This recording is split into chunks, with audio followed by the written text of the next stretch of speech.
Linux has dominated the operating system space for as long as anybody can remember. Despite its beginning as an open source operating system, Linux has evolved to rule the whole world.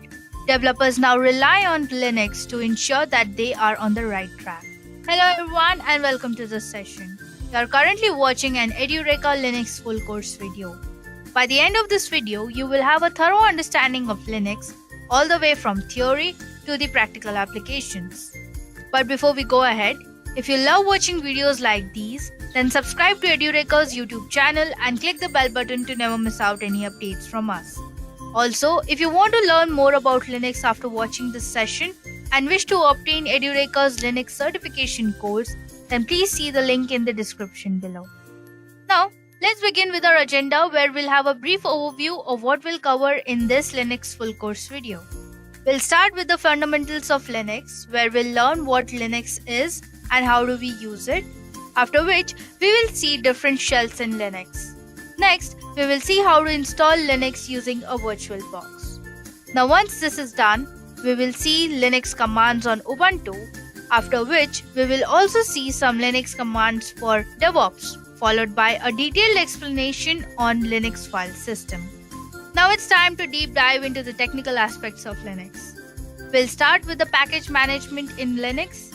Now once this is done, we will then understand Linux administration and learn how to configure a DNS server. After all this, we will see what is shell scripting. We can then see some shell scripting interview questions with answers. We will then compare Linux to Windows and Linux to Unix. We truly hope that this session assists you in getting jobs in the industry. In order to accomplish so, we will look at some essential Linux interview questions. So stick till the end. Now let's begin with the fundamentals of Linux.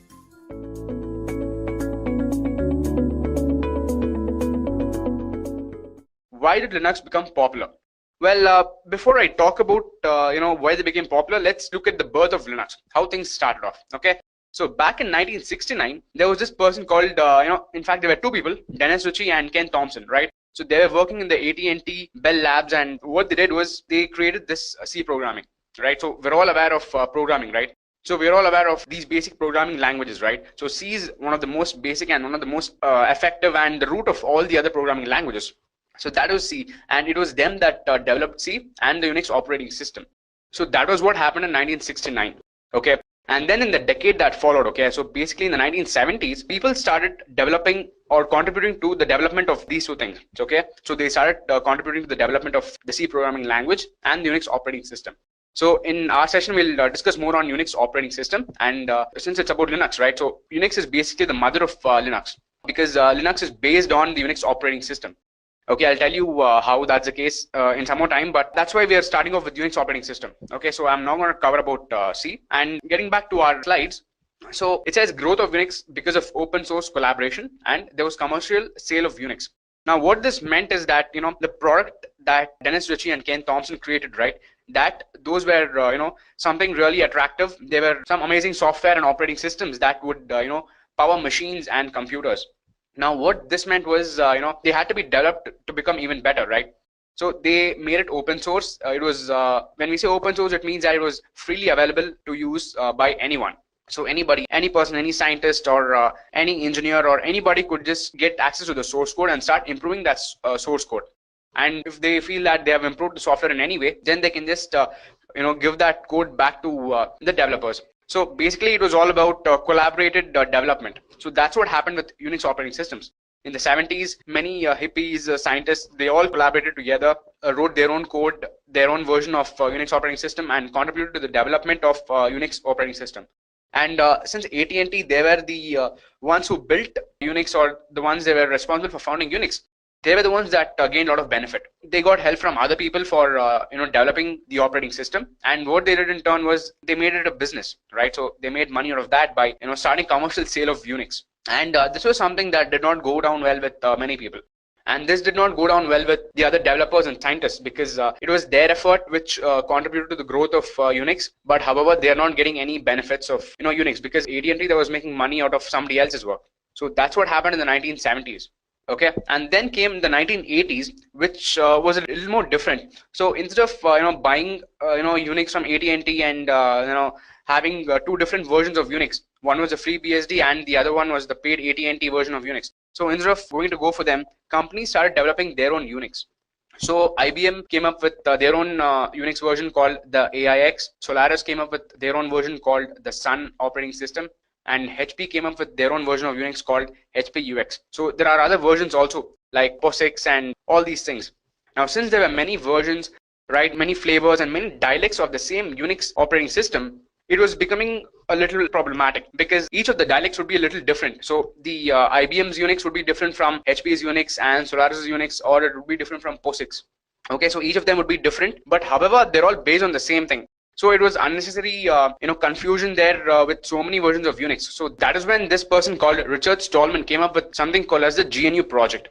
Okay, so I told you earlier that Linux is just a kernel and not an operating system on its own. So what this person did was, he came up with something called as a free software movement. So he wanted something like, back in the 70s when everyone could collaborate and work on the same one single operating system. Like that, he tried to bring back that era. And this free software movement of his, this idea led to the GNU project. So the GNU project was all about people being able to access an operating system for free and, developing that operating system. So that's what this led to. And that's what we call even today, right? So GNU is basically the operating system, and the Linux is the kernel that powers the operating system. So a combination of these two is what results in one of the distributions of Linux. So we have multiple distributions like Ubuntu, CentOS, Red Hat, Debian, Fedora, all these things. So all these things are flavors, a combination of one of the operating systems and the Linux kernel. Okay, so that's what they are. So this is what happened in the 1980s. And then, mid to late 1980s was when Richard Stallman came into the picture, and he came up with the GNU project where people could develop, and use free operating system. So that's what happened here. And the event that happened after this is what is a result of today's world. Okay. So after that, then in the 1990s, so probably 1991 or 1992, that was when this person called Linus Torvalds, who was still back in college at that time, he put the Linux kernel source code online. So he was trying to use the POSIX version with one hardware called 386, and he thought that it's compatible only with that hardware, and so he put the source code online for anyone to use. And later they found out that it could be used with the GNU, and that's when the whole thing gained popularity. So that's when we came up with something called as the Linux plus GNU, this whole term of having a kernel plus this operating system and getting them to work together. So that's what happened here. All right. So guys, that's how Linux was born. Okay. Now, without wasting any more time, let me go to the next slide and talk about the various distributions of Linux. So I told you that there are many versions like Ubuntu, CentOS, and also let's talk about those. And when we talk about distributions, the most important and the most famous ones are those of Red Hat Enterprise Linux, Fedora, and Debian. Okay, so these three are primarily different companies and enterprises. Well, Debian is basically not one company. It's kind of, let's say a group of developers developing this version of Linux. Okay, this version of Linux and the Ubuntu version. So that is what Debian is. And the Red Hat is basically an enterprise. It's a company that is commercially selling the Linux distribution. Okay, and it's probably the most used and the most popular of them all. Why? Because they are very stable, they are very reliable, and as it's written here, servers and workstations, right? So it's the preferred Linux distribution for servers and workstations, the Red Hat Enterprise Linux. So they have a free version, so that's called the CentOS. And today's demonstration, I'll be showing it to you on CentOS only. Okay, so they have that, and they have various other distributions. In fact, even Fedora, right, that which we are going to talk about next, even Fedora is a company that's funded by Red Hat itself. So it's again one of the variations of Red Hat, and Fedora has its own set of distributions under it, and that's about the Fedora distribution. Then comes the Debian. So this again, I spoke about Debian. So Debian is, the Linux distribution that is developed with the help of many developers. So this is not developed for commercial purpose. It's basically free and open source software, and anybody with the skills can start contributing to this software. And you have many other distributions, okay? So these are among the important and the commercial ones. And if you're talking about some of the free distributions which people can use, then they are Ubuntu, Linux Mint, CentOS, OpenSUSE, Gentoo, and many more. Okay, so there are almost 100 Linux distributions today, and you can use any of them.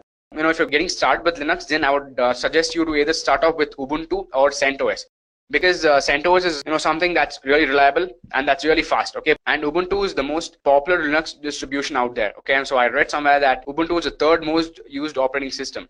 Okay, so that's what Ubuntu is all about. Of course, it's not as fast as CentOS, but still Ubuntu is a very popular and very handy tool. And Linux Mint is the other distribution which can be used for playing movies and listening to music, because this gives you more of a Windows-like interface. So that's what Linux Mint is. So we have various distributions like this. You can start off with one of these distributions mentioned here. You can either go for the Red Hat Enterprise Linux, or the Fedora, or the Debian, or the other operating systems which are based on them. Okay, so the CentOS here, it is based on Red Hat Enterprise Linux. Okay, so the RHEL, right, we call them RHEL. So they have the free version that they provide for enterprise users is that of CentOS. And Fedora, again, for that matter of fact, they have multiple distributions under them, under their name. And Debian are the people who are the founders of Ubuntu. Okay, so Ubuntu is a distribution that is based on Debian. And since Ubuntu is so popular, there are different versions of Ubuntu itself, right? There are other distributions like Xubuntu or Edubuntu, all these things, and they are the other versions of Ubuntu. So that's about the different Linux distributions. And you guys can probably, if you're newcomers, then I would suggest you to go for either Ubuntu or CentOS, like I said earlier. All right, great. So let me go to the next slide then. Okay, so now we are in this slide, and let's talk about the features of Linux here. So the Linux features, when we say features, it's basically those compared to the other operating systems, compared to Windows and compared to Mac. Okay, so compared to them, how does Linux perform, and what are the benefits with Linux? And first of all, we have this feature of the updates being very easy to be performed. If you have any software in your operating system, or if it's the operating system itself which you want to update, then it's really easy with Linux. It's just going to be one command that you need to run, and you can run that command from the terminal. Okay, for those guys who don't know what a terminal is, so let me just open my Linux version and show you what a terminal is. Okay, so this is my CentOS version of Linux. All right, and then you have different options here, right? So the terminal that you see here, this is what I was talking about. So when you open the terminal, there's another window that opens. Okay, now this is the command line interface. So when I say command line interface, this is where I can put in my commands, and I can get my software or my kernel to listen to those commands and perform actions by creating a process for those commands. So the whole benefit of Linux is this CLI, because the CLI is really helpful. If you're going for Windows or something, you have a very good GUI. All right, so even in Linux, you have a GUI. So let me show you the GUI aspect. So similar to Windows, you can just go to the computer and you can go to file system. You can open various other folders and directories. So you have multiple directories and folders here, right? So I mean, directories are basically folders. Folders is what you call in Windows, and here you call them directories. So I can go into any of these directories, and I can close them like this. I can access any of these directories. I can access any software or anything that's installed anywhere. So Linux basically provides a GUI too. Okay, but the thing with Linux is that you also have a terminal, right? This terminal is basically a command line interface where you can put in your commands, and you can get the software to behave the way you want to. You can run certain commands, you can install software, you can run programs, you can run codes. So that's what the advantage with the CLI is, and this is basically the reason why it's very popular among all these software developers. Okay, so I told you earlier that software developers is a favorite tool, right? Linux. So that's because Linux is the free version of Unix, and it's also possible to develop and create so many programs. So that's the thing with Linux. So that's why it's so popular. So back in the slides, I told you that it was very easy to perform updates, right? So those updates can be easily performed by just running a few commands here. By writing one single command, I can update a particular software. Supposing I have Java installed in my system, then I can just write a command for updating that. I can just say sudo yum update and the package name. If it's Java, I can just put the Java version. If it's any other language, or if it's any other software, then I can put that software name over here and update the application. So that's how simple and that's how easy it is to update softwares over here. So I was talking about this aspect. So let me go back to the slides and talk about the other features. Okay, so that was how updates can be easily performed. And then another feature is that the software is free. You don't have to pay for Linux. So because Windows, of course, you all know that Windows is paid. You can't, have a pirated version. If you're caught having a pirated version, you will be fined. Of course, home, desktop users and home users don't really have that problem because there are no routine checks. But companies cannot use the pirated version of Windows because if there are audits, they can come and seize the computers and put a heavy fine on the company. So that's what we say when the free software licensing is there in Linux, because you don't have to have any license. You can just get all the folks in your company to work on Linux for free. So that's the free software licensing aspect. And then you have the access to source code, right? So when we say access to source code, I told you that back in the 70s people could just collaborate together and develop the operating system. So that is what I'm talking about here. So the source code for running this OS, basically the Ubuntu or the CentOS source code is available to you, and you can customize it, and you can change it the way you want. You can make it behave the way you want to. And if it's a really good feature that you've added, then you can also share your discoveries and your features with other people, with other fellow developers. You can do all these things. So you have complete access to the source code, and you have complete freedom with what your OS can do and how it behaves. But the same thing cannot be said for Windows, right? So Windows, you cannot change it completely. You don't get access to the source code at all, and you can't change all the features the way you want to, because that's a proprietary tool, and it's programmed to behave in one way. And if you try changing too many things, then your Windows will report. So that's what is going to happen. So that's about the access to source code feature. And then we have another feature that is multiple distributions. So I spoke about the different distributions in the previous slide. So the basic distributions are those of Red Hat, Debian, or Fedora, right? So you have various versions of them itself. You have different flavors in the Red Hat, and you have different ones in the Debian, and again Fedora has a lot of other distributions. Further, many distributions are based on them. So you have so many options, and if you don't like one of the distributions, then you can work on another distribution, right? So if you don't like CentOS because you don't get support for everything, then you can use Ubuntu. Okay, it is the most popular operating system, and it has support for almost every application and every software. So you can use that. But if you're unhappy with the speed of Ubuntu, then you can probably switch to CentOS. So you have all that flexibility, and all this flexibility without any cost. Okay, no cost with respect to energy or having to learn something new, because all these are Linux. At the end of the day, the commands will be the same.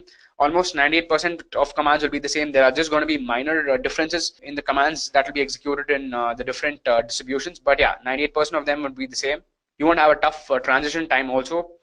You'll have, you can gain so many benefits by using Linux. And the last but not the least, right? So this feature is probably the highlight of Linux. So it says better malware protection. So when we say better malware protection, we say that it's the ultimate. Okay, in Windows, if you people would have noticed that you need an antivirus, because it's prone to viruses and attacks and bugs and all these things. So people can easily hack into your system, right? So the same thing cannot happen with Linux. You don't need an antivirus at all. Linux is completely antivirus free. Okay, 100%. You don't need an antivirus, and in fact, you don't even have an antivirus. But of course, it doesn't mean that it's completely secure also. Security is something that's really good, but it's still developing in Linux. But it's definitely better than Windows, right? So you can be sure that no one's going to hack your system so easily. So that's what Linux is all about. So guys, that brings us to the end of this slide of Linux features. Okay. And if you guys have any doubts even now about Linux and how good Linux is, then that should have been clarified and put to rest by now. Okay, so moving on.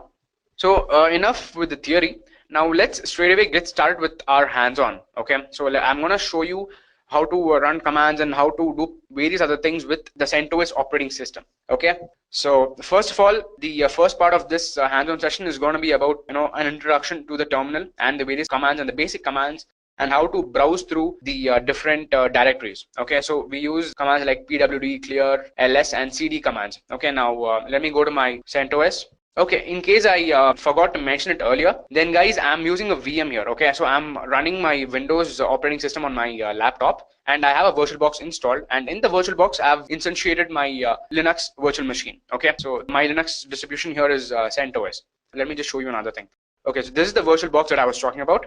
This is what I'm running in my Windows, and I have multiple options, so I can choose any VM that I want to. So this is the VirtualBox, and all these are the different VMs that we have in my VirtualBox. So currently I'm running this VM called master, okay, and later on I'll be turning on even this VM called slave. Now I'll be doing these two for showing you how SSH works. So I told you in the agenda slide that I'll get two remote machines to access each other, right? So for that purpose I need these two VMs, and of course both are CentOS. And yeah, as you can see the information, it says that 32-bit CentOS system. I've called it or named it master, and this one is named it as slave. So similarly, I have the Ubuntu also. So the Ubuntu 64-bit is this. So let me just turn on the Ubuntu and show you how Ubuntu looks like. Okay. So let's just wait for some time. Okay. So let me just enter the password for the user. And here we are. This is my Ubuntu OS, right? So even this is being hosted on the same virtual box. So I am kind of running two different virtual machines at the same time. Okay, so we have options to browse the internet and again open the terminal here. The terminal option is right here in my Ubuntu operating system. Okay, so I just wanted to show you the Ubuntu operating system. So let me just quickly turn it off and go back to my CentOS and start running a couple of commands. Okay, so I was showing you the CentOS, right? So login. Okay. So this is my terminal, and first of all, the main difference that you people need to understand between Windows and Linux is that in Windows it was the storing files or folders, it was all in drives. Okay, so we had a C drive, we had a D drive, we had many more drives like that, and we could store our documents all in those folders. Okay, but in Linux it's a little different from how Windows works. In Linux we have something called as the root directory. Okay, so we have file system here, right? So basically whatever folders or documents or directories you have, everything can be accessed from the file system. When I clicked on file system, then you would have noticed that I got a forward slash here. Okay, so this forward slash basically means root. Okay, this means I'm in the root directory, and in the root directory every document and every folder is present in this root directory. Okay, now whether it is me storing some kind of important files or MP3s or videos, then everything can be accessed from the root. So you can think of this something like a tree hierarchical structure. Okay, so you have one root and all the other branches and all the leaves and all those things, you can consider them to be the different directories and the files inside. So they can all be accessed from the root. And if you want me to show you where 1 minute. Okay, so now this is your desktop, right? So you have the different icons here, and each of these icons are for different operation. So you have Edureka's home, and then you have a terminal, and you have an LMS. So this is a folder, and this is a document. Okay, so README is a document. So what I'm going to do is I'm going to browse to the desktop folder. So from root directory, if you go to this folder called home, right? So under home directory, you have other option. You have Edureka and Uzi. Okay, so now if I go to the Edureka directory, then you have other options of desktop, documents, downloads, music, and all these things. So if I go to desktop, then in this directory, you have the files and the different things that are present on my desktop. So LMS was a folder that was present, README, this was a file that was present, the terminal was present on my desktop, so that is available here. So Eclipse IDE is present here. So all this was present on my desktop. So I get the same thing accessed from here. And similarly, if you're downloading something from the internet, then that will get downloaded to this folder, the downloads folder, right? So you have a documents folder. Similarly, you have a videos folder, music folder. So all these files or folders will be stored in some place, right? So they will be stored in your /home/Edureka. Okay, if you're downloading them, and if not, if it's going to be softwares which you're going to install, then you can install them in any other directory here. In fact, most of the softwares that you install, they'll be by default, they'll get installed in this directory, in the bin directory, right? So you have the bin directory, you have the lib directory, which will have a list of all the different libraries that the OS would use, and then you have the sbin. You have all these things, right? So they can all be accessed from here. And that's about accessing them from the GUI aspect. Okay, and the same thing can be done through the terminal. Okay, now let me go to my terminal and show you how that is done. So this is my terminal. Okay, this is the command line interface where I can put in my commands, and when those commands are executed by the kernel or by the shell, then program will get activated and some kind of features will run. All right. Okay, guys. So before I get started, let me go back to my slides and show you what are the different basic commands that I want to run first of all. Okay, so as you can see, it says Linux provides a CLI to communicate with the operating system, right? So that was a terminal that I showed you. The CLI is called the terminal, and the CLI is basically, it's better for tasks which cannot be performed with the GUI. I showed you the concept of going to different directories and different folders, right? So it was a little tough. I had to go through multiple directories. So through the GUI, that's one kind of drawback. You'll have to spend a lot of time navigating. But with the CLI, it's easier. It's just one command, and you can access the directory that you want to.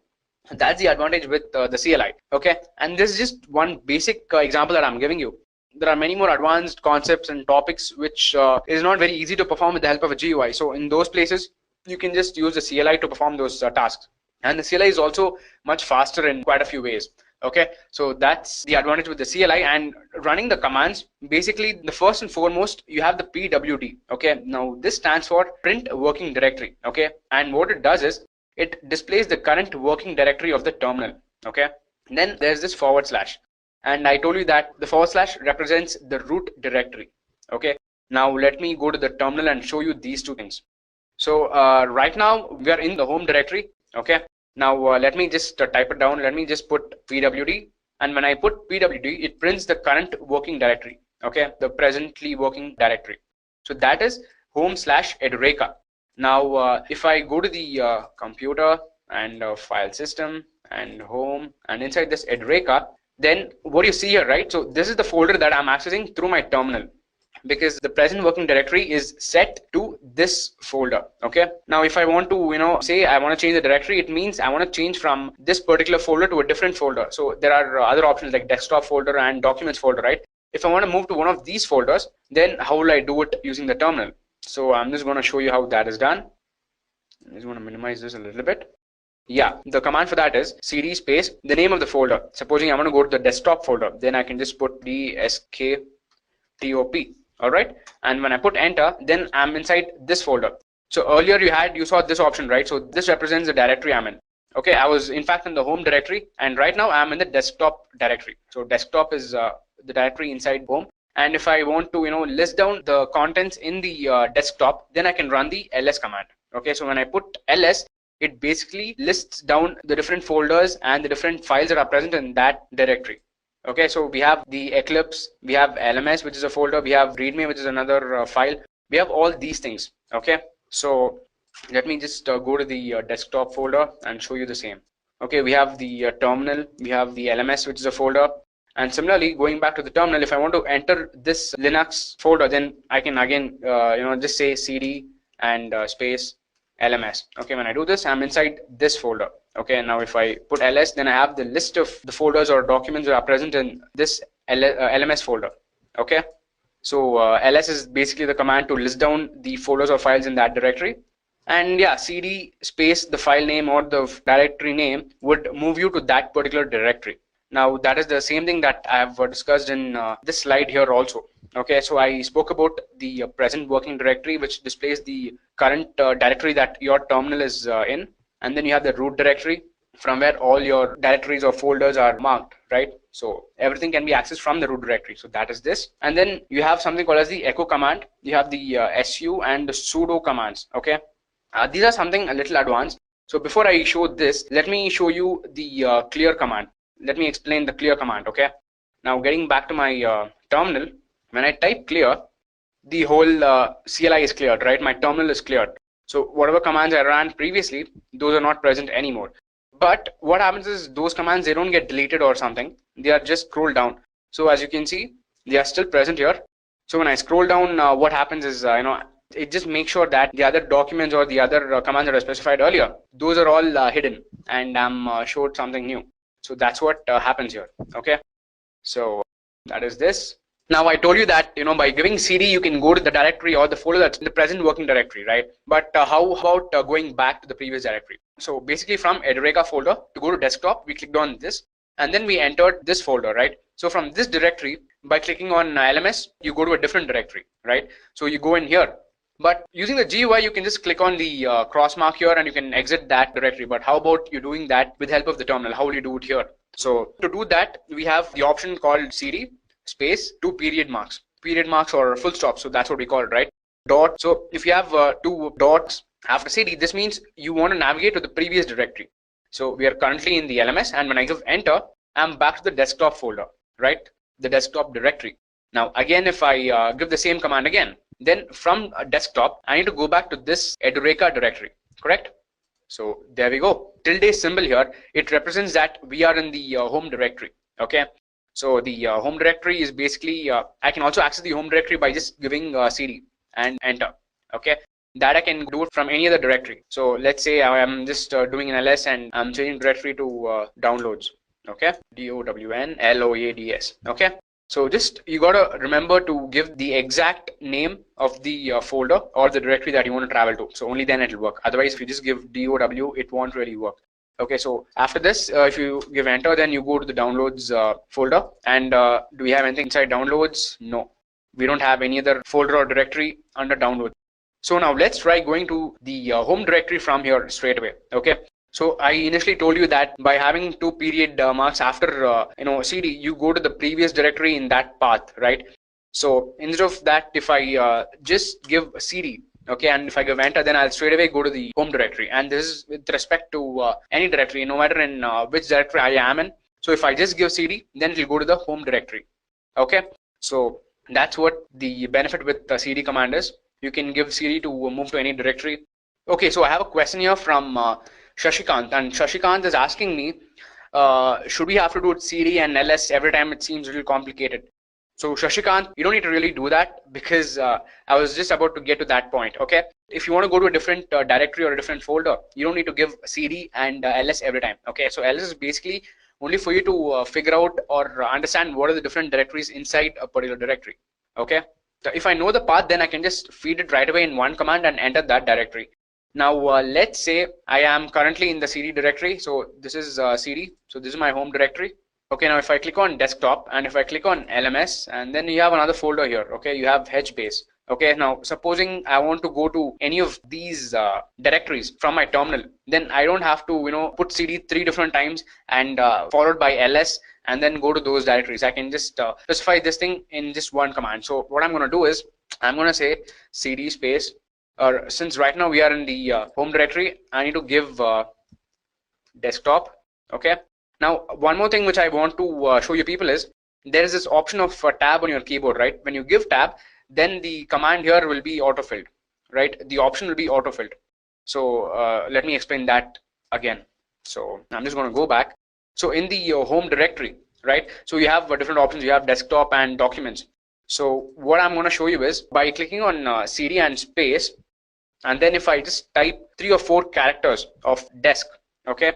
I want to go to this directory, but I've just typed desk. Okay, now if I click on tab, then the remaining characters of that particular option is already filled. Okay, it gets autofilled. So that is what the tab would do. By clicking on tab, it'll get autofilled.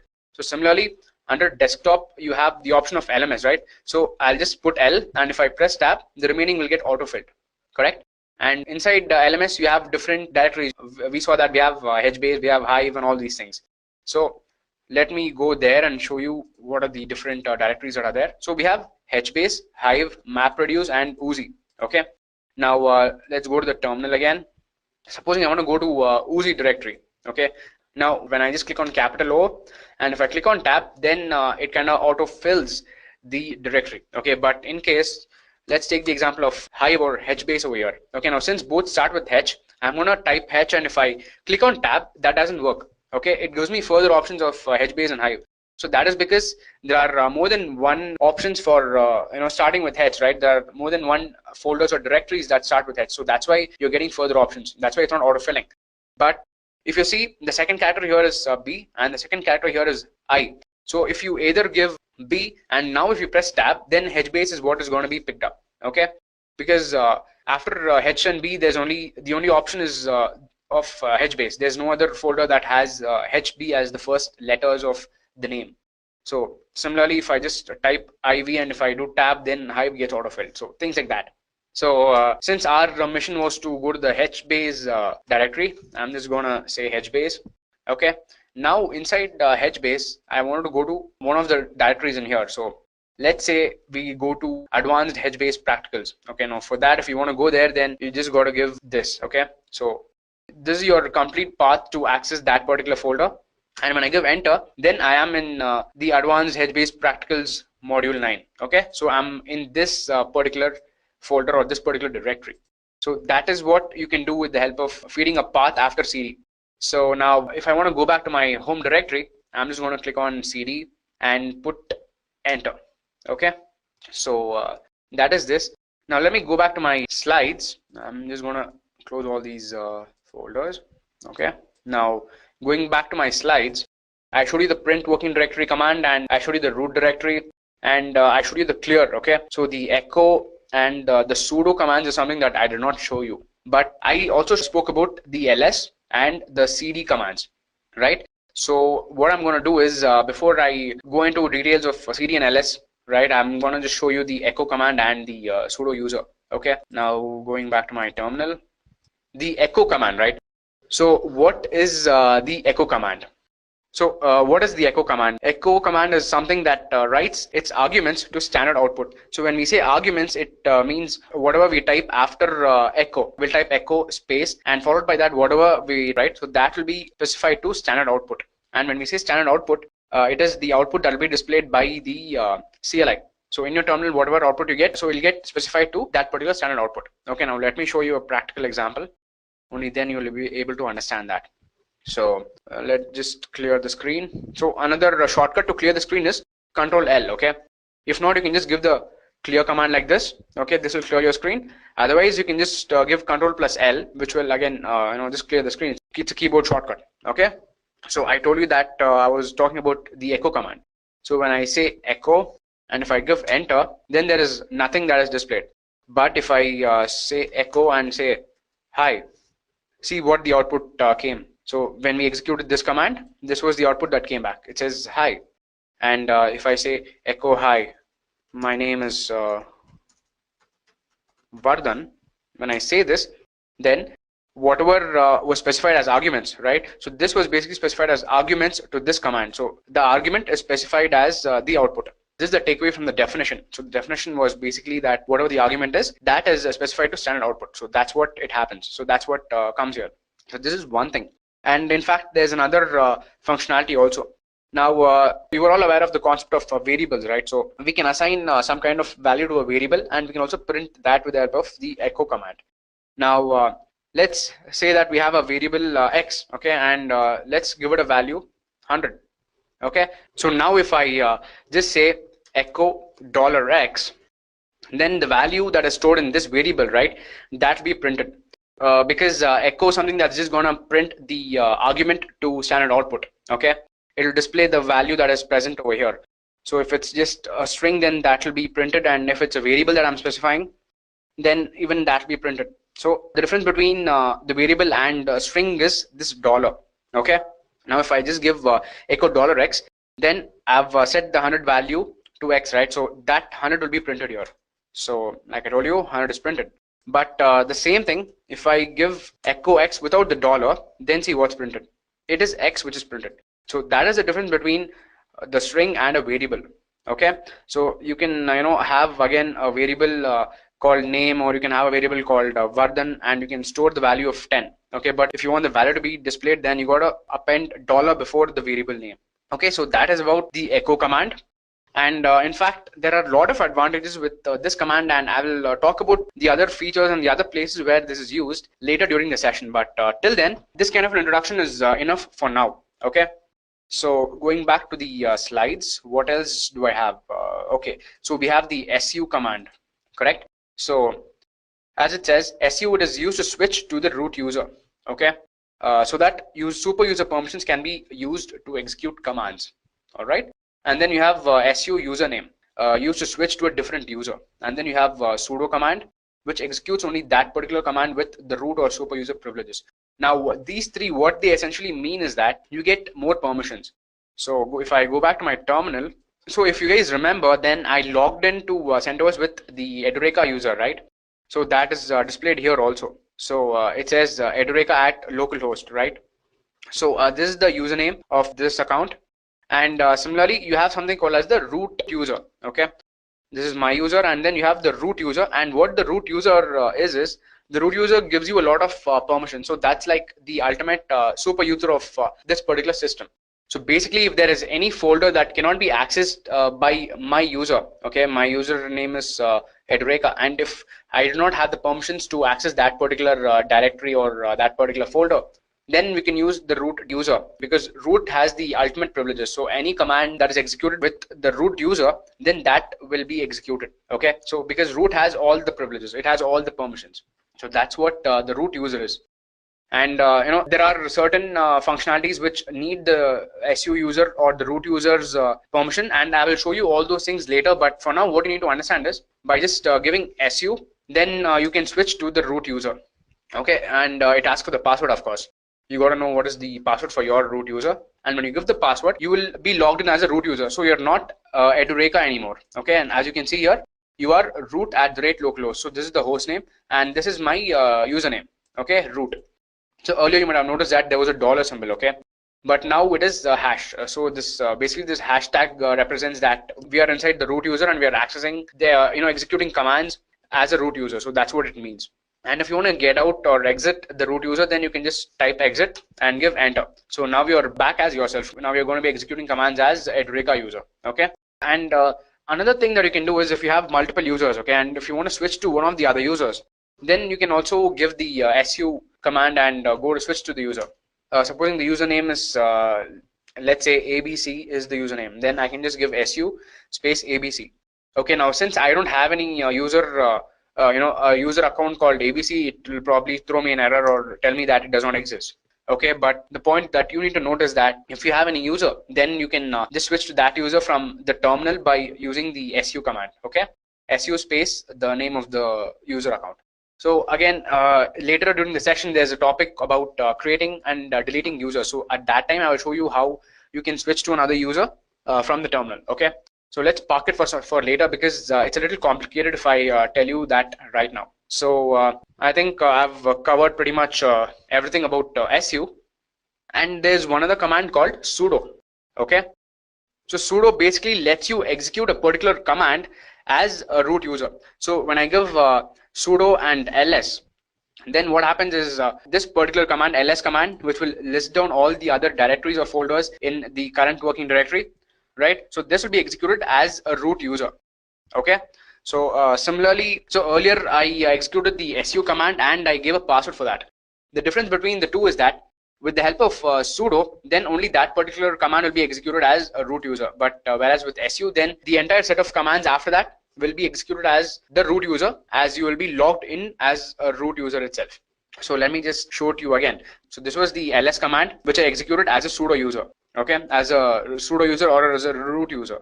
But if I just give su, and if I give the password, then I enter, and I can enter the same details. Okay, I can put the same command ls as a root user.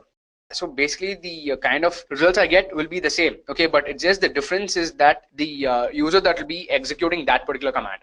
So I hope this clears your doubt. Okay, so I'm just gonna say exit and clear the screen, and if I go back to my slides, I'll just read out the definition. So sudo basically executes only that particular command with the root or the super user privileges. Okay, and when you give sudo username, you can switch to a different user, and when you give su, you can switch to the root user. So that's what I showed you, the differences between the three. You first give su, and then it'll ask you for the password. You specify the password, and then you'll be logged in as a root user, and then you can execute your commands. You can execute any number of commands you want to. And then you can exit that particular root access and then come out of it. And if you want to execute another command with the root permission, okay, and if it's just one command which you want to execute, then you can just give sudo, and then you can put your command there, right? So I will talk about these things later, but for now what you need to understand is the basics, and these are the basics. Okay, the pwd, the echo, the su commands, because all these things come in handy when you go to the advanced concepts. So going on to the next slide, we have the ls commands here. Okay, I showed you one command, that is what happens when you just put the ls command. So now there are different options that you can use along with the ls, right? So basically ls stands for listing all the contents in the current working directory. Okay, and if I go back to my slides, right now we are in the home directory, and if I give ls here, it will list down all the directories that are present in my home directory. Okay, so let me just clear the screen and execute that again, ls. So right now we have desktop, downloads, and music. So these three are some folders. We have documents, which is another folder. All these things are folders, and these are documents. Okay, documents and files. So these are the directories or folders. These are the documents or files. So this is what you get when you execute the ls command. Now, if you go to the slides, then you will notice that you have certain options that you can type along with the ls. So when you say ls path, then you can probably list down the list of contents that is there in that particular path. Okay, let me go back to the terminal. If I say ls and if I say the path where I want to list down the contents, okay, right now I might be in the home directory. Okay, but what if I want to list down the contents that are present in the desktop directory? Then at that time I can use ls path. So what I'll do is I can just put desktop. Okay, and inside desktop there are many other folders. If you remember, there was one folder called lms. So if I put lms, okay, this is the path, right? So I have given ls followed by the path desktop / lms. Now if I give enter, then the folders or the directories that will be present in this particular directory or this folder will be displayed to me. That is hbase, hive, mapreduce, Uzi, and ping. So that is what ls and path does. Now if you go to the slides, there are other options, right? So these options, they can be also referred to as flags. So there is a hyphen followed by one letter character. Okay, there's one character here, that is L. There is a character called A. There's another set of characters here, author. So all these are called options, or they're also called as flags. We refer to them as L flag or A flag or author flag, all these things. Okay, now if you give the L flag, what happens is it lists down all the contents similar to just giving ls, but along with its owner settings, its permissions, and the timestamp. So when we say owner settings, permissions, and timestamp, it is with respect to the particular folder inside that directory. So let me show you an example of that. So by giving ls, you have all the different folders that are present in this root directory. Okay, now if I give ls -l, so the same directories or same documents are listed down here, but we have additional options here, right? So we have additional information. So these are the set of permissions that a particular user has. We have we have username, and we have the host name, we have the memory size, we have the date, the timestamp, and all these things followed by the name of the file. So if you see desktop is something it was created on this day, and this is the size of it, and all these things. Okay, so this is called the long format. I will explain each of these permissions and what each of these stands for, what one stands for, what is Edureka here, and what is Edureka here. I'll explain the all these things in some more time, because before I explain those things, there are other commands which I want to show with respect to ls, right? So in ls, other than ls -l, you have ls -a, you have ls author. Okay, so let's see what happens when we give the a flag. It should ideally show you the list of all the hidden contents in the specified directory. Okay, and then if you're using the author flag, then it will list down all the contents in that directory along with its owner. Correct? So let's try executing ls -a first. So when we give a, all the hidden directories also should be displayed. So as you can see, these were the other folders which were not visible when I gave just ls, because ls just shows the list of contents that are available in the GUI, right? So in the GUI, if you go to Edureka and if you go to desktop, from the GUI aspect, you only get to see these. Okay, so these are the regular files which are not hidden, but of course there are going to be many hidden, and those can be accessed by the terminal by giving the ls -a command. Okay, so that is what this helped in doing. Now if I give ls and if I use the author flag now, see what happens. You have the author also. So instead of having the username and the host name, here you have the author of that particular document. So if this is the particular folder or file or a document, then who is the author for that? It is Edureka, because I'm the user, right? So the author name will be present over here, followed by the size and the timestamp it was created, and all these things. And we get the list of contents for all the directories or folders which are present in that particular directory. So that's what ls does. Okay, so guys, that was about the author flag. And in case we want to use a combination of these flags, then even that is possible. So I showed you earlier that there is this ls -l flag, and then there is the ls -a flag, right? So -a displays all the hidden contents in that directory. So let me use a combination of them. So let me say ls -l and a. Since there are two flags which I want to use, then I'm just going to use one hyphen symbol for two different flags. So when I do this, then all the hidden contents will also be displayed along with their extended long format. Okay, so those are the different folders or directories which are present in this home directory of mine. Okay, so that is the combination of ls minus l and ls hyphen a. So we saw a combination. And again, so similarly, if I instead of those flags, if I use the hyphen s flag, then it will sort that entire list by the size. Okay, and let me show you an example of that. So we used ls minus l, right? Now if I use s over here, it will sort this entire list of directories with the size. The folder with the largest size will be on top, and the one with the smallest size will be at the bottom. So as you can see here, it was all jumbled. It was this is basically the size block, right? So this is basically for the size block. Here, if you see, the previous time when I just ran ls hyphen la, then it was in a different order. But since I ran ls hyphen la and capital S, this has sorted the result in as per the size of the blocks of the folders. The folder with the highest size is displayed first, and the one with the lowest is displayed last. So that is about the ls hyphen s. So there is one more command that I want to show you, which can be executed with the help of the ls command. Okay, we executed the ls hyphen la and s flags, right? So we executed this one previously. Now what if you want to store these details? So whatever the output here was, if you want to store it into another file, how will you do that? We have an option for that. Okay, and that is this symbol, greater than symbol. Okay, it's called the direction flag, input output direction flag. And by using this flag, whatever the result or the output of the command that comes right prior to this symbol, those will be stored in the file that precedes this symbol.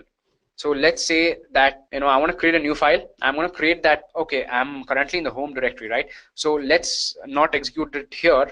What I'm going to say is let me first change directory to documents. Okay, now in here, of course, I don't think there are any hidden documents either, so there are no folders here. So what I'm going to do is ls minus las.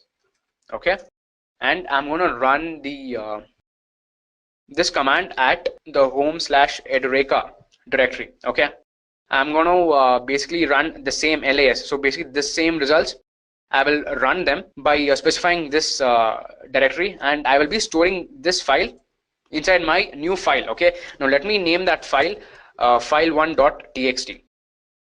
okay, now the reason I moved to this directory is because I can store the file in this directory. Okay, had I not moved to this directory and had I just executed this ls minus las followed by this direction, then what would have happened is it would have just created this new file in my the home directory itself. Okay, so if I give an enter here, there's a new file that would have been created under my documents directory. Okay, now when I ran ls inside documents, there was no folder, but now let's run ls.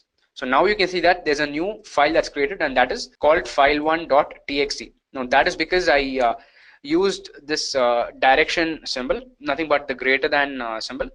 And when I do this, whatever result that gets generated from this command, right, from these options on these flags, those will be stored in a new file, and the file name needs to be specified over here. Okay, so that was a wrong command that I used. It's not ls. So what I need to do is let me just view that file. Okay, so to view this particular file or any file, we have to use the vi editor, or we have to use a gedit editor, or we can use the cat command. Okay, now the most common one is the vi editor. So let's just execute the vi and open this file from here. Okay, and the reason that this ls.file did not execute was because it lists down the files, right? And this is a wrong usage. I did a mistake by specifying ls and by not giving a directory. So I should have used vi instead. So that's why that did not come. But anyways, if I give vi and file name, then that file opens, right? So the file which I created, and this file has the output that was displayed earlier. Okay, so basically whatever was generated by the ls and a flags of ls, so that result, instead of coming in the terminal, it got stored in a different file. Okay, now let's just exit this vi file and explain the same thing.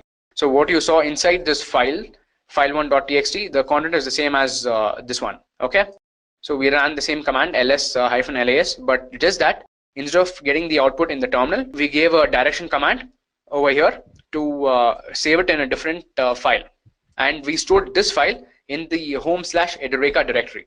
Okay, now supposing if I want to store this file in the same directory, then even that can be done. Okay, it's not a big deal.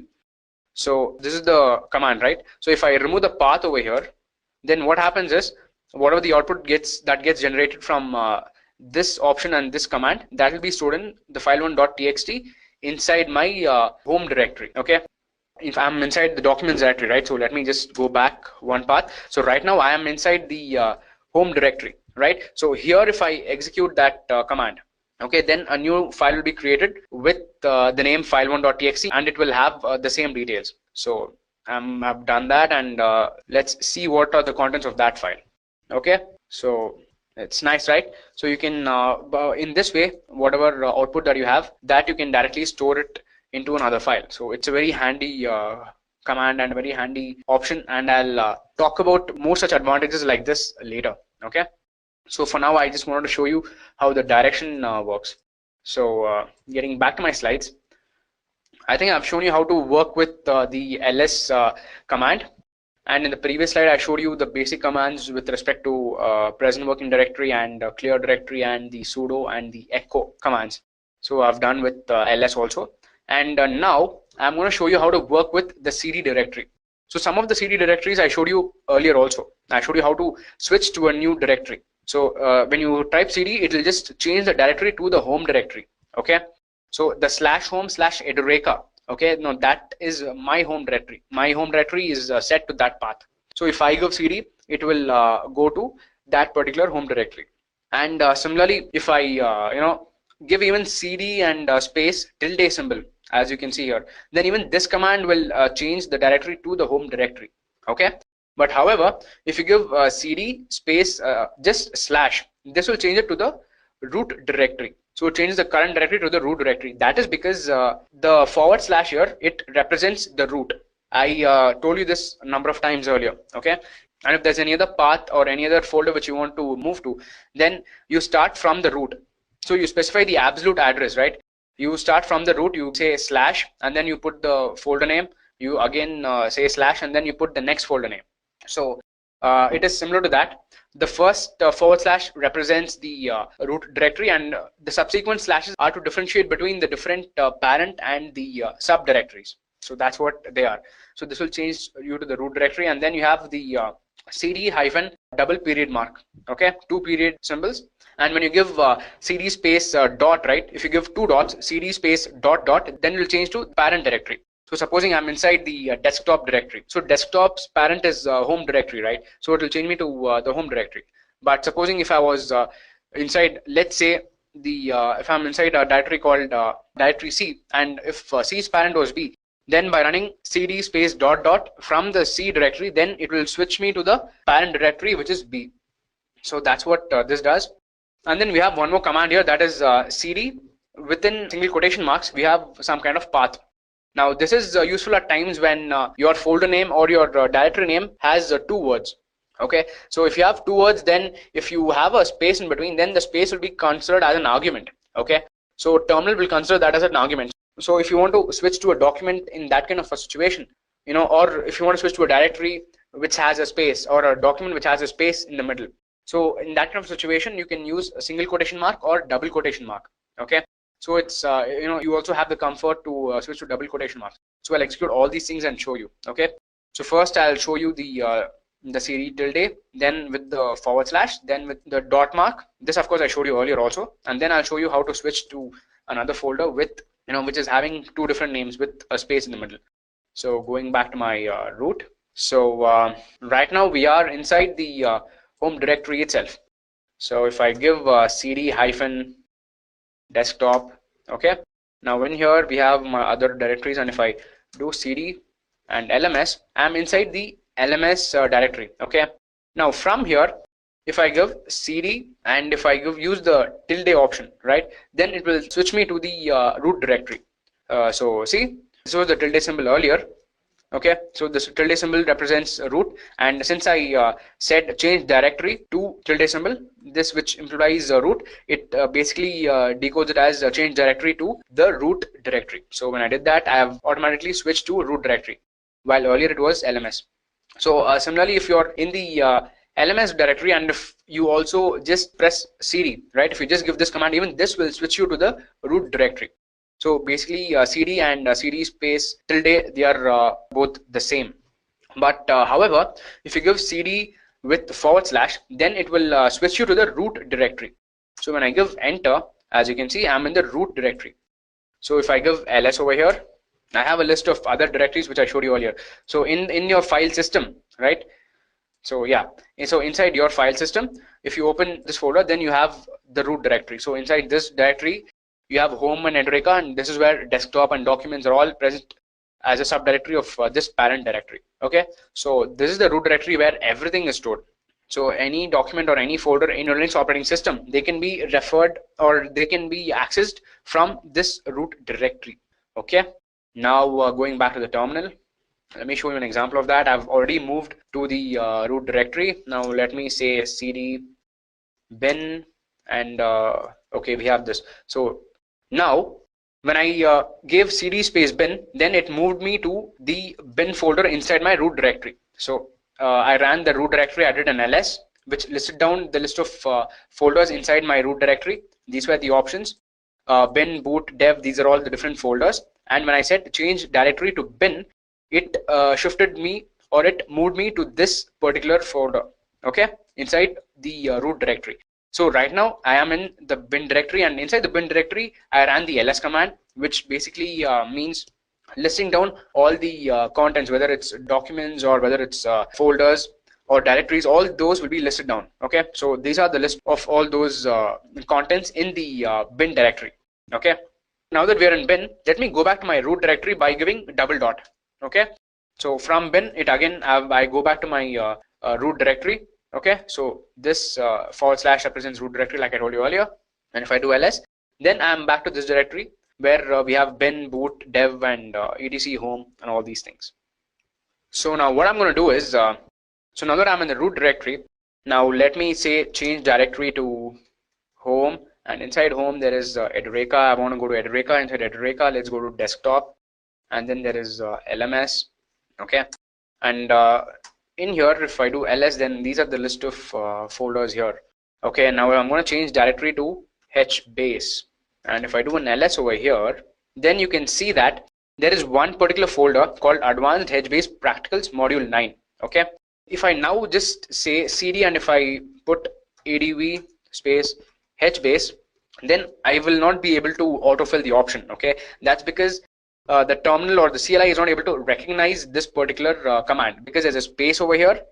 Okay, so it treats ADV as a separate folder, but since it's not able to find any folder here as ADV, that is the problem. Okay, let me show you via the GUI what it looks like. So we are in the desktop, and inside LMS we have hbase. Inside hbase we have advanced hbase practical. So this was what I was talking about, this particular folder, correct? So let me minimize this for you. Okay, now this is a classic situation of when you need to use the double quotation mark or single quotation mark. Okay, now if I just put the same name, like say ADV and hbase, then it kind of autofills automatically, right? So even the quotation mark ends over here, so that indicates that this is another folder that's present. So if I just put enter, then it will change my directory to this particular folder. So that is what the quotation mark does. So when I do enter, then I'm inside this folder. When I do ls, I have the list of folders and directories inside this advanced hbase practicals folder. All right, guys, so I'm just going to do a cd to my home directory, and I'm here. And that was about the different cd commands that are available, which I wanted to show you. Okay, so let me just go back to my slides now and go to the next slide. I showed you all the different commands here.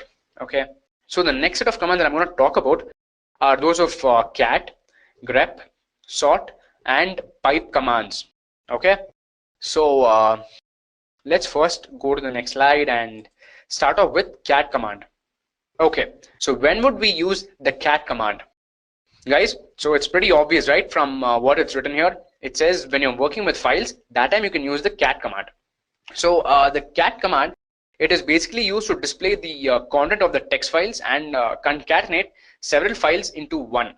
So what this means is, if I have a particular I have a text file. So earlier we created one text file having all the file permissions, right? So if I have that kind of a text file, and if I want to display the content of that text file, then I can use the cat command. I can say cat, and if I give the file name, then that content will be displayed. So when I use only the cat command with one file name, it's very similar to how the vi command works or how the nano command works, right? So it will display the content in the terminal itself, correct? But the difference with cat command is that with cat I can list down the contents of multiple files, so it's not just one.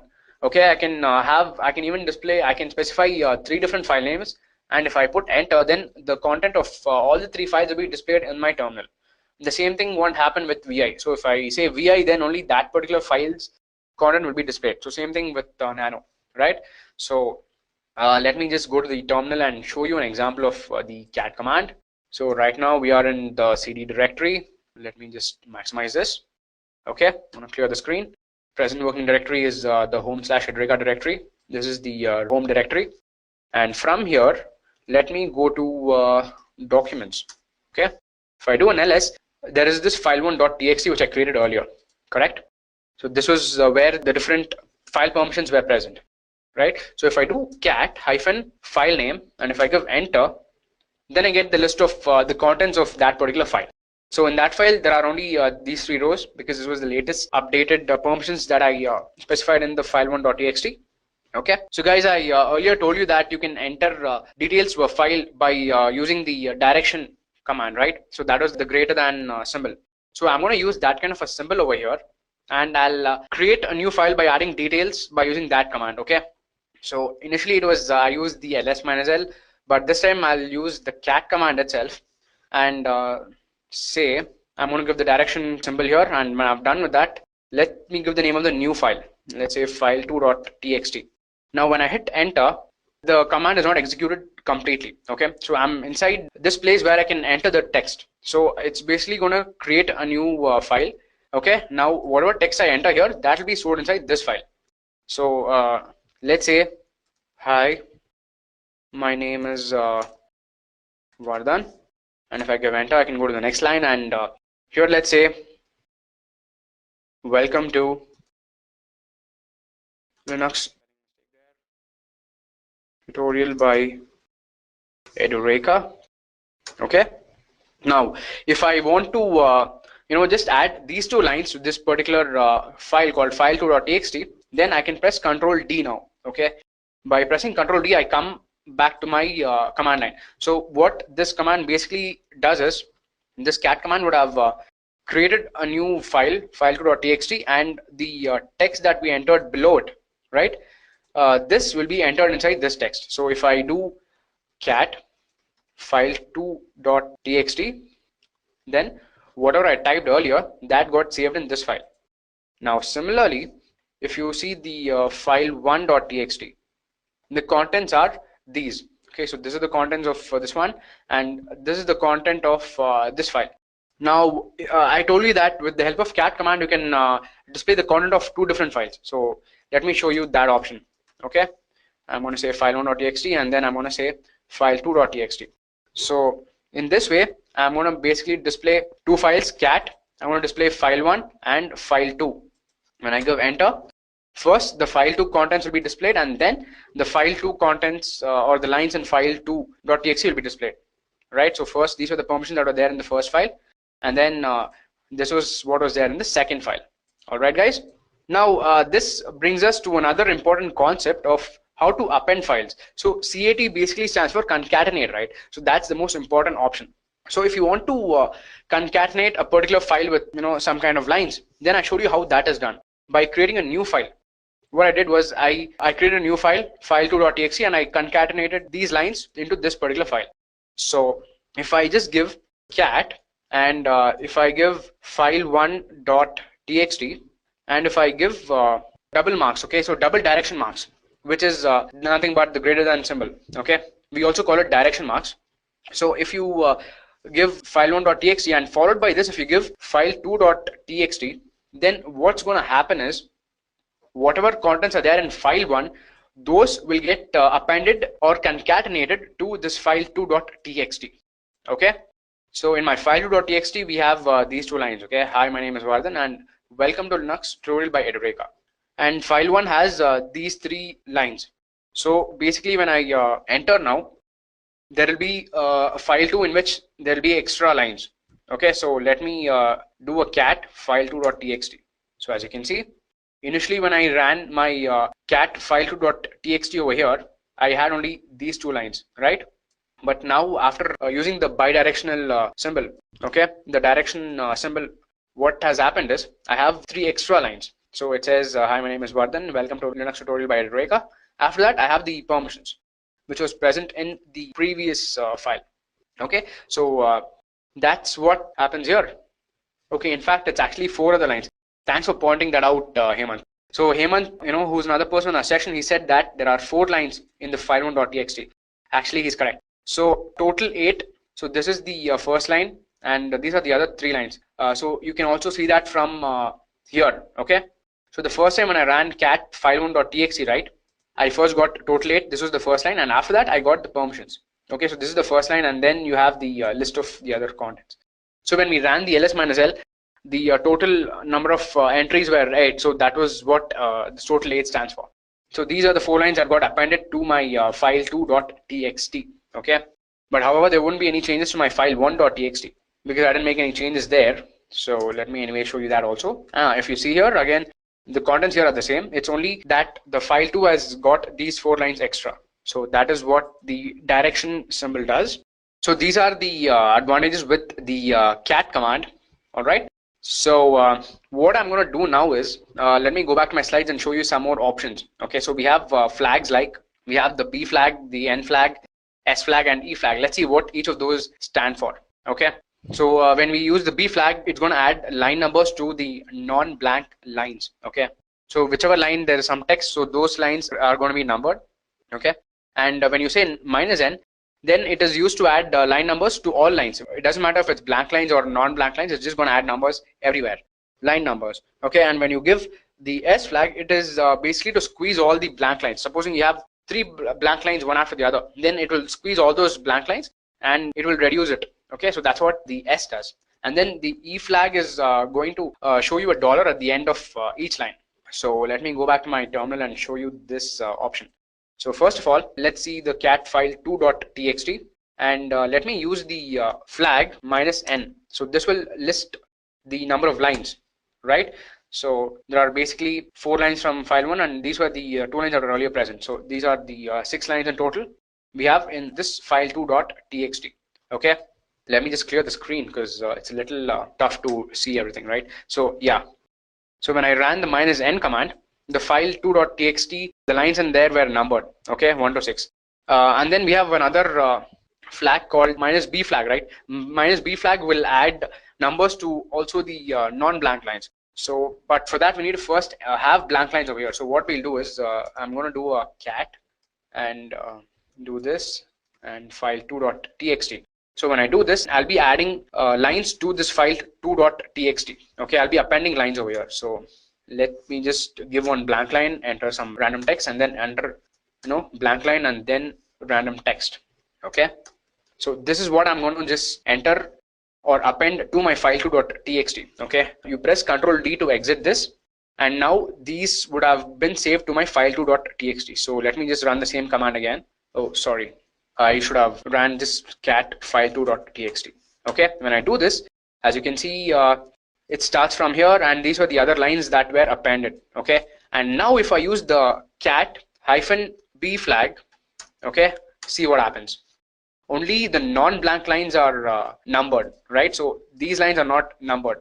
But if I use the -n, which I used earlier, what it would do is it will number each and every line. So that's the difference between -b and the -n flag. Okay, so n numbers all the lines irrespective of it being empty or not, but whereas -b numbers only lines which are non-blank. Okay, so that is this one, and there is another flag which is the -s flag. Okay, so it's not capital S, it is small s, right? So when I say -s, then you get the list of the documents. So as you can see here, all the spaces are squeezed into one. Seems like there were no multiple spaces, right? No multiple blank lines. So what we'll do is let's edit the file2.txt again.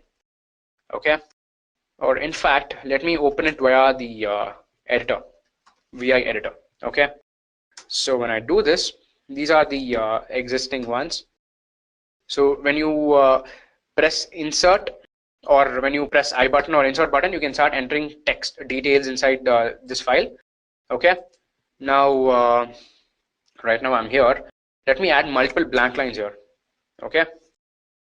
So as you can see, there are around 3 blank lines here. 1, 2, 3, 4. There are 4 blank lines, and here there are 3 blank lines. Okay. Now let me press escape. Okay. Now if I give escape.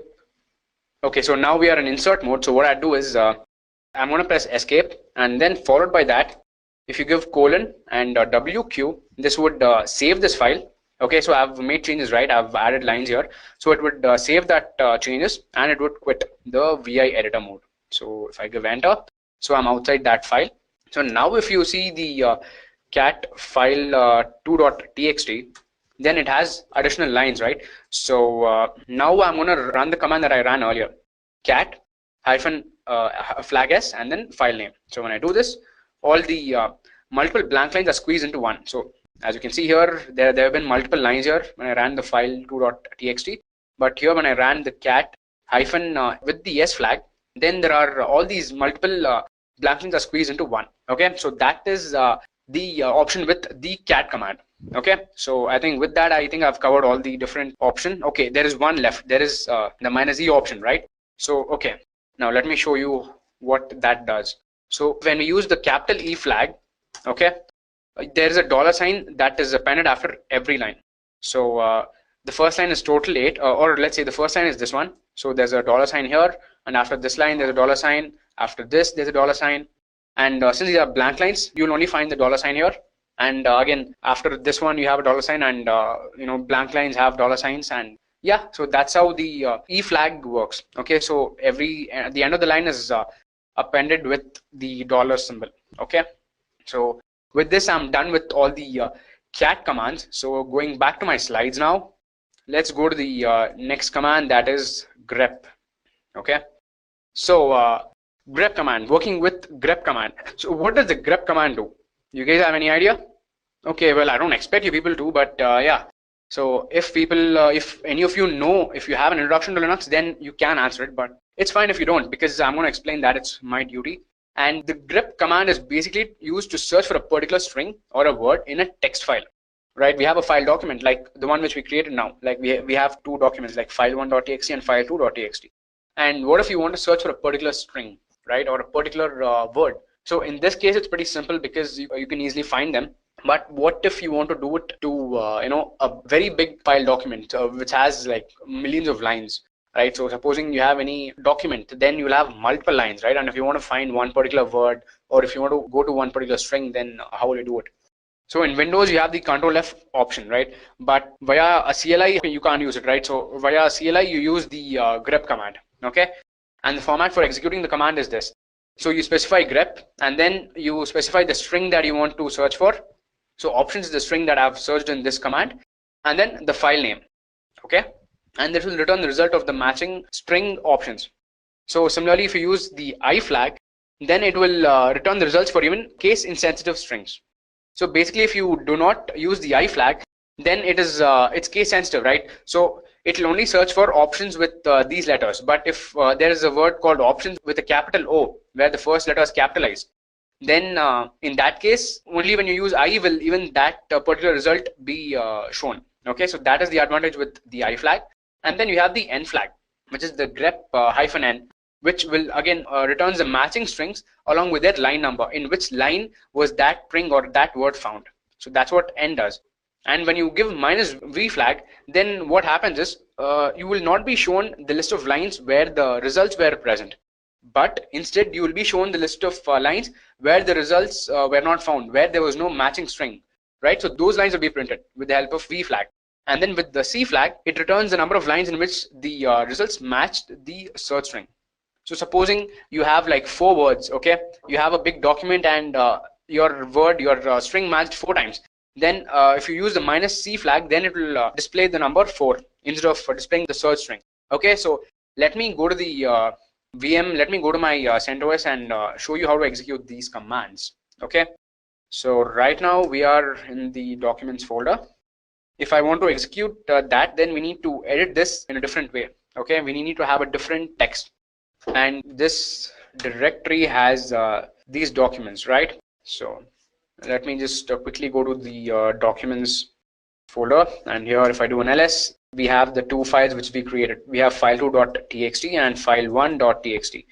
So what I'm going to do is I'm going to see what's there in file1.txt. Okay, so let me edit this file. Okay, or let's just create a new file. What do you say?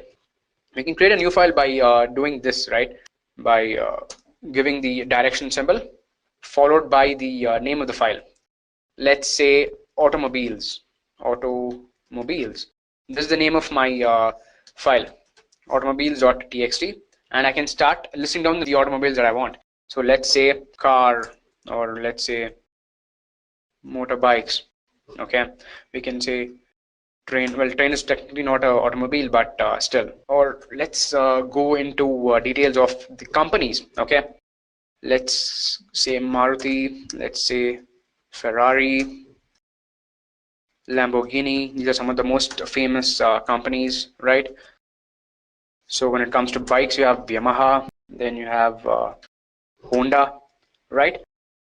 You have Suzuki, you have Aprilia, and to name a few more. We can add some more companies like BMW. We can add Audi. We can add Volkswagen to this list. Okay. Now, if I do a Control D, then this will be the list of content in my automobiles.txt. Okay. I'm going to clear the screen now, and if I do cat command here, then it displays the list of contents here, right?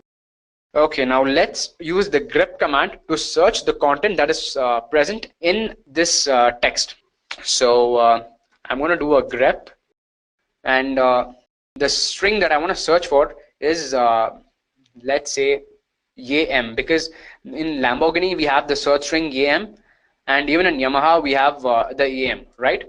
We are supposed to get two results for this. So in this case, so if I just say grep YAM, and if I specify the file name automobiles.txt, and if I give enter, then I get the two different words, right? The two names where this was present, where YAM was present. Okay, now if I use the same thing with the I flag, then it will display the list of files in a case insensitive fashion. But in my file, there's no uppercase file. I'm going to say automobiles.txt. I'm going to append this word called Amber. Okay, so Amber is another automobile company, and when I do this, and if I run the cat command now, okay, you will see that along with these names which was there initially, there is Amber has been appended. Okay, and this time when I search for AM, right, so it should not show me this, because even though there is AM here, the A is capital here, but I'm searching for small a, so it should not show me this result. Okay, I should get the same result that I got previously. So if I do a grep AM, like earlier, I got the Lamborghini and Yamaha as the only options. Okay, but now if I append this with -I or the I flag, so what happens is I'll get the option of even Amber along with this, because it would search for the string in a case insensitive fashion. Okay, so this time, as you can see, Amber is added to this list because it did not consider case insensitive letters. Okay, so that is about the I flag, and there is another N flag, right? So let's see what the N flag does. So every time you use the -N flag, then it will list down the line in which the word was present. So that's what I mentioned earlier. So over here in line number 6 and line number 7, we have Lamborghini and Yamaha, right? So the line number is mentioned. Okay, now so that's what the N flag does. Okay, so we have the V flag and the C flag left. So let's execute them and see what happens. So when I remove N and when I execute V, as you can see, all the results except for Yamaha and for Lamborghini would be present here. Okay, but if I give -IV, okay, which indicates IV flag, then even amber would not be present in the output I will get now. Okay, when I give enter, as you can see, amber is not present because amber is part of the case insensitive option, right? When we included I, this should be chosen as a search result, and since it's considered as a search result, we will display only the result, the set of results which were not found. So the other lines in which text was not found were these, and that's why we got these options. Okay, now we have one more flag which we need to see, and that is the C flag. And when you enter the C flag, then it displays the list of the number of times that a string was found. So AM was found 2 times, once in Lamborghini and once in Yamaha. So that's why we got the answer as 2. Now, if I use C with the combination of I, all right, I'm going to get 3. That's because even amber will be considered in this case. Okay, guys. So this is what is there with respect to the grep command. I spoke about the grep command. Okay, and now in the next slide, let me talk about the sort command. Okay, and so we use the sort command to sort the results of a search either alphabetically or numerically. All right, and we can sort either files or file contents or directories. So what this means is whatever results you get, right? Or I mean, not just results, or even if it's the list of items that is present in a particular directory, even when you run an ls command, right, you'll have a list of files and the list of folders that are there in that particular directory. So we can sort even those things. Okay, now that result can be sorted, and also we can sort anything else. We can sort the contents of a file, right? We can sort the contents of the file, or all these things. So that's what this means. So without wasting much time, let me just show you how that is done. So you can give sort and the file that you want to search. Alternatively, you can also search 2 files at the same time by giving file1.txt and file2.txt. Okay. So and the syntax for that is sort and the file name. Okay. When you say sort on the file name, then the contents of this file will be returned in the alphabetical order. Okay. If you want to sort 2 files at the same time, then you can in arguments you can just give both the file names, and it will sort the contents for both file1.txt and file2.txt. Okay. And again, if you want to display them in the reverse order, then you can specify the R flag. And for case insensitive sorting, you can do the -f flag. And then if you want to sort the results based on the number in a numerical order, then you can use the N flag. Okay, guys. So let me first of all go to my terminal and start executing them. Okay, so what I'm going to do is I'm going to clear my screen, and currently let me just list down the contents of this directory. So we have automobiles file, we have file1, and we have file2. When I just give a sort and press enter, then I enter the interactive mode. Okay, so here I can type I can type random words. Okay, I can say A B C D, or I can say B C D A, or I can say E D F G, all these things. Okay, and then when I press Ctrl D, it gets me out of the interactive mode. And when I exit the interactive mode, the text that I typed in, right, the input that has been sorted. So this up till this line was what I entered as input, if you remember, and up till E D F G, right? So basically this text has been ordered as per alphabetical order, and since A comes first in alphabetical chronology, this is first, the BCDA is second, and then you have the other lines. Okay, these have been sorted in an alphabetical order. Now if I give sort with the file name, okay, that is automobiles.txt, and if I give enter, then this particular file will be ordered in the alphabetical order. Okay, the contents will be listed down in an alphabetical order. Let me clear the screen and show that again. So let me first just do a cat and show you how the order is. Okay, now let me run the sort with the file name. Okay, so now if you see, it was in this order initially, right? So car was the first option, motorbike was the second, train was the next, Maruti, and then came Ferrari and Lamborghini. But if you look at the sorted result, then it's in the sorted manner, right? So first comes Amber, then comes Aprilia, then comes Audi, and then the others. So that's what sorting does. Okay, and the same thing can be done for 2 different files at the same time. So this was the automobiles.txt. Supposing I want to list down even my file2 contents, then I can just type file2 file2.txt here, and the results of both the files will be in my terminal. Okay, but before that, let me just clear the screen so that it'll be easier for you to view the results. Okay, so now that I've cleared the screen, let me sort these two files. Okay, so the command is sort, and this is what I had previously, and let me add file2 to it. Okay, file2.txt. Now what this would do is the results of both these files, right, automobiles and file2, the results of those would be sorted in the alphabetical manner. Okay, now if I give an enter, as you can see here, first initially you have blank space. Okay, now that is because blanks are ahead of the capital A, right? This is the alphabetical order, correct? So first comes blank space, then comes white space, and then comes the characters. So once we are done with those things, then we have Amber, Aprilia, Audi. This was the order in which the files were listed in the automobiles, and right after C, D comes. Okay, now this line is part of the file 1. While these are part of automobiles, this was part of file2.txt.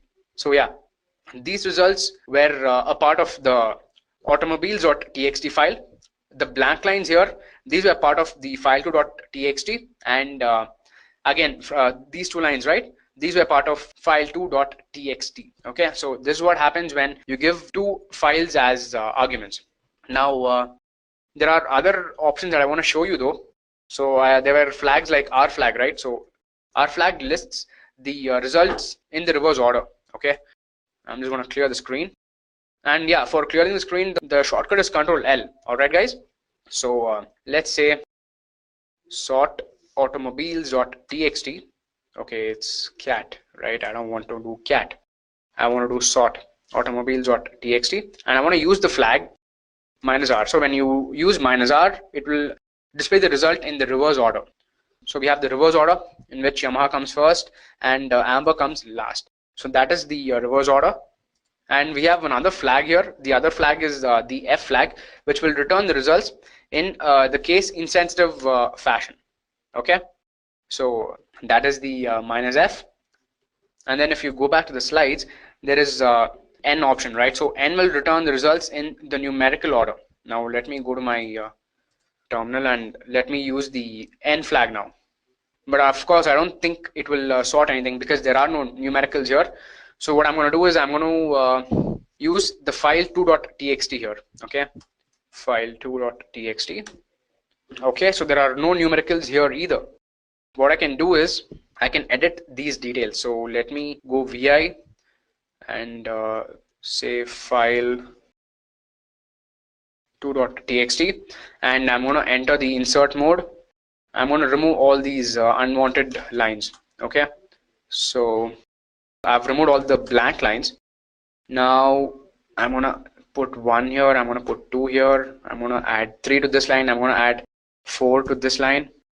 Okay, all right guys, or let's give the order 7 here. Okay, you have 2 here.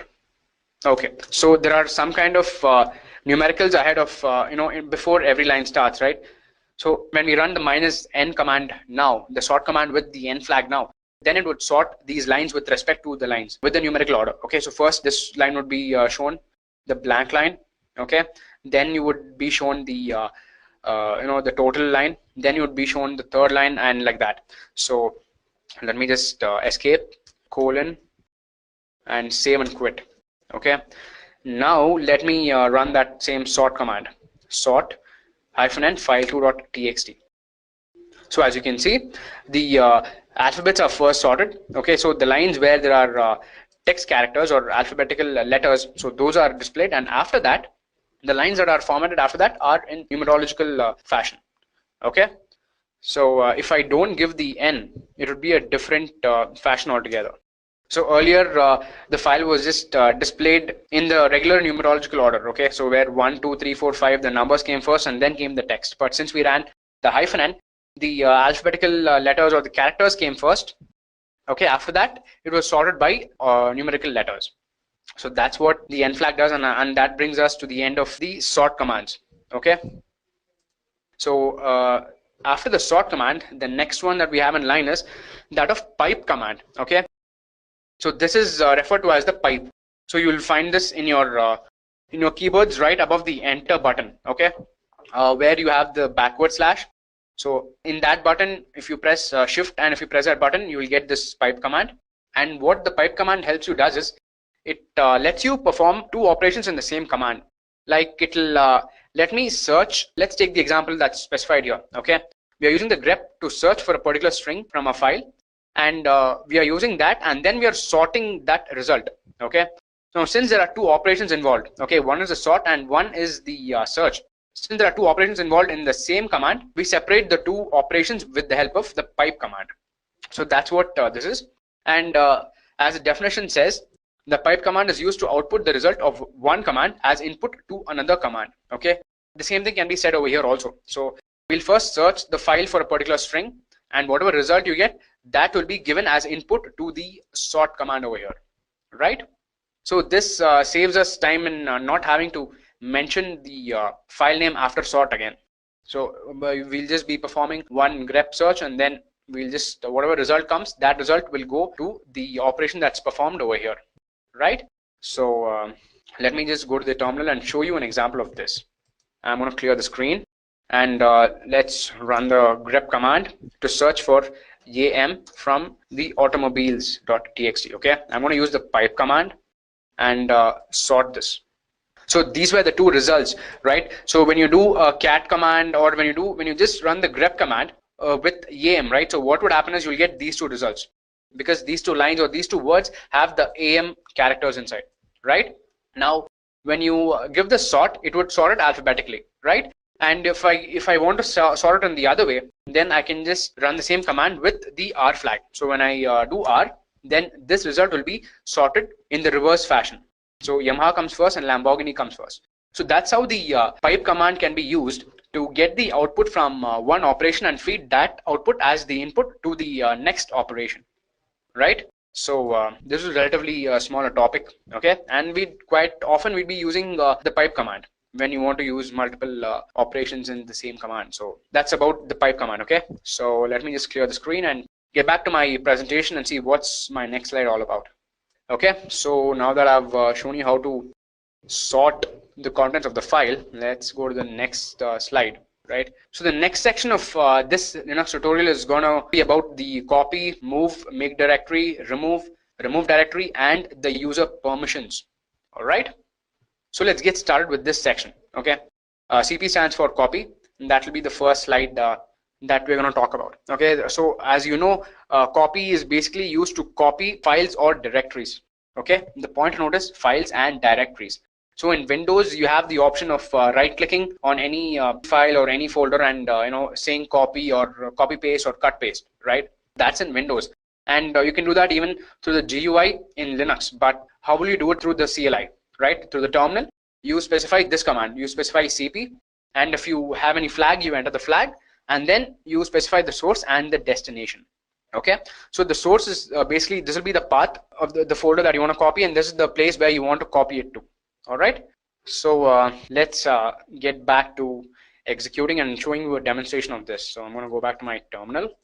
So first of all, we are in the documents directory, and let's see what is there in this directory. Okay, there are the three files that we created, right? There is automobiles.txt, there is file1.txt, and file2.txt. Now what I'm going to do is I'm going to copy the automobiles.txt and paste it in my desktop. Okay, so let me just minimize this. So this is my desktop, right? So right now I don't have the automobiles.txt, but through the terminal I'm going to run a command which will copy the automobiles.txt to this folder. Okay, so I'm just going to minimize the terminal now to show you that it happens, okay, in real time. So what I'm going to do is ls, I'm going to say copy automobiles.txt. This is the source, and the destination is root home Edureka, and in Edureka it's the desktop folder, right? When I hit enter, there will be a new automobiles.txt file that will be created over here. So as you can see, the new file got created over here, and yeah, so it's a very simple command that you can execute. So you can do the same thing to even directories and files. All right. So what I'm going to do is I'll go to the home directory, and from the home directory I'm going to go to the desktop directory and copy the LMS folder, right? So the LMS folder is again, it's a folder this time. It's not a file. So last time we copied a file. This time I want to show you how to copy the folder itself. Okay, I'm going to copy this folder and paste it somewhere else. So let me go to the terminal, cd, and I'm going to go to the desktop here. All right. So we have LMS here. So I'm going to say copy LMS. All right. So I'm going to remove the slash from here because I'm going to copy this folder now. And this would make it the source. That would make LMS the source. And the destination is, we have to put the absolute path here, right? So we got to start from the root directory and go to home, Edureka. And let's say I want to put it in the documents directory. Okay. So something that is present in the desktop directory that is being copied and pasted inside the documents directory. Okay, so when we give enter, so guys, we are getting an error here, right? So it says copy CP omitting directory LMS.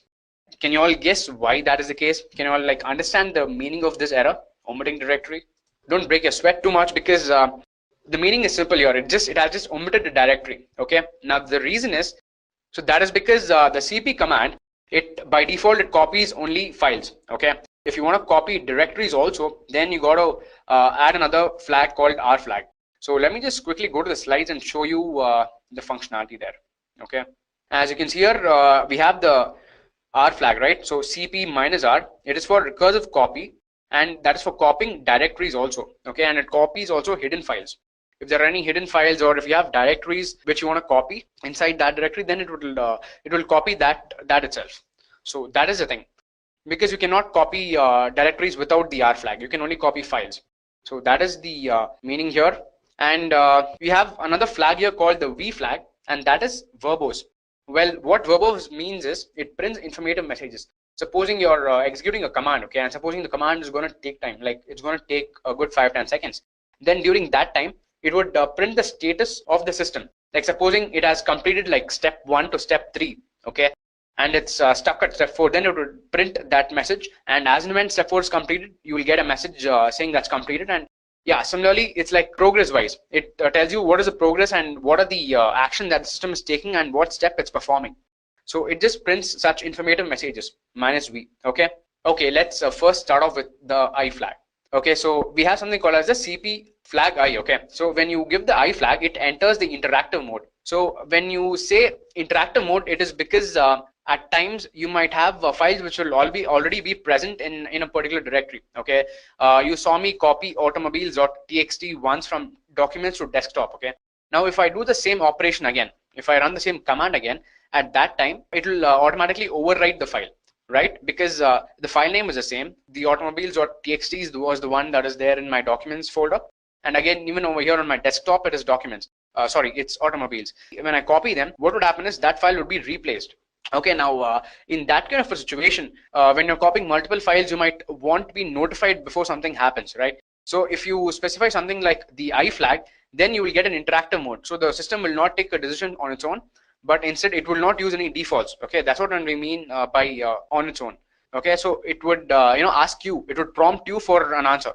It will tell you that, okay, this file already exists in this directory, and do you want to replace it? And then it will give you an option Y or N. Y stands for yes, N stands for no.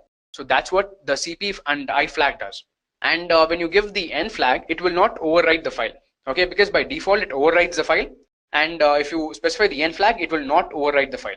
But the whole concept here is it is based on the file name. What if the file name is the same and the file contents are different? Okay, at that situation you might want something like the flag U. Okay, now what the flag U does is it will update the destination file only when the source file is different from the destination file. So by using the N flag, you will make sure that the file is not overwritten. Okay, but then if you use the U flag, you will have another benefit. Okay, what will happen when you use the U flag is, so first it would check the file name. If the file names are different, then it would create a new file. If in case there is another file by the same name, then it would check the contents of that file. If the contents of that file and the file that's being copied, if they are the same, then it would not get copied, and it would only get copied when the content is different. So at that time you'll have two different files with the same name. So that's the advantage with the CP and U flag. Okay, so let's try executing these options. All right. So I'm just going to go back to my terminal here. So first and foremost, let's execute the R flag. Okay, it's capital R, so do note that. And when you say enter, so the item is copied. So if you go back to your documents folder, you can see that there's a new folder called elements that's been created. So this was initially not present, and it's present now. Okay, now what we'll do is I'll delete this. Okay, I'm going to minimize this, execute the same command along with the verbose flag. All right, so as you can see, the status of the system was also displayed in the meanwhile, even though I entered my text somewhere here. Yep, it's right here. Correct. So this was the earlier command that I executed without the verbose. Okay, here it just straight away copied the file. Okay, the LMS, the LMS folder to my documents folder. But when I gave V, the informative message also came. Right. So it the step-by-step process of what all is being copied came. So first, this was the first folder being copied. This was the first sub folder being copied, and after that, all the other files that are being copied. Each and every document, step by step. It is all listed down, and you'll get all those details here if you give -v in your command. So that's what the -v does. Okay, so I'm left to show you the I, N, and U flags, right? So what I'm going to do is, let's say, I just want to clear the screen now. Okay, I'm going to remove this command here and go back to the documents folder and show you that the LMS has been copied. Okay, with the verbose when I created this folder. Okay. Now, what I wanted to show you is I wanted to show you copy with the interactive mode. So earlier, if you see the desktop, there's already an automobiles.txt, right? So what I'm going to do is I'm going to copy automobiles.txt. I'm going to copy this one again to the desktop. But this time, it should, I'm going to use an I flag and it will not overwrite the existing flag. So I'm going to say cp automobiles.txt to destination is home / Edureka / all right, I think I'm in the wrong directory right now. Okay, so I need to go one path back, switch to documents. All right, now here I need to copy the automobiles from here, right, and put it in the desktop. So home / Edureka / desktop. Okay, so I'm gonna copy the automobiles.txt over here. So when I give enter, the automobiles.txt has been copied here again. So let me just go back to my desktop and see that even though I've run this command 2 times, one earlier and one now, just a couple of seconds back, there has been no duplicate that's been created. That's because this file has been overwritten. Okay, the one with the name automobiles has been overwritten with the latest command. So what I'm going to show you now is I'm going to use an I flag here. Like I told you, I flag is what gets you into interactive mode. So you will start interacting with the Linux kernel or the Linux shell over here. So as it says, the home Edureka desktop automobile.txt, it says overwrite. Do you want to overwrite this particular file? Because it's already present. If you want to overwrite, if you say Y and if you enter, then the file would be overwritten. Okay, but if you give N and enter, then that file would not be overwritten. So if I say no and if I enter, then that copy would have failed. Okay, but if I do the same thing again and if I press Y, it would have overwritten. The file would have been overwritten. So that is what the I flag is. And then you have another option, okay, of the N flag. So the N flag, what it does is it does not overwrite the file by default. So for that option, I told you that by default it overwrites, right? So I also showed you earlier that no duplicate was created and the existing file was overwritten. Supposing you don't want to do that, then you can just use the N flag, which would automatically indicate and tell the Linux runtime engine that not to overwrite this particular file. Okay, so you can have any number of files there. So even if the contents are different here, okay, so even in case the new file that's being copied has different content, okay, but it has the same name, then even in that case, by specifying the N file, it will not be overwritten, because there's a good chance that you might have made changes to the latest file, and by copying another file with the same name to that same directory, then there's a good chance that you'll be losing out on the changes that you made, right? So at that time you can use the N flag. So in fact, let me show you that with an example.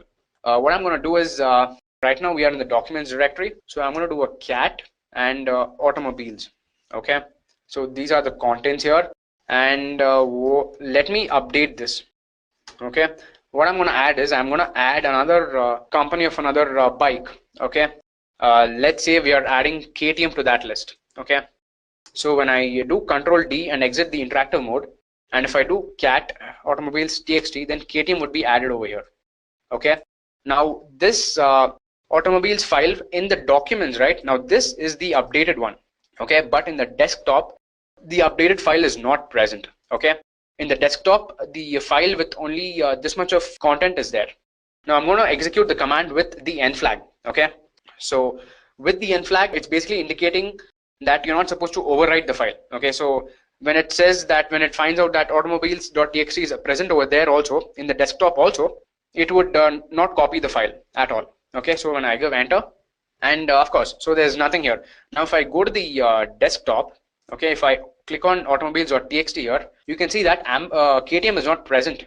All right, but however, when I close it and if I remove the n flag, right? If I remove this flag and execute it, and if I go back to the automobiles.txt, you'll find that KTM is updated. Awesome, right? So that's the power of this n flag. Okay. So that is the end of all the different flags that I was about to show you from my PPT. Okay. So additionally, there is one other thing that I want to show you. Okay. Now I showed you how to copy from source to destination. Okay. And now, what if you know the path of something and you want to copy it to your present directory, to where you are currently. So this is basically, I'm just teaching you this option to save some time. At times you might want some shortcuts or some hacks, right? You don't want to provide the complete path everywhere. So at that situations, at that scenarios, you can use this hack. And let me explain that before I execute it in my terminal. So what I'm saying is, right now I'm in my desktop and I have only my automobiles and my readme text files. Okay. Now, but in my documents folder, I have three other texts. I have file1.txt and file2.txt. Okay. Let's say I just want to copy the file2.txt. What will I do if I want to copy my file2.txt into my desktop? I'll have to go to my documents folder, then put the cp command and then enter the file name and then copy it to this folder, right? I have to specify the path of this desktop. So instead of that, there is another hack over there. Okay. Now, instead of doing that, what I can do is I can just go to my terminal.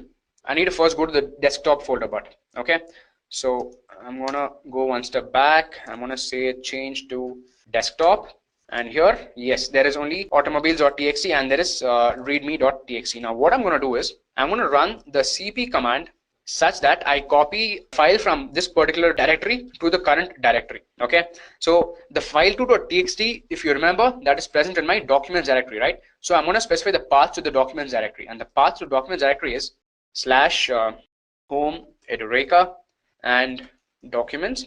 Okay, and the file name is file2.txt. okay, I'm going to copy this file which is under this path to my current directory. Okay, instead of having to specify my complete current directory, I can just give one dot. So this one dot represents the current working directory. Okay, I'm currently in my desktop, and what this command would do is it would copy this file into this current directory. Okay, now when I give enter and if I go back to my desktop, you'll see that the file2.txt has been created. Okay, that's because it went to this path, picked up this file and pasted it in my current directory. Okay, so that's what this is about. All right, so this is what I wanted to show you guys. This was something additional which was not there on the slides. So I'm done with that. So moving on to the next slide. Okay, so next up we have is the move command. Okay, so the MV, like CP stands for copy, the MV here stands for move. Okay, and this is used at times when you want to cut paste something. Okay, this would, when we used copy, then the original copy of that file was also present in the existing directory and it was created in another directory, right?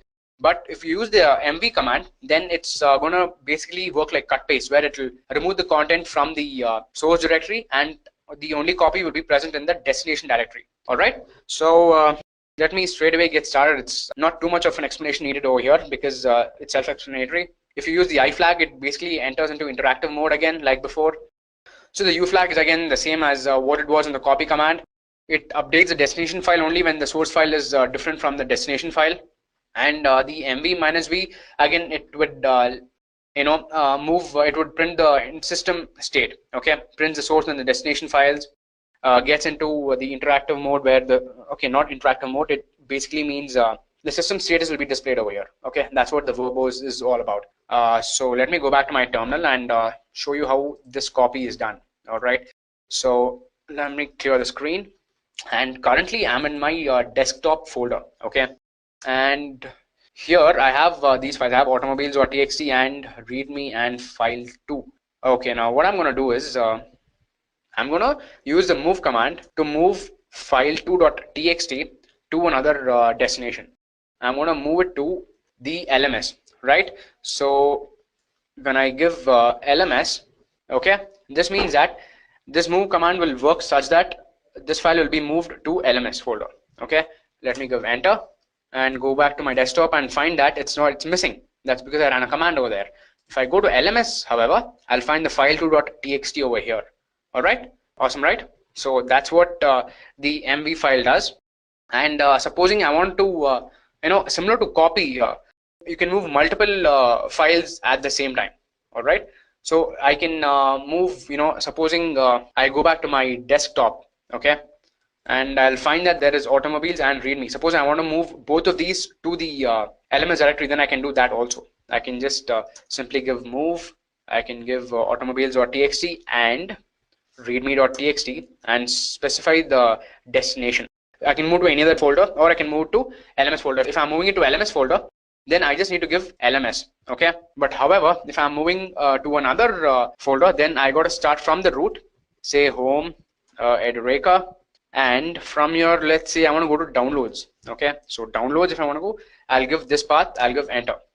And if you notice, both are missing from my desktop. And if I go to my Edureka and if I go to downloads, I can find the two files over here. So that's how simple it is, guys. So that's the move command.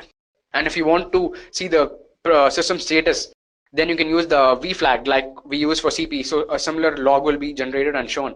If you want to enter interactive mode, then you can use the I flag, right? If you're moving like two files, right, at that time you might need the interactive file. So similar to copy, where if you're moving to the destinations folder where there's already another file with the same name, then at that time you might want to use the I flag. It would ask you whether you want to override it or not. If you don't want to override it at all, then you can just give the N flag. But there again, if you don't want to use the N flag either, then you can use the -U flag, which would update the destination file only when the source and the destination files are different. Okay. So these are the different flags that can be used with MB. So basically the flags that can be used here are the same as the flags that can be used with the copy command. So guys, that's it with the move command, and we can go to the next slide. Okay, we can go to the next topic. But before that, there is one more functionality that I want to show you with respect to both copy and move. I actually forgot to show you this aspect. Okay, now for this, let me first show you the GUI aspect. Okay, all right. I go to my Edureka, and if you go to my documents, you'll find all these three text files and also my LMS folder. Right now, whether be it copy or whether be it move commands, I've showed you how to copy like one file or two files or three files. Okay, but what if we have like 25 files, right? So what you have, like, I mean, just think about this.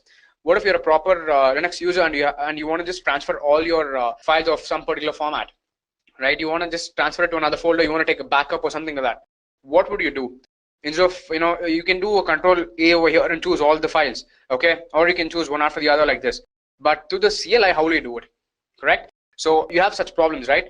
So for that, we have options also for CLI, and those work with both CP and the move commands.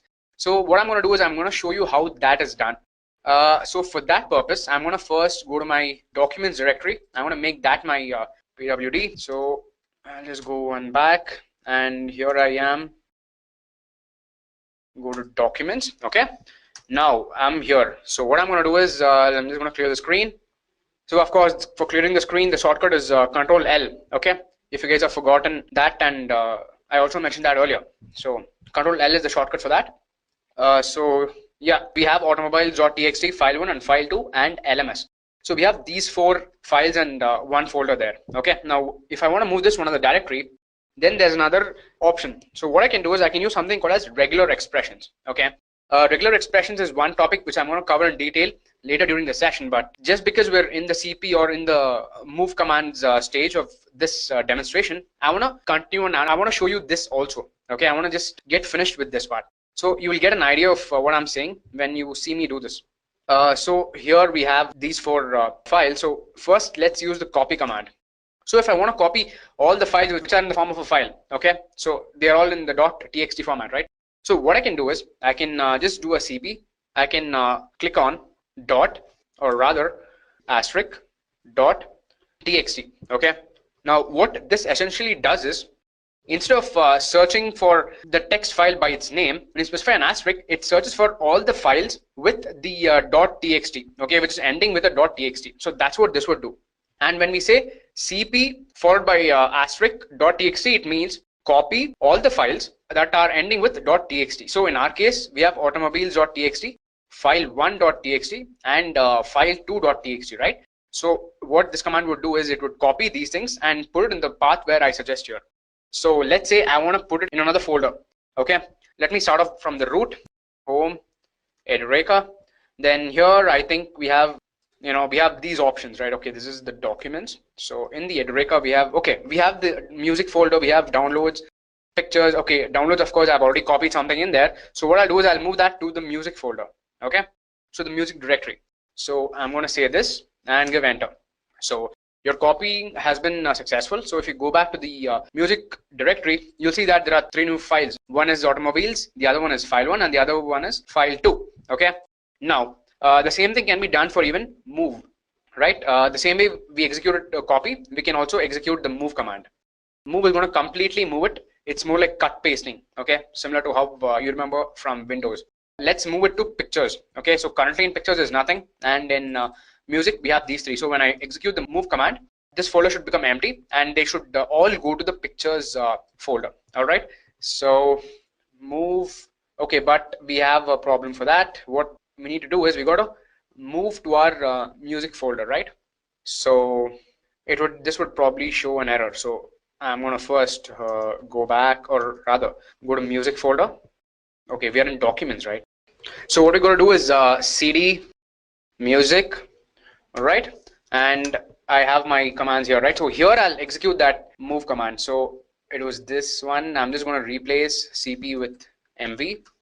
Okay, so from my music directory, it's going to move all the folders or files which will have the .txt format. Okay, all the files, not folders. It will move all the files with the .txt format, and it will move it to home/edureka/ let's move it to pictures. What do you say? Okay, so when I give enter, that would have moved. So let's go back to our folders, music. There's nothing here.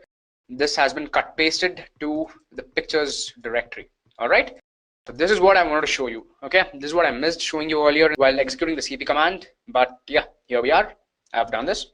And similarly, if you want to go also, if you're from the music directory and if you want to move something to the present working directory, even that is possible. Okay, so another possibility which I would like to show you is that of going back, going to pictures, and then we have all this here. Right? I'm going to clear the screen, ls again. We have automobiles, file1.txt and file2.txt, right? So we can do a move command, and so right now we are in the so let me clear the screen again. So I'm going to do a cd, I'm going to clear the screen, and currently I'm going to do an ls. So some of our items are present in pictures. So what I'm going to do is I'm going to move back to music. If I do an ls, there's nothing over here. So what I'll do is I'll say move /home/edureka/ pictures dot, okay, asterisk first dot txt, and I want to move it to the current directory. So when I do this, again from the pictures, everything would have moved back to music. All right, so that is the other thing that I want to show you. Okay, so similarly it works for even the copy command. I'm pretty sure you'll understand how it works, so I'm not going to waste too much time on that. Okay, I've cleared my screen, and now let's start with the next topic. Okay, I'm going to go back to my slides, and yeah, the next topic is make directory commands. Okay, so the next topic is make directory. Okay, that's what mkdir stands for, make directory. All right, so it's simple. again, if it's all about creating a new directory or creating a new folder. Okay, so to create a new directory, you just specify mkdir and the path. Okay, the directory path. Okay, that would create a new subdirectory in that path. Okay, guys. So currently we are in the documents, right? So I'm going to do an ls. I have these many things. So I'm going to do a mkdir and create a new folder over here. So that folder name is going to be, let's say, folder 1. Okay, when I do this, a new folder is created. So when I do the ls command again, so you can see that the folder 1 is extra. Okay, it was not there the previous time that we executed the ls command. Okay, so that's how you create a new folder. So it's pretty simple. Now comes the other question. Okay, I can go into the folder 1. Okay, of course there'll be nothing inside. Now what if I want to create multiple folders, okay, and parent directories? Let's say something like I want to create folder 1 inside which I want to create a folder 2 and create a folder 3. Is that possible? Okay, so I'm going to try doing that and show you if it's possible or not. Okay, so I'm going to say make directory folder 1 slash folder 2. Okay, this would be folder 2 because I'm already inside folder 1. This would be folder 3 and folder 4. Okay, so this basically will run the make directory command inside folder 1 and it will make a directory 2, 3 and 4. Now when I give enter, these folders should be created. Ideally they should be created. Okay, ideally speaking. So let me just verify everything once and show it to you. So it was documents. This was the new folder I created, folder 1. There is nothing inside. Okay, now from the terminal, if I click enter, it says make directory cannot create directory folder 2, 3 and 4. Okay, because there's no such file or directory. Okay, do you all know why that is? I asked you specifically, can we do it? That is because when we try to enter one directory, it's possible. Okay, when like in this case we specified just one directory, right? Just folder 1, so it created the directory once. But in this case there are too many directories that we need to create. Okay, it's like 2, 3 and 4. How can make directory create so many folders? Because this is going to be in the form of a parent, child or a subdirectory, right?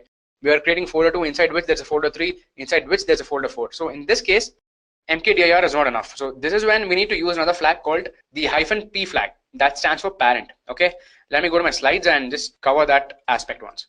So as you can see here, there's a flag called -p. Okay, and what it does is it creates both a new parent directory and a subdirectory. And it's essentially used only when you're creating like 2, 3 directories, and I mean you're creating one directory and a couple of subdirectories under that directory. Okay, so that's when you use this. Alternatively, you can also use this ---- parents. All right. And if you want to create one parent directory and multiple subdirectories inside that directory, then you can use these flower brackets. Okay, inside the flower brackets, you can have the different folder names. Okay, so let me just quickly go to the terminal and show you that aspect. So make directory, these were there, and now I'm going to give -p, and when I execute this, everything would have been created. So let me do a cd folder 2. Now do an ls, there's a folder 3. Now let me do this and enter, and let me do an ls again, there's a folder 4. Of course here there would be nothing, right? So let me enter this folder 4, and here there would be nothing, folder 4. So that's what I was talking about. Okay, let me also verify that once from the terminal. Folder 1, we created a folder 2 inside which there's a folder 3 and there's a folder 4.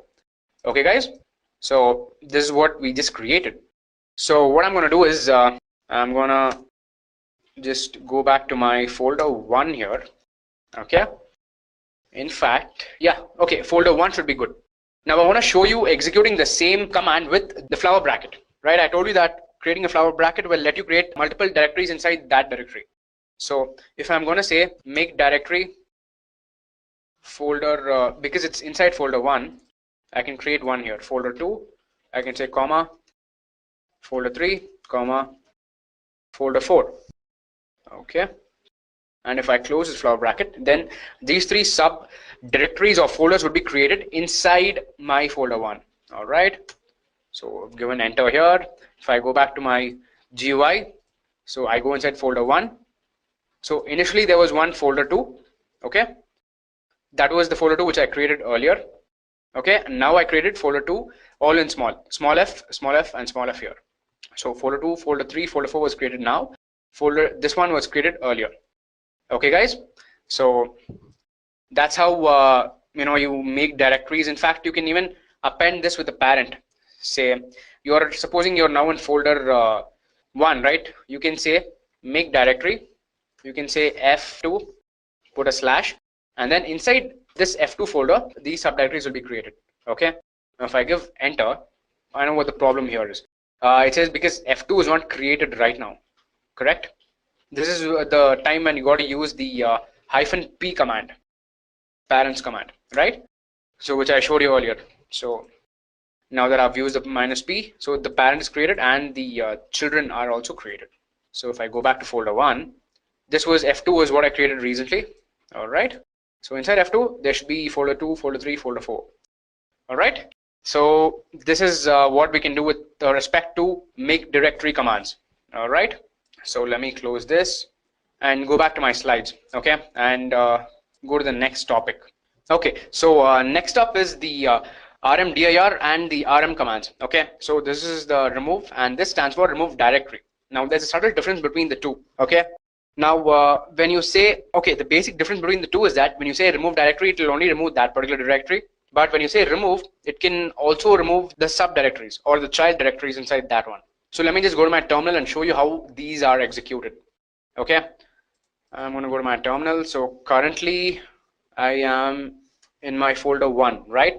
So let's go to folder 2 and then do an ls cd folder 3 ls cd folder 4. Okay, of course there's nothing here. So what I can do is I'm in folder 3 now. Okay, ls again. Yes, I'm in folder 3, and if I want to remove this folder, then I can do remove directory folder 4. All right, so when I do this particular folder would have been deleted.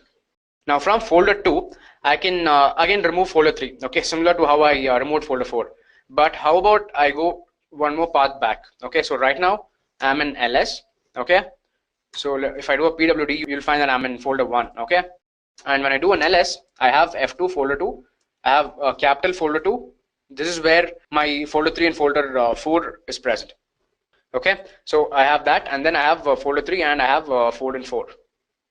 Now, however, if I try doing a remove directory, and if I try to remove folder 2, right, it will not work. It failed because the folder 2 which we are trying to delete, right, from inside folder 1, we are trying to delete the folder 2. This is that folder 2, and inside this folder 2, there's another folder that is folder 3. Let me just show it to you once so that I can remove your confusion. So inside this folder 2, I have folder 3. Okay.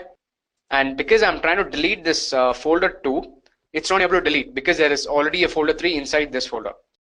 That is the problem with remove directory. So guys, I've just cleared the screen, and let me just do an ls again. So now I'm going to show you how to remove these folders. I showed you removing folder 4. Okay. So inside this folder 3, I went and I removed folder 4. Okay. Now I'm going to show you how to remove multiple folders. Okay. At the same time. Now let's say I'm running the same remove directory again. So I'm going to say remove folder 2, and when I give enter, it says failed to remove folder 2 because the directory is not empty. Okay, do you know what the problem is? It's telling, right, because the directory is not empty, it's not able to delete. So because folder 3 is contained inside folder 2, it's not able to delete this folder. So if I want to delete folder 2 also, then what I got to do is, I got to first delete the folder 3 and then delete the folder 4. So I have to provide the absolute path of the child directory. Okay, so I'm going to say remove directory. Okay, same like before. I'm going to say folder 2 / folder 3. When I run this command, then my folder 3 will get deleted. Okay, the child will get deleted, but the parent will still be active. Folder 2 will be active. Okay, because when I use the rmdir with folder 2 and folder 3, only folder 3 will get deleted. Let me show you why that's the case. When I give enter, when I do an ls, folder 2 should be available. See, folder 2 is available, but when I do a folder 2, there's nothing in here. Okay, there's nothing in here. So if you want to do that, if you want to delete both the parent and the child at the same time, you got to use a -p flag. So let me show you to use a -p flag. Okay, so I'm just going to make the folder 3 now. and I'm going to show you how to use a p flag. So similar to how we use while creating a folder, we got to use the same remove directory. Okay, rmdir with the hyphen p and folder 2 and folder 3, folder 2 slash folder 3. So in this case, both the folder 2 and the parent and the child will get deleted. Okay, enter. When I do an ls, I don't have a folder 2 here. Okay, this one is also deleted. So that's what a -p flag does. Now let me just make a new directory, and what I want to show you is the verbos. Okay, so I'm gonna make directory. So again, the ones which I deleted have come back again, would have been created again. So I want to show you the usage of the verbos directory. When I add a v here, as per the slides it said, right, verbos. So when I add a v here and when I hit enter, okay, I've done the make directory again. So I have to actually remove the directory now. Okay, now when I say remove directory and when I try to print the verbos -pv, so it says first it's deleted the folder 3, okay, which is inside folder 2. After deleting that, it has come and deleted folder 2. Okay, so that's what this is all about. This is what you need to know about the remove directory commands. Now let me just clear the screen. So guys, now let's see how the rm command works. Okay, now the rm command here, as it says from the slides, it can be used to remove even non-empty directories. Okay, if we use the rm with the r flag, and if we use the r and p flags together, then it removes the non-empty directories, including the parent and the subdirectories. Okay, so the one limitation that we had with rmdir command was that we could not remove non-empty directories. We had to first empty them and then only delete them. Okay, otherwise we had to specify the entire path and then use the p flag to remove all the parents and all the child subdirectories in that path, right? That was the limitation that we had with remove directory. But in rm we don't have that problem, because let's see. Okay, in ls we have so many folders. Okay, so if I try going to f2, okay, and I do an ls here, then I have 3 different folders: folder 2, folder 3, folder 4. Okay, now if it's an rmdir command, it cannot technically delete this folder called f2. F2 is basically a non-empty directory. Inside F2 there are other directories like folder 2, 3 and 4. So let me just show it to you once. So inside F2 we have 3 folders: folder 2, folder 3 and folder 4. So with the rmdir command we cannot definitely remove it, but with F2 we have a chance of removing it. Okay, that's because we can make use of the r flag here. Okay, but however this will also, it will delete F2 and its subfolders. Okay, so let me do an ls, and if you can see here, initially under folder 1 we had F2 and these 3. Okay, but now we don't have that under F2 because that whole F2 folder is missing. If I go back to my folder 1 here, you'll see that the F2 is missing over here too. That's because the remove, right, it removed the whole F2 folder in spite of it containing some folders. Okay, and that's what the r flag does. That's the advantage of using the r flag. Okay, so if the same thing, if we use the r flag with the v flag, then it will print the status also. It's like the verbos, right? It'll print, it'll tell you what all has been deleted and how it has been deleted. So that's the advantage with using rm over rmdir. Okay, at times this is more beneficial. So I'm just going to clear the screen, and getting back to my presentation, I'm done with all the concepts in this slide. So let me go on to the next topic. Okay, so the next topic is going to be that of working with user permissions. Okay, it's very important for a Linux administrator to know what these user permissions are. Okay, because the different files will be there, different directories will be there, and he has to determine what kind of access will be available for which user, right? So that's what is controlled here. So the different permissions are basically read, write and execute. Okay, R stands for read, W stands for write, and execute is X. Okay, so initially you'll get this kind of an output. Okay, you know what, let me go to my terminal and show you what happens when you run an ls-l command, because user permissions is something which will appear and which you can control via the ls-l command, right? Because when you do that, all the different file contents, whether it's a directory or whether it's another file, all those things along with their permissions will be visible in long format, right? So let me go to my terminal first and go to cd. All right, now when I do an ls, I have a list of all these documents. Okay, but however when I do an ls-l, I get it in long format. Okay, So I get it something like this. So for each folder, I have the permission set. So for desktop, I have the permission sets, and then I have the other components. Okay, I'm going to explain what this entire component, what the entire row means. So to not let you get too complicated, first I'm going to explain only this part. Okay, the first 10 characters. If you see here, the first 10 characters are these, and I will explain this part first, and then I'll explain this set, these three blocks, and then I'll explain the remaining blocks. Okay, so getting back to this first block, in my slides, you can see that the first block, it determines what is the file type. Okay, it's either the file or directory type. In fact, if that is a directory, then it would be represented by D. Okay, if you have a D as the first character over here, then that's a directory. Okay, as it says, but it can also be any other thing. If it's a hyphen like this, then it means that it's a normal file. Okay, but in the first letter, if it's a C, then it means that it's a character special file. And if there is B over here in the spot of the first letter, then it's a binary special file. So basically, there can be 4 different letters over here. It can be either a hyphen or D, B, or C, representing 4 different aspects. Okay, so that is the first information that you have about that particular file. And then you have 3 different blocks. Okay, so the next 9 letters are going to determine the user permissions. Okay, and those 9 are divided into 3, 3, 3. Okay, so the first 3 represent the user permissions. Okay, the second block having 3 RWX representatives are those of group permissions, and the final block represents other permissions. Okay, this means other users. Now this user is the actual user who is logged into the system. Okay, that particular user.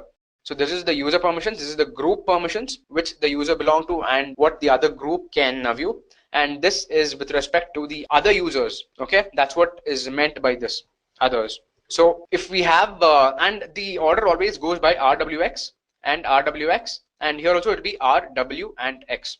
Okay, so that is the order: read, write, and execute. So if the first 3 blocks are all R, W, and X, then it means that the user has all the 3 permissions, or the owner of the file or the user has the read, write, and the execute permissions. Okay, and in this place, if there are 3 characters, right, R, W, and X in this order, it means that the owner or the user has the permissions to read, write, and execute that particular file. Okay, and if there is R, W, and X in the next block, then it means that the group has the read, write, and execute permissions on that particular file. So every file that's created, right, it will have a user, and it will also have a default group that it will be assigned to. So all the users, a part of that group, will have the read, write, and execute permissions.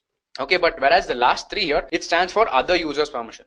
So there can be multiple users, right? The same system can have multiple users. One, of course, will be the root user. The other will be the owner or you. And besides you, there can be any number of users. It can be your friends, your colleagues, or other people. So this others represents that. And if you have a blank in any place, okay, so in this case there's a blank over here. In place of W there's a blank. It means that this others, they don't have the write access. They only have the read access and the execute access. All right. And similarly, if you go back to the terminal, okay, and if you see here, take the example of this particular file, desktop. Okay, desktop folder is where we were executing a lot of commands, right? It is under the Edureka folder. So yeah, this was the folder that we are talking about. The desktop right now, it's a directory basically, okay, that you all agree with. Then these 3 characters represent that the person who's using it. Okay, right now the person who's using it, because I'm logged in right now and I've logged in with this username, right? Sorry for that, guys.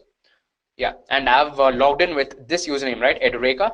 So me being the owner and me being the user, I have the read, write, and execute permissions. Okay, but the group that I belong to, okay, that group does not have the read, write, and execute permissions.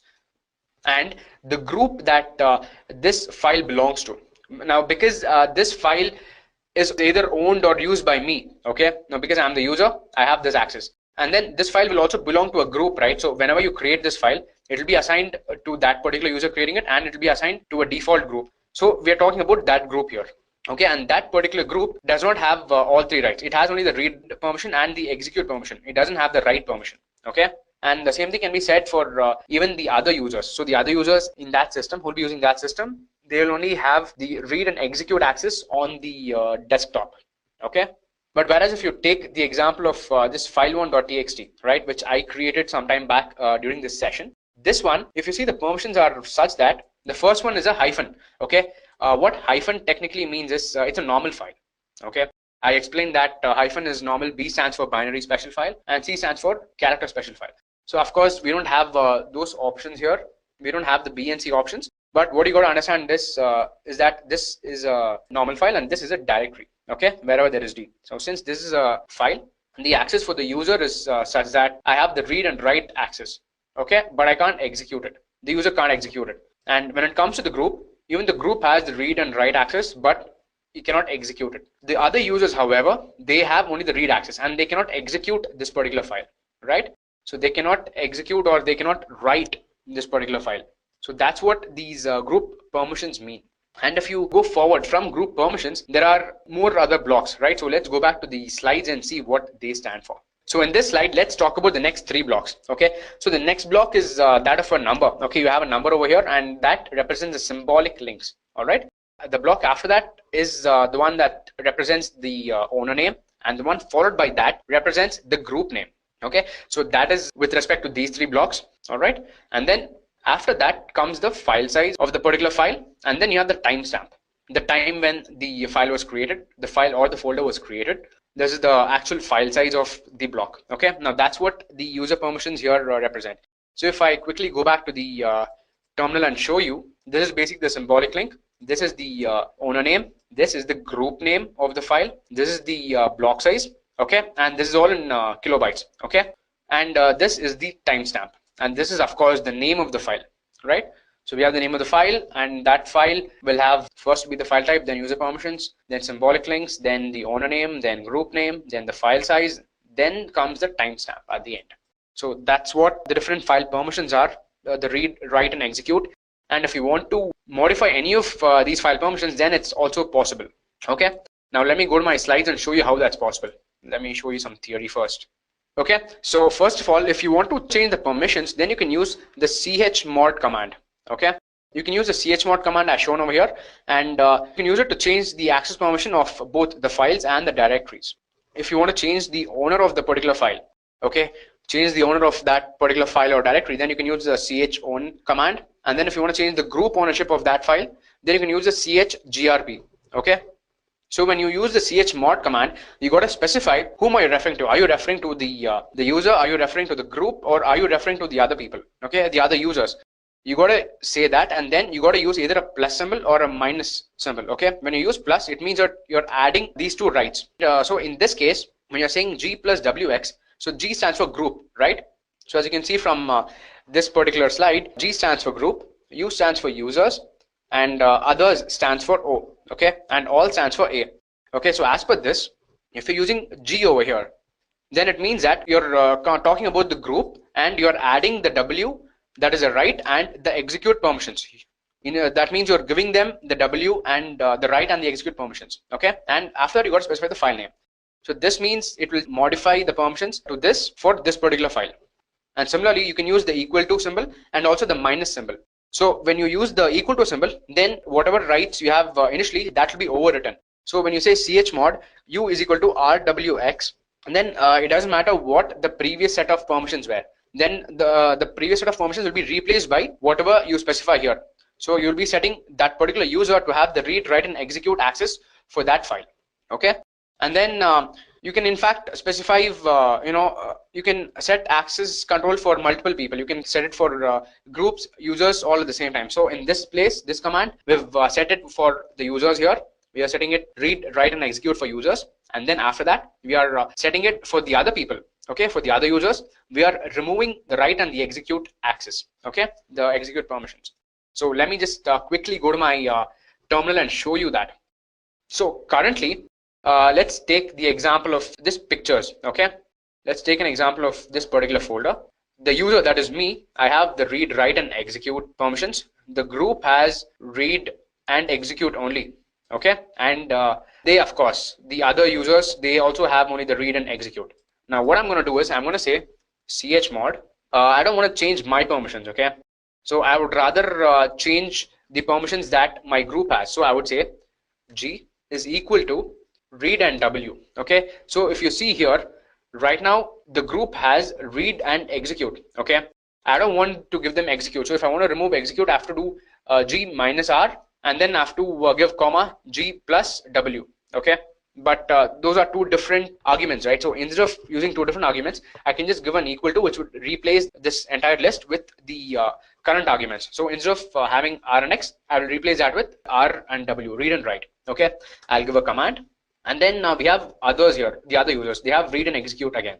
So what I'll do is I'll say O minus execute, because I want to give others only the read access. Okay, so in this case, when I do this, the X over here, that will become hyphen, and the hyphen here will become W. Okay, I'll be enabling the W for them and removing the execute, and for these people, I'll be removing the execute. And now that I've specified what are the permissions and who are the recipients, I'm going to give the file name. So let's say pictures.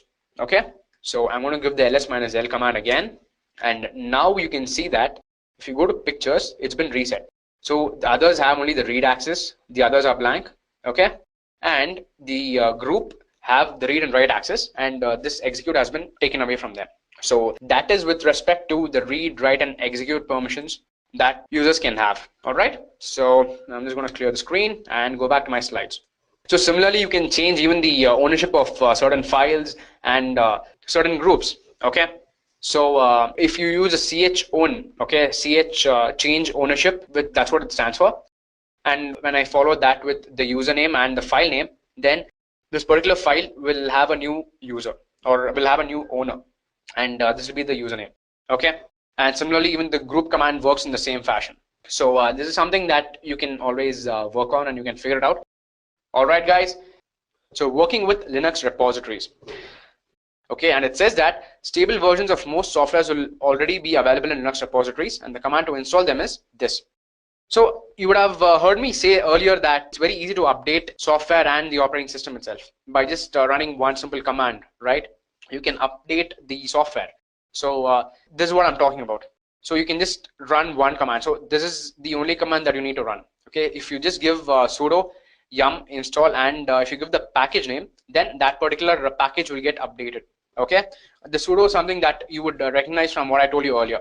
The sudo is to we give it to execute this command as a root user.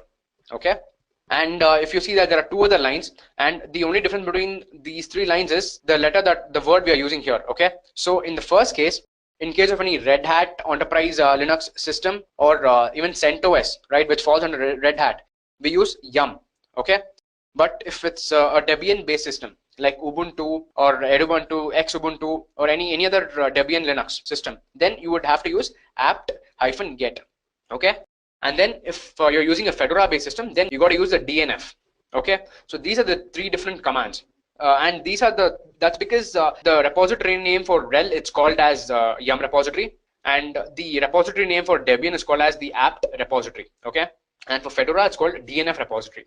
So that's why we say we will have to first give the sudo command, which would make sure that we execute this command as a root user. And from the command perspective, the first part would be calling or referring to the repository. Okay, so from the CentOS, it would refer to the yum repository, or from the Ubuntu, if I give apt-get, it would refer to the apt repository. And then we have something called as install. And when we say install and then follow that by package name, then that particular package will get installed. So for example, over here it is Java, right? I'm trying to show how to install Java on your system. So in this case, if you first give yum update, then it will first of all update your links to your repositories. Okay, it would update the yum command and the links that you have between the repository and yourself. So it's not something related to installation of Java. Okay, this is just another command that you specify if any of your installation fails. Okay, so this is not a compulsory command that you need to run. But besides that, what you have is yum install Java 1.8.0 - open JDK. Now the package name that you see here, right, that is Java. So if I want to install Java, then I would just give this particular package name, and I would say install. Okay, because the package name of Java that's present in the Linux repository, that is called as Java 1.8.0 open JDK. And similarly, if you want to install any other software, right, if you want to install any other technology like Hadoop, then you can just give one such package name. You just got to find out what is the name of the package that they have in the repository. You can just simply Google it, and it will give you the package name, and you can just say yum install or sudo yum install followed by package name followed by Hadoop hyphen 2.0 or 2.3.0, or very soon Hadoop 3.0 is coming. So you can say Hadoop hyphen 3.0, something like that. And yeah, if it's if you want to install Docker, then again you can say sudo yum install Docker and probably the version name. I don't think Docker needs a version though. And for installing Docker, you can do it also through Ubuntu. Okay, so when I install Docker in my other Ubuntu VM, right, which I showed you earlier, so that VM has Docker installed, and the command that I ran that time was sudo apt-get install Docker, and that downloaded and installed the latest version of Docker that was available in the repository. Okay, yeah, so that is it. And once you're done with the installation, it would take quite some time to install. And once when everything is done, then you'll have to just update your environment variables. Okay, you have to set the environment variables over here in your .bashrc file. And once you set the environment path over there, then you can just do source, and then your software is ready. It's installed. Okay, now this was another step which I skipped out because this is not really necessary for you to execute this. Okay, I'll tell you why. Because this command, which is update hyphen alternatives hyphen config Java, it is only to select a particular version of Java. Now let's say that you're new to Linux, okay, and you're downloading Java for the first time. Then you just need to run this command. So after running this command, you can straight away just probably when you're done with this, Java is installed basically. Okay, but it's just that you need to go to your sudo. You should do sudo gedit, go to your bashrc file and update the path where Java is installed. Okay, you got to specify to your environment variables to your runtime engine that Java has been installed in this path. So you have to just copy the path of your Java and paste it in the environment variables over here. And then you have to source that particular bashrc. So when you're done with these two things, your Java is installed. Okay, but if you already have a Java package installed, okay, so in my case, when I'll be showing you this now, I already have a Java 1.7 package, okay. So now if I do a sudo yum install Java 1.8.0 open JDK, then I'll have multiple versions of Java, okay, and my environment variables would be currently set to Java 1.7 because that's what I already have. But since you have multiple versions of Java, and since there are different packages, you can have multiple packages of Java installed, but you can only run one of them. Okay, so you set which one you want to run, right? That one you set over here. Whether I want to choose to execute 7 or whether I want to choose to execute 8, that I can choose by updating over here. So I'll show you this command also. Okay, so that is what I want to show you with respect to Linux repositories. So similarly, you can even you can do a sudo yum install PHP. If you want to install a PHP server, you can just say PHP MySQL server. If you want to install any other software like wget, you can do that also. So this is what we are saying. It's very simple to install software. So if you're doing it with the GUI, then you'll have a lot of steps that you need to do. You need to go to the website, download the appropriate package, then extract them, then install them, all those things. So instead, this is just simpler and it's much faster. Okay, now let me go back to my terminal and show you how that is done. Okay, so I'm going to go to my CD, and the command is sudo yum install, and now would come the Java package. So the package I'm going to install is Java 1.8.0. okay, that's because Java 8 is placed with this name. Okay, so the package name of Java 8 in the Linux repositories is Java hyphen 1.8.0 hyphen OpenJDK. Now, when I hit enter, it asks for the password because this particular, sorry for that, guys. When I use sudo to execute this particular command, then it asks for a password because I'm executing this as a root user. So that's why. If I try executing this as a local user, as my own user, then it wouldn't be possible to execute this command. Okay, I have to execute this as a root user, and root user is the one that has the ultimate privileges, the ultimate access. He has access to everything. So you just enter the password and put enter, then automatically your packages will get downloaded and it'll get installed. So now it says total download size is 33 MB, and it asks, is it okay to download it? Y stands for yes, and N stands for no. Now if it's you, when you're trying to download Java, when you give this command, you got to say Y and hit enter, because that would download the 33 MB package and install it in your Linux machine. Okay, but however, I have already downloaded Java, and since I've done it already, so I don't need to. Okay, I don't want to waste my time here because this is a session, right? I don't want to waste your precious time. So what I'm going to do is I'm just going to click on N and give enter. Is it fine, Siddharth, Hemant, All you guys who are in the session, is it fine? Because I want to save some time here by hitting N, okay? Because otherwise it would take some time to set up the installation process. So, okay, fine. Yeah, I'm getting a yes from you both. All right. So I'm just going to click on no. Okay. So it says exiting on the user command. Great. Yeah, so the only thing you got to notice that instead of N, if you put Y and if you hit enter, it would download for you and it would complete the installation. All right. And there's one more thing that I would actually like to add to this.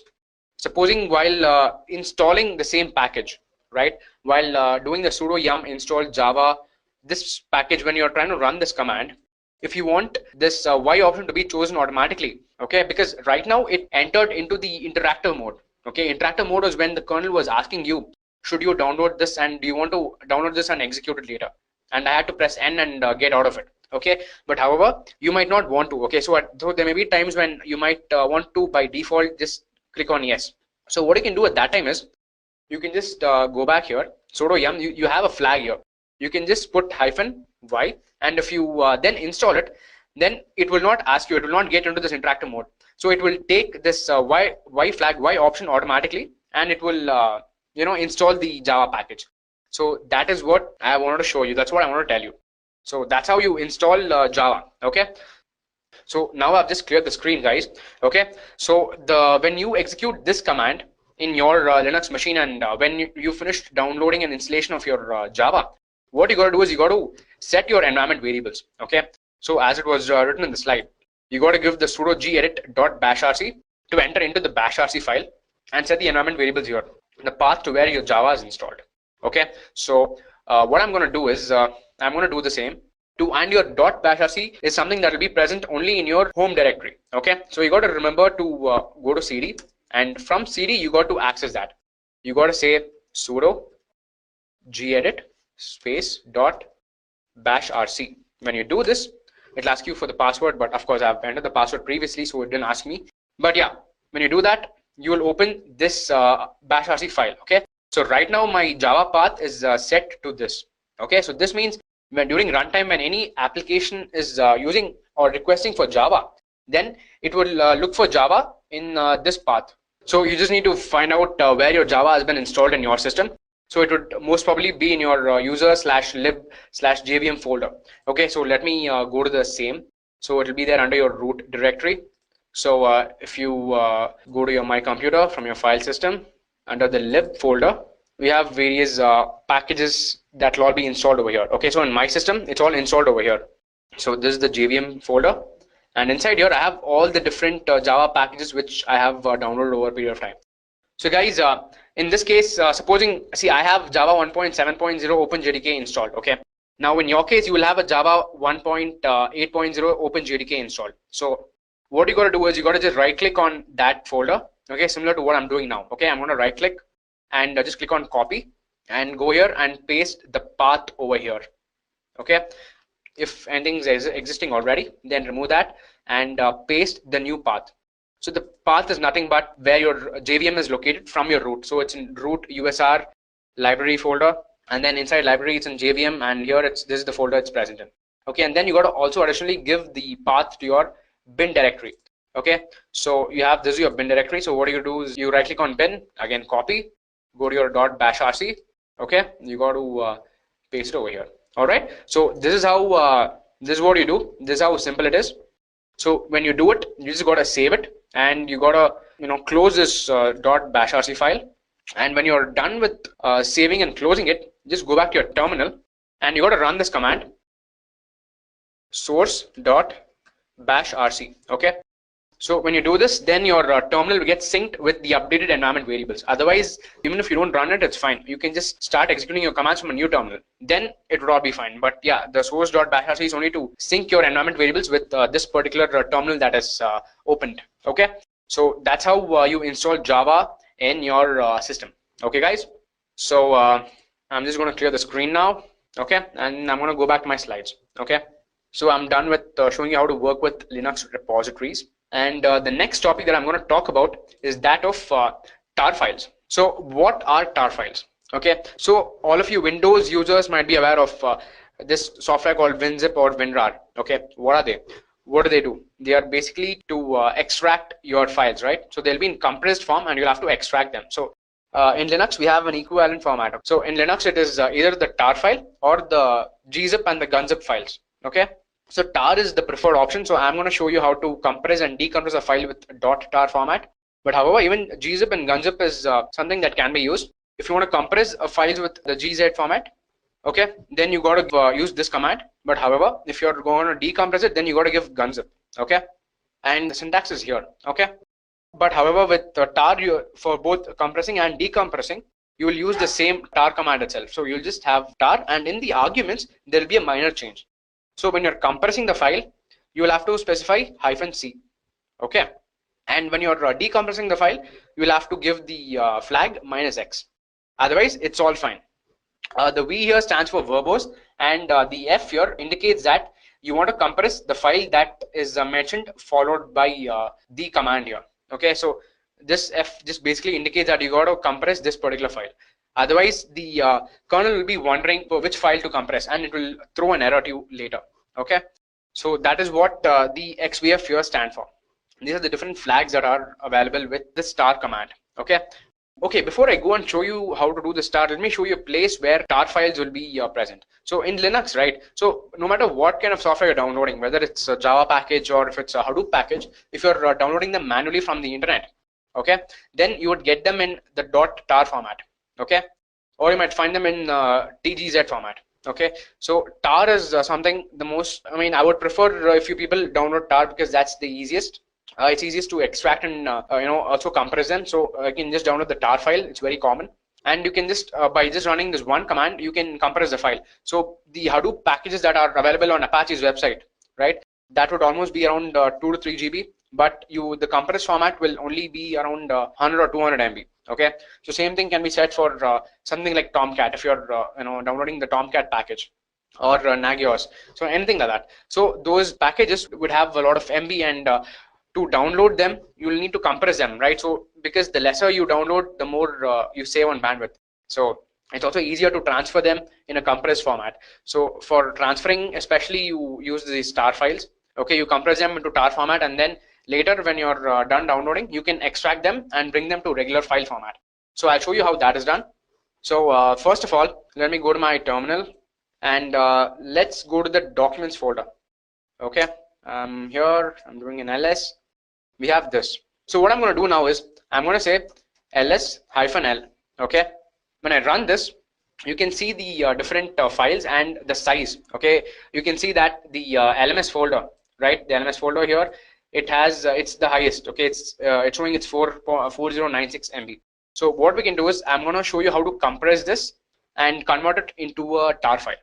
So to convert it into a tar file, you got to say tar -cvf. Okay, X is when you're trying to decompress it, but cvf is when you're trying to compress it. So you're going to say tar -cvf, and then here comes the tar file name. So what do you want to be the name of the tar file? Okay, so I just want to have it as lms.tar. Okay, so this is the name of the file I want to keep, so I will put that here, and then you got to specify the file which you want to compress, whether it's lms or whether it's any other folder. So I want to do it for lms, so I can just say lms. Okay, and when I run this command, then this particular document would have been compressed and it's present. Okay, so if I do an ls now, you can see that there's an lms folder and an lms tar file. Okay, so this is the compressed version of this folder.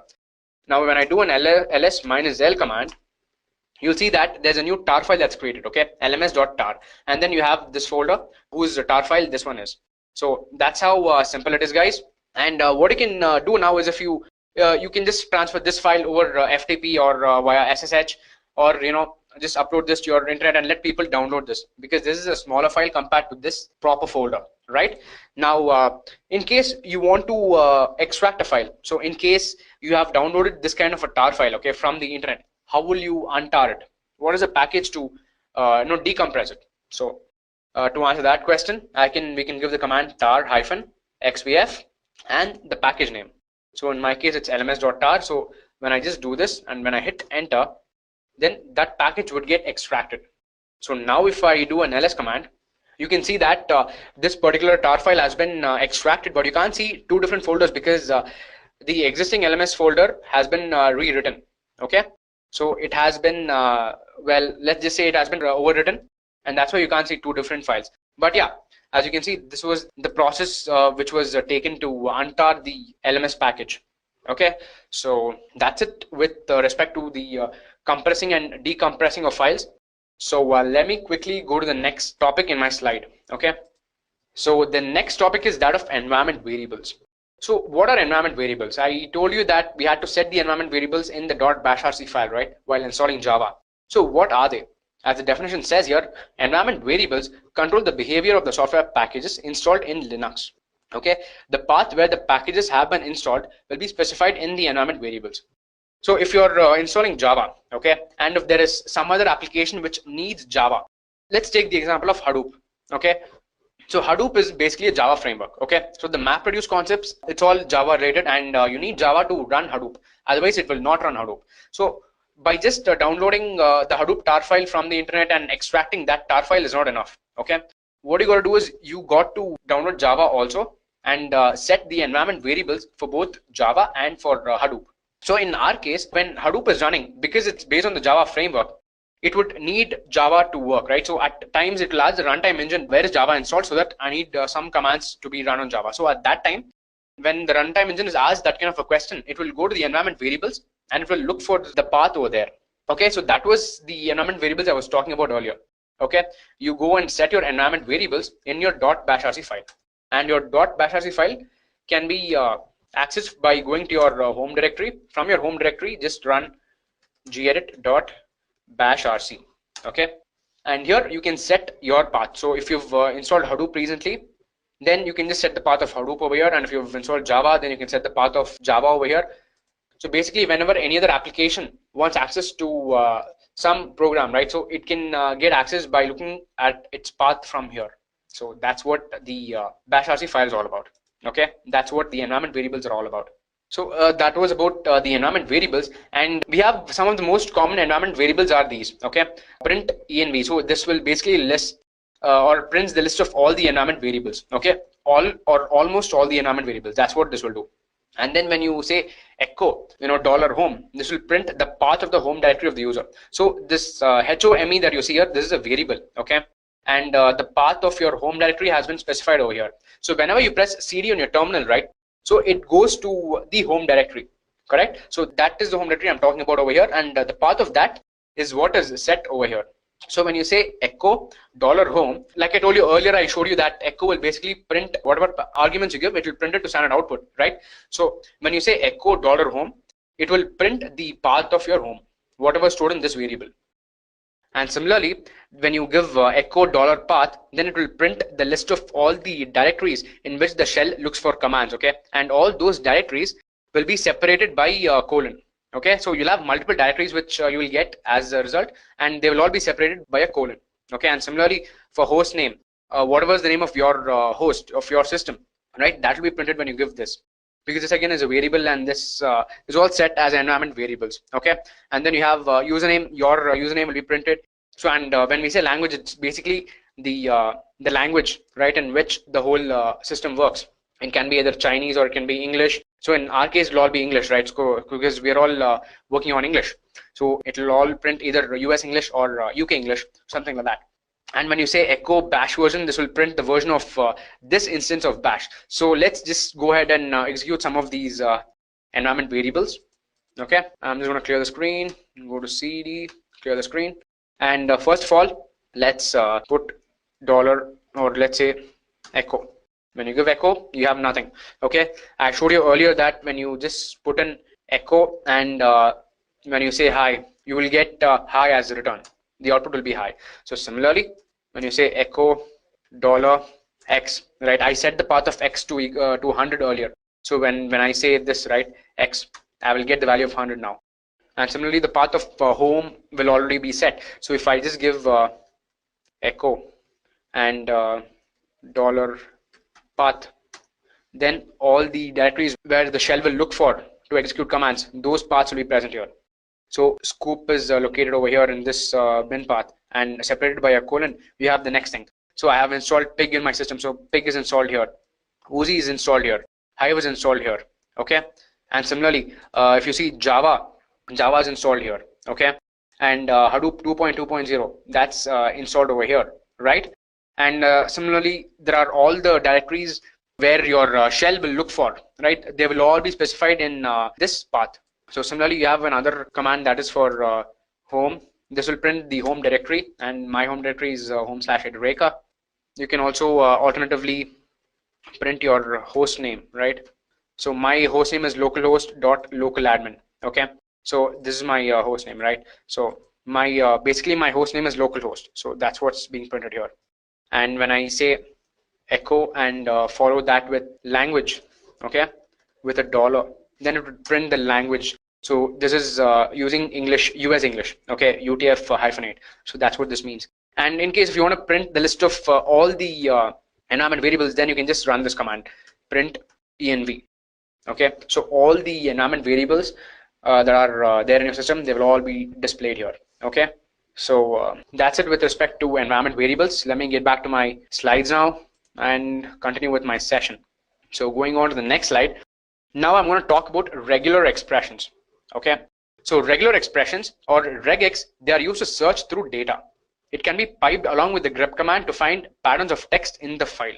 Okay, now what this means is that you'll have multiple different files or a lot of data in probably even one file. Okay, with the help of regular expression, what you can do is you can search for patterns of that data. So you can use the grep to search through data, and you can use the regular expressions to search through patterns of data, that kind of a pattern. Supposing you have a spelling mistake in the middle, okay? Supposing the spelling of apple is A-P-P-L-E, okay?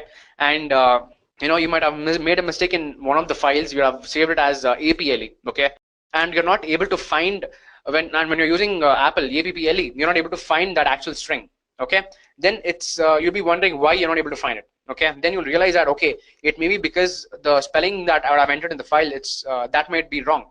By mistake, I would have entered APLE. So in that kind of a situation, you can use regular expressions to find patterns of text in the file. So you're all aware of the pipe I spoke about earlier, right? You can use the pipe to use one operation's output as the input to another operation, right? So you can use that, and you can use the regular expressions with the combination of grep, okay, with the combination of grep command. So we have a lot of regular expressions, and the most common of them are these, okay?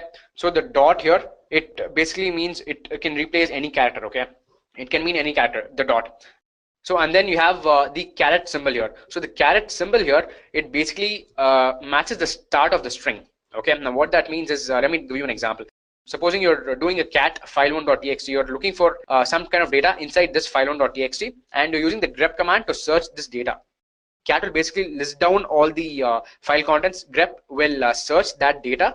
And how will it search? When you give A, it will just display, all the lines or all the words where A is present. But when you give caret A, it means that the starting of the string starts with A. Supposing I have 3 different lines or 3 different strings in my document, in my file1.txt. Okay, supposing I have ABC, AFG, and ADF. Okay, and if I give caret A, then the result that will be out would be given back to me is those 3 lines, because those 3 lines are starting with the character A. So that's what this character means. It matches the start of the string.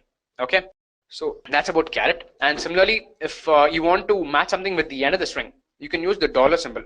And supposing you know that this particular word or string that you're searching for, it ends with xt. Okay, in that case, you can put xt, and then you can suffix that with a dollar. Then all the strings in that particular file, which are all the strings in that file which are ending with xt, they will be displayed. Okay, so that's how you can search for data. And similarly, if you give asterisk, asterisk basically means that the character that is preceding the preceding character is it matches 0 or more times. So let's take an example of this. Okay, now in this case we have A in front of the asterisk. Okay, so the asterisk basically means preceding character matches 0 or more times. Supposing I have 2 different strings in my file. Okay, one string is ABC and the second string is DEF. So then comes the asterisk. Okay, so when you give asterisk, it basically means that the preceding character, it occurs 0 or more times. But however, if you give a question mark, it means that the character that comes preceding before the question mark, that appears exactly 1 or it can appear more times. Okay, and then you have these brackets here which can be used to group these regular expressions. Supposing you have more than one or two regular expressions, you can use them to group them. And again, the backslash here, it represents special characters. Okay, so let me just run a couple of examples of this for you. Okay, let me go to my terminal and go to my home directory. I'm going to clear the screen. I'll go to documents. Okay, so in here I have my three different text documents: automobiles, file1 and file2. So if I do cat and automobiles.txt, then I have a list of all these strings, right? I have the list of all the cars and bikes and the different automobile companies. So what I'm going to do is I'm going to say cat automobiles.txt, and I'm going to use a pipe. I'm going to use a grep command to search for strings starting with the letter A. Okay, so if I give A, then all the strings where there is A present, that will appear. Okay, now first let me show you without the regular expression. So when I give A, then these are the strings where A is present.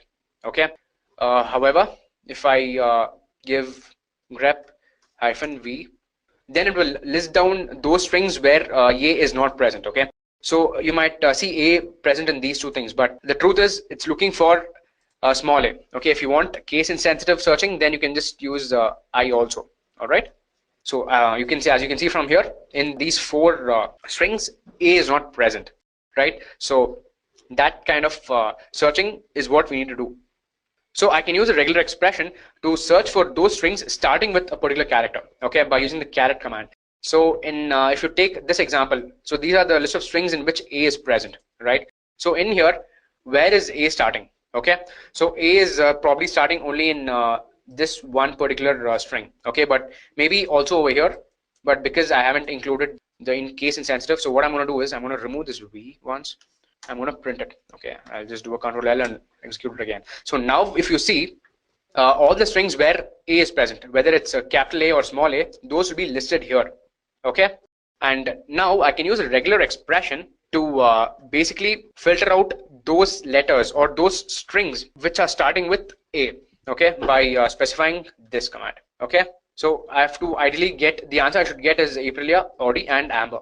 Okay, so when I hit enter, okay, so there's a space here, so that's the problem. And as you can see, it says that there is no string that's matching with this A. Okay, now that's because I removed the hyphen I. Okay, I removed the hyphen I, which stands for case insensitive searching. So it basically returns that it's not returning any result here. So that basically means there was no search. But however, if I add a hyphen I, okay, hyphen I and enter, then I will get these three as my results because I've added the case insensitive searching here. So did you all guys get this concept here of using a regular expression of this is caret. Okay, this matches the starting of the string. Now I can do something similar. I can search for the end of the string. Okay, now let's see again, if I use A itself and if I give $, then it will look for all the strings which are ending with A. Okay, so that's happening because of this problem. The whole $A should come inside brackets. Okay, I should be in quotation marks. So that's the thing. So when I do this, I'm not getting any result. So similarly, I can execute another command. Okay, so another one involving regular expressions of asterisk. So what I'll do is I'll say grep -n. Let's say I want to search for the character A itself. Okay, so when I say A in asterisk, so it when I use this asterisk, it basically means 0 or more occurrence of A. Correct. So I'm going to search for that from here, and then I have to specify the file name over here. So I'm not using any cat command, and I'm not using a pipe to get data in over here. Okay, so I'm just going to display the number of times that happens by specifying the file name here. I'm going to say automobiles.txt. When I hit an enter, I get all the occurrences where 0 or more times A is occurring. Okay, so that is one aspect, and the other command that I can show you is that of with respect to echo itself. So I can run an echo inside flower brackets. I can say A to Z. Now when I print this, okay, sorry, there should be just two dot symbols. So when we say two dot symbols, it basically fills the characters, the sequence of A, B, C, A, B, C, D, E, F, G, H, the entire alphabetical sequence. That will happen, as you can see. So that's because there were just two dots specified. But had there been three, this wouldn't happen. Okay, it would just display this whole thing again. So the thing you got to note is that the regular expression that we are using here is this one, 2 dots. Okay, so similarly you can replace it with even numbers. So we can have 89 and you can say 33. So from 33 to 89, all the numbers will be the sequence of the numbers will be present here. You can also have combinations, like I can have say P over here and I can have an A over here. Yeah, when I do this, the combination of A with all of these numbers would be visible.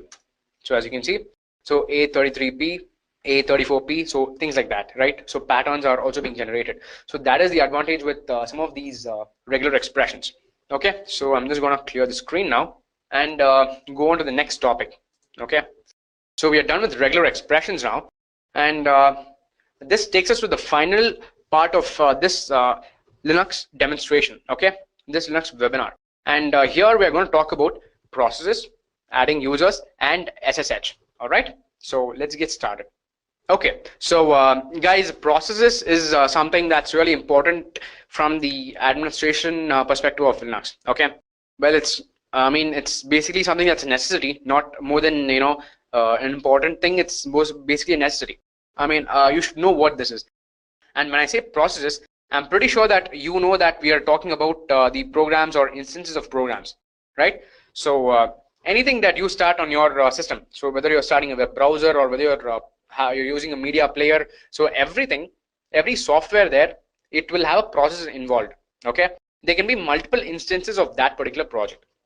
Supposing I'm viewing a presentation on my computer. Okay, supposing I'm seeing 5 different presentations at the same time. I can see only one at a time, but I can have the remaining open and I can put them in the background, right? So that's what we mean. So the different instances of that particular system can also be considered as a process. So at any point of time, only one application or only one process will be in the foreground. Okay, but many such instances of many softwares or also of that particular software or program can be present in the background. Okay, so the example of that is me opening 2 Chrome browsers. So I can have 2 different Chrome windows, and one can be in the background, one can be in the foreground. Okay, so similarly PPTs or whether it's a media player, anything like that. So that's what a process is.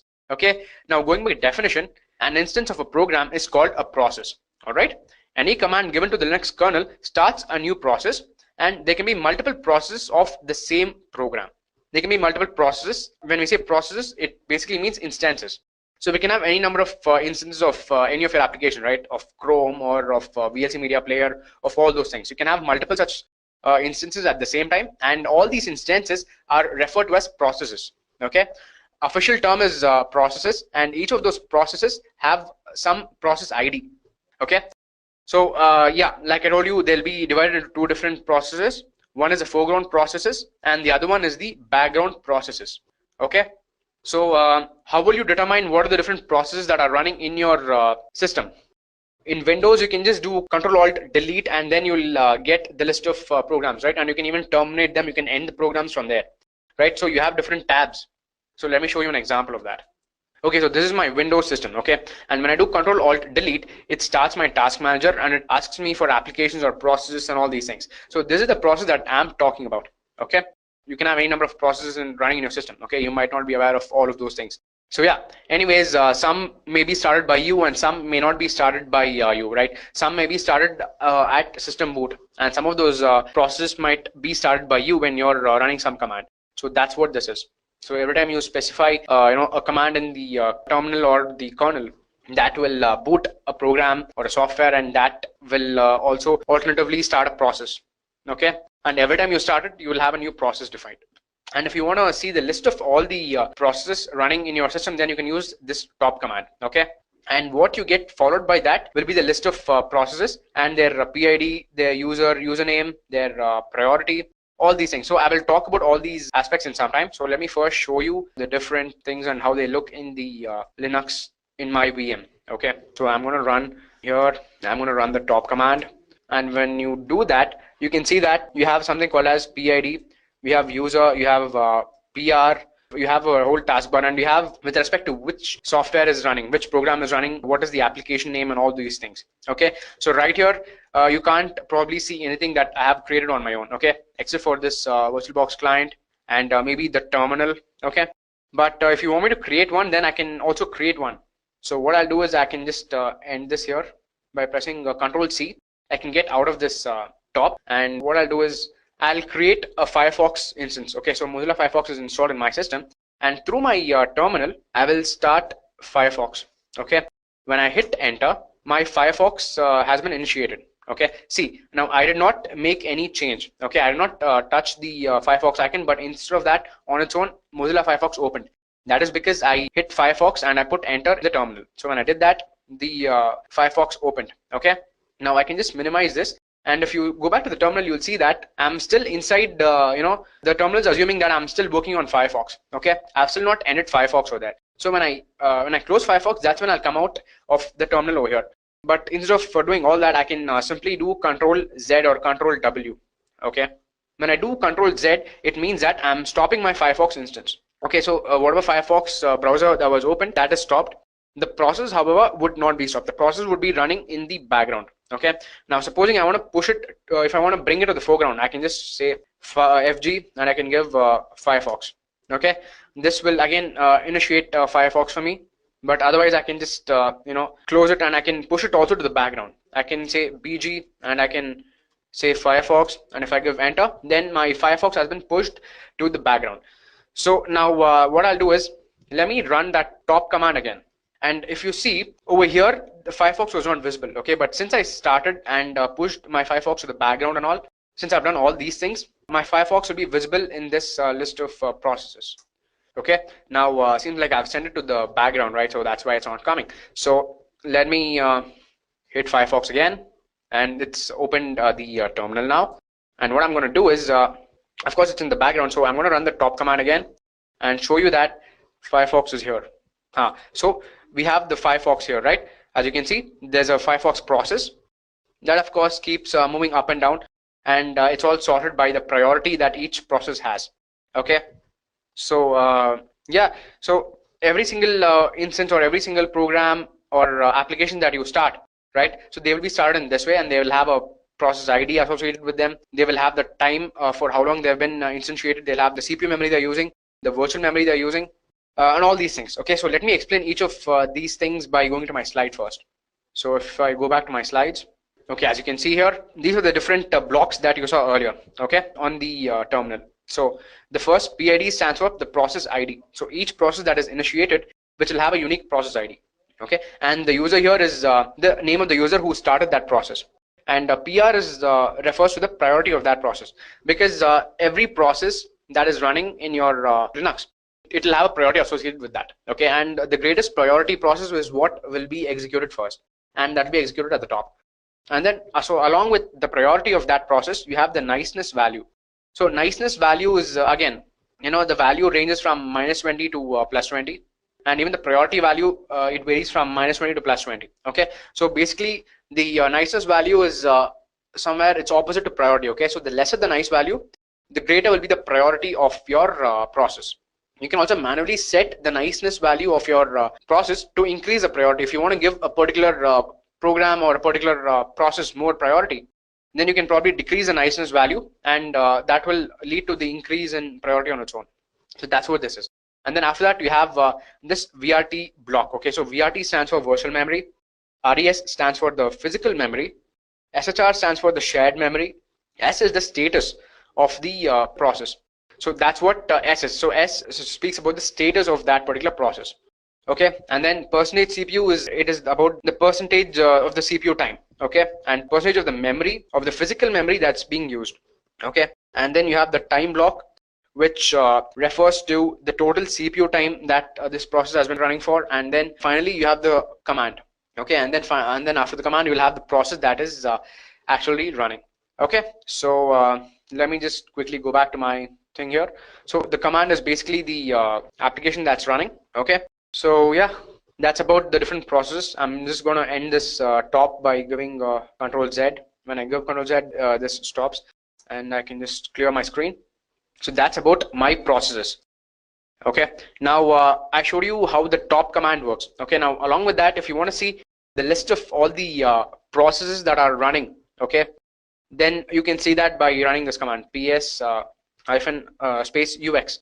or you can do this, or you can even run ps-pid. So when you do that, you will only get the list of processes that are being started by you. Okay, so you're the user, I'm the user, and my name is Edureka, right? So all the processes which I have started, right? So all my processes will be visible. Of course, the other user's process will not be visible to me. It will be only visible for him. Okay, so I can also give PID, otherwise PS PID. Okay, the PS UX, it basically displays the process that you have started. Okay, so you any program or anything that you've started, that you can see it here. You can see, what is the percentage of the memory that's being used because of that process, what is the process ID for that particular process, and all these things. Okay, so similarly, if you have anything else, so that's what this command does. Okay, the next thing that I want to tell you is that of finding the PID of a particular process.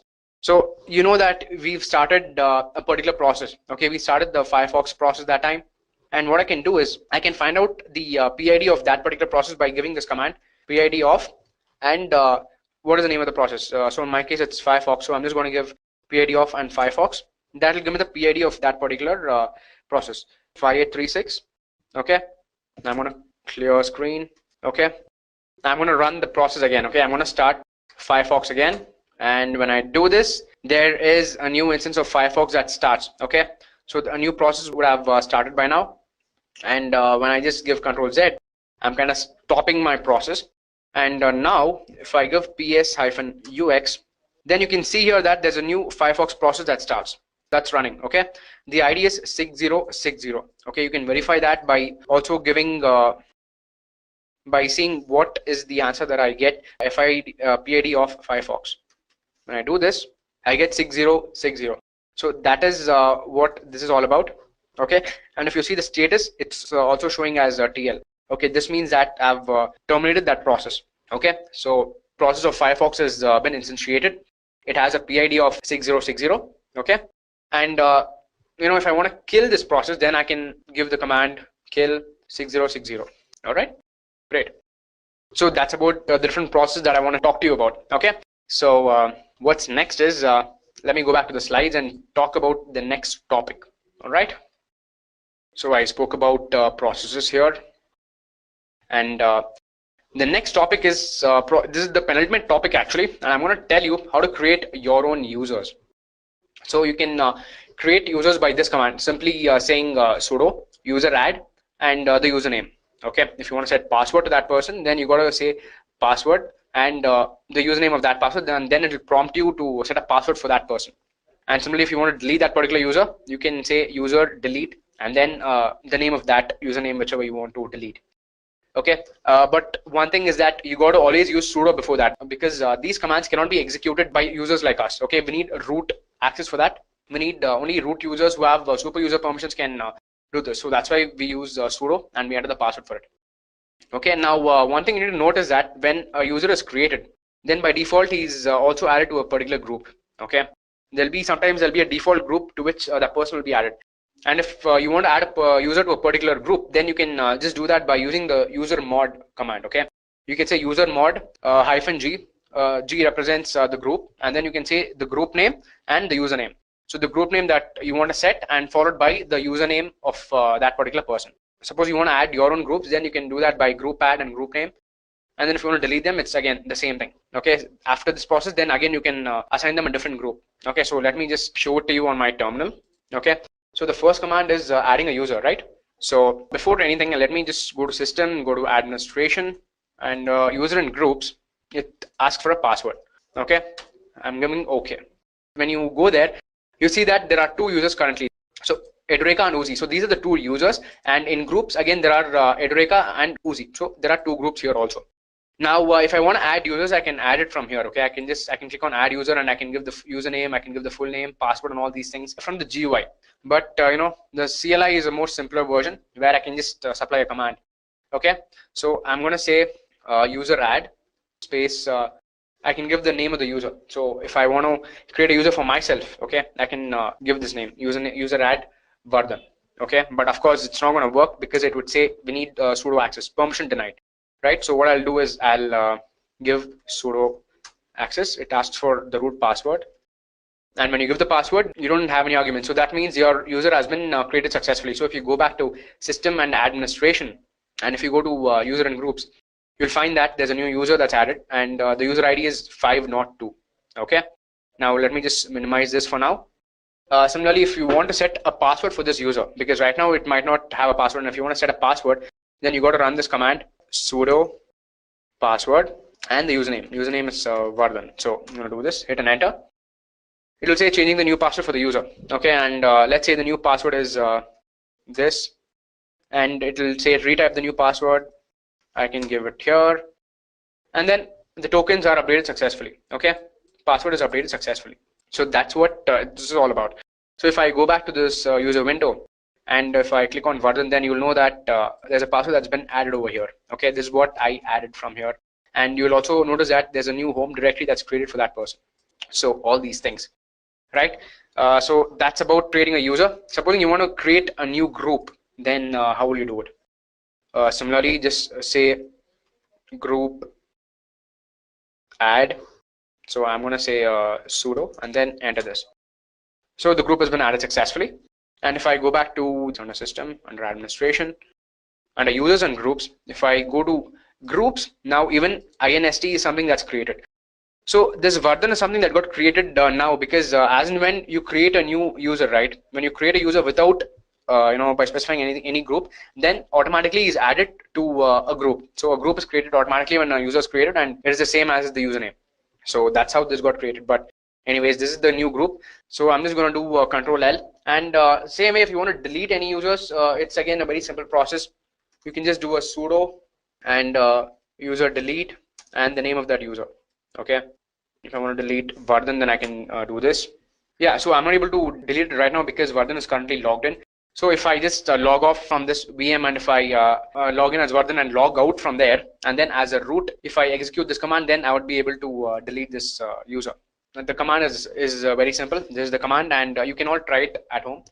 All right. And similarly, if you want to delete any group, again the command is simple. It's group delete, and then the name of the group, that is inst. Okay, which I created. So if you do this, the group has been deleted now. Okay. Yeah, as you can see now, inst is not visible. Okay, so that was the previous window. I hadn't refreshed it. So now if you see, inst is deleted. So that's how you delete the group, and that's how you delete a user. All right, so that brings us to an end to this topic. So I'm just going to clear the screen, and what I can do is I can just go back to my slides and get started with this final slide of mine. So guys, this is the last topic for today. That is the secure shell. Okay, it's also called the SSH, and this is for gaining remote access of a system. Okay, so you can get access to a system which is remotely located. So without you physically accessing that system, you can get access through this SSH server. Okay, so that's what the SSH does. Okay, it's called secure shell. The connection is called secure shell connection. So all the other topics in this session, right, today's session, they were all basic stuff which any user could learn. But this SSH is something it's a little advanced, and this is with respect to networking. Okay, it's a thing that people would look forward to. Okay, so if it's if you guys are waiting for a long time, and if you're feeling bored in the session, then this is something that's going to be a little more fun. You're going to do something real time, and you're going to see something incredible happen here. Okay, by pinging and accessing some other machine. So first of all, how does secure shell work? So we have two different systems, right? But in my case, it'll be two different VMs, and in general, it'll be two different systems which are remotely located, and you can get access to them by the help of this SSH. And how is that possible? By setting the IP address and all those things, right? You set the IP address, and in two different places. You set one system as the master, and you set the other system as the slave.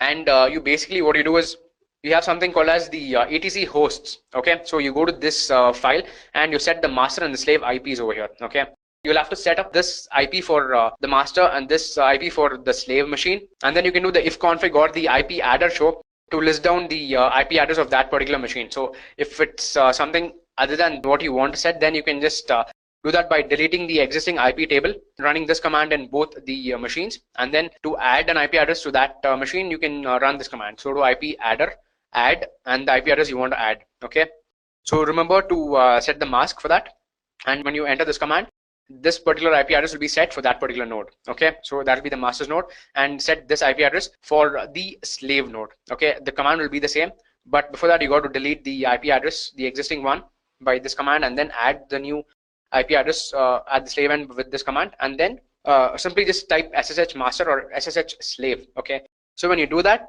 your secure connection would be established, and if you see the username, then you realize that okay, you're logged in into the different system. Okay, that's what I want to show you now, and that's what I'm going to do it. But before that, you might have some problems like firewalls and stuff like that. Okay, if you have a firewall, you can still set up an SSH connection. Okay, but the problem is you'll have to generate RSA key and all, and I don't want to do that because it's a little more complicated, and since you people are beginners, I just want to show you by turning the firewall off. Okay, and to turn the firewall off, what you got to do is you got to drop the IP table. Okay, it will just stop your IP table, and this command will permanently disable your IP table. So this is with respect to Linux. So when you do these two things, then you can get started. All right, so let me go to my VM and show you what are the two different machines that I will be pinging to. Okay, as you can see, so this is the VM which I was working on, right? So let's say cancel, and I'm just going to minimize this terminal. Okay, and let me just close every other file and folder. All right, this is my terminal that's minimized. So if you can see here, you have something called as master written, right? So this is the master machine, and if I go back to my virtual box, you can see that this is the machine that's already running. Okay, now this is the slave machine which I will ping. So I need to instantiate this slave machine also, and even when you are pinging two different machines, two remote machines or two machines in the same VM, then what you got to do is you got to turn on both, and you got to set the IP address in both the places, and then you got to ping them from there. So let's just wait until the slave opens. All right, when it's launched, we can start with our commands, but in the meanwhile, I can just go to my master terminal, and I can go to the terminal and start executing my IP tables. Okay, so let me check if my connections are all running. Let me click on this. Okay, now that both my network connections are on, so what I'm going to do is I'm going to say if config. Okay, so when you do an if config, you'll get this kind of an output. Okay, so your eth0 is your NAT address, is your network address translation. Okay, and your eth1, in my case it's eth1, but generally you people will not get an eth1 because this comes when you're running a VM. Okay, so I have set up a bridged adapter. Okay, host only adapter actually, where between my two VMs. So I have a master VM and a slave VM, right? Yeah, since there are two VMs in the same machine, I need to set different IP addresses for both the VMs, right? So that's when eth1 comes into the picture. Otherwise, in your case, if you're running Linux and if you run this if config tab, then you will not get eth1. You will only get eth0, or you'll just get one option. You'll get l0 and you'll get eth0. Okay, and this l0 basically represents the NAT address. Okay, so this 10.0.2.15, this basically is your IP address which you need to use to connect to the internet. So if you don't get an address over here, then it means you're not connected to the internet. Okay, so that's what this means. And right now my eth1 address is 192.160.56.2. Okay, and similarly, if I go to my slave VM, let me just log in here first. As you can see from here, it's a slave VM, and if I launch my terminal, what I'm going to do here is I'm going to run the command if config again, right? So right now it says that my okay, I don't have an inet address. Okay, my network is not connected. Okay, I have eth1 connection, and that is 192.168.56.2. okay, but my NAT address is not set, so I think I'm disconnected from the internet. So what I'm going to do is I'm just going to click on system eth0, and when I do this, I'll be connected to the internet now, and I'm going to run this command again. And now if you see, I have the NAT address. Okay, so this is my network address 10.0.2.15, and in case of my master VM, 10.0.2.15 was again the NAT address. Okay, it's the same, but however the eth1 would have to be different. Okay, I mean, whether it's different or not, I need to change my eth1. But now what matters is I need to ping my slave from my master, right? So I need to drop whatever IP address is there right now. So if this is the IP, then I have to drop this IP. So even in your case, by default there will be one random IP address. You can drop that IP address by running one of the commands which I showed you in my slides. I'll show you that again. Similarly, you got to do the same thing at even your master's end. You got to drop the IP with the eth1 IP address, and when you've done that, you can set your new IP address. So you will be setting two different IP addresses, one for your master and one for your slave. Okay, this you'll be setting one over here in this VM, and you'll be setting 1 over here, and that address will be over here. Okay, so I'll make my slave as 192.168.56.3. Okay, so I'll drop this one and I'll update it as .3. And in fact, master can be the same. 192.168.56.2 can be the the IP address of my master slave. Okay, so I'll use these two things, and once I add these two IP addresses to the etc/hosts file, then I can start pinging them. Okay, I can start pinging them and I can get remote access to them. All right. So what I'll do is I'll first clear the screen, and I'll go to my slave, and again I'll do the same thing. I'm going to clear the screen now. So going back to my VM, the first command that we got to run is we got to drop this particular IP address. So to delete the IP address, we have this command sudo IP adder delete, and then whatever the IP address is. Okay, so here this was the IP address, right? I want to drop the eth1 address. So what I'm going to do is I'm going to put this here. I'm going to say dev eth1. Now when I hit enter, this particular IP address will be dropped. Okay, this is the password. Okay, now if I again run ifconfig, you can see that I don't have an eth1 address. That's because I dropped it over here, correct? Let me just show it to you. That's because I dropped this particular address. Okay, now similarly, let me run the same command in my slave also. The command is IP adder delete. The IP address over here is 192.168.56.2. okay, so this is the same here also. So I'm going to just paste it here and say dev eth1. When I give enter, okay, I need to give sudo, so that is a problem. So I'm going to give sudo IP adder. It asks for the password. There you go.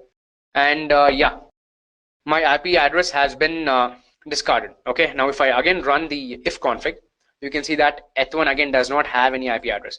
Now what I need to do is I need to set my own IP address over here. So let me first set the IP address over here itself in my this slave VM. So to add the IP address, the command is almost the same, except that instead of delete, you'll have to put add. Okay, and you'll have to specify the IP address you want to set. So I want to set 192.168.56.102. Okay, I'm going to say that 102, and then I need to give a mask. So if you remember, I told you that we need to give a mask. So it'll be /24, or let me give 103 because this is the slave, right? I can give 103 here, 103/24. When I give enter, the IP address would have been added. So if I do the if config, now you can see that eth1 has this address 192.168.56.103. This is what I added sometime back, right? This is what I added here. Now similarly, I need to go back to my master VM, and I've deleted the IP address from here. I need to add the IP address here, the new one. Okay, so the command is add 192.168.56.102/ the mask. That's 24. Give enter. Okay, now let me check the if config.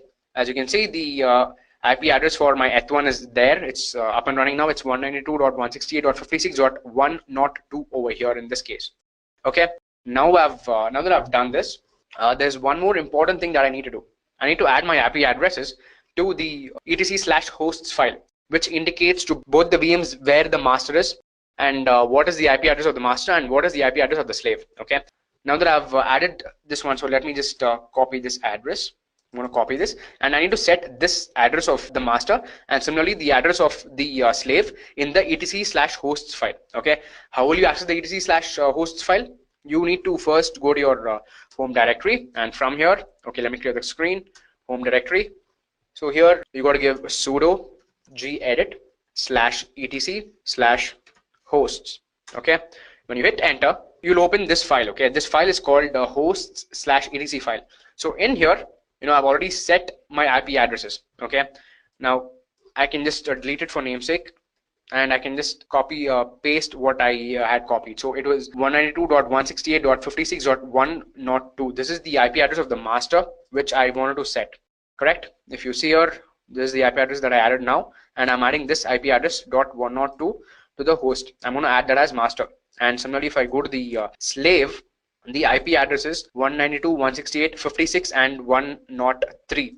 Okay, now I need to go to the etc file, and since that is a slave, I got to set the IP address for the slave, and of course even the slave IP is already set, but I'll just update it and save it anyways. I'm going to save this and I'm going to close this. Okay. Now, similarly, I need to go to the slave VM and set these two IP addresses. Okay. Now, again, the command is go to cd and go write sudo gedit /etc/hosts. Okay. So here also the IP address is set to 102 and 103. Okay. Now this is the slave VM and the IP address of this machine is 103 and the master is 102. Okay, that's the other VM. So I mean it's the same, so I don't need to make any changes here. I'm just going to close this. Yeah, I can just close it without saving. Now, now that I've done this, I can straight away start pinging or get SSH connection. Okay, I can just say, since this is the slave, I can say SSH space master. Now, since I've added the IP address of the master in the host table, I don't need to specify the IP address of that particular system. I can just say SSH master, and if I put enter, then it'll ask me for the master's password. The other VM's password is what I'm going to put here. And when I put enter, as you can see, I'm logged in now. So the password has been entered, and you can see the last login here. Okay, so the last time I logged in was on this date, and I had logged in from this slave itself. Okay, from this particular VM itself. So to prove that this is the actual master, what I can do is I can just go to cd and I can do an ls command. Okay, I can go into any of these desktop or the downloads or the pictures folders, right? Because I made quite a few changes in my master slave, and from the master slave is where I showed you the earlier files, right? I created the automobile.txt, the file1.txt, the file2.txt. Okay, if you can remember, then my documents has these contents. Okay, it has folder 1, it has automobiles.txt and all these things. So I can just add the same to my slave. So I can just navigate to desktop, and if I do an ls, I get the list of all these things. Okay, so as you can see, there is the automobiles.txt and the readme file in my downloads folder. Okay, now let me go to my master. So in my master, if I go to downloads, I have these two files. Okay, so this is what I mean when I say remote access. So these two VMs are communicating with each other such that the slave is accessing and it's running commands inside the master, and whatever is visible over there, I get access to here. Supposing you want me to open another file. Okay, so the music folder has these three files, right? So I can access these also. I can just say cd and go back one path and say I want to smooth change the music. So when I go here and I do an ls, I have automobiles.txt, file1.txt and file2.txt. So basically these three text files are present in the other VM in the other machine. Okay, they are present over here. However, they are not present in this machine. If you want me to prove that they are not there in this machine, then I can just minimize this, go to in the file directory, go to music. Okay, it's empty. So this basically means that I'm accessing the master VM from this slave VM. Okay, alternatively, you can also check the downloads folder. There's nothing here either. So yeah, that's how you log into the remote machine. And in my case, I've logged into slave from my machine and I've accessed these folders. Okay, I can also view these contents in these folder by going to cat automobiles.txt, and when I hit enter, whatever data set that I created earlier in the session, right, a couple of hours back, so those are visible over here. Okay, so that's it. So another thing is that if you want to exit from your master's machine, right, if you want to exit your SSH shell, then you can just hit exit. Okay, when you hit exit, it says logout. Okay, connection to master is closed. So this shows that now you're back to your own VM. And now if you try going to CD and if you go to music or something, you'll not find any documents or any folders in that particular directory. That's because this is your VM. This is the slave VM. And similarly, I can just from my master's VM also, I can get access to the slave VM by just typing in SSH and slave. The password is this, and this is the last time that was logged in, and I'm here. If I go to CD music and if I do an ls, there's nothing available here. Okay, that's because the slaves VM does not have anything in the music folder or anything in the documents folder. So that is the reason. Okay, and similarly I can exit from here by giving this command exit. It says it's logged out and connection to slave is closed. Okay guys, so this is about the SSH, and this is about the secure shell connection. There is something called as the RSA key. Okay, now that is something that will get generated if there is a firewall. So in my case, I have blocked my firewall by dropping the IP tables. Okay, so the command to drop the IP tables are this one. They are service, IP tables, and stop. Okay, this will drop the IP table temporarily. And if you want to permanently disable the IP table, then you can just run the command sudo check config and IP tables off. So by doing this, your firewall will be turned off and you can use the SSH connection in the way I showed you. Okay. Now this is a very simpler way, but in case of a real scenario, okay, where the machine is located remotely, where you cannot actually disable your firewall, okay, because firewall is important to block any unauthorized access, right? So firewall is important to be enabled. So in that case, if you want an SSH connection to be present in spite of a firewall, then there's another procedure where you have to generate an SSH key, right? An RSA key from the master's end and set that key at the slave end. So you have that kind of a process, and that is something that's a little more complicated than this. And of course, that I can't show you now, but I promise to show you that in my next Linux webinar. Okay. So if you guys promise to come back and visit me in that webinar, then I can promise you to show it to you there. All right, guys. So I'm hoping that it's all fine. I'm hoping that you people understood the concepts here, and it's been a good session. It's been pretty long, but it's been worth it, right? Basically, Hemant, who's new to computer science, he says that he's got a lot of he's understood Linux well, and yeah, he also says that he's going to install CentOS. Okay, Hemant, that's good, because even this was CentOS. Maybe this is why you want to install CentOS, but don't just keep yourself restricted to this CentOS, Hemant. You can also install Ubuntu and find out which one you like. So see, I liked CentOS, and this is my preferred Linux distribution. Okay, so I recommend everything Ubuntu and CentOS to you. You can install them and you work on them, and you will only figure out which is better for you.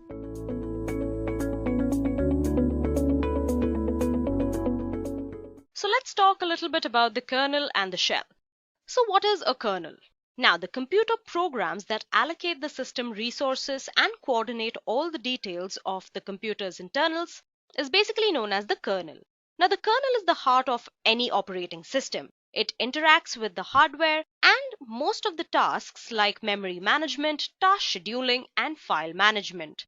Now, users communicate with the kernel through a program called the shell.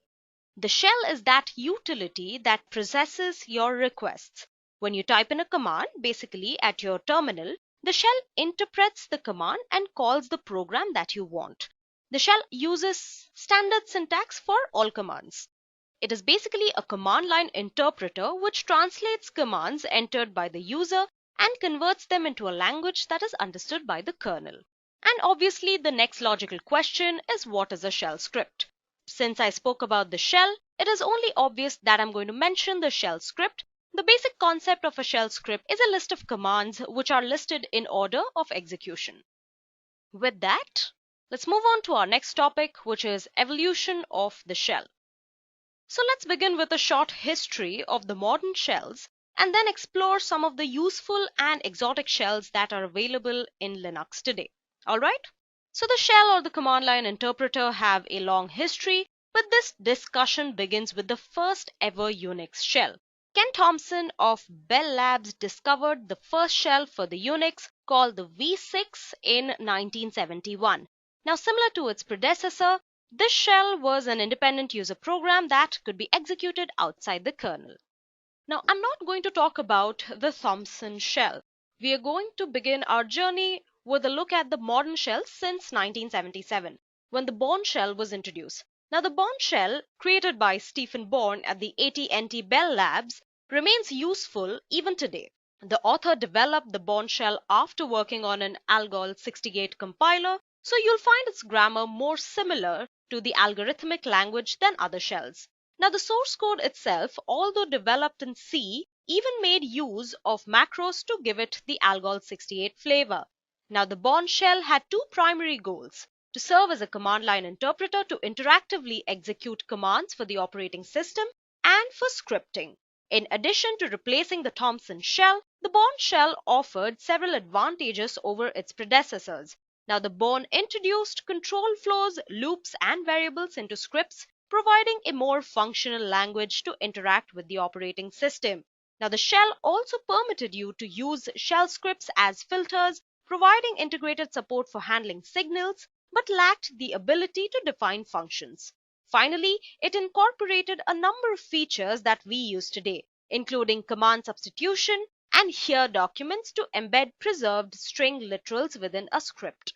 Now, the Bourne shell was not only an important step forward, but also an anchor for numerous derivatives, many of which are used today in typical Linux systems. Next, we have the C shell, which came in 1978. It was created by Bill Joy while he was still a graduate student. It has been widely distributed beginning with the 2BSD release of Berkeley's software distribution. The C shell is a command processor typically run in a text window, allowing the user to type commands. Now, the C shell can also read commands from a file called a script. Like all Linux shells, it supports file name, wildcarding, piping, here documents, command substitution, variables, and control structures for condition testing. What differentiated the C shell from others, especially in the 1980s, were its interactive features and overall style. Its new features made it easier and faster to use. The overall style of the language looked more like C programming language and was seen as more readable. Now, another improvement that we saw on the Bourne shell was the Korn shell in 1983. It was developed by David Korn of Bell Labs again as a comprehensive combined version of other major shells that were present at that time. The initial development was based on the Bourne shell source code. Now, the Korn shell is backward compatible with the Bourne shell and includes many features of the C shell as well. Now, the Korn shell compiles with POSIX2, shell, and utilities. Major differences between the Korn shell and the traditional Bourne shell include job control, command aliasing, and command history that is designed after the corresponding C shell features. After the Korn shell, we have the 10x C shell, which was a derivative of your basic C shell. Now, this shell in 1983 was essentially the C shell, but with programmable command line completion, command line editing, and a few other features. Then we have Bash, which still remains one of the most popular shells even in today's time. Now, this was written by Brian Fox for the GNU project as a free software replacement for the Bourne shell. It had been distributed widely as default login shell for most Linux distributions and Apple's Mac OS. Now, the Bash can also read and execute commands from a file. Like all Linux and Unix shells, it supports file name globbing, piping, here documents, and command substitution. The keywords, syntax, and other basic features of the language are all from the basic shell. The shell's name is an acronym for Born Again shell, a pun on the name of the Bourne shell that it replaces. The Bash command syntax is a superset of the Bourne shell command syntax. It supports brace expansion, command line completion, basic debugging, and exception handling using trap. Now, it can execute the vast majority of shell scripts without modification, with the exception of the Bourne shell scripts stumbling into fringe syntax behavior. The Bash command syntax includes ideas drawn from the Korn shell and the C shell as well. After that, the world came across various other shells such as the public domain Korn shell, which was basically a public domain or a free version of the Korn shell. You had the Alchemist shell, then you had the extensible shell or the Plan 9 shell. Today we have many other shells, namely your Z shell, your Debian Armquist shell or the Dash shell, and the MirBSD Korn shell. In this segment, I am going to majorly focus on 4 shells, which will give you an idea of all the other derivative shells as well. I'm going to be talking about first the basic shell, the Bourne shell. I'm going to talk about the Born Again shell, the Korn shell, the 10xC shell, and an exotic shell called the Scheme shell. Moving on, let's talk a little bit about shell versus bash. Now, most people use these two terms synonymously, but they are not the same thing. Now, the shell command language is a programming language which is described by the POSIX standard. It has many implementations, including the bash. Now, because shell is a specification and not an implementation, the /bin/sh is a symlink or a hard link to an actual implementation on most of the POSIX systems. Now, the bash started as a shell-compatible implementation, but as time passed, it has acquired many extensions. Now, many of these extensions may change the behavior of valid POSIX shell scripts. So by itself, bash is not a POSIX shell. Rather, it is a dialect of the POSIX shell. So summarizing about this, I would say that shell is actually a specification of which bash is an implementation. For a long time, the shebang line of the shell script used to point to the bash on most Linux systems. As a result, it has become more safe to ignore the difference between the two. But both of them are pretty much different things. With that, let's look at shell versus bash versus a few other Linux shells. First of all, the C shell. Now, if you're a network or systems administrator in a Linux or Unix environment, you will most certainly run into the C shell. So it is good to at least have some familiarity with it. Now, casual users and even most developers will probably suggest other shells, but if you are comfortable with C programming language, then the C shell is a great shell to begin with. Now, the con shell is the one that you can use interactively to execute commands from the command line or programmatically to create scripts that can automate many computer maintenance and system administration tasks. Now, bash is far too big a subject to be covered fully in a single line, but it is one of the most commonly used scripting languages that you will find today. People are comfortable with bash scripting, and most of the content that you will find around shell scripting will be in bash. But you should probably learn it for its versatility and ease of use more than anything. Most colleges and universities teach their students to script in bash because it's a great place to begin as well. So now I'm going to run the same script in three different shells, which are derivatives of the three most basic shells, which are your Bourne shell, your C shell, and your Corn shell, to see how different or similar they are. So for that, I have opened up my terminal. This is CentOS 7, the Fedora version. So what I'm going to try to do is take a single argument, which is going to be a directory name, and my script is supposed to search recursively for all executable files in that directory along with the number of files that are found. I'm going to reuse this script design in each of the examples to illustrate the differences. So first, let's see what directories do we have. Okay, so what I'm interested in is this Eclipse directory. So what I'm going to do is, okay, this is one file, Java Oxygen. Let's see if it's executable or not. Okay, as we see, the Java Oxygen file is executable. So when I pass Eclipse as an argument, this directory as an argument to any of my scripts, I am supposed to get an answer that this Java Oxygen file is executable and the number of executable files found in that particular directory is equal to 1. So first I'm going to run the 10x shell and see. So I'm going to go and open up this 10x shell. So basically what I did is open up my 10x script. It's divided into three basic sections. First, note that I use the shebang symbol to declare this file as interpretable by the defined shell. This allows me to execute the file as a regular executable rather than precede it with an interpreter binary. Alright? It maintains a count of the executable files found, so I initialize this count with 0 here. So the first section, this section right here, tests the arguments passed by the user. This argv variable represents the number of arguments that are passed, excluding the command name itself. Now you can access these arguments by specifying their index. For example, if I say this #1, it refers to the first argument. The script is expecting one argument. If it doesn't find it, it emits an error image. So using this $0, I'm going to indicate the command name that was typed. Now let's come to the second section. This basically ensures that the argument passed in was a directory.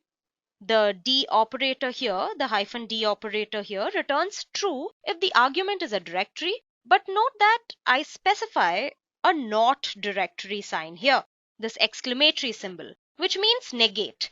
Now this way the expression says that if an argument is not a directory, you emit an error message, which is this one. And for the final section, it iterates the files in the directory to test whether they are executable.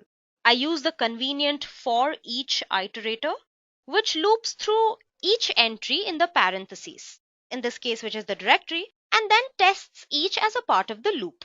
Now this step here uses the -x operator to test whether the file is an executable. If it is, the file is emitted and the count is increased. I end the script by emitting the count of executables here. Okay, so now that we have understood what the script is, let's go ahead and run this. And then I'm going to type Eclipse. And as we had predicted, it says that Java Oxygen is your executable file and one executable files found. Now let me clear this out for you. Next, let's try doing the same thing with our corn shell. Now this is the code. Now as you can see, our shebang line, immediately it's different. Now this corn shell is a derivative of the Bourne shell and it looks so much more similar to it than the C shell. So let's look at our example again. Now the first thing you'll notice here is its similarity to the first code that I had put up. Let me open it side by side for you. Okay, so what I'm going to do is I am going to open another new terminal. Let me just open another tab right here, another new window, so I can basically show you the similarity between both of these. So I'm going to go ahead and okay, now we have these two on both sides. So the first thing you'll notice on your corn shell script is its similarity to the 10x shell script. Structurally, the script is almost identical. The first, second, and third parts of the script, you have your test arguments, then you have your ensure argument, which is a directory, and then you iterate the directory to emit the executable files. But the key differences are evident in the way conditionals, expressions, and the iteration is performed. For example, instead of operating C-like test operators, the case adopts the typical Bourne style operators. So here you can see this not equal to versus here this not equal to. Now the corn shell also has some differences related to the iteration. Now in the corn shell, the for in structure is used with the command substitution to represent the list of files created from the standard output of the command ls, representing the contents of the name subdirectory. In addition to the other features defined here, the corn supports the alias feature to replace a word with the user-defined string. Now the corn has many other features that are disabled by default, such as file name completion, but you can enable it if you want to. So let me close this. So let's try running this file and let's put in Eclipse again. And as you see, the answer is the same. Okay, finally, we are going to try the same thing using the bash or the born again shell. Now the bash has continued to evolve with new features, support for regular expressions and associative arrays. Now although some of these features may not be present in other scripting languages, it's possible to write scripts that are compatible with other languages. To this point, this script that you see here is identical to the corn shell script, except for the shebang difference. Let me open the corn shell real quick and give you a side-by-side comparison on this. Okay, so as you can see, it's pretty much the same except for your shebang line, which obviously has to be different because of where they are pointing. One key difference among these shells is the licenses under which they are released. Now the bash, as you would expect, having been developed by the GNU project, is released under GPL. But the C shell, 10x C shell, Z shell, and so on are released under BSD in BSD-like license. The corn shell is available under the common public license. But apart from that, as you can see, the way you write the script in bash and corn is the same except for their shebang line. So let me just run this and show it to you. And as you can see, the answer is the same. Now, my point being why I chose these three specific shells is that it'll give you an idea of how all the other derivative shells work. More or less, it's going to be similar to these three basic shells. Else your logic will always remain the same. With that, let me move back to my presentation. Now, apart from these, you can go ahead and pick the shell you like. Many of the ideas and much of the interfaces of the shells remain the same almost 35 years later, a tremendous testament to the original authors of the early shells. Now, in an industry that continuously reinvents itself, the shell has been improved upon but not substantially changed. Although there have been attempts to create specialized shells, customized shells, the Bond shell derivatives continue to be the primary shells in use.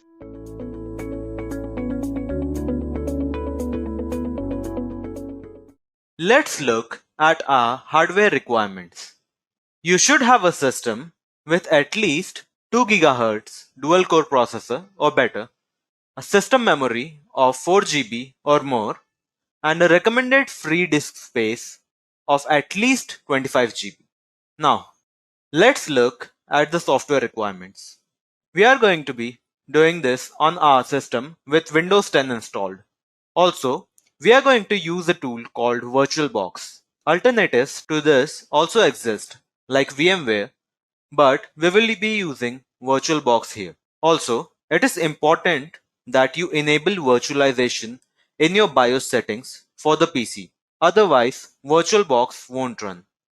So, let's move on to the demo part. Setting up the Linux VM on our system has two major steps. The first thing for you to do is download the VirtualBox utility, and second is to download Linux. We will be using Ubuntu here, which is a very popular Linux distribution. So let's first go ahead and download VirtualBox. Open the link and go to your download section. As I'm having Windows here, I'll click on this and then my setup should start. Now, I'll just cancel this setup because I have already downloaded the file before. As you can see, I have my file here, and the other thing for you to do is to download the Linux distribution. So to do that, type in Ubuntu download. Here, you can download the latest Ubuntu, and as you can see, it has the recommended systems requirement over here, which we talked about before. To download the Ubuntu, you click on this download button, and soon enough, the download should begin. Now, the download process starts, but I have already downloaded this as well on my system. So I have my VirtualBox over here with my Linux distribution here. So let's install VirtualBox first. To do this, open the setup and follow these steps. Now we can start installing the Oracle VirtualBox. So click next and go with the normal location and continue clicking next. And this shows warning here, but don't be worried about it. This won't have any issues. So click on yes and then install.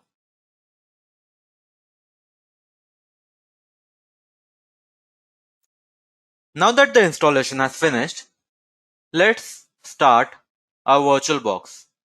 So now that the VirtualBox is now open, we need to create a new VM. So to do this, we click on this button new and we provide it a name. And I provide it up to 4 GB of RAM. Now I'll create my hard disk and this will be dynamically allocated. Now that you have this set up, what you need to do is that you need to copy this ISO image and load it into our VM. So to do that, you need to click on settings here and select this. Now provide it with your file. So I select my Ubuntu here. This is my Ubuntu image and I'll open it. Now hit OK and start the VM.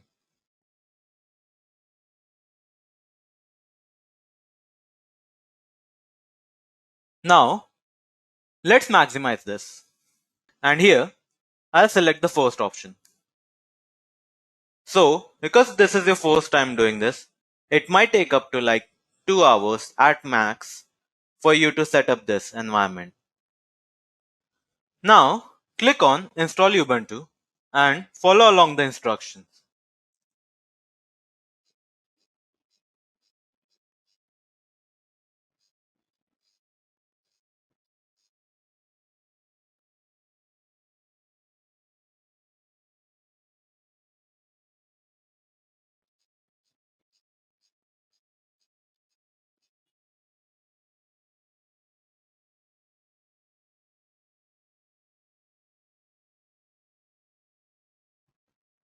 Now, restart your system.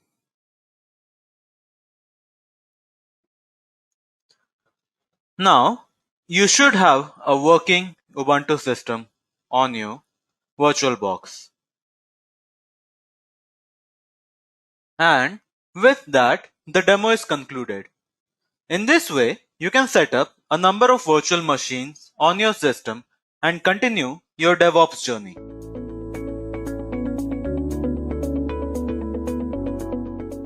The first thing we talk about is the Linux directory commands. So what we'll do here is we'll take a look at each command and what they work like in Linux. So the first command is the pwd command, right? So the pwd command is basically used to display the location of your current working directory. Now directory is basically a file. You have to realize that everything in Linux is a file. So directory is a file which contains other files as well, right? So the pwd file is used to display the location of the current working file directory that you have. Let's take a look at it. As you can see, pwd is the syntax for it, and it basically shows you whichever directory you have. So let's take a look at it. Right then. So let's say you want to check out the directory for one of your files. So let's say you go to files and you open up terminal and then you type in pwd. So this is basically your directory. It is in home and kb is the user, right? So this is basically what pwd does. Moving on to the next command. So next up we have the second command, which is the mkdir, which is basically make directory. Now make directory is used to make different new directories under any directory that's already there. So let's say for example we've already seen that we are in the directory home, and if you want to make a new directory under any existing directories that are present in Linux, you use the mkdir command. And for syntax of the command, you'll have mkdir and then your directory name, right? So let's say for example, if you want to name your new directory, then you just have to write mkdir and new directory. So let's take a look at it, right? So you're already here in the terminal and you're inside the directory, right, with pwd. So what we do here is you make a new directory, say mkdir, and let's say new dir. So now if you basically ls into it, we'll come to ls later, but if you ls into it, you can see there's a new directory that has been formed here. So this is the mkdir command. So moving on to the next one. So the next one is basically another command called rmdir. Just like you make a directory, you can also remove a directory. So remove directory is basically used to delete a directory that you've already created. And to basically make that happen, you'll have to type in rmdir and your directory name. So let's take a look at how it works, right? So as you can see here, you've made a new directory called new dir. So to delete it, all you have to do is rmdir and directory, and it has been removed. If you cross check it, you'll see that your directory is being removed, right? So this is how remove directory command works, rmdir. Moving on to the next command. Next up, we basically have the ls command. Like in previous examples, we used ls, right? So ls command is used to display a list of the content that is present in a directory. So let's say you have a directory which is the home directory, and you want to see what's present inside that directory. So if you just type in ls, it'll show you all of the files present in the present directory there. And for the syntax, you just need to type in ls and you'll get all the files that's there. So let's just check it out. So suppose you want to check out the system files inside your directory. So if you go to your computer directory, you'll just type in ls in the terminal, and these are all the files that is present in this directory, which is the my computer for Linux. Since there is no my computer for Linux, you'll have all these files, the system files that you have. So this is basically what ls does. So ls basically just displays the contents of the directory that's there. Right now, if you want to see which directory I'm talking about this directory, which is computer, right? All of these files that you see, bin, boot, dev, etc. All you got to do is just type in ls and you can see them. So this is the ls command.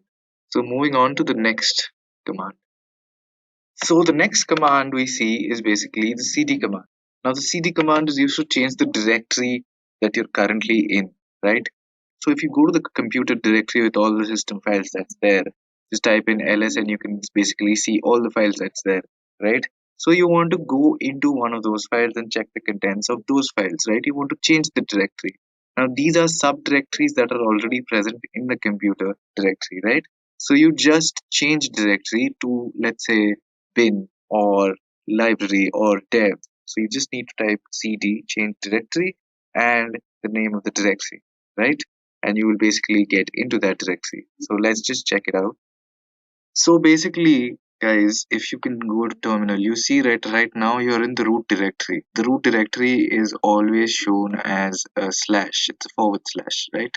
So if you want to change directories, let's say, let's check out the directories that are there.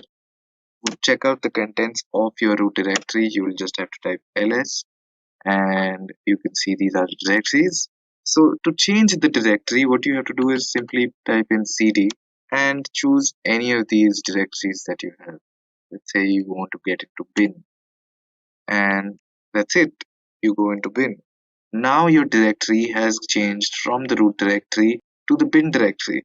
Now the bin directory is a part of the root directory. So we have slash and then bin. But now you've changed your directory to bin. So this is the cd command. So moving on, first we saw the Linux directory commands, now we move on to the Linux file commands. So there are various Linux file commands. The first one we talk about is the touch command. So basically the touch command is used to create empty files, and you can create multiple files by executing the touch command only once. For example, if you see here, you can create an empty file called file.txt, and you can also create two files in the same command. So you now, as you can see, if you type in touch file2 or file3 or whatever the name of your file might be, you can create n number of files at one go. So this is basically what touch is used for. And for the syntax, touch, basically you have to write touch and then the file name. And if you want to make two or more files together, you can write touch and then add the file names one after the other. So let's check it out. So guys, I'll basically make a file in this folder called Linux that I have, right? So all I need to do is just, as you can see, there are other files as well. So let's see how we can create a new file, and all you have to do is open in terminal. So guys, as you can see, I have basically just cd'd into this, and it's in the Linux folder like we saw before, and we'll create a new file.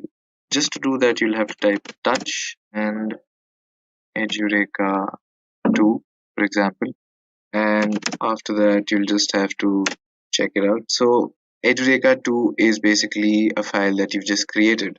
Now if you want to create another file, for example two files together, check that out as well. Let's first clear this out. So to clear your terminal, you'll just have to type in clear, and that's it.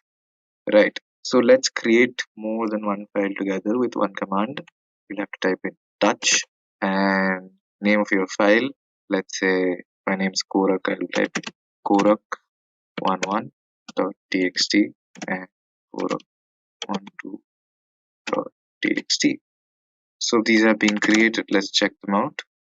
So as you can see, there are two files that have been created, and you can see that there's only one single touch command that I have used. So this is what touch is used for. So basically the next command is the cat command. Now the cat command is one of the most frequently used Linux commands, right? So the cat command is short for concatenate. Now what this helps us to do is it helps us to create a single or multiple files. So if you have created an empty file called touch, you can basically add content to it if you type in cat.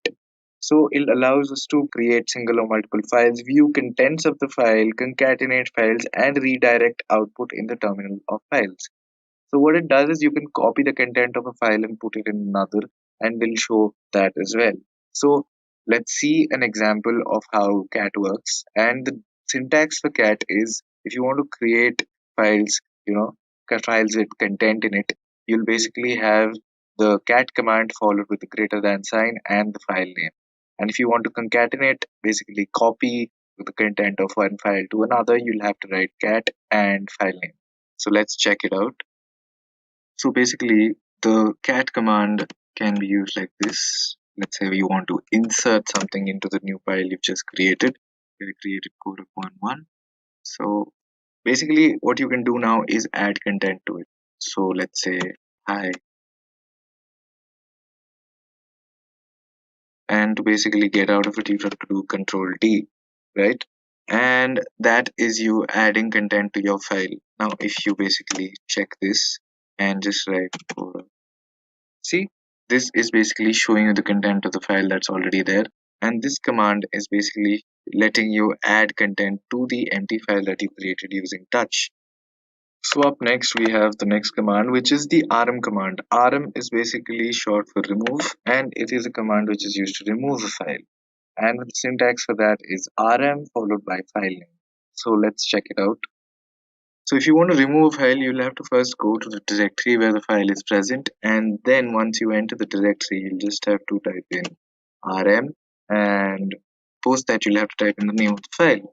For example, since I've already created a file called korek11.txt, if you put rm that and it's removed. So just to cross check, korek11 file has now been deleted. Now let's try this file as well. Right. So if you just type in korek1, so since 11 is not there anymore, you'll have korek12.txt, and you do this and now check it, you'll see that korek12 has also been removed. Right. So this is what rm does. So up next, you'll have the cp command. Now the cp command is used to copy a file or a directory. Now all you need to do to use a cp command is type in cp and type in the name of the files that you want to copy, right?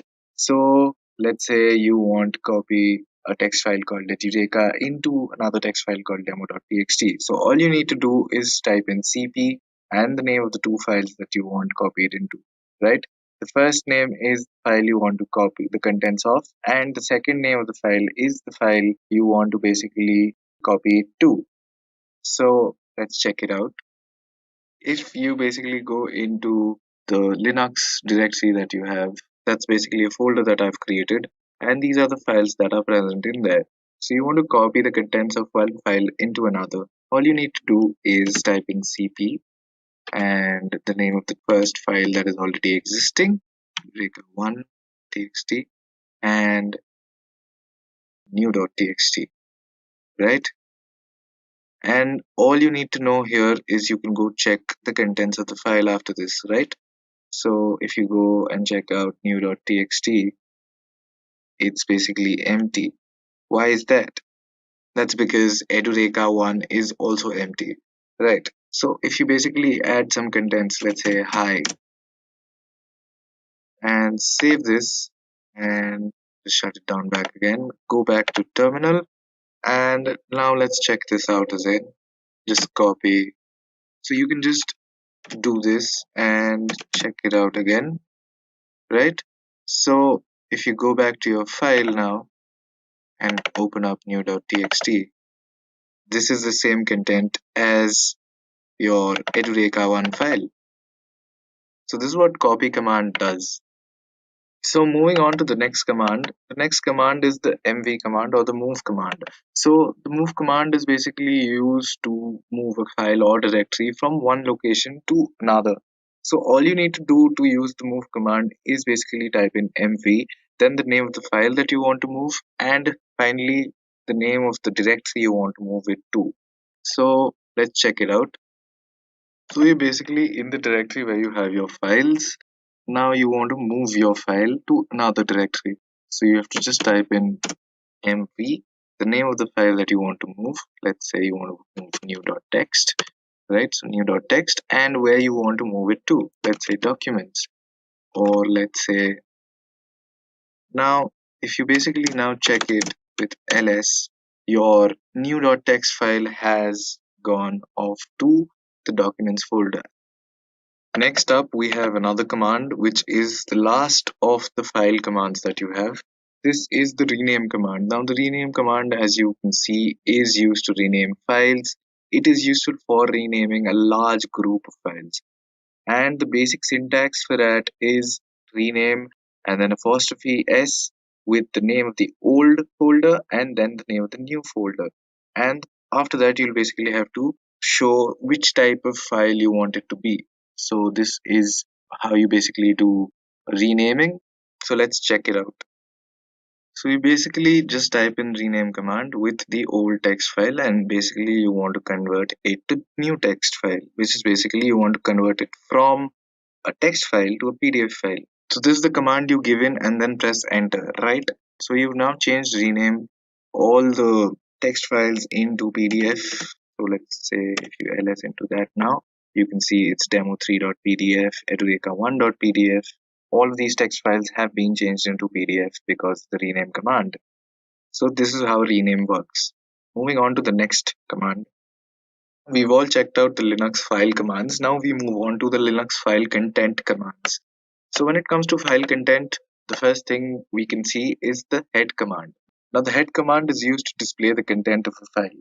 Now the content of a file can be displayed with other commands as well, but the head command, how it's different from the other commands, is that it displays the first 10 lines of the file. And basically the syntax for that is you just have to write head and the name of the file you want to show 10 lines in. So let's check it out. So now if you check out the head command, let's say for example you type in head and basically the first 10 lines of a file that you want to check, let's check it out. Right. So as you can see, the first 10 lines have been displayed. Now if you want to check the contents of that file, I'm going to show it to you. Yeah, as you can see, the first 10 lines are from 10 to 100, and the rest of the lines have not been printed. If you can cross check back here again, so it's 10 to 100 with no other content that's here. So head is basically something that is used to show the first 10 lines of your file, right? So moving on to the next command. So next up, just like head, we have the tail command. Now the tail command is used to display the last 10 lines of the file content. Just like head is used to display the first 10 lines of the file content, tail is used to display the last 10 of it. Now, it is useful for reading error messages, right? So, tail is basically something which is used, and after tail, you just have to specify the file name. So, let's check it out with the same file that we saw before. Right then, so just like head, let's just try using tail, right? And so the last 10 lines are these. As you can see, as in head, if you can see here, I'll just show it to you. Edureka. So if you put head, you can basically see it's from 10 to 100. That's the first 10 lines of the file. But in Edureka 2, which has tail, it'll show you the last 10 lines of the file, right? This has no 10 to 60 here. It starts from 70. Now this is the difference between head and tail, right? So move on to the next command. So up next we have a very important command, which is the tag command, right? So the tag command is the reverse of the cat command that we have used before. So it displays the file content in reverse order. So let's check it out. And basically the syntax for it is just tag and then file name. So let's check it out. So if you want to see the content of your file, just type in tag and the name of the file that you want to see. As you can see, TAC has basically displayed the content of this file in reverse order. If you want to check it out, you can again check this. So this has 10 to 150, and if you check here, TAC Edureka 2 has made it 150 to 10, right? So this is what TAC does. Now moving on to the next command.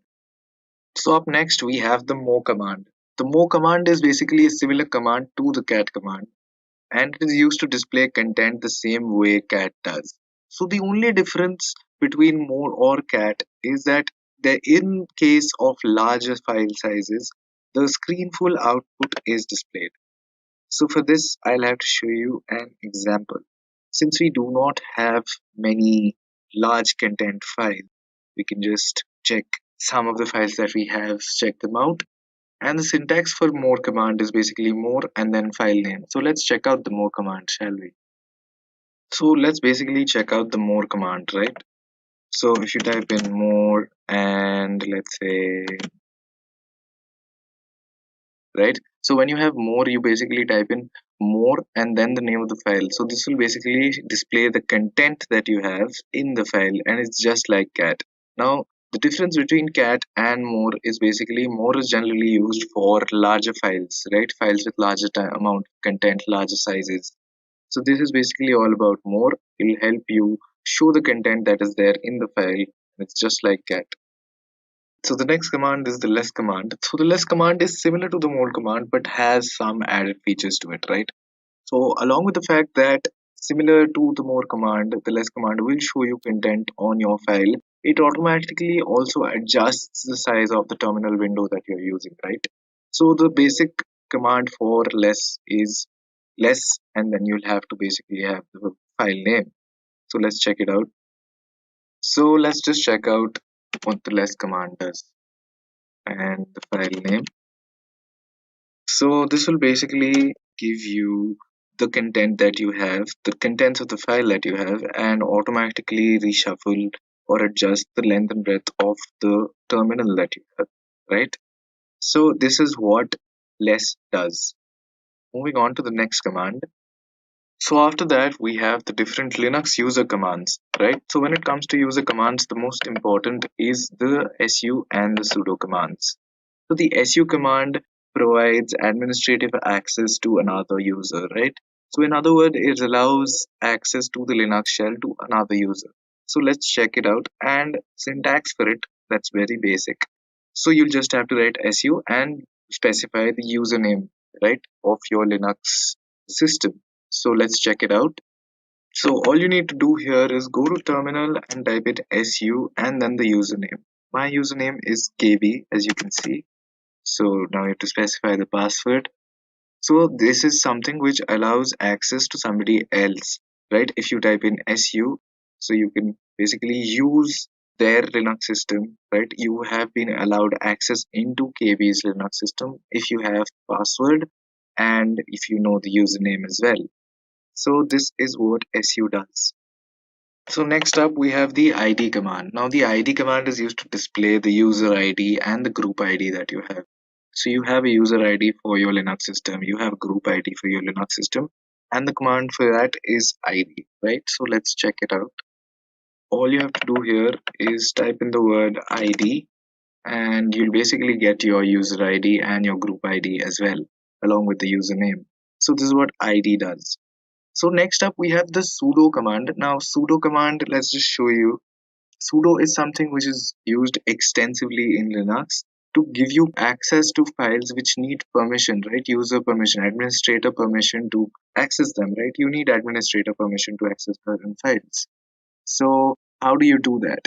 Let's say, for example, if you go into the terminal for your computer, you go into this computer and you go into terminal, and let's check it out. You do ls and then you cd into one of the directories, and all you have to do now is see the files that are there, right? So these are all the files that are there. Now if you want to access one of these files are actually administrator protected, so you need to have sudo to basically ask for permission, which has to be granted by the administrator. So just type in sudo, then let's say sudo zip, and you'll have your password. So these are restricted, and basically, as you can see, these are restricted because this is basically machine understandable language, and you can already see that this is basically what is there in the file, which is the zip file. So this is what sudo does. So this was a very important command that you needed to know. So moving on to the next command. So next up we have the user add command. So the user add command is used to add or remove the user from the Linux server, right? So if you add or remove a user, you'll have to have special permission, for which you'll have to use the sudo command as well, right? So you just write sudo and then user add, and then you add the new user. Sudo has to be because you'll have to have special permission from the administrator to do this. And the syntax for user add is user add, and then you basically add the username. So let's check it out. So you basically want to use user add, right? This will basically add user. What you need to do is add sudo and then the user add command and the name of your user. Let's say I want it to be KB9, right? It'll ask for your password. Your new user has now been created, and let's move on to the next command. So the next command is the passwd command, which is the password command. So the passwd command is used to create and change the password for a user. So let's say, for example, you have to use sudo here as well. You have a user already present, and if you want to change password, just sudo into that user, type the new password, retype the new password, and then basically it'll show you the password has been successfully updated. And the syntax for this is passwd and then username. So let's check it out once. So just type in passwd then kb, that is basically your user right now. So we'll basically change the password for kb since it's already an existing user which has a password, right? So current password is already there. What your new password to be is, and you have to retype it, right? So the password has now been updated successfully, and this is how you basically use the passwd command. So next up we have the group add command. So the group add command is basically used to create a user group, right? So when you create user groups, you'll also have to use the sudo command because you want to access restricted files, right? So the syntax for group add is group add and then group name. So let's check out the group add command. So first of all, you have to type in sudo and then group add and then group name. Let's say we name our group Edureka 2022. And then password for KB, which we've just created now. So now this group has been added into this user. So that was basically how you use the group add command. So finally you come to the Linux filter commands. Now there are various filter commands that Linux has. The first thing you can see is the cat command. Now the cat command is also used as a filter, right? Now filtering here means to filter a file. It is used for inside pipes. Now you basically filter out the content that is there. Now if you want to filter using cat, you'll have to write cat and then the file name with cat or tag and then cat or tag again, right? So you'll have pipes in between and you'll basically have the cat and tag commands back inside pipes. So let's just check it out. So if you want to use the cat command as a filter, let's check it out. Type in cat home and then we'll basically have this, which is the pipe, and then the command tag, then cat, finally we'll have tag. So this is basically what the cat command does as a filter. Next up is the cut command. Now the cut command is used to select a specific column of a file. So the D option is basically the delimiter option and the F option is basically the column. So the D option is used as delimiter and it can be a space or a slash or a hyphen or anything else, whereas F is the column number, and the syntax for this is cut and then you put the delimiter, you put the column number, and then you put the file name in the end. So let's check it out as well. So with the cut command, you'll just have, you type in cut, then you'll have the delimiter, after which you will have the F and the file name in the end, right? So this is basically what the cut command does. It cuts out from a specific column and the specific column number. Since there's only one column here and we specified F2, there is no cutting out. So if we do the same thing again and change F2 to F1, let's see how it's different, right? So this is basically what F1, F2 does. It shows you the column name and it'll show you basically a specific part of the file that you want. You'll cut out a part of that file and it'll show it to you. But since we have only column 1, it'll show you just the column 1 here, right? So this is what cut does. Moving on to the next command. So the next command is the grep command. So the grep command in Linux is the most powerful command and it is used to filter the Linux system, right? Grep stands for Global Regular Expression Print, right? So it is basically very useful for searching content from a file, right? So for example, you need the syntax as basically command and then grep and then you search the word, right? So let's see how grep works. So let's check it out. So to basically check out how grep works, let's check this out. Let's say cat and Edureka 2. Then you'll basically have this with grep 3. So this is basically every content in the file which is Edureka 2 which has the value 3 in it. So these are the two values which has 3 in it and that is what grep is showing. So this is how grep works. So moving on to the next command is the com command. Now the com command is used to compare two files or streams, right? So by default, it displays three columns. The first displays the non-matching columns of the first file, the second for the second file, and third displays the non-matching columns for the third file. So the syntax for this is fairly easy. It's just com and then you specify the file names that you want, right? So let's just check this out. So if you want to check out how the com command works, let's see this com and basically add the two folders you want and the contents of it which you want. So these are all the files content that is there in both the files, right? Input is not in sorted order, but the file number 1 is not in sorted order, and so this is basically showing the content of all of the files that I've given, which is Edureka 2 and home, and the content which it has, right? It displays it in three different columns. So this is what com does. So checking out the next command. So the next command is the sed command, right? So the sed command is short for stream editor. Now, sed is used to edit files using regular expression. It does not permanently edit files. Instead, what it does is the edited content remains only on display and it doesn't really affect the actual file. So the syntax for sed is basically the command and then sed with apostrophe s and the old word with the new word, right? So if you want to check it out, let's see. So basically for having sed, you'll basically have to show the stream editor. So this is the command for it. You have to put sed echo, and echo is basically used in Linux, and you'll basically have this thing printed called Edureka 7, right? So as we can see, sed is used to edit files using a regular expression, right? So it doesn't really permanently edit those files, but it's only for view. You can't really change what's there in the content. So as I showed before, if you write class echo7 with sed and change it in class, so this is just for view. Edureka 7, what you see is for view. It hasn't really changed the content of it, right?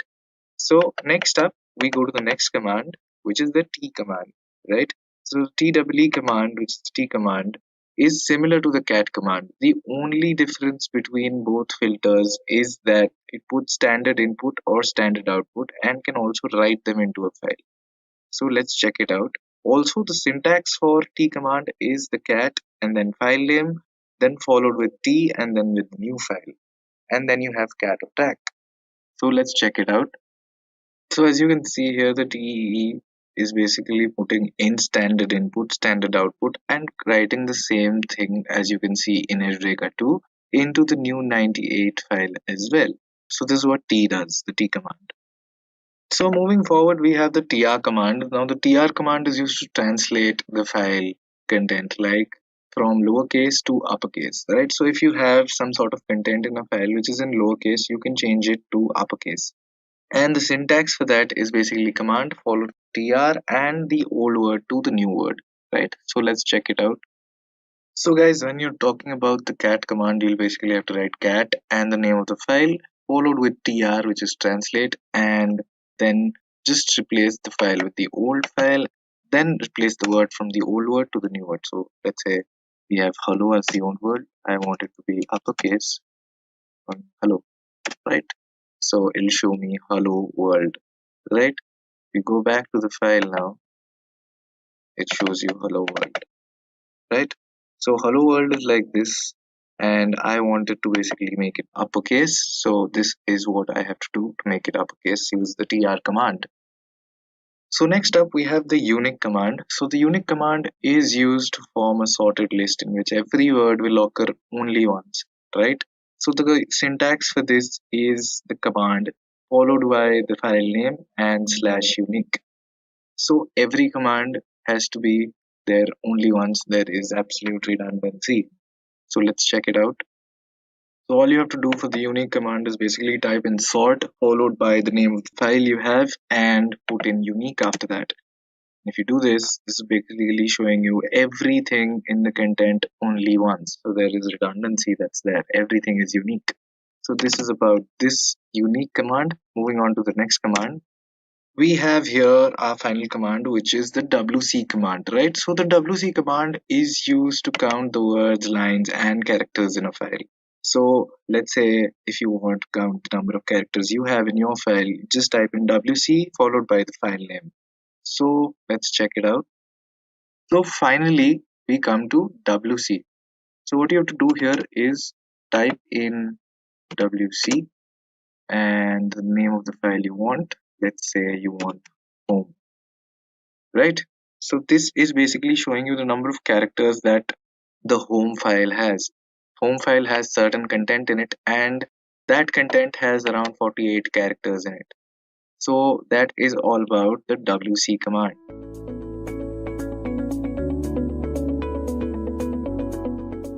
First, we will have a look at the Linux commands that are very basic. Like even if you're not working in DevOps, if you're someone who's using the Linux-based operating system, you must be knowing these commands. These are the frequently used commands, like while you're working in DevOps. Okay, I'm just showing you the list. Then we will practically see how to use these commands on the command prompt.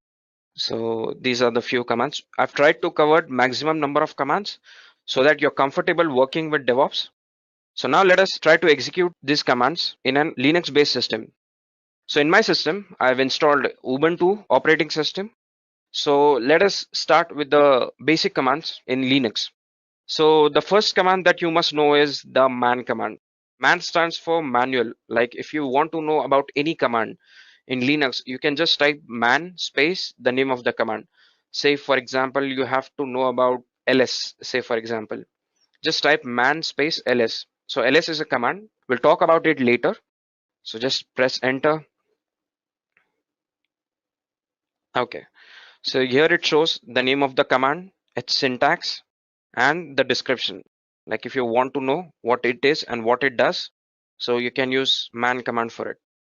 So the next command that you should know is the clear command. If you want to clear your terminal, just type clear and press enter. So this clears your terminal. So the next command that you must know is, say for example, if you want to know where is your current working directory. For that, there is a command called pwd, that is present working directory. Simply type pwd and press enter. Okay, so here it says home Edureka. So this is my current working directory. And if you want to change your directory, for that there's a command called cd, that is change directory. Suppose from home Edureka, you have to switch your working directory to home. So simply type home. Okay, so if I now type pwd, it says home. So this was another basic command. So the next command is echo command. Say if you want to type anything, like if you want to print anything on the terminal, so you can use echo command for that. Say for example, echo hello world. So I have to print these two words on the terminal. For that, I'll use the echo command. Okay, so it says hello world. Pretty simple. So the next command is su command. Let's see first who is the current user. For that, there's one more command called who am I. Okay, so here it says Edureka. So Edureka is the current user of this system, the Linux system. So if you want to switch to the root user who has all the permissions, as of now, the Edureka, he's not a super user. He doesn't have any permissions related to file operations or any other operations. So root is a user, the basic user. He has all the permissions on this Linux OS. So if you want to switch to the root user, so simply type su, press enter. It'll ask for a password. Type the password. So here it says authentication failure. So there's one more command, bash sudo bash.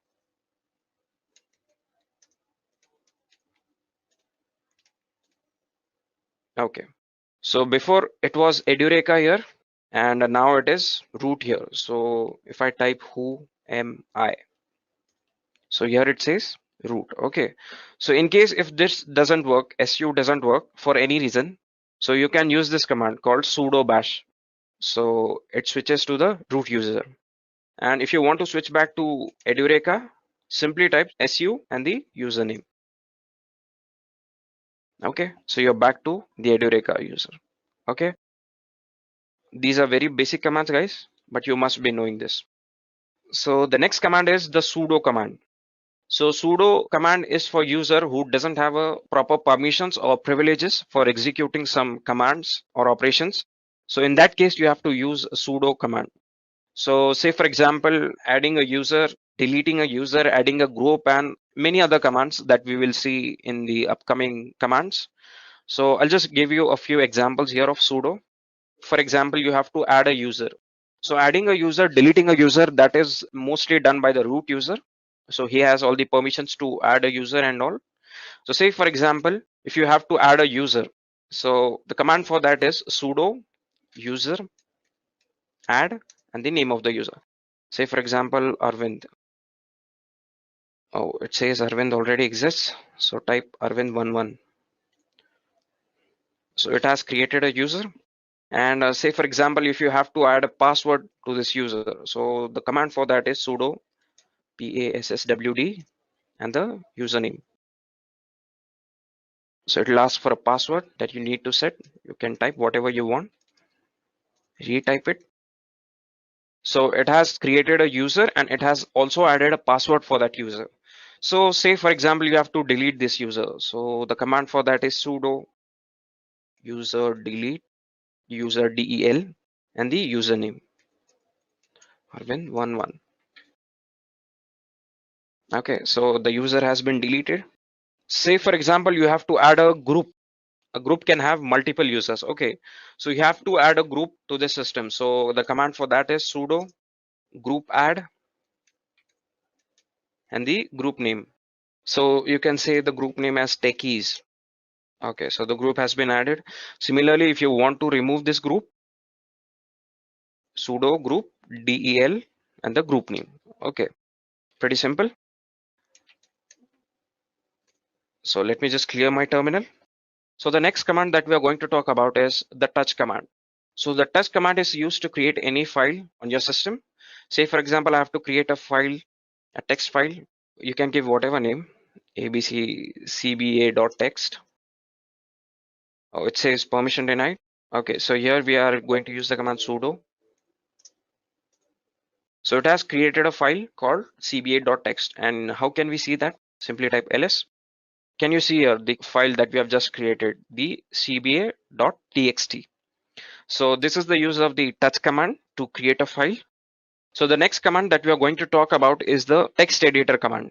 Say for example, vi, nano, vim, gedit, and so on. So the vi editor is the most popular and a classic text editor in the Linux family. So to use it, say for example, you have to write something into that file. So for that purpose, you will use sudo vi and the name of the file cba.txt. Okay, so press enter. The file has been opened now and press I to insert anything into this. Say for example, hi, this is Edureka. So to save this file, simply press escape, colon, W for write and Q to quit. So our file has been saved. So there's one more command called cat command. So this command can read, modify or concatenate text files. So this command is also used to display the contents of the file. So say for example, I've written something into this file called cba.txt. Now I have to display the contents of this file. So what I'll do is cat and file name cba.txt. So here, this was the line that I had written in this file cba.txt. So the cat command can be used for that. So there are also other flags that can be used with this command. Say for example, -b. So the command would be cat -b and the file name. So this is used to add line numbers to the non-blank lines. So the next flag is -n, that is cat -n. So this command is used to add line numbers to all the lines that are present in the file. Cat-s is used to squeeze blank lines into one lines. And cat-E, it shows the $sign at the end of the line. So these were a few flags that you can use with cat command. So let me just clear the terminal. So the next command that we are going to talk about is the copy command. This command is used to copy files and directories. A copy of the file directory still remains in the working directory. So let me just show you how do you use this command. So it is very simple. Copy. So say for example, cba.txt. I have to copy this file to the location. Say for example, home Edureka. Right now we are at the home location. I have to copy this file to this location, home Edureka. Okay. So the command is very simple. Cp file name and the destination name. So press enter. So let us now see whether the file has been copied there. So for that we'll have to switch to that location. cd Edureka. So let us use the ls command. Okay, so here you can see the cba.txt file has been copied. So this was a very simple command. And there are a few flags that you can use along with this command. So there's a flag called -n, that is cp-n and the file name. So this does not overwrite the file. The next flag is the -u, that is cp-u. So this command updates the destination file only when the source file is different from the destination file. There's one more flag called -R, that is cp-R. So this command is a recursive copy for copying directories, and this command even copies the hidden files. So these were a few flags that you can use with the copy command. So the next command is the move command or the mv command. So this command moves the files and the directories from one directory to the another. The file or the directory once moved is deleted from the working directory. So this was not the case with the copy command. So I hope you get the difference between copy and move. So let us see what is the syntax for this. So the syntax is mv, the flag name, like if there are any flags here, the file name and the destination name. Okay, the path to the destination. So let us just say first we'll have a look at the files that are present here. Okay, so demo.txt. Can you see this file here? So we'll try to move this file to the home folder. So the command is very simple. mv, the file name, demo.txt.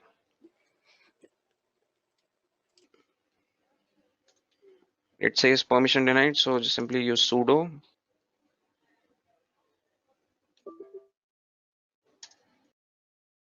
Okay, the file has been moved. Let us now verify this. cd.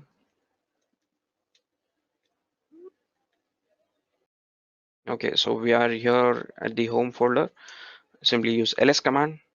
So as you can see here, demo.txt has been moved. So this was a very simple command and easy to use command. There are three flags that are associated with this command. mv-i. So this command enters into an interactive mode and the command line asks before overwriting the files. So the command mv-u updates the destination file only when the source file is different from the destination file. And the third flag is the mv-v. So this command enters the verbose mode and this command prints the source and the destination file. So for those who are not aware of what verbose mode is, so verbose mode provides additional details as to what drivers and softwares it is loading during the startup. So this was all about the move command. So the next command that we are going to talk about is the rm command. So this command removes files from a directory. By default, the rm command does not remove directories. Once removed, the contents of the file cannot be recovered. So the syntax for this is very simple: rm, the flag name, and the file name. That's a very simple command and easy to use command. So I'll just show you how to use this. Say for example, I have to remove this file demo.txt. So simply I'll type rm in the file name demo.txt. Oh, it says permission denied. So the file has been removed, and let us just verify this. Okay. So we cannot see anywhere the demo.txt file. So it has been removed. So this was a very simple command, rm. So there are two flags that can be used along with this command. The first flag is the rm-r. So this command removes even the non-empty directories. And the other flag is rm-rp. So this command removes the non-empty directories, including the parents and the subdirectories. So this was the rm command. So the next command that we're going to talk about is the mkdir command. So if you want to create a new directory, then this command can be used. It's a very simple command, and the syntax is even more simple. So if you have to create a directory, simply type mkdir and the directory name. So say for example, in home, I have to create a directory called techies. It says permission denied, no issues. So the directory has been created. Let us just verify this. So as you can see here, this directory has been created here at this location, the home folder. So the flag that can be used with this command is -p, that is mkdir-p. So this command creates both a parent directory and a subdirectory.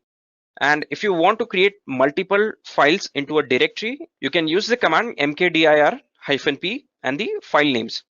So this command will create multiple subdirectories inside the new parent directory. So let me just clear the terminal. The next command is the rmdir command, or the remove directory command.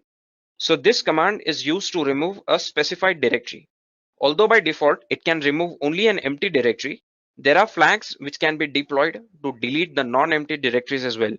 And the syntax for this command is very simple. Simply type rmdir, the flag name, and the directory name. Okay, so very simple. Let us just see how do you remove a directory, rmdir. So let us just remove the directory that we created in the previous command, rmdir, and the name was techies. Sudo rmdir techies. Okay, so the directory has been removed. Let's just verify this. So there's no directory called techies here, as it has been removed by the rmdir command. So there are a couple of flags that you can use with this command. The first flag is -p, that is rmdir-p. So this command removes both the parent and the child directory. There's one more flag called -pv. So the command is rmdir-pv. So this command removes all the parent and the subdirectories along with the verbose. So I hope you're clear with this command, rmdir. So the next command that we are going to discuss is the grep command. So this command is used to search for a particular string or a word in a text file. So this command is similar to Control F, but this is executed via a command line. So let me just show you how do you use this command. So let us say, for example, let me have a text file here. So the syntax for using this command is very simple. So say, for example, we have a file here called grep test, as you can see here, this one. So let me just see the contents of this file using cat command, grep test.txt. So this file has these words: dog, apple, ball, cat, cat, mouse. So say, for example, I have to search the word cat in this file. So for that, I'll use the command grep, the word cat, and the file name, grep test.txt. Okay, so as you can see here, the word cat has been highlighted just because it is present in this file. So say, for example, we want to search for a word that is not present here. So say, for example, cat1 or any other word. So say, for example, mad. Okay, so it is not showing anything. That means that this word is not present in this file. So this was a very simple command, grep. And there are a few flags that you can use with this command. So say, for example, grep -i, and obviously the file name. So this command will return the results for case insensitive strings. So there's one more flag called -n, that is grep-n. So this command returns the matching strings along with their line numbers. The next flag is the grep-v. So this command returns the results of lines not matching the search string. Next flag is grep-c. So this command returns the number of lines in which the results match the search string. So the next command that we are going to talk about is the sort command. So this command sorts the results of a search either alphabetically or numerically. Files, file contents, and directories can be sorted using this command. The syntax for this command is very simple. Let me just see the files that are present here. So there's a file called sort test. So let me just see the contents of this file, sort test.txt. Okay, these are the words that are present in this file. So I have to just sort these words. Okay, so the command for that is sort the file name, sort test.txt. So as you can see here, these words have been sorted alphabetically: B, D, F, M, S, and T. So this is the use of sort command. And there are a few flags that you can use with this command. Like the first flag is sort -r and the file name, obviously. So this command returns the results in reverse order. So there's one more flag called -f. So this command does the case insensitive sorting. So whether you have uppercase words or alphabets or whatever in your file, so irrespective of the case, this command will sort the file. And there's one more flag called sort-n. So this command returns the results as per the numerical order.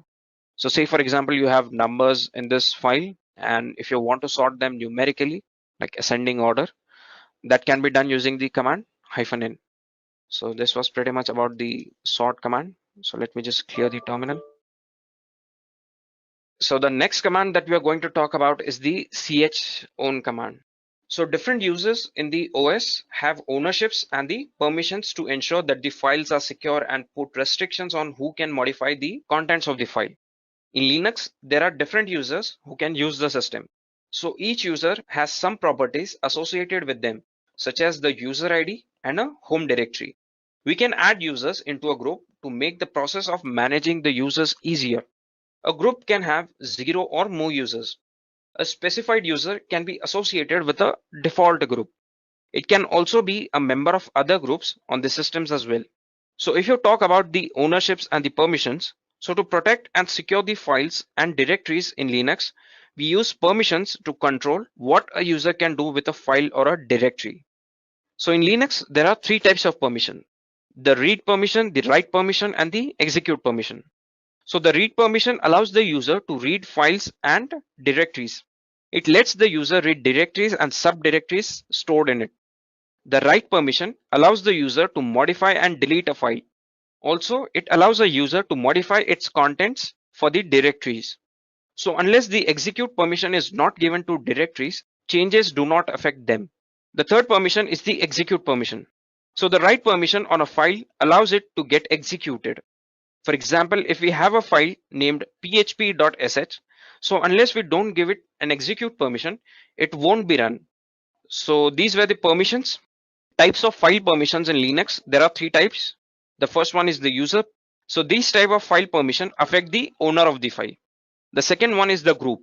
This type of file permission affects the group which owns the file. So instead of the group permissions, the user permissions will apply if the owner user is in this group. The third permission is the other permission. So these type of file permission affect all the users on the systems. So to view these permissions, so let us just say we use a command ls-l. So this command will list down all the files and the directories that are present here along with their permissions. So as you can see here, these are the permissions, these are the users, the groups, and the timestamp. And these are the names of the file. To use this command, so say for example, there's this file called abc.txt whose user is Edureka. Okay, so you have to use this command chown. So the syntax for that is pretty simple. Chown, the owner name, the owner that you want to change. So say for example root, and the file name. So file name is abc.txt. Operation not permitted. Sudo. Let me just try sudo. Okay, so this works when you use sudo. So let us now just run the command ls-l to see the permissions of this file. So as you can see here, it was first Edureka. Now let us see the changed owner. Okay, so previously it was Edureka and now it is root. Okay, so this is how you use the chown command. So just to summarize, the chown command is used to change the owner and the group of the file.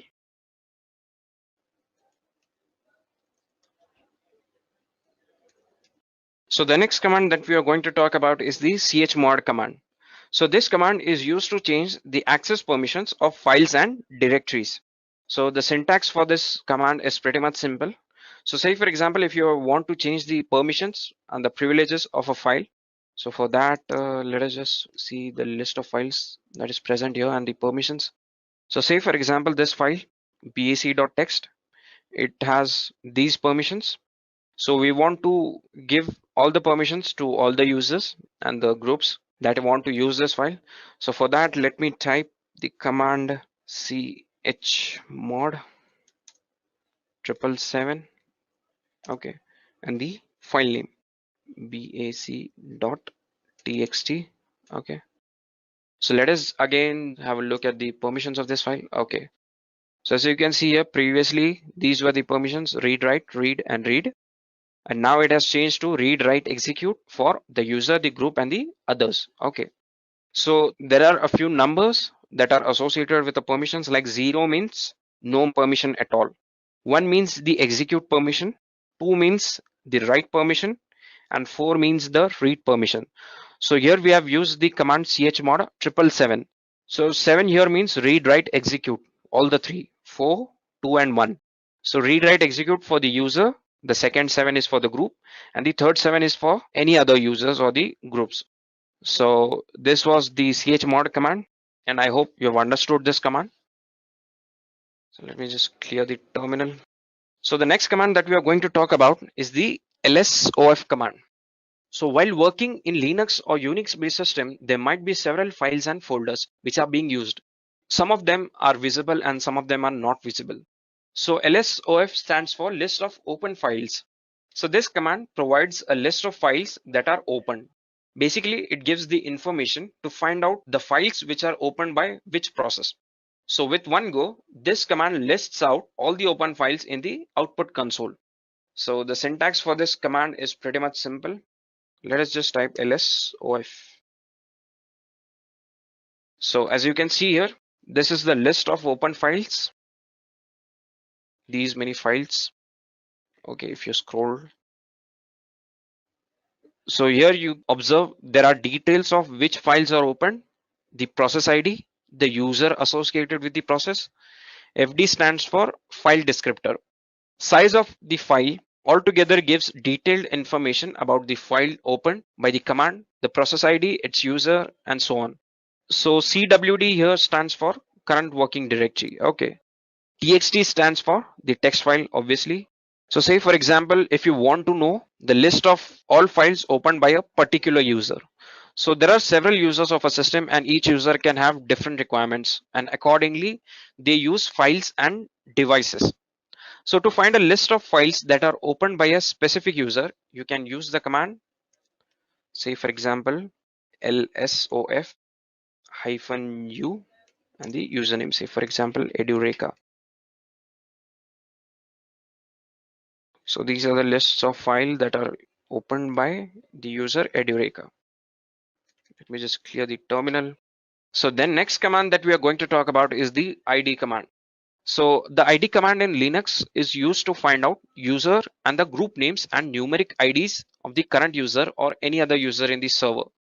So this command is used to find out a few important things such as the username and the real user ID, find out the specific user's UID, show the UID and the groups associated with a user, list out all the groups a user belongs to, and display the security context of the current user. The syntax for this command is pretty much simple. ID, the flag, and the username. Okay, so there are a few flags that you can use with this command. The first flag is the -g. So the command would be id -g and the username. So this command prints only the effective group IDs, whereas id-G prints all the group IDs. id-n prints the names instead of numbers, and id-r prints real IDs instead of numbers. id-u prints only the effective user ID. id-help displays the help messages. id-version displays the version information. So without any option, it prints every set of identified information, that is the numeric IDs. So what you need to do here is simply type ID and press enter. So as you can see here, it displays the UID for this user Edureka, the group ID, and the group that he belongs to, and the respective group IDs as well. So say for example, if you want to know the user ID for this user called Edureka, ID-U, Edureka. So 1000, as you can see here, user ID is 1000 and group ID is also 1000. Let me just verify this. The command for that is ID-G. Okay, 1000, as you can see here. So to find out all the UIDs and the groups associated with the user, so say for example, there's another user called Arvind. So ID Arvind. So as you can see here, the outputs, user ID, group ID, and the groups that he belongs to. So this was about the ID command. So the next command that we're going to talk about is the tar command. So the tar command is used to zip and unzip files of the .tar format. So let me just show you the syntax for this file. So say for example, if you want to zip a folder, so for that the command is tar -cvf space file name and the folder name, source folder name. So this was a very easy syntax for the tar command. And say for example, if you want to unzip a file, so in DevOps, while installing something, you might be getting a file in the .tar format. While unzipping that file, you can use this command tar-xvf and the tar file name. So you can use this command to unzip a file. So this was about the tar command. The next command that we are going to talk about is the cut command. So cut command is used for extracting a portion of a file using columns and delimiters.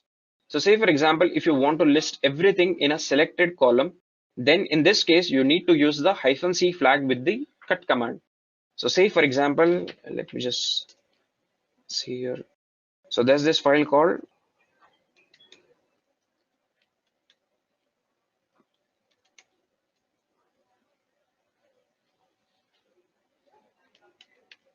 So let me just show you how do you use this command. So let us first see what are the files present here. So say for example, this file demo1.txt. Okay, so this file has these lines A11, B22 and C33. So say for example, if you want to display only two columns like A1, B2 and C3 from this file, so using cut command we can do it.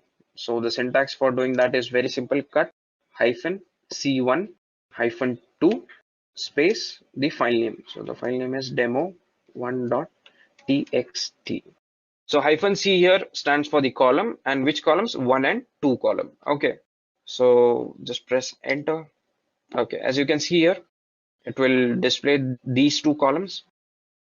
So say for example, you want only one column and not the two columns. So just remove this 2 -c1, press enter. So you can see here A, B, C, only the first column is displayed. Okay, so this was about the cut command. So the next command that we are going to talk about is the SED, that is sed command.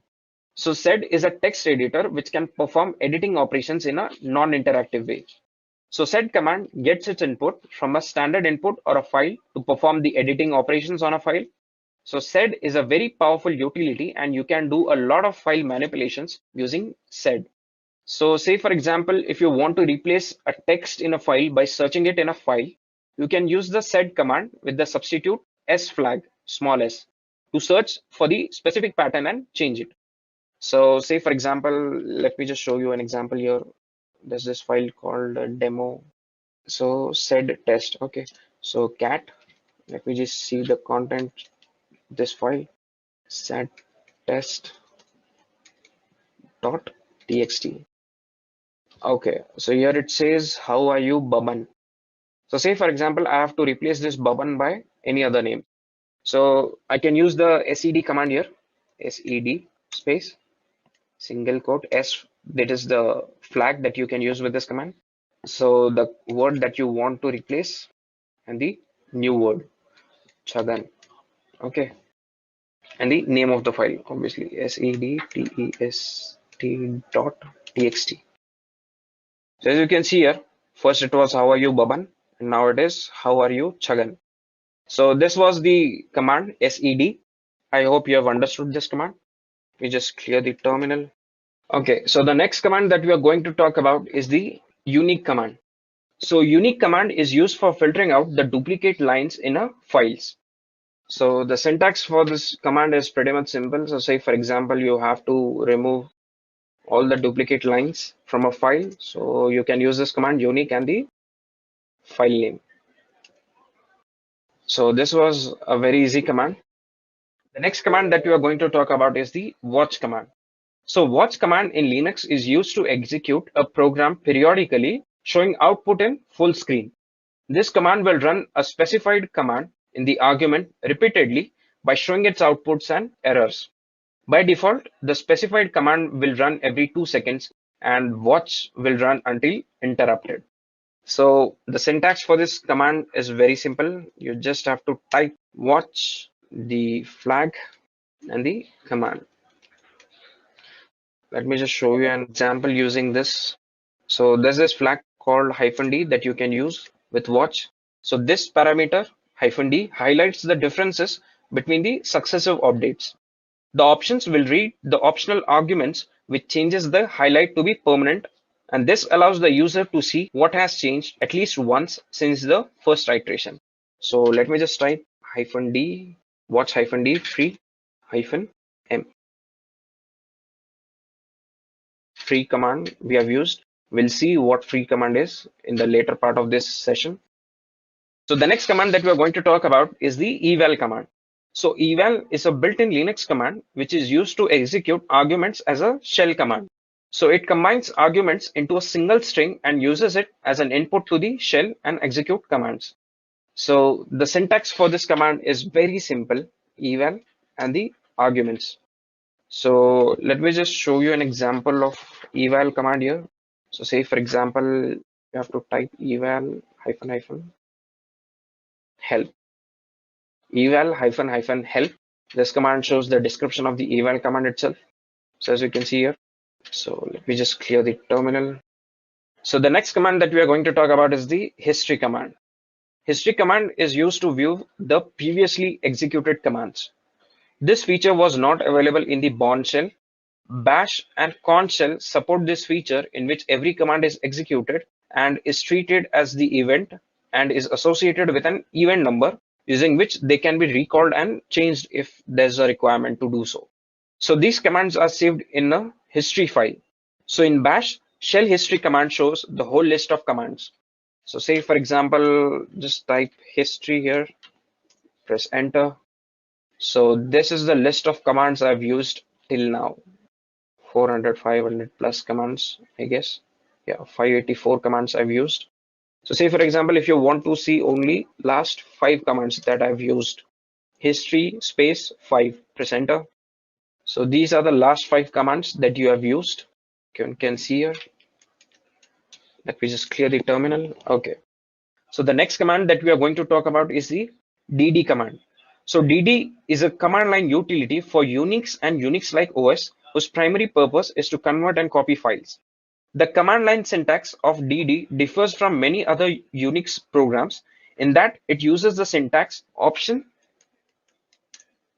equal to value. So this syntax option equal to value is used for its command line operations. So I'll show you just a practical example of this command. So say for example, you have to back up the entire hard disk. So to back up an entire copy of a hard disk to another hard disk connected to the same system, so this command dd can be used. In this command, the Unix device name of the source hard disk is, say, for example, the source hard disk name is dev hda and the target hard disk name is dev hdb. So how do you use this command dd space if? If stands for input file space the name of the source hard disk. So it is dev space hda, and I just forgot to place equal to sign here. As discussed earlier, it has a syntax of option equal to value. So input file is this, the source file, and the output file OF is dev slash hdb. So as of now, we are not copying anything. So, but I'm just showing you how to use this command. So input file and output file should be mentioned very carefully. Just in case you mention source device in the target and the vice versa, you might lose all the data. I hope you have understood this command. Okay, so there's one more command that we talked about, like the free command. Okay, so the free command displays the total amount of free space available along with the amount of memory used and swap memory in the system, and also the buffers used by the kernel. The syntax for this command is very simple: free space or options, you can say. So let me just type free command here and press enter. So as you can see here, total installed memory that is present on the system. So used means the used memory and free means the unused memory. Shared displays the memory used by the temp folders. Buffered displays the memory used by the kernel buffers. And cached displays the memory used by the page cache and the slabs. And buffers slash cache displays the sum of the buffers and the cache. And there are a few flags or options that you can use with this command. That is -b. The command is free -b. So it displays the memory in bytes. If you use -k, this displays the amount of memory in kilobytes, which is by default. -m displays the amount of memory in megabytes. And -g, small g, displays the amount of memory in gigabytes. I hope you have understood this command, free. So let me just clear the terminal. Okay. So the next command that we are going to talk about is the SSH command. So while working in DevOps, you might frequently use this command, the SSH command. So SSH means that secure shell. Okay. So this command refers to a cryptographic network protocol for operating network services securely over an unsecured network. Typical use cases include remote command line execution, but any network service can be secured with the command SSH. So say, for example, if you have a master node and the slave node. So if you are running this command, the command that I'm going to type now on the slave node, this will give you access to the master node. So the command for that is very simple: SSH and the master's IP address. So if you run this command on the slave machine, you can get access to the master machine. And vice versa, if you execute this command on the master machine along with the slave IP, you can get access to the slave machine. So there's one more command called SSH keygen. So this command is used to generate a public-private authentication key pair. So authentication keys allows a user to connect to a remote system without supplying the password. So keys must be generated for each user separately. So if you generate key pairs as the root user, only the root user can use those keys. So the syntax for creating pair of keys is very simple. So you need to type SSH-keygen space -t and RSA. Press enter. Here you can press enter. It says it already exists. So I want it to overwrite. Press enter. Enter passphrase, empty for no passphrase. Enter passphrase, press enter. Press enter. Okay, so the key has been generated, as you can see here. -t option here is used to specify the type of key that you have to create. So you have the option of specifying the passphrase to encrypt the private part of the key. So if you encrypt your personal key, you must supply the passphrase each time you use this key. So in this case, we have just pressed enter. We haven't pressed anything in the passphrase. So this prevents an attacker who has clear the terminal. So the next command that we are going to talk about is the IP command. So the IP command in Linux is present in the net tools, which is used for performing several network administration tasks. IP simply stands for Internet Protocol. So this command is used to show manipulative routing, devices, and tunnels. It is similar to the ifconfig command. Okay, the next command that we are going to discuss is the ifconfig command. So ifconfig, that is interface configuration command, is used to configure the kernel resident network interfaces. It is used at the boot time to set up interfaces as necessary. After that, it is usually used when needed during debugging or when you need a system tuning. Also, this command is used to assign IP addresses and net mask to an interface or to enable or disable a given interface. So the syntax for this command is very simple: ifconfig space options or and space the interface. So there are two options that you can use with this command, that is ifconfig -a. So this option is used to display all the interfaces available even if they are down. So if you use this command ifconfig -a, okay, so you can see all the interfaces that are available. Okay, yeah, and there's one more command called -s. So if you type ifconfig -s, so this displays a short list instead of all the details. So this was about the ifconfig command. So let me just clear the terminal. Also, if you want to know the IP address of your machine, you simply need to type ifconfig, press enter. Okay, as you can see here, this is the IP address of your machine. So to know the IP address of your machine, you just need to use this command ifconfig. So let me just clear the terminal. The next command that we are going to talk about is the IP command. So IP command in Linux is present in the net tools, which is used for performing several network administration tasks. So IP stands for Internet Protocol. This command is used to show or manipulate routing, devices, and tunnels. It is similar to the ifconfig command, but it is much more powerful and more functions and facilities attached to it. ifconfig is one of the deprecated commands in the net tools of Linux that has not been maintained for many years. IP command is used to perform several tasks like assigning an address to a network interface or configuring network interface parameters and so on.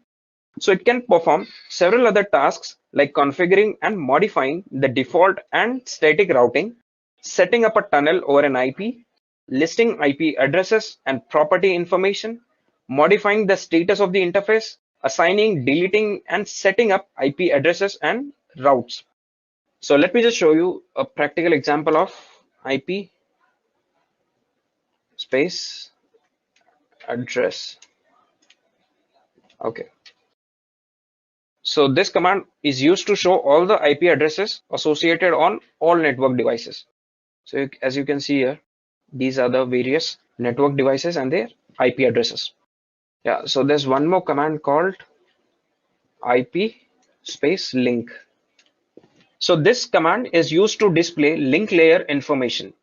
It will fetch characteristics of the link layer devices currently available. Any networking device which has a driver loaded can be classified as an available device. So IP-link, press enter.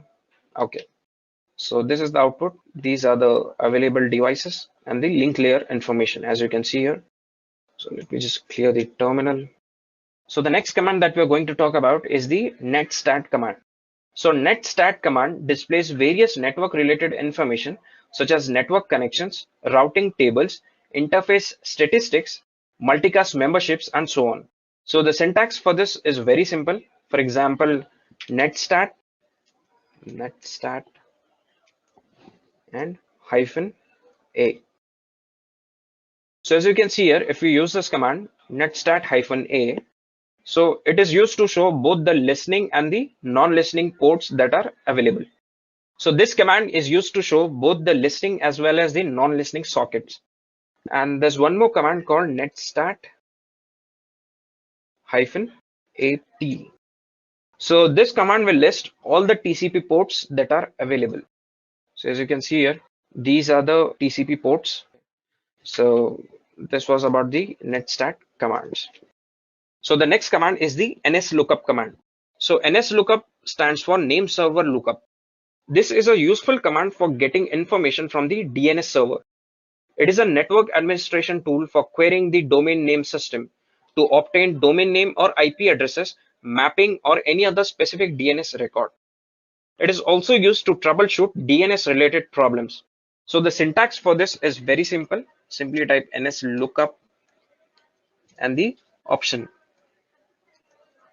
Let me just type nslookup, say for example, google.com.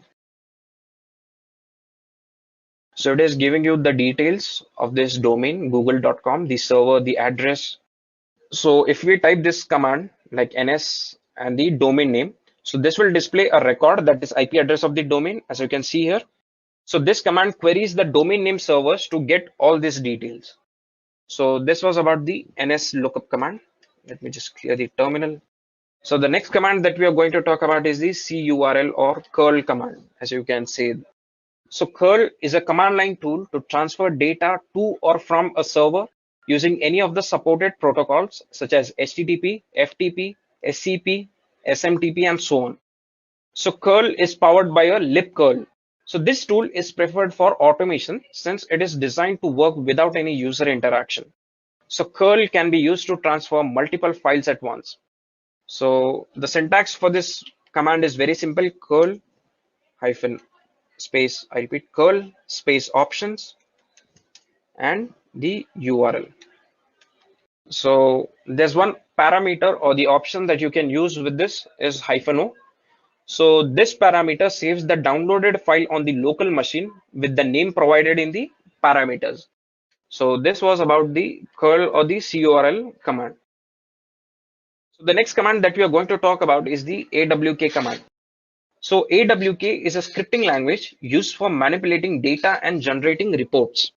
The awk command programming language requires no compiling and allows the user to use variables, numeric functions, string functions, and logical operators. So awk is abbreviated from the names of the developers, that is Aho, Weinberger, and the Kernighan. So the syntax is pretty much simple. I'll show you how do you use it. So say for example, let me see the list of files that we have. Okay, so cat abc.txt. So let us just see the contents of this file abc.txt. Let's just see another file demo1.txt. Okay. Demo1.txt.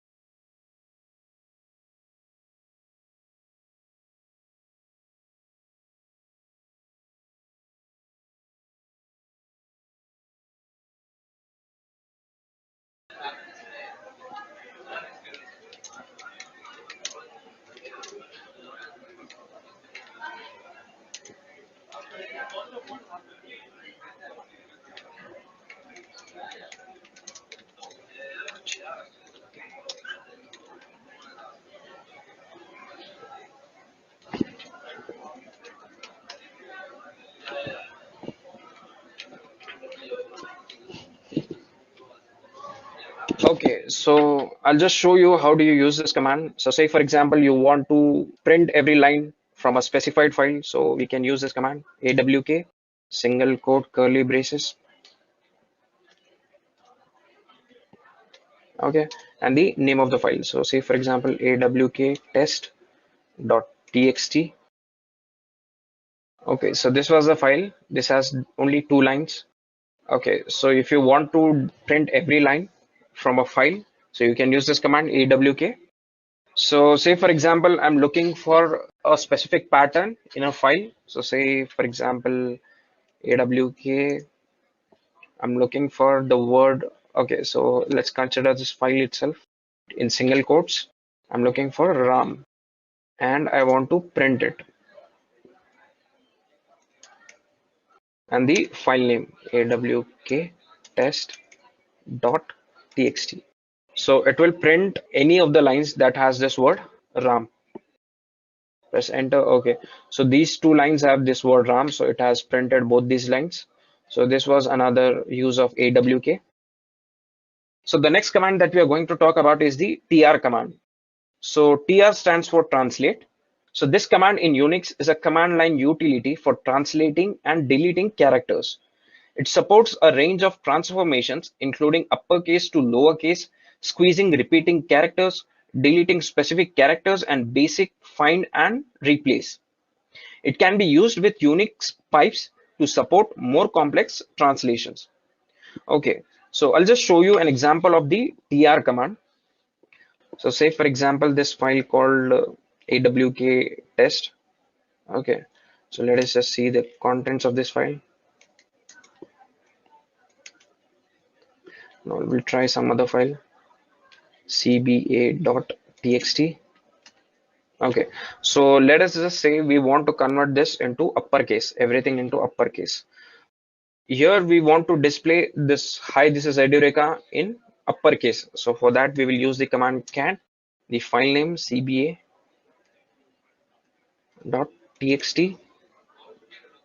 and the pipe symbol tr space double quotes a to z space and the capital A to Z. Okay, so this is the syntax for doing this. Press enter. As you can see here, everything has been converted to uppercase. So this is one of the usage of the tr command.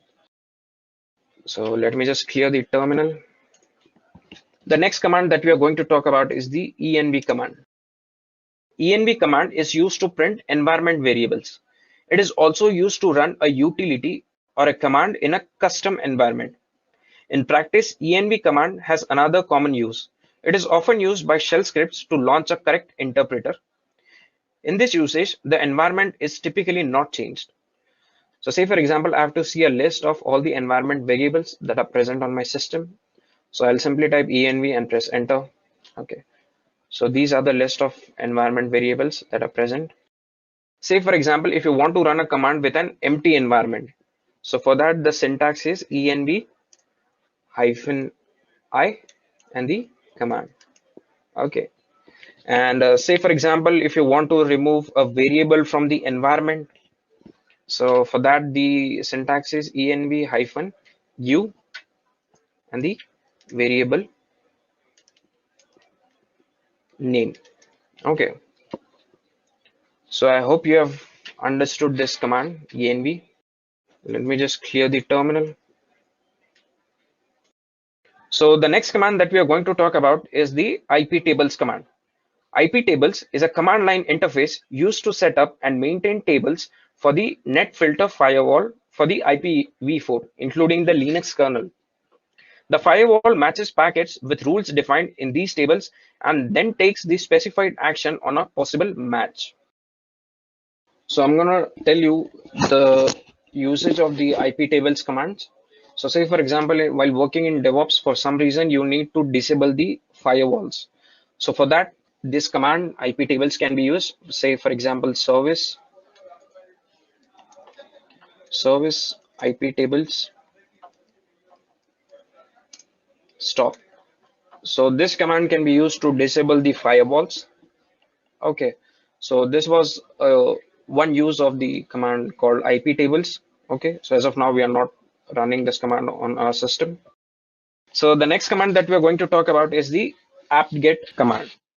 So apt-get is a command line tool which helps in handling packages in Linux. Its main task is to retrieve the information and packages from the authenticated sources for installation, upgrade, and removal of packages along with their dependencies. So APT stands for Advanced Packaging Tool. So if you're using Ubuntu based systems, so here the command apt-get can be used. While if you're someone who's using the Red Hat based systems such as the CentOS, so in that case you need to use the command yum. Okay. So the syntax for this command is very simple, like apt-get, the options or the flags and the command. Okay, so say for example, I have to install something on my machine. So I'll use the command sudo apt get install. Say for example, I want to install this image editor called Pinta. Okay, so I'll just type Pinta, sudo apt get install and Pinta. Okay, so this was about the apt get command. The next command is the df command and the disk usage command. The df or the disk free command reports the amount of available disk space being used by the file systems. The du or the disk usage command reports the size of directory trees inclusive of all their contents and the size of individual files. The aim is to make sure you are not overshooting the 80% threshold. If you exceed the threshold, it is time to scale or clean up the mess because you're running out of the resources. So the syntax to use this command, like if you want to see the disk free space in a human readable format, you can use the command df sudo df -h. Okay, so this is the disk free command that we are using, and we can see here the output, size, available size, used, available memory, percentages, and the mounted location. So, but in most cases, you want to check which part of your system is consuming lots of disk space. For the command for doing that is sudo du -h -d 1 and the var.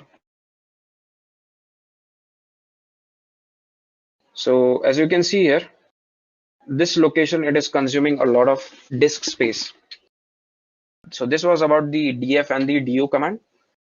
So now let us talk a bit about shell scripting. So first and foremost question, what is a shell? So an operating system is made up of many components, out of which two are very prime components. And these components are the kernel and the shell. So a kernel is at the nucleus of a computer. It makes the communication between the hardware and the software possible. While the kernel is the innermost part of an operating system, a shell is the outermost one. A shell in a Linux OS takes input from you in the form of commands, processes it, and then gives an output. It is the interface through which a user works on the programs, commands, and scripts. A shell is accessed by a terminal which runs it. So whenever you run the terminal, the shell issues a command prompt where you can type your input, which is then executed when you hit the enter key. So the output or the result is thereafter displayed on the terminal. The shell wraps around the delicate interior of an operating system, thereby protecting it from accidental damage. Hence it is named as shell. So there are two types of shell basically, the Bourne shell and the C shell. So the prompt for the Bourne shell is shown by the dollar symbol, and its derivatives are POSIX, CON, and BASH. POSIX shell is also known as SH, CON shell is also known as SH, and the Bourne again shell is now known as BASH. And the BASH is the most popular shell.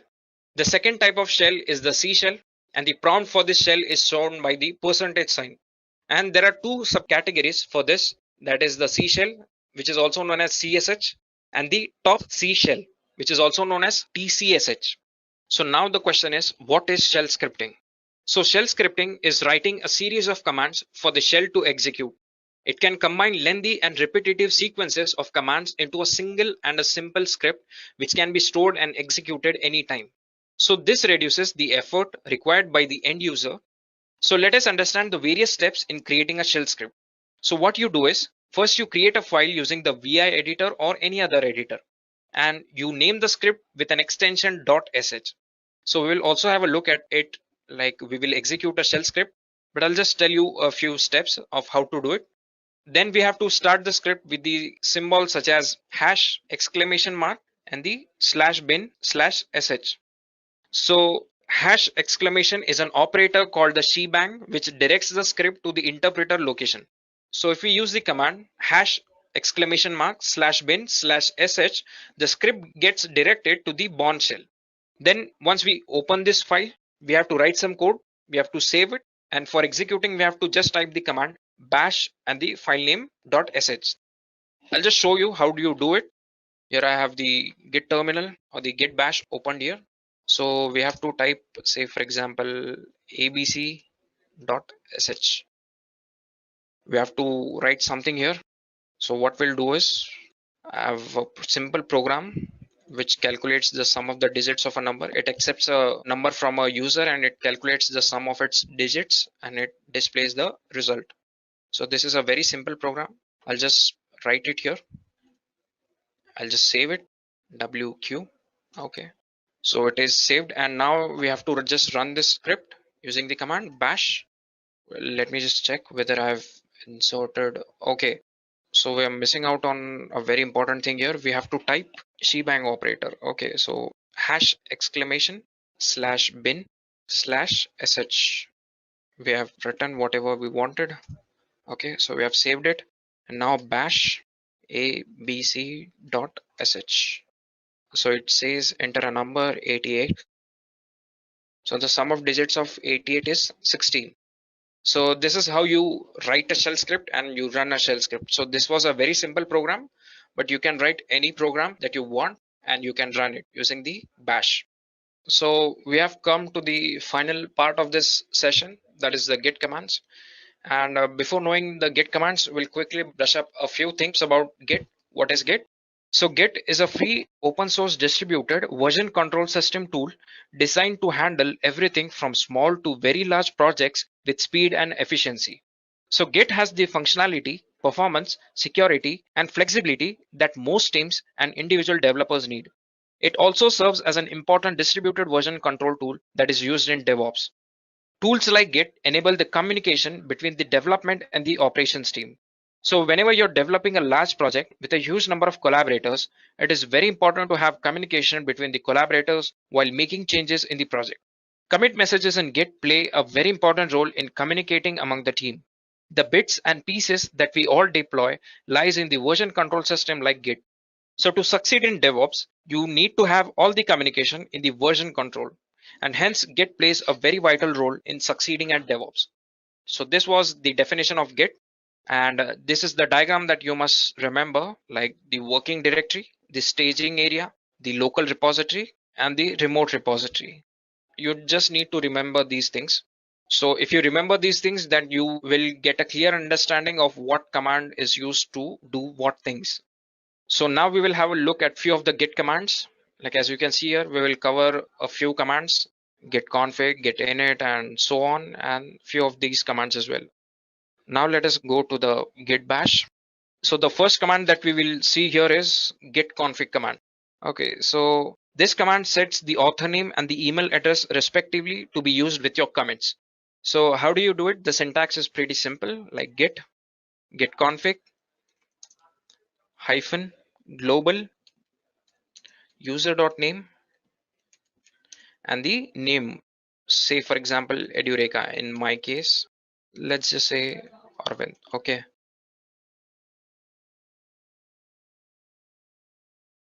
this is the syntax that is used, hyphen hyphen global. Previously I just typed a single hyphen. There are two hyphens here.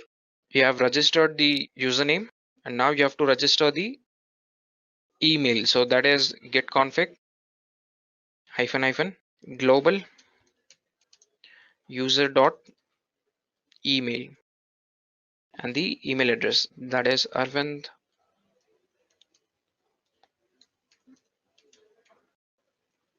edureka.co. Okay, so this works fine. So the next command is the git init command. So this command is used to start a new repository. So this is a very simple command. Simply type git init. Like you can type the name of the repository if you want, else it will initialize an empty repository without any name. Okay, so here as you can see here on desktop, it has created a repository. .git repository has been created on the desktop with our command. So the next command is the git clone command. So this command is used to obtain a repository from an existing URL. Say for example, let me just show you. I'll clone a repository from my GitHub account. Okay, so say for example, this is the repository Game of Life, which is available on my GitHub account. To clone that URL, I'll have to first go to this tab, clone or download, click here, and then you'll get link. Okay, copy that link, clone with HTTPS. Okay, copy that link and paste it here. Git clone and the repository. Paste. Press enter. Okay, so the repository is being cloned here, and it is still working, and it is done. Okay, so as you can see here, the game of life repository has been cloned. So this was a very easy command. Let me just clear the terminal. So the next command is the git add command. So this command adds a file to the staging area, and the command for that is very simple: git add and the file name. So this is the syntax for the add command. And suppose if you have more than one file to add to the staging area, you can simply use the star option. Okay, so it will add everything, like more than one file or multiple files. So this was about the git add command. The next command is the git commit command. So this command records or snapshots the file permanently in the version history. So the syntax for this command is git commit -m and any of the message that you want to type. Okay, so with each commit you can type a message to notify. So this is the syntax for this command. Let's just say there's one more command called git commit -a. So there's one more flag with this command -a.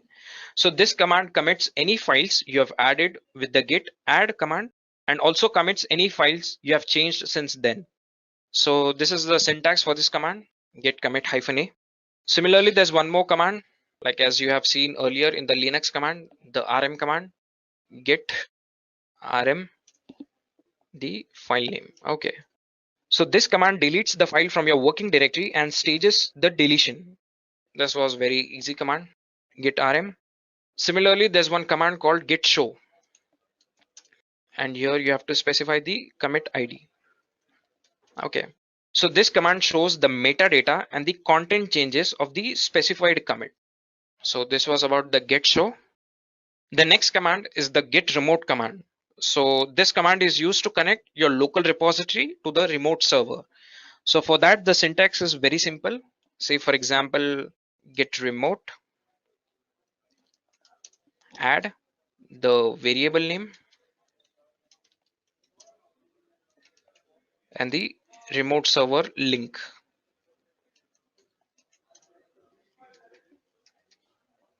This is the syntax to use the git remote. If you want to delete a branch on your remote repository, so how will you do it? So there's one command called git push origin, the remote server and the branch name. Say for example, B2 is the branch name. So the next command is the git pull command. So this command fetches and merges changes on the remote server to your working directory. So the syntax is pretty simple: git pull and the repository link. So this is a very simple command. The next command that we are going to talk about is the git branch command. This command lists all the local branches in your current repository, and its syntax is very simple: just git and branch. This is a very simple command. And if you want to create a new branch, so for that the command is git branch. Say for example, the new branch that you want to create, so git branch and branch name. And if you want to delete the feature branch, so for that the command is git branch -d and the branch name, say for example B1. So this was the usage of the git branch command. The next command is the git checkout.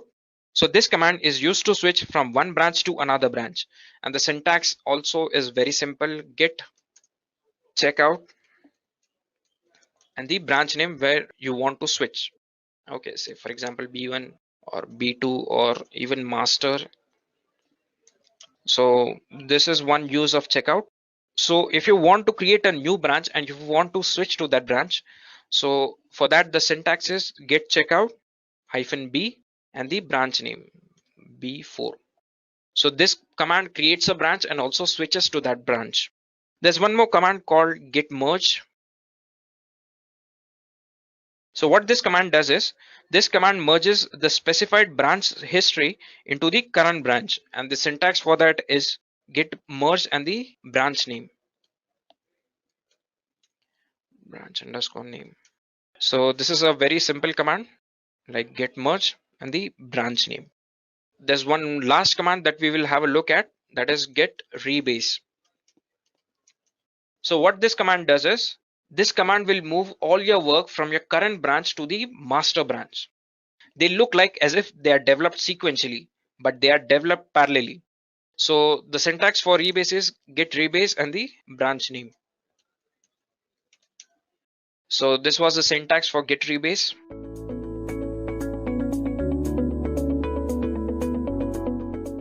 What a Linux file system is. Now, when we talk about Linux file system, the first thing we need to know is what it is, right? So, Linux file system is a set of processes that controls how, where, when data that is stored and retrieved from a storage device. How do you store it? Where do you store it? When do you store it? All of those are basically taken care of by the file system, right? So a good file system is extremely essential for everyday system processes, right? A Linux file system is basically a structured collection of different files on a disk drive, right? Or a partition. So what you can see is that the file system helps in basically making all the files present in the Linux system into much more structured, collected set of files. And as you know, in Linux, everything is a file. Be it your devices, be it your applications, everything in Linux is a file, right? So file systems on Linux basically control how and where the data is stored, along with the fact that every partition consists of file system of their own. Just like in Windows, you have C drive, D drive, and all of that based on namespaces, right? In Python, there is no CD drive, although you can have partitions, but these partitions will basically have their own set of file systems, right? And the main thing is that file systems helps us store data systematically. So this is what a Linux file system is. Next up, we talk about the different types of Linux file systems. Now, when we talk about the different types of Linux file systems, there are approximately 6 types. The first is the ext. So ext is basically ext234, which basically stands for extended file system. Now ext2 was the first Linux file system that allows managing 2 TB of data. But at the current moment, ext4 is the fastest file system that you can have on Linux. Next up, we have the JFS. JFS basically stands for the Journal File System. Journal File System is basically developed by IBM along with Unix, right? So JFS is an alternative to the ext file system. ext is pretty useful, but JFS comes handy when you have a CPU whose power is very limited. The third kind of file system that you have is the RazorFS file system.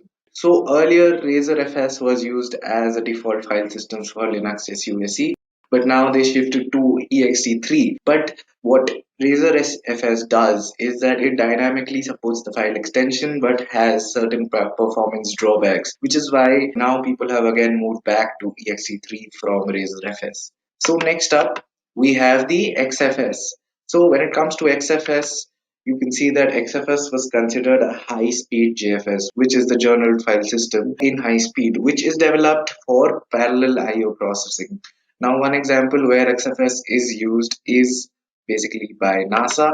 The next one is the BTRFS. Now, BTRFS basically stands for B-tree file system. It is basically a file system which is used for fault tolerance, repairs of the system, etc. Next up, we have the swap file system, which is the last kind of file system. So when it comes to swap file systems are used for memory paging in Linux OSs, right? So memory paging only comes into play when there is a system hibernation going on. So a system that never goes into hibernate is required to have swap space equal to RAM space, right? So swap space is always equal to RAM space for systems that never go into hibernation. Up next, we have the file system architecture. Now, when we talk about architecture, there are a lot of things we need to know. Let's get going. The first thing you need to know about the file system architecture is that it is a hierarchical file structure, and it can manage and provide for non-volatile storage data, along with the fact that the namespace describes logical structure of the file. Now, I'll tell you all about what all of these means. And finally, we see that advanced information about the partitions is always stored. So let's say, for example, this is your architecture where you have the kernel, you have the virtual file system, and you'd also have the different file systems that you want, right, along with the hardware in the end. So let's go through what I just explained you. So when I talk about hierarchical structure, what I mean is that this system basically has a root directory, and that root directory has certain subdirectories, right? So all other subdirectories can be accessed from the root directory. So this is what hierarchical structure means, right? So when I talk about the fact that it can provide for non-volatile storage data. When I talk about non-volatile storage data, I talk about RAM, I talk about ROM, right? So basically, this file system is designed in such a way that it can manage and provide space for non-volatile data, right? All systems require a namespace. So namespace is something that defines the naming process, the length of the file name, or a subset of characters that you have. So this namespace is also used for logically defining the structure of the file that you have, right? And finally, we see that the data structure needs to support a hierarchical directory structure, right? So the structure is used to describe the available and used disk space, right, for a particular block. So finally, we see that the advanced data that the structure stores or represents contains information about the file system stored on the drive, right? So this information that is contained about the partitions is completely distinct and independent from other file system metadata. Now let's look at this architecture we have. So the file system requires an API to access the function calls or to interact with file systems, right?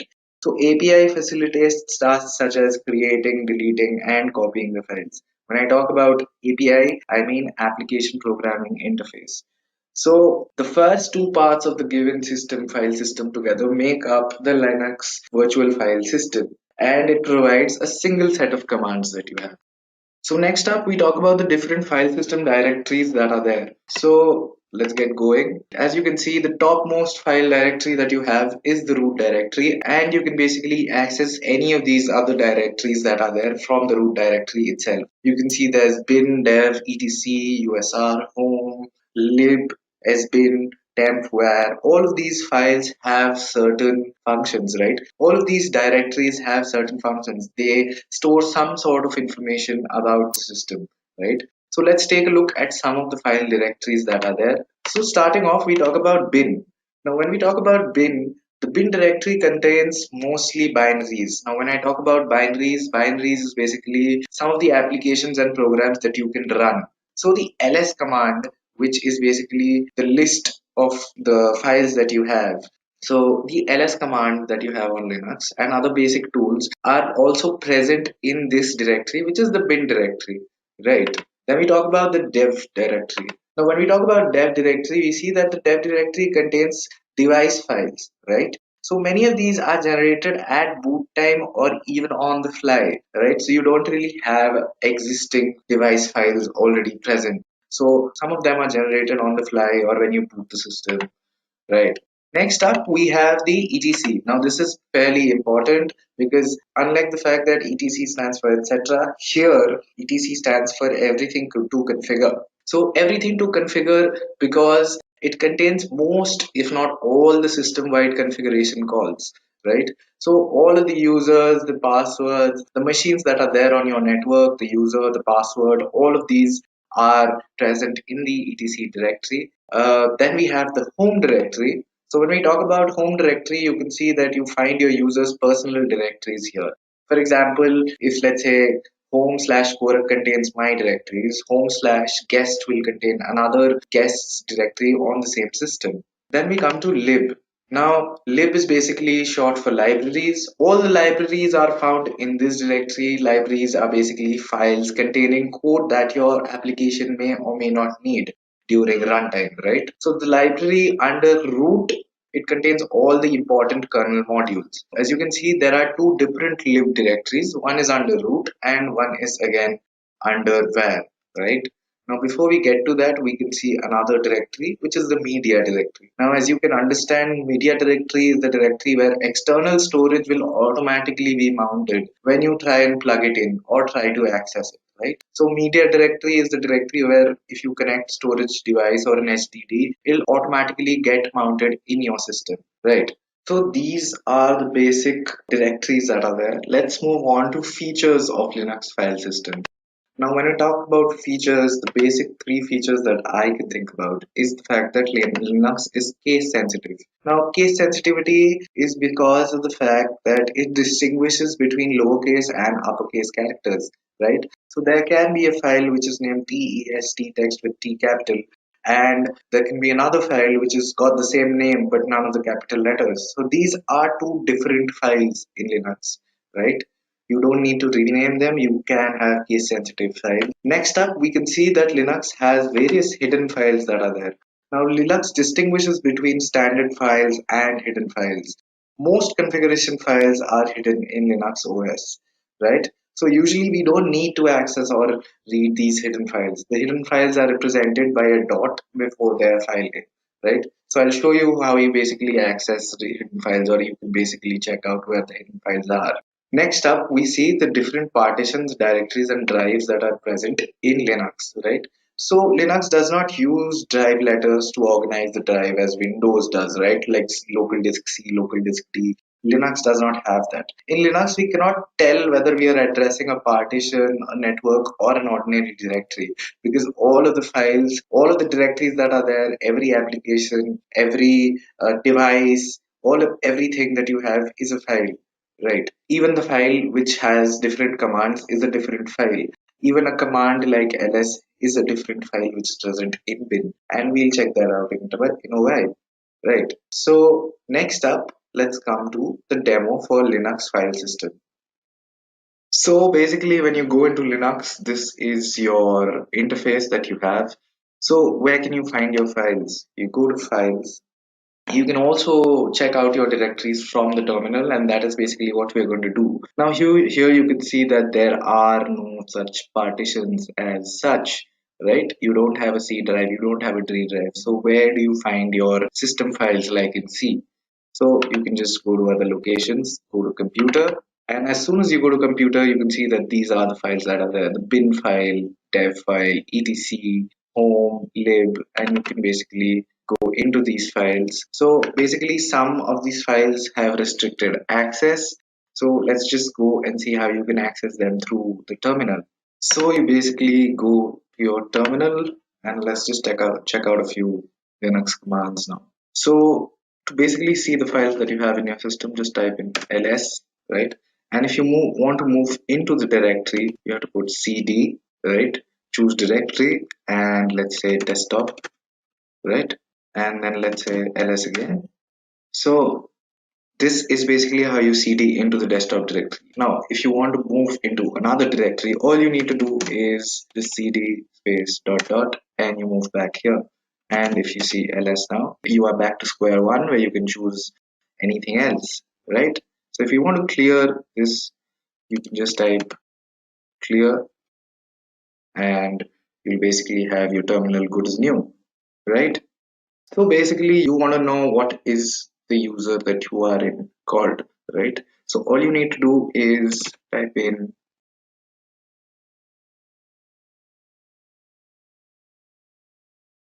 right. So this is the name of the user that I have created, and it's called KB. And all you need to do to find out which user system you are currently on is just type in who am I, right? Moment you do that, your system user will be shown to you. So let's go back and check out something else. So now you basically see, if you type ls, this is all the directories that you have in your system.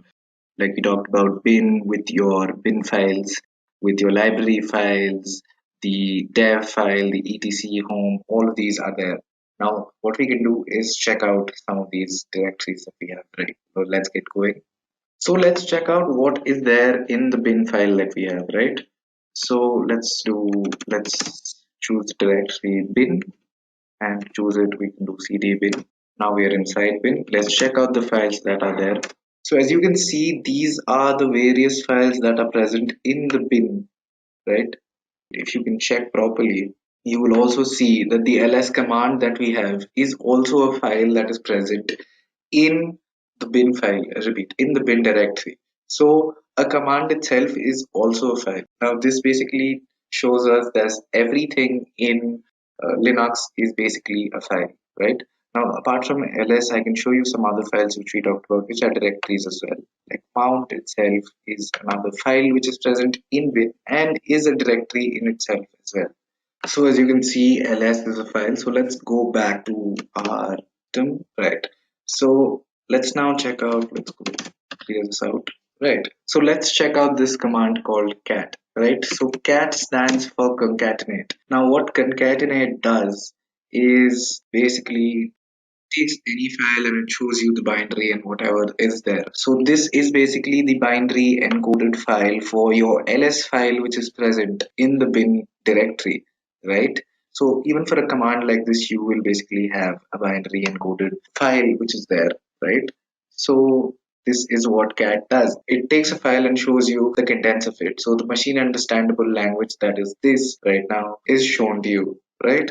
So let's go back and clear this out, right? So let's now check out another command, which is a cp command. Let's say you want to repeat. Let's say you want to copy the contents of a file into another file that you make, right? So let's check out what you do for that. And you need the copy command, which is written by cp. So first you write sudo. So sudo is basically a command which gives you permission to access administrator files, files that you do not get access to generally, right? So sudo cp and ls is the file I want to copy into my new file, which is Korak, and that's it. It's been copied. Now basically, since I copied the contents of ls into this new file which is called Korak, let's see what happens when you sudo into Korak instead, right? So as you can see, different files in ls are basically now here copied into the file which is called Korak, right? So this is how you copy files. Let's go back. So next up, let's just talk about another command that we have called rm, right? So let's say sudo rm ls, right? Now let's go, let's say ls.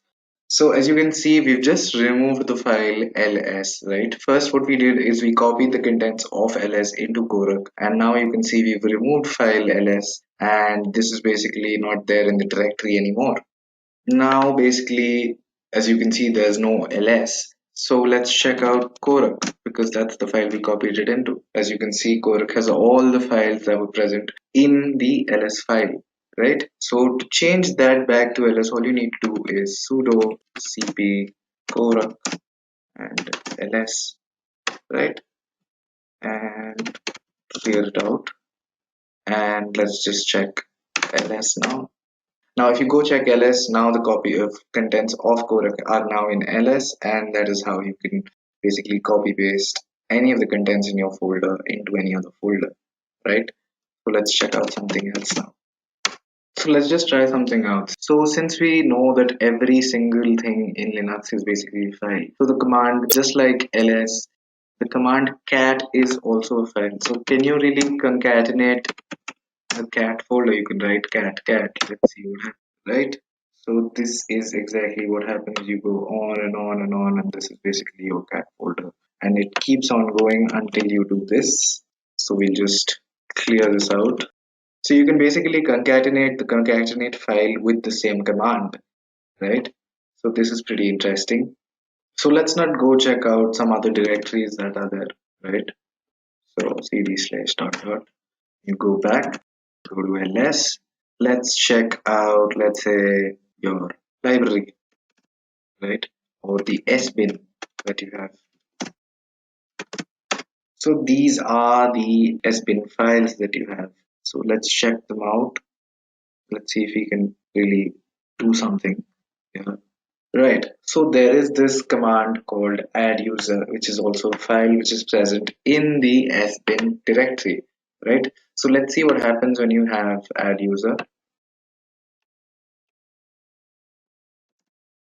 So let's basically say we want to create a new user. That is basically the command for adding a new user. So let's do sudo because you need administrator permissions, sudo and then add user, and let's say new user's name Edureka.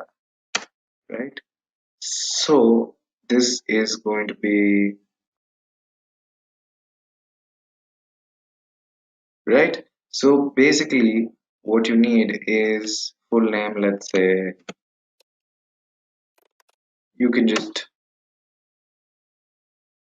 right. So now you basically have created a new user called Edureka, which has full name of course, and you can basically skip these. You want to add all of the room number, work phone, and home number. If you want to, you can do that. But the entire point of this is to show you how you create a new user from an existing user, right? So basically, let's go back and check something else out. Right then, let's go back into the directory and do ls. Let's check out some other directories now. Let's cd into, let's say, user directory, right? So as you can see here, there's a separate bin that is there here inside the USR directory as well. So if we cd into the bin directory that it has, see what's there. So as you can see, the bin directory is kind of similar to your root bin directory that is there. Now, if you can check, there are most of the files that you see here are already there in the root bin directory, right? So what is basically different, and which directory are you using when you basically store files? Where is the file getting stored, right? So to do that, you will basically have to type in this command. Let's say, which ls are you using? So you use the ls command which is stored in the user directory, right? Same, let's go for which cat, right? Which concatenate. Same here in the user directory, which cp. So all of these are there present inside the user directory, right? And not in the root bin directory that you have. Although the files in the root bin directory and your user bin directory are kind of similar, except there are certain more files that are present in the user directory, right? So let's now go check out some of the other directories that are there. So let's just cd back, cd back here. Right. So let's check out some of the other directories that you have. So the boot directory will consist of files that you have to boot, right? That you need to boot. Now the temp directory is the directory which has temporary files that are present there, right? The media directory is basically the directory which lets you connect or mount any external store device automatically. So if you cd into media and check out what's in there, there is no other external storage device that is in there right now. So there's nothing in the media file. Also, so let's check out some other directories that are there, right? So let's check out the home directory. So home, as we talked about, is the directory which contains the user's personal directories, right? So if you ls into this, you will see that there is another new user that's been created, which is Edureka, right? Along with the KB user that was there. Now this has only been created because we've used the add user command, right? So this is basically showing you all the users that are present. Now if you want to, let's say, ls into them, cd kb, and ls into this, you can see that your personal directory and files are here, right? So next up, let's just check out some other folders. Let's do cd, right? Right. So let's check out dev, which is the devices, right? If you check out the devices, so if you go into devices, what you can see is SDA and SDA1. So these four that you see here are the various virtual drives that you have, virtual disks that you have on Linux, right? So these are the various devices you have. So if you go back, let's say, let's clear it out, right? So, and finally, let's go check out what proc is. Right. So this is basically a file which is not really there, right? Now proc is basically something which is created every time your system starts up. It's not there when your system shut down. Every time it starts up, it has a file called proc. Now this proc file will basically have information related to the ongoing processes that you have. The memory management, hardware configurations. So every Linux system has a proc file, no matter which version it is, right? Whenever you start up a Linux system, you will have a proc file. So let's go back. Let's check out our network directory now. So for network directory, we have to cd into etc, right? If you ls into this, you can see that networks right here. Now you can cd into networks,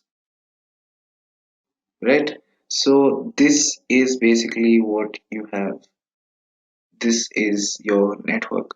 Now what you need to find from here is the different files that you have. So these are the different files. Let's say you turn out into this, right? And you ls into this. You can have these files, right? And you can just check the VPN connection using, let's say, cd open,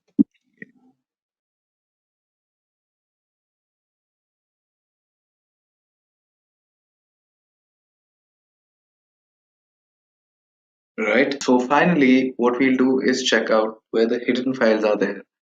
So you can just, so as you can see, this is basically the computer where you have all your directories and you have all of these are visible, and you have hidden files because Linux allows you to have hidden files.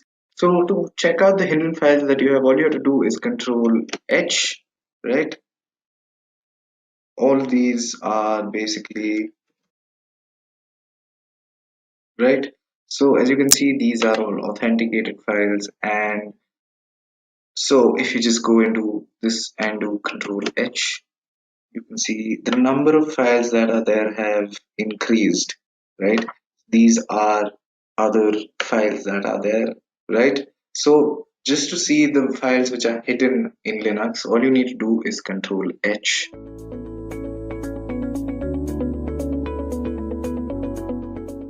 Now let's talk about RPM. So the full form of the RPM is Red Hat Package Manager. The files used by this program have an extension of .rpm. RPM was originally created in 1997. It is free and released under GPL license. It is default packaging for distribution which comes under RHEL, CentOS, Fedora, etc. So to maintain packages, by maintaining I mean adding, updating, deleting packages in RHEL, CentOS or Fedora, we use RPM. So if you want to install any package in CentOS, there are commands like rpm-ivh, then the name of the RPM. For example, if you have got MySQL RPM with version 5.7, so let us suppose the name of the MySQL RPM is mysql.5.7.rpm. So this is just the pseudonym which I'm creating right now. So what you have to do is rpm-ivh and then the name of the RPM file, mysql.5.7.rpm. It will install your package. So let's check out the features first. First feature is crypto. The packages in RPM can be verified cryptographically by MD5 checksum and GPG key. So to check the integrity of any file, we have got MD5 sum. So to verify that package has not been changed from the source to a machine, we use MD5. And then to authenticate that whether it is from correct source and there's no one behind the source and IP spoofing it and getting into your system, you need GPG key. So you take a GPG key from that machine, then install it. Authentication. Source archives is also available, which helps in authentication. So RPM helps in patches also. Patches can be applied, which helps in updating the process faster and easier. So if you have patches, you don't have to reinstall your system. You just have to change particular some few files and just rebuild it, restart it. It's not that you're again going to compile your whole program and then going to restart. It is automated and installation time verification. It is done for the dependencies, like if I have got a package and it is dependent on 15 or 20 different other packages. So it asks you to download them to carry on with the installation of your current package. So the basic tasks for RPM, so it is the basic task for any package manager: installation, updation, uninstallation, query, and authentication. So we need to check how to install a particular package, how to update an existing package, how to remove the currently installed package, get information about the package, what is the version which it is using, things which it depends on, and then authentication to verify the package for the security reasons that the package is from authenticated source. Red Hat developed RPM packages can be found at Red Hat Enterprise Linux CD-ROMs, Red Hat Network, or Red Hat Errata page having list of packages. So if we go to any of this link on internet, I'm just going over there and I'm going to search MySQL. So it gives me all the versions of the MySQL. So it suggests that it has found 95 RPMs, very old ones, 5.0 since 2009. So we can see there are the packages, MySQL client programs and shared libraries for 64-bit machines. This one is for 32-bit machine, i386 or i686. x86-64 is for 64-bit architectured machines. So there are different RPMs for different machines. Now how to install? So to install, -I is the option, but we probably go for V also because it is the verbose mode and it suggests that okay, something is going on, because if you just install any RPM package with RPM-I, it will be installing it, but there will be no status bar in it that okay, 100%, this is now 10%, 20%, 50%, 100%. So to get that feel that okay, your software is being updated or software is being installed, use verbose also, and then print hash marks of the package archive as it is unpacked. We use -h. Usually we use RPM-IVH. Now check the RPM signature. To check the signature, we have this command --checksig. So it checks the PGP signature before installing any package. If its integrity and origin is okay, because at the background it checks for your MD5 sum as well as your GPG key. So if integrity and origin is okay, then one can go ahead and install that package. If you have any query on that package, -q is the option. So it is pretty straightforward till now. If you want to have a query on package, it's -q. If you want to install, that's a little bit different when you want to uninstall a package. It is like eradicate -e. So we will come up to that.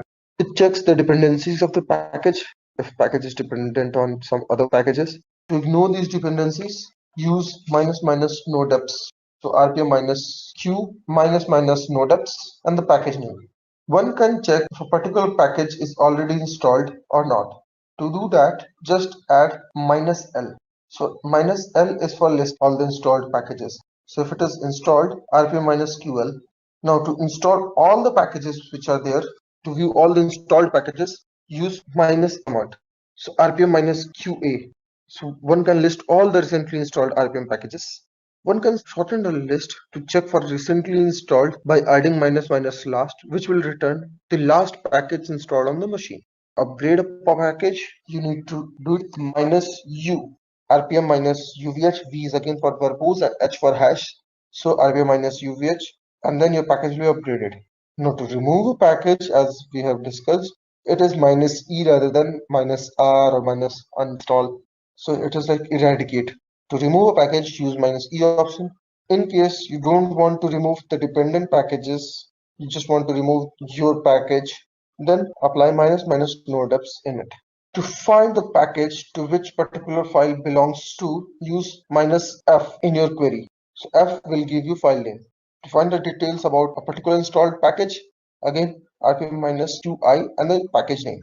To verify an RPM package, use -V option, because small v is for verbose, so use -V option.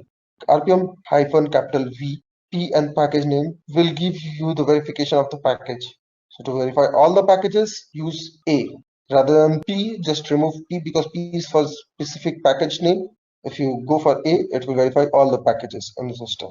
So this RPM demo can be done on CentOS or Fedora machine. Right now in our setup, you're using Ubuntu. So let's check it out how it is being done. So if I'm going to install RPM-IVH, you can see those hashtags coming. So if you're not using -vh in there or h is in there, these will not be coming. To verify whether a package is there in the files or not, just use rpm minus verify. To query on a particular package, that what are the things which are there in the package, rpm minus ql httpd. So we know that httpd is there for hosting web servers. So this is, if you go to etc folder, this is how it looks when it is being installed. So it gives you all the files which is packaged in the rpm folder and inside any rpm. Now let's talk about yum. So rpm was the package manager. Yum is again the another which is being used in the free versions of the CentOS. So if you don't have that .rpm files and you want to install from the source repository, which you are not, because in rpm files you need to have that .rpm downloaded. If you don't want to download .rpm, you don't want to take that headache of downloading .rpm from internet, what you can use is you can use Yum. So Yum was created in 2003 and is primary choice for RPM based distros. So wherever we are using RPM based distros like CentOS, Fedora, Yum is the repository for it. We tend to do in Yum is we just write the package name which we understand. So I don't know the version of MySQL. I just go for Yum install MySQL. It will search whether MySQL is there in the repository. It will come up with a specific version number. It will suggest, okay, it is there, install it via this command. When you do that, you don't know where that RPM package is kept or whether even RPM package is kept or not. It automatically downloads that package and installs it. So installing and updating the packages are simpler. Software dependencies are taken care of and installed along with it, because if we are using RPM package, we have to install all those dependency by ourselves. But in Yum, it is just like apt-get, it will install all those dependencies. So we have two things, RPM and Yum. The same thing which RPM and Yum is almost synonym to dpkg and apt-get.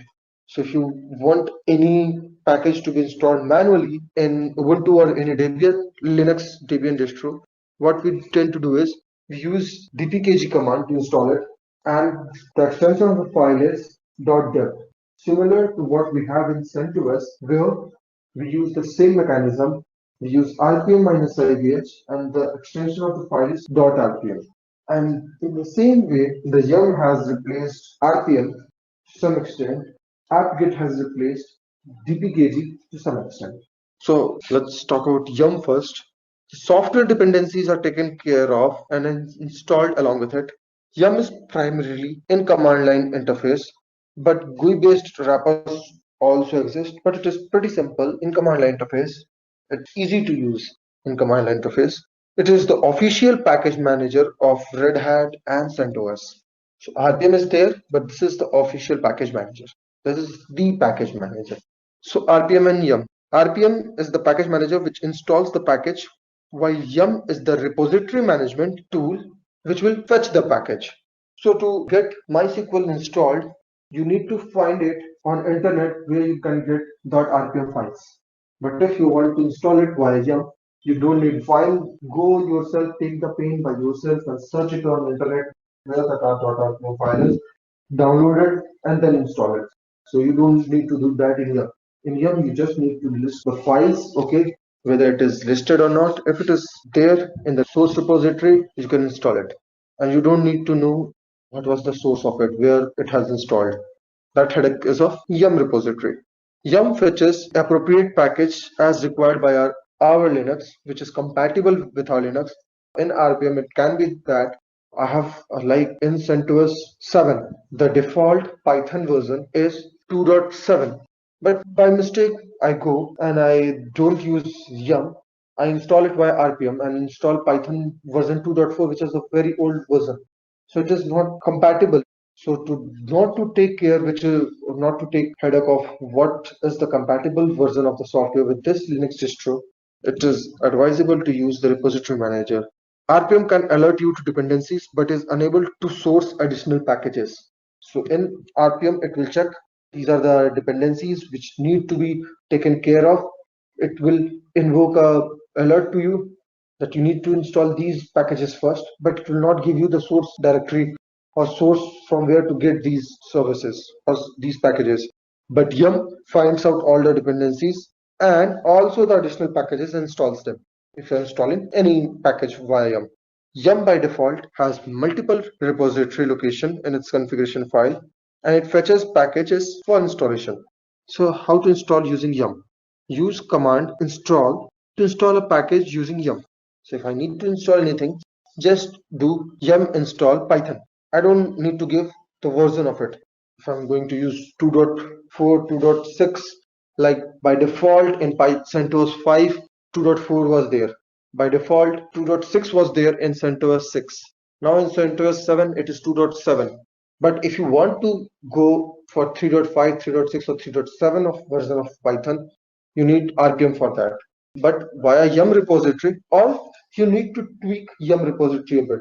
You need to go to the Yum source repository.d and then tweak over there. So the first syntax is Yum install Python. It will ask you if you are interested to install this package or not. Just question on it. If you don't want, if you are writing a shell script and you want it to be installed by itself, just insert -y command. The same thing happens with apt-get 2. Same thing happens with yum2. Yum-y install package name Python. It will be installed and it will suppress the confirmation question, and it will take the input as yes, that okay, yes has been already been provided. Install that automatically.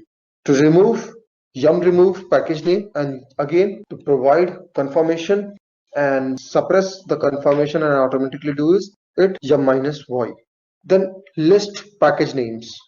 So if you want to check whether a specific package is there in the source repository or not, yum list any specific package name. So it is checking for OpenSSH server, which is my SSH server, which listens on port 22. And if you want to connect from one machine to another, there is a service called user bin SSH daemon. So that enables you to SSH from one machine to another machine, which we just had an example of SSH username @ your machine name, IP. So that's the package we are searching for, yum list OpenSSH.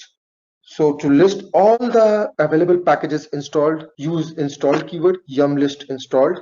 And if you want to check all the packages which are there in yum repository, just write down yum list. Use command.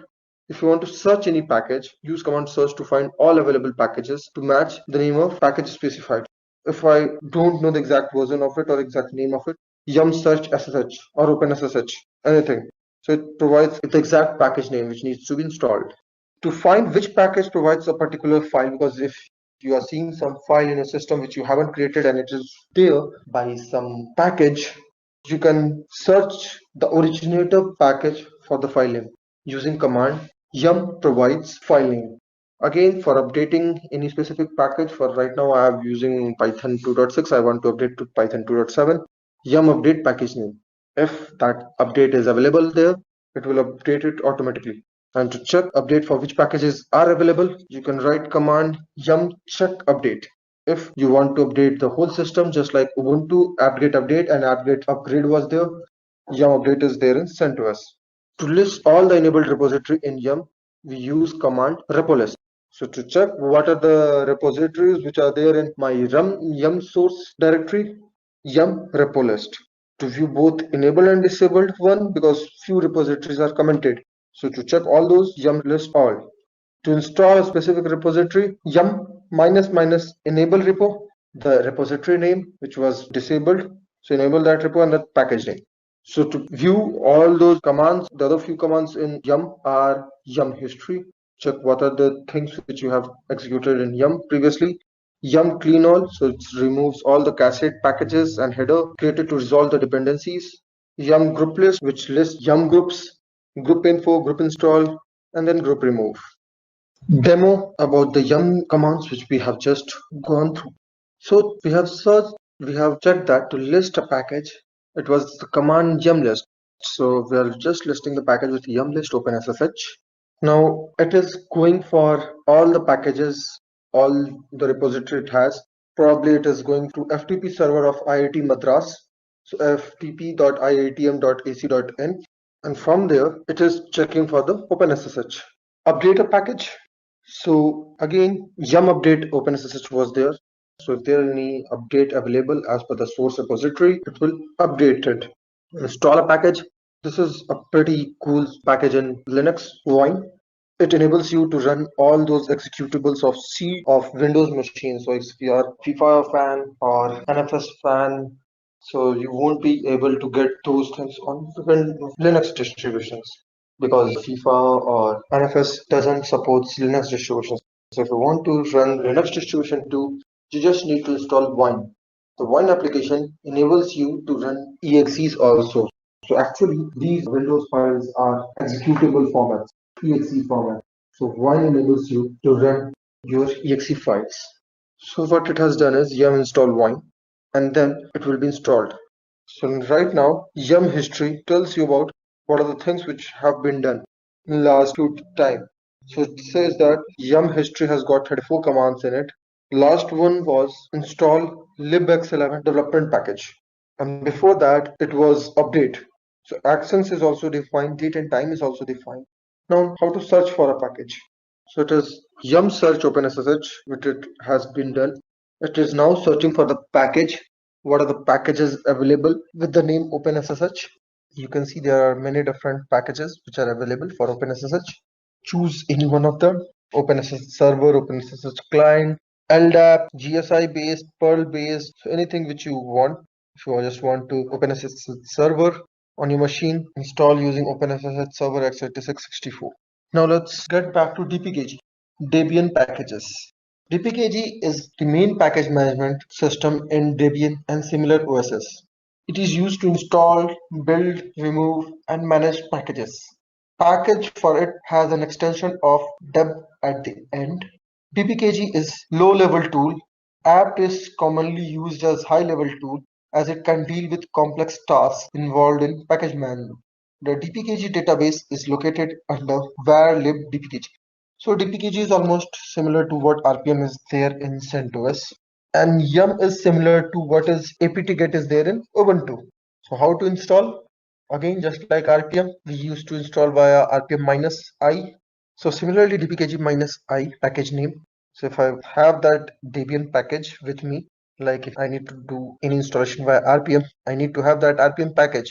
So similarly, I need to have the Debian package to be installed by dpkg. So I'm installing Python 2.7 Debian. So dpkg-i Python 2.7 deb. So to check whether your dpkg Debian package has been installed or not, you can use command dpkg-s python. It will check if the package is installed, and if it is installed, it will return. Again, to list package, dpkg-l package name. If you want to list all the packages, don't add the package name. If you just want the content which is being used in Python 2.7 Debian file, like the last time which we saw for HTTPD, we list all the file names of HTTPD. Similarly, over here, we did that with rpm-qf. Now, in this scenario, we can do it with dpkg-c. To remove a package, just like in RPM we did via rpm-e, we have got dpkg-r, the package name. And now it is not required to give the Debian extension of it. Now, installing the packages from the directory itself. So if we need to install all the packages which are there in the directory, -r, because it will install all the packages recursively. So use command -r and then -- install and the directory name. So it will install all the packages which are there in the directory. So if you've got 15 packages which you need to install, you can do this. You can put all those 15 packages in the directory and then install recursively using directory. You don't need to give name of each and every package at the time of the installation. Now to update a package, like if we have to update Python, you need to do dpkg-u and specific package name. Now let's check the demo. So dpkg-s python. Now let's check dpkg-s python. So it suggests Python is not installed and has got no information on it because this file has not been installed using Debian package. If I ask apt to install Python for me, it will check and install the Python version 2.7. Now I have installed Python 2.7. It is unpacking and linking all those libraries and processing things up for me. Now let's do Python dpkg. The thing which I have done is dpkg-s python. Now it suggests package name is Python. Status installed, OK installed. Priority is optional. It gives all the information about the package. I have done dpkg because I don't have the Debian package right now with me. So now dpkg minus L Python. Let's run this command and check what does it give. So it gives me the Python version of 2.7.15. Now let's get to apt, because you would be using apt package manager very frequently rather than using dpkg. Apt-get is the command line interface to handle package using apt library. Just like the yum library we used to have sent to us, we have got apt library in Debian based distros, Linux distros. It is the default package management system for Debian like distros like Ubuntu. It is an efficient way of handling packages in your system rather than using dpkg. It is advisable to use apt because dependencies are managed automatically. Upgrades and removals are handled carefully to maintain the stability of the system, and it has an external UI support with tools like Synaptic, Aptitude. But right now we are not using any tool like Synaptic or Aptitude. We are going via command line interface. Now let's understand few commands first. Apt cache. Apt cache is a command line interface to search for apt software packages. This tool is used to search software packages and get information about them. One can search for a package without having exact name of the package. If you even have some pattern of it, you can get it from the apt cache. The data is fetched from different sources listed in sources.list file. So as we saw in yum repo list was there. Similarly, we have apt-get source list over here. So it has got a number of links from where it searches for its packages and installs it.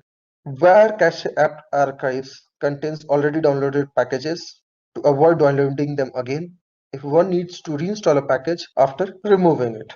So now uses of some of the apt cache commands. How to list and search a package using apt cache. Use command package names to list packages starting with particular string. So example, if you just want to search all the packages which are starting with open, might it be open SSL, might it be open SSH, anything. What you need to do is apt cache package names and open SSL or Python, anything. So that will fetch all the package names. You search for a package with a particular name. Apt cache search Python. Use command show to get details about a package. If I want to get all the details about specific package, I would use apt cache show Python. Check the dependency of a package. Like if I install Python, what are the other packages which will be installed, which are required in support of Python to enable Python to run what are the other packages which are required to run. We can get that via apt cache show package Python. Now to update a package, use apt-get update specific package name. So if you are to update Python, we would be using apt-get update Python. If we have to update the whole system, apt-get update simple. And then if we want to install a package but prevent from upgrading, if already installed, use minus minus no upgrade options. Now to install a package, apt-get install package name. It was for updation. Now let's go how to install a package. Rather than using update, just use apt-get install package name. If you want to install multiple packages, apt-get install multiple packages, Python, MySQL, OpenSSH, anything. And again, you might need to provide -y with it. In some of the previous version, like in 16.04, it used to ask for the confirmation. To install multiple packages having a particular string, use wildcard. So all the packages in the source.list which is having star name as regular expression in it, it will install all those packages. Now apt-get upgrade. If you want to upgrade the system, you can use command apt-get upgrade. It may remove or update some of your installed packages. If you want to upgrade only some specific package of your system, you can use apt-get install Python. Minus minus will only upgrade Python. It will not upgrade its dependent packages. Now, if you want to remove, apt-get remove specific package name. If you want to remove all the configuration files associated with it, what apt does is apt stores the configuration file, because in future if you reinstall the package, you don't have to take care of the configuration again. But if you want to remove configuration file along with package, apt-get remove minus minus package. So removing a package doesn't remove its configuration file. To remove configuration file along with it, append with purge option. Use command download to download a package without installing it. So if you are download the package, just get apt-get download Python. So if you want to get into the source code of any package, because we are using Linux distribution, everything is open source over here. we can view source code packages of any package. So in that scenario, we can use apt-get source Python. So it will unpack the source code of the Python. So to check for the dependencies, we can use command apt-get check. So if we have to check the dependencies of Python packages, apt-get check Python. To install build dependencies, use build up options. So it is there that whenever you are building your product or any software where there are many build dependencies of it. To get that, apt-get build up Python. So let's get into the demo of apt. So the first thing is apt cache show package SSH. So let's run it our own system. Apt cache show package. Let us go for OpenSSH. So it says there is no OpenSSH. Now we have installed Python. Now it is showing all the packages of the Python, a long list. So what are the packages which it has installed? It has installed any JSON that might be used for the JSON conversion from dictionary to JSON in Python. Mod Python, ModWSGI. ModWSGI is usually utilized for web servers. If you're hosting your Python packages online, ModWSGI, ModPython are being used. So it lists all the packages which are installed along with the Python package. So rather than showing show package, it is showing package names. And these are default commands. If I'm writing package and using tab, it will be giving me package names by default. So these are the package names which are installed along with Python. So Python RPM is there, CryptoDoc is there, HTTP library is there, feed parser is there. So there are many packages like that. We have already seen how to install package. Now let's check how to apt-get remove ---- purge Python. So it is asking me for yes or no. Let's do no. And now what I will do is I'm just appending -y. Now it will not ask me for yes or no. By default, it has taken that, okay, I have given a confirmation for deletion of this package as I have supplied -y command. If you can see the last line, it says purging configuration files. So all the configuration files have been deleted. Now let's try the previous command, apt cache package names. So you can see, even if I have not installed these packages, these are getting from the cache. It says that if you install Python, these are the packages which will be installed along with it. So you don't need to install any package to check what are the dependencies and what are the files which will be installed if I install Python. I'm going to install apt-get install Python 3. So you can see that I already have Python 3.6.5 in my machine. So it is not installing Python 3. And it also suggests that few of the packages are no more required. This Python 2.7, and if I run command apt auto remove, it will clean my disk space. It is suggesting that these packages are no more required. Python 2, Python 2.7 minimal, Python minimal, libpython standard library, because I already have Python 3.6.5 with 18.04. 2.7 is the older version of it, so I don't need these packages. Now I'm cleaning this off. Let's try apt get update. So you can see it has gone to security.ubuntu.com, archive.ubuntu.com. These are the source list repositories which it has, and it is installing packages from there. Now it is updating itself.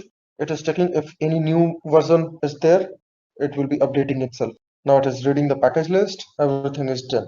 Similarly, if I want to upgrade, it suggests me these many packages will be upgraded if I run this command.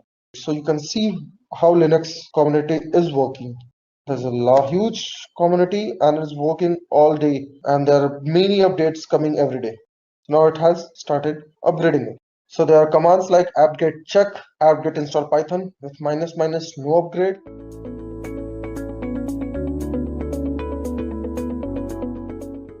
What is DNS? Well, DNS stands for Domain Name System, and its main responsibility is to translate internet domain and the host names to IP addresses and vice versa. Well, most of you might know that every physical machine connected to the internet is identified by an IP address. But most of you might not know that these IPs are unique only inside that same domain, right? And another fact that you might not be aware of is that when you type in a URL in your web browser, then it automatically gets converted to the equivalent IP address of that server which you're trying to access. Supposing you're trying to access google.com, then when you type in google.com in your browser, then it would be automatically converted to Google's IP address, right? And only based on the IP address is the system able to fetch Google's server and display, give you the results on your screen. Well, Can anybody tell me why that happens? Why do we do that? Why is there an internal conversion into an IP address that happens? Can anybody guess why that happens? Well, that is because the URL or the fully qualified domain names like google.com, facebook.com, yahoo.com, all these .coms, right? These are the addresses of any server or machine on the internet, okay? And they are, however, only easy to remember by the humans, only for us. For computers, however, it's easier to remember. For them, it's easier to remember in the form of IP addresses. So whatever we have, google.com has an equivalent IP address. Facebook.com has another equivalent IP address. So every single site and every single URL has an equivalent IP address, right? They would be hosted on a server, and to access that server, you have to access that server's IP address. So that's how things work in the background. And yeah. So this task of translating between the IP addresses and the domain names is what is done by this tool called DNS. Okay, so the domain name system does that, and well, it's a big benefit. And people nowadays might not realize the thing. Okay, any newcomers might not know, because without the invention of DNS, our lives would have been very difficult. Because back in the 80s, 90s, at that time when we didn't have the DNS, then if we had to access each and every website with the help of just by giving the host name. So for example, if I wanted to access google.com back in the 80s or 90s, right, instead of giving the IP address, if I had to give the say google.com, then I have to specify this in the hosts file. Okay, I have to map the IP address and the host name in the host file.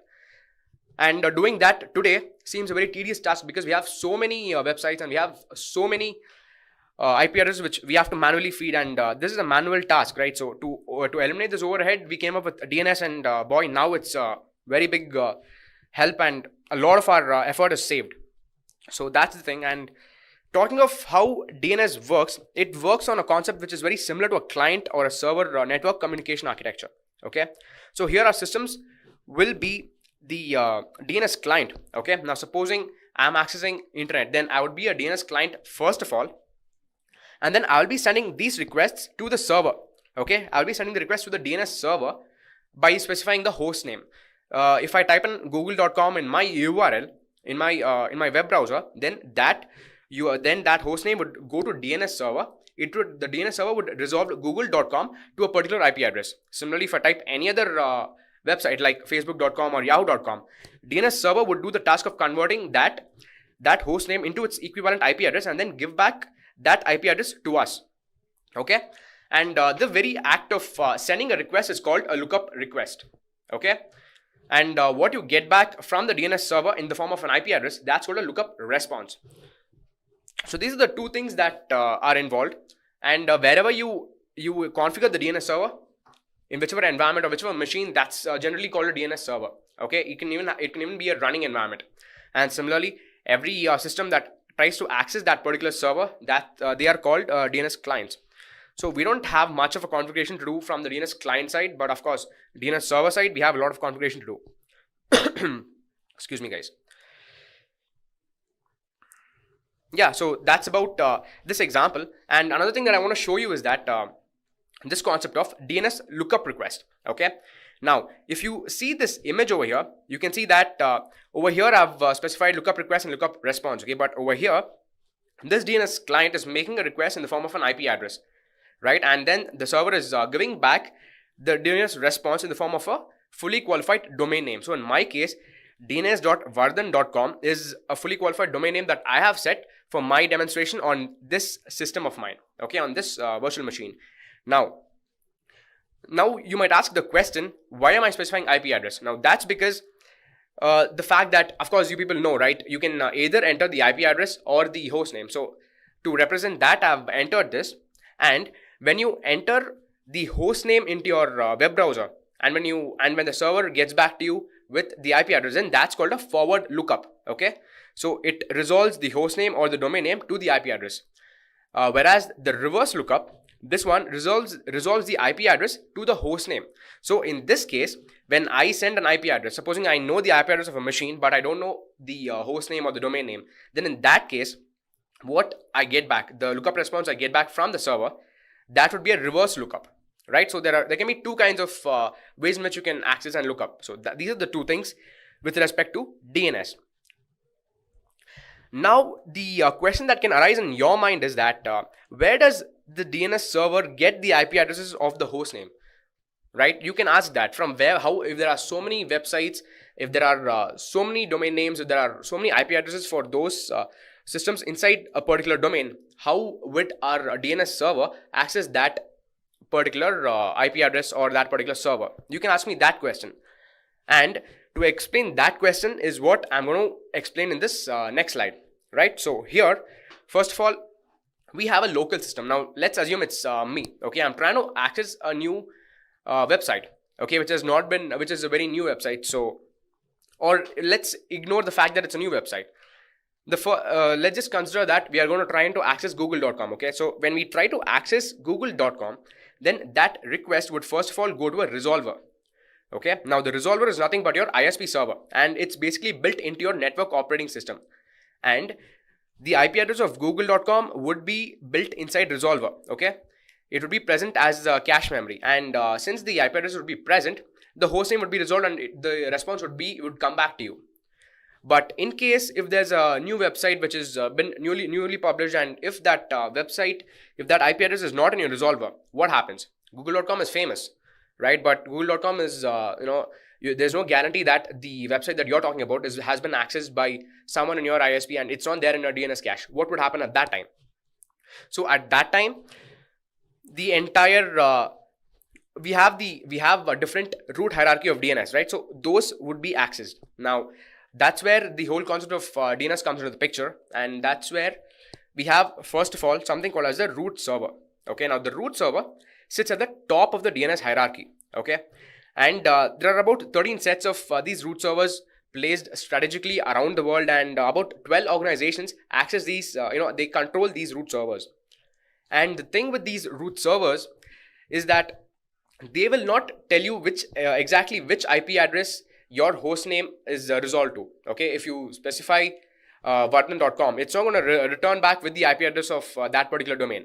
What the root server will do is it will point you to another server, okay, and that is called the top level domain servers, also called TLD servers. Okay, now when they point back to the TLD servers will have further information, so they can point you to a direction where you will get the IP address. So the root server will point you back to the TLD server in which your domain may be hosted. Okay, the domain that you're trying to access, that may be hosted in one of the domains over here.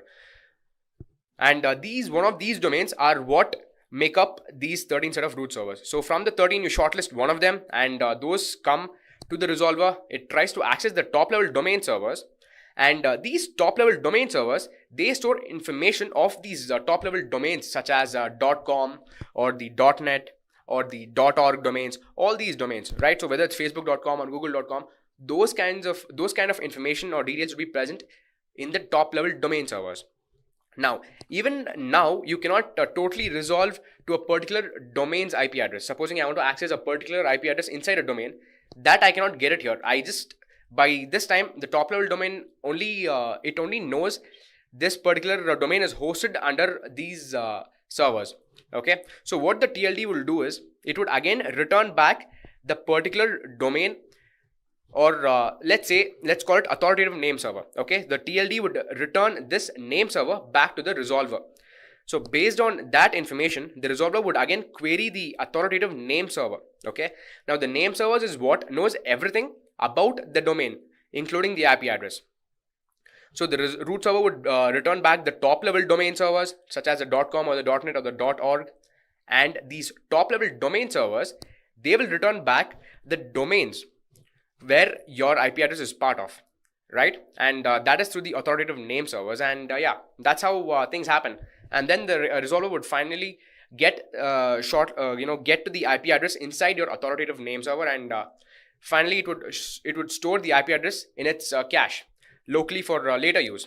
So the next time somebody else is trying to access this website in your through your ISP, then they can instead straight away access that website with the IP address, since it would already be present in the cache.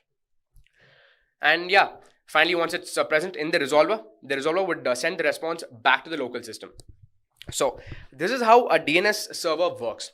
Okay.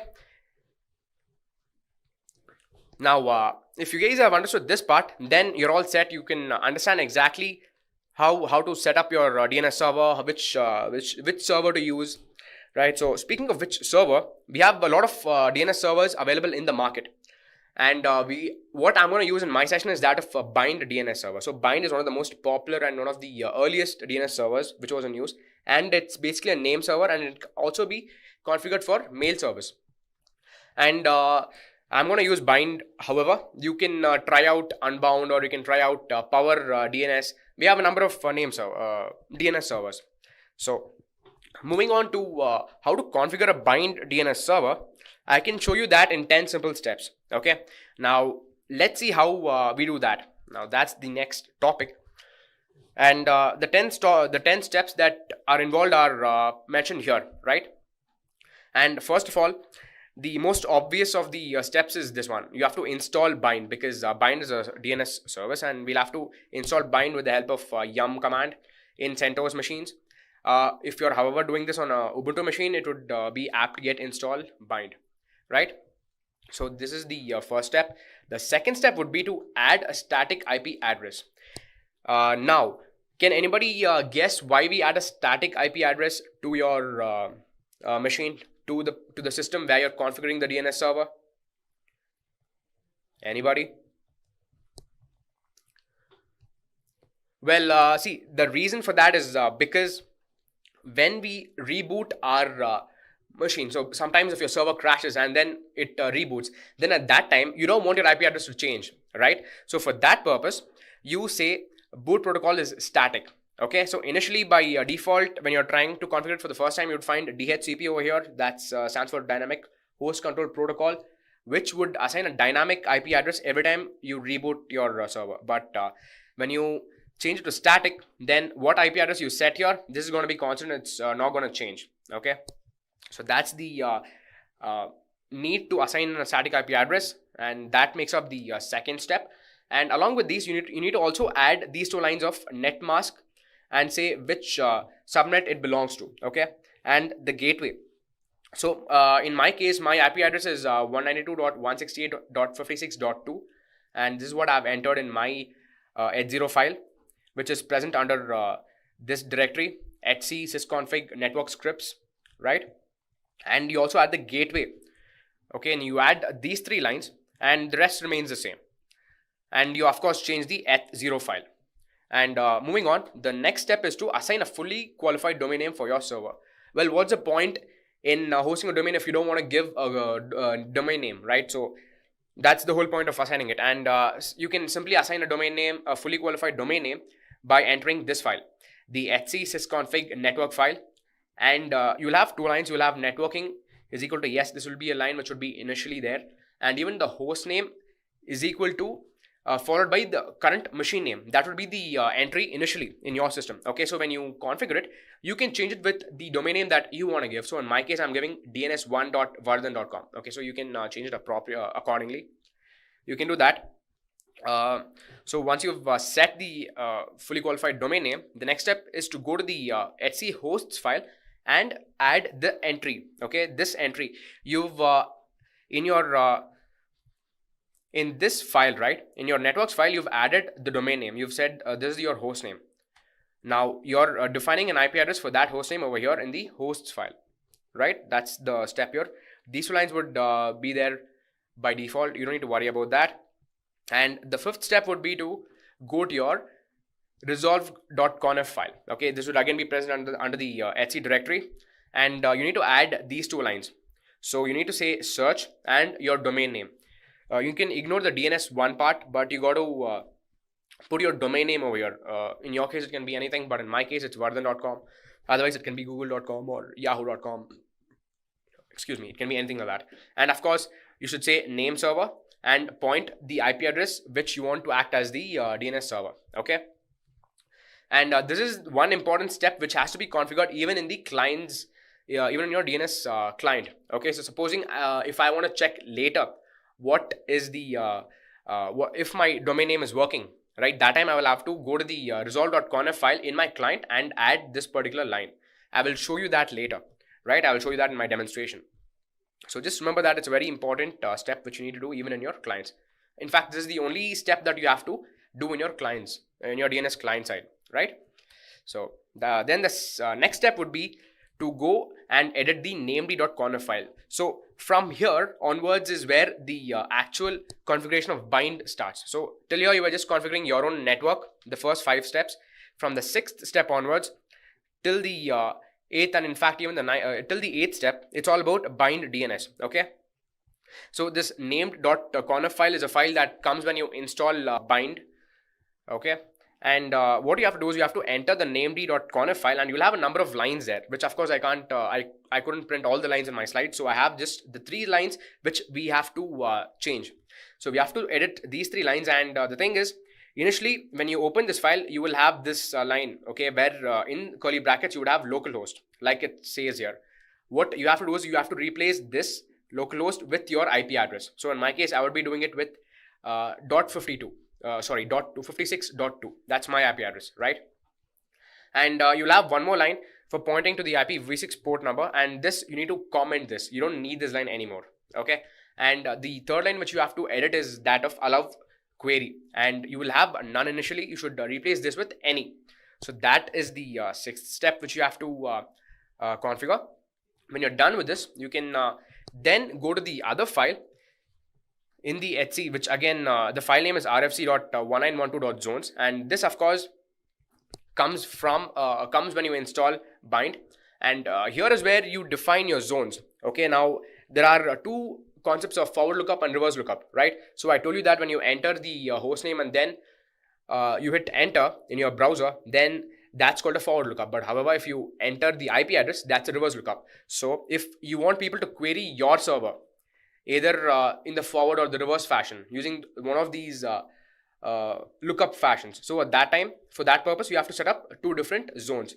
So your first zone would have the rules and settings for what should be returned to them when they access you from the forward lookup, and when they access your server through the lookup, through the reverse lookup, then the settings for those would be present under this zone. Okay, so I've just defined that it's I've just defined the forward lookup as my domain name here. As you can see, it's in the form of vardhan.com, which is like a domain name. And for the reverse lookup, of course, it would be from the IP address. So for this reverse lookup, I've said it would be in the form of an IP address, and I've named it as reverse.zone. Okay, and similarly, file would be forward.zone. Okay, now this file, RFC file, this is going to be again a very long file, and you will have a lot of lines there, and this would be placed in there. So you would understand this better when I open the demonstration. So stick around till then, till you understand this completely, because it's a little tricky at this step. Okay, and then moving on to the next point, the next step is the configuring of the forward and the reverse zones. So whatever we have configured over here in step 7, we have created the forward zones here. We have created a new file forward.zone and created a new file reverse.zone. We have to add the rules over here. So that's what you're doing here. You create one and then you open them, and you will have a basic template, and you will have to edit that template and replace that template with your host name and your IP address. In the forward.zone, you would replace the template with your domain name, and in the reverse.zone, you would replace your template with your IP address. So these are the 2 things that you have to do. And when you do this, your DNS server is well and good. Okay, but however, you might also want to change your group ownership of those 2 files. Okay, this is a minor step that's needed. You're just setting it root access, full permissions, and yeah, that is the final step. When you do that, you can just restart your named service, and your service would be up and running, right? So these are the 10 different steps which are needed. So I can now get started with my hands-on, right? So let's see how to configure this bind DNS server in 10 simple steps through my demonstration. And for my demonstration, what I'm going to do is I'm going to open my virtual machine. Okay, so this is my virtual machine. As you can see, I've already set my domain name here. It says dns1.vardhan.com. This is my machine name. So let me just open this up. So first and foremost, let me just check what's my IP address. That's 192.168.56.2. The IP address did not change because I followed my step and I have assigned a static IP address for this, right? So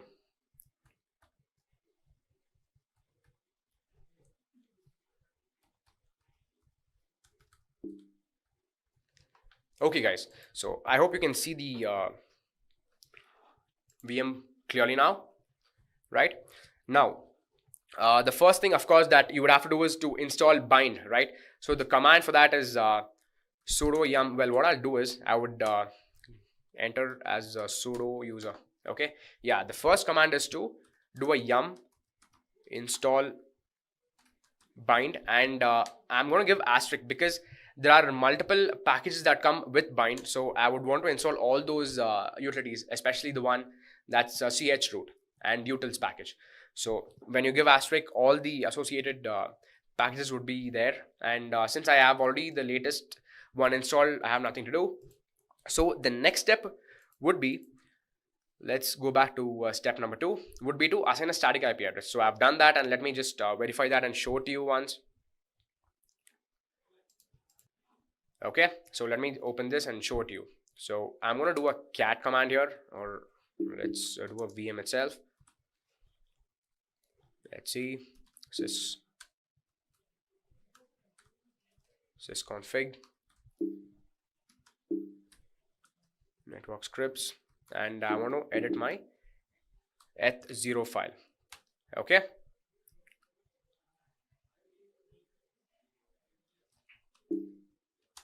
okay, so 1 minute.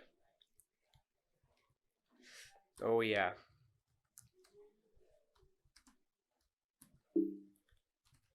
eth0 file. All right, so here we go. These are the settings that I had told you that I had already done. I've assigned my IP address here. I've mentioned it's going to be static. Okay, I've also added these 2 lines, a netmask and gateway, along with my IP address. So this is something that you also have to do. So let me just close this. Now going to the step 2 is all about assigning assigning a DN for my server, right? Fully qualified domain name. So that we can do by going to my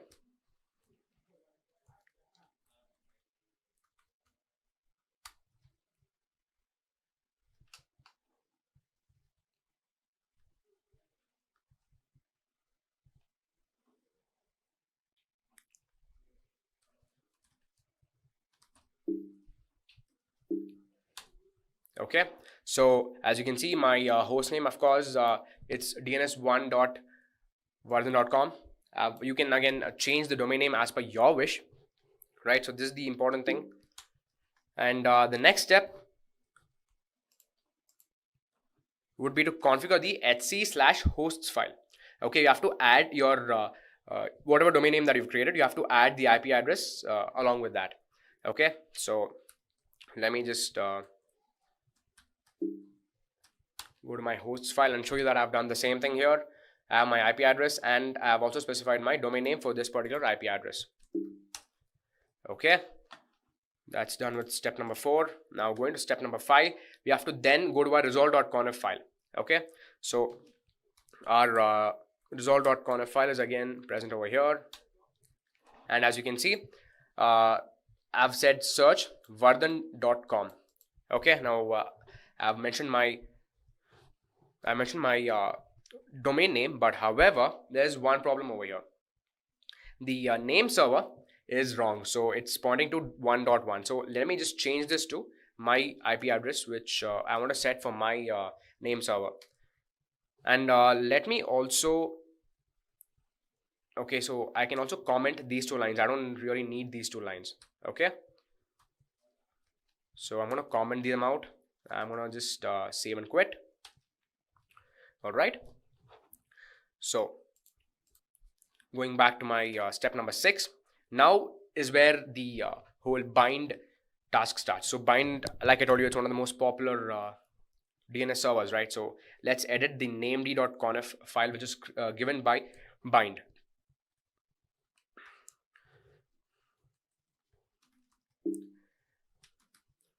So here we go.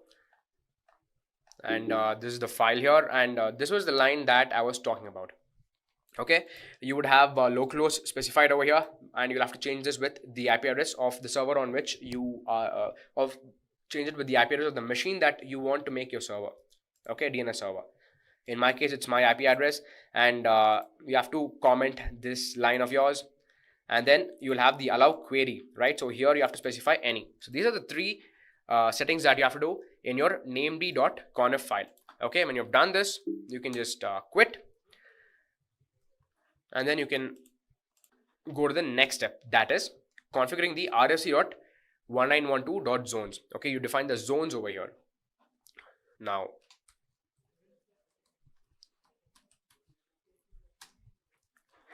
okay, so this is the file, the RFC file, and as you can see, this is my this is the thing which is pointing to my forward zone. Okay, I've said vardhan.com is my domain, and I've set type master. It's going to be the master. It's not going to be the slave. It's going to be the master over here. And I've said the file name is forward.zone. Okay, when we say file forward.zone, it basically means the settings for the rules that you need to follow, that you need to return, would be present in the file called forward.zone. And this forward.zone would be present in the directory that is var/named. Okay, that is a directory that you can set in your named.conf. So the file that I opened previously, in that we have to set the path. So let me just quickly open back that file and show you what I'm talking about. So over here, along with specifying these three lines, I have something called as directory, right? So whatever files that my DNS bind is going to create, so that it would place it in the /var/named. So even the forward zone and the reverse zones, which I'm going to configure in my RFC, those would be present inside this directory. Okay, so that's why we have written forward.zone, which would be the name of my file. And similarly, explaining the other lines, dump file again over here is where your cache and your logs would be dumped. Okay, and then you have a statistics file where you'll have other details.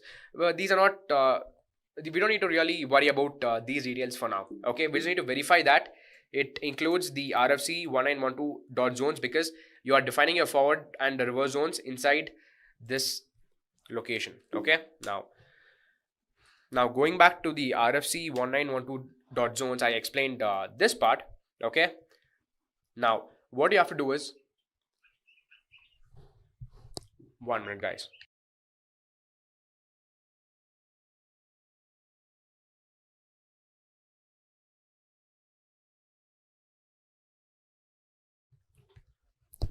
Yeah, sorry for the delay guys. 1 minute. Okay, yeah, so what I was talking about is setting the forward zone. We've done that here. Now we need to go down, and you would see the reverse zone right here. Okay, as you can see, when someone queries me with the IP address of my system, that time we are specifying the rules for that in this file called reverse.zone. Okay, and this again would be present in the same directory.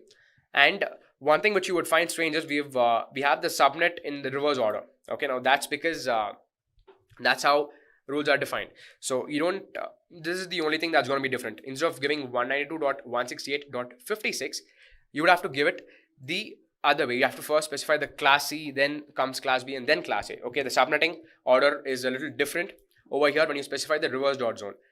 The reason for that is, in the reverse.zone, you specify the number of your IP address. So in my case, it's 2. So I've specified 2, and I've followed that up with the rules. So for that purpose, we specified in this order. Okay, you would understand this better later. Okay, so right now you might get a little confused. So just hang around. So let me just quit and exit this. Now going back to my slides, the next step is to actually create the forward zones and the reverse zones. Okay, and then open them and use the template to basically create a rough forward and reverse zones, and then edit them. So now those would be present. Okay, let me first clear the screen guys. Okay, so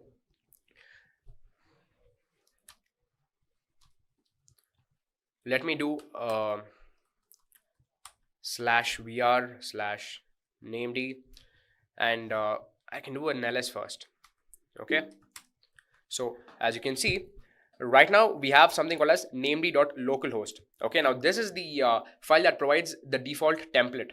Okay, now the forward.zone and the reverse.zone is what I created based out of this.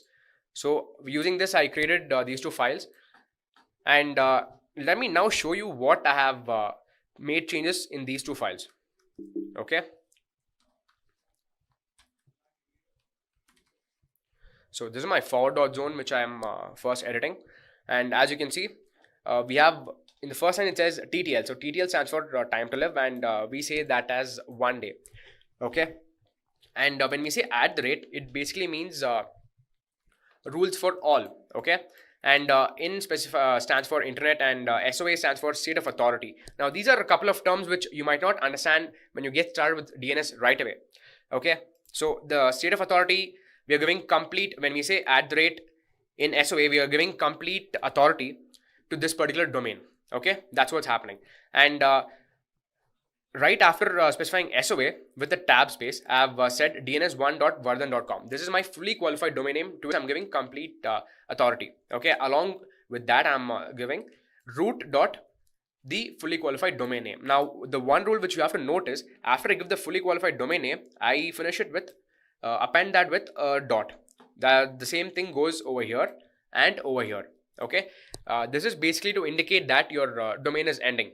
Okay, this is a syntax, so you cannot play around over here. So just make sure that you have a dot, and if there's an error, make sure that you check this, because most of the time errors would be because of failing to give a dot somewhere here. Okay, and these are again set of rules which you don't need to really worry about. These are the rules when something goes down. It's about the backup. Okay, so what you need to just edit is these two lines in your forward.zone. When I've said again, which stands for internet, I've said that the forward.zone over here would act as a name server. Okay, so I'm setting up my bind as a name server, which would basically resolve IP addresses and host names. Okay, so NS stands for name server. If you want to configure a mail service over here, then you can replace NS with MX, and similarly other options. Okay, with bind, of course, you have these two options, and I've added name server, and I've said my server is dns1.vardhan.com. Okay, and the domain, the DNS1, I've given the IP address of 192.160.56.2. Okay, so whenever this domain is queried, then the address for that query over here is the server. Okay, the server address would be 192.160.56.2. So that's what the forward zone does. Now let me just quickly exit this and open my reverse zone, and here the only difference that you would see is the last line over here. Okay, so the other rules are the same. You're saying complete state of authority to your domain name here, and then these rules are the same, and you're also defining the name server for dns1.vardhan.com, which is my domain name, but instead of ye we have ptr. So ye over there stands for address, right? That's pointing to your address, but when you say ptr, it's basically pointing to your IP address. So because it's a reverse lookup, right? So from your IP address, it's looking up to your domain name. So that's why we replace this with ptr. This is the syntax. So you say ptr, and then you give the if it's 56.2 in my case, so I've given 2 over here. Okay, now some of you might have had a doubt why I gave that in reverse, 192.168.56. So that's because the rules start from here. So it's 2.56.168.192. So it would look up in that fashion, right? So now I hope now you would have understood why I did that. And yeah, it's pretty much it. And this is all that's needed to set up your DNS server. Okay, so let me just quit this again, and I want to clear the screen. So the 9th step that needs to be done is that of changing the group ownership of these two files. Okay, you give them complete root access. This is something that I've already done, so I don't need to brush up on this. And finally, the 10th step is to restart your named service. Okay, now let me just apply the command for that.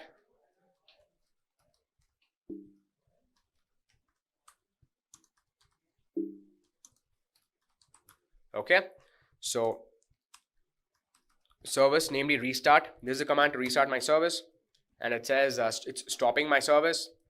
Okay, and it started my name service. Great.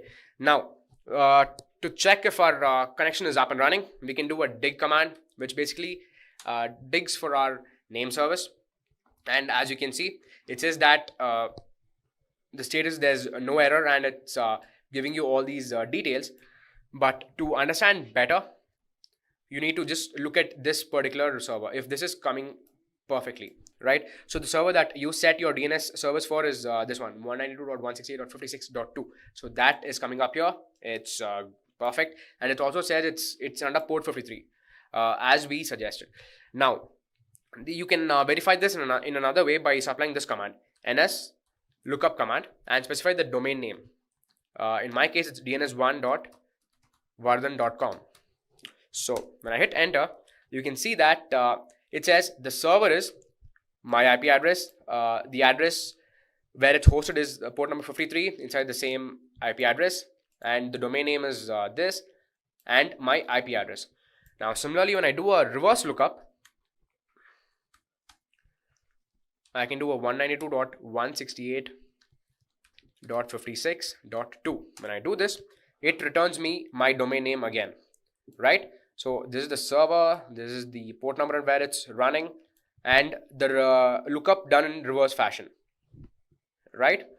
And it's pointing to my correct domain name. So this is what a DNS server does. So this is how you set up a DNS server, guys.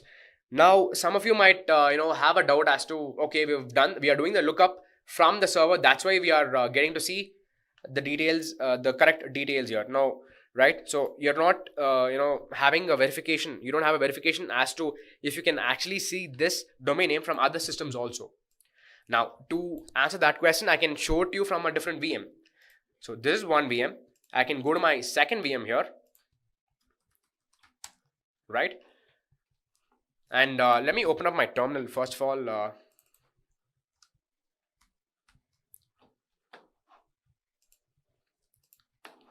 Okay, I'm going to do an if config, and yeah, this is my IP address of this VM. Okay, now let's see if this from this VM, if I do a reverse lookup, if I do a lookup to my domain name, let's see if it's pointing to the correct address, right? You guys notice that this has a different IP address, right? Now let me supply the same command, ns lookup, and say my my domain name here, vardhan.com. Okay, and when I hit enter, okay, so it's giving an invalid address. Now that's because we have not set the name server, right? So there was one point number 6 which I told you that we had to do even on your client side. Now it is this point, this one, right, where you configure the resolve.conf file. You have to set the name server which you want your system to look up to. So that is what you have to do over here. So at every client, if you want to resolve the domain name, you have to do that, and the command for that is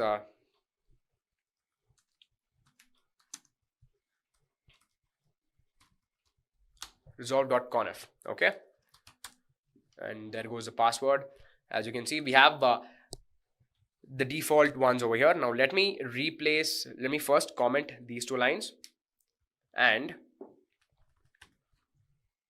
change the IP address over here and point it to my name server. So my name server, my DNS name server is 56.2. Save and exit. Now if I supply the same command, ns lookup command, now you can see that it's pointing to my IP address, and it says the port number where it's hosted is 53, and it's resolving my domain name, and this is the address. From here, let's check even the reverse lookup. Okay,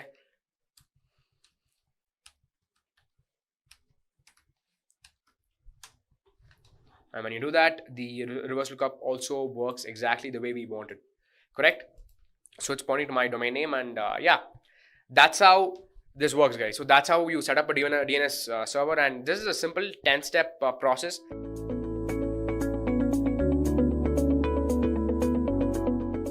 Now let's move on to our command line essentials. For that, I'm going to take you to the terminal. Now because this is a scripting video, we're going to spend a lot of time on the command line interface. Now this is important because it saves you a ton of time. You can't just keep switching from CLI to GUI in any real life given scenario. So I am using CentOS 7, the Fedora version, and I'm running it on a virtual machine. So first of all, what I'm going to do is I'm going to increase the size of the text a little bit. I think this should be fine. And then let's start with making a list of all the commands that we shall be acquainting ourselves with. For that, I'm going to open the Nano editor and I'm going to name this CLI Essentials. All right. Now, Nano editor is basically a text editor like any other. I could have used Vim instead of it, but I like the Nano editor because it gives you a bunch of options in the bottom and it's just easier to use. So let's start with our list. So we have our basics, which are cd, which means change directory, pwd, which will show you the directory. Then we have ls or list.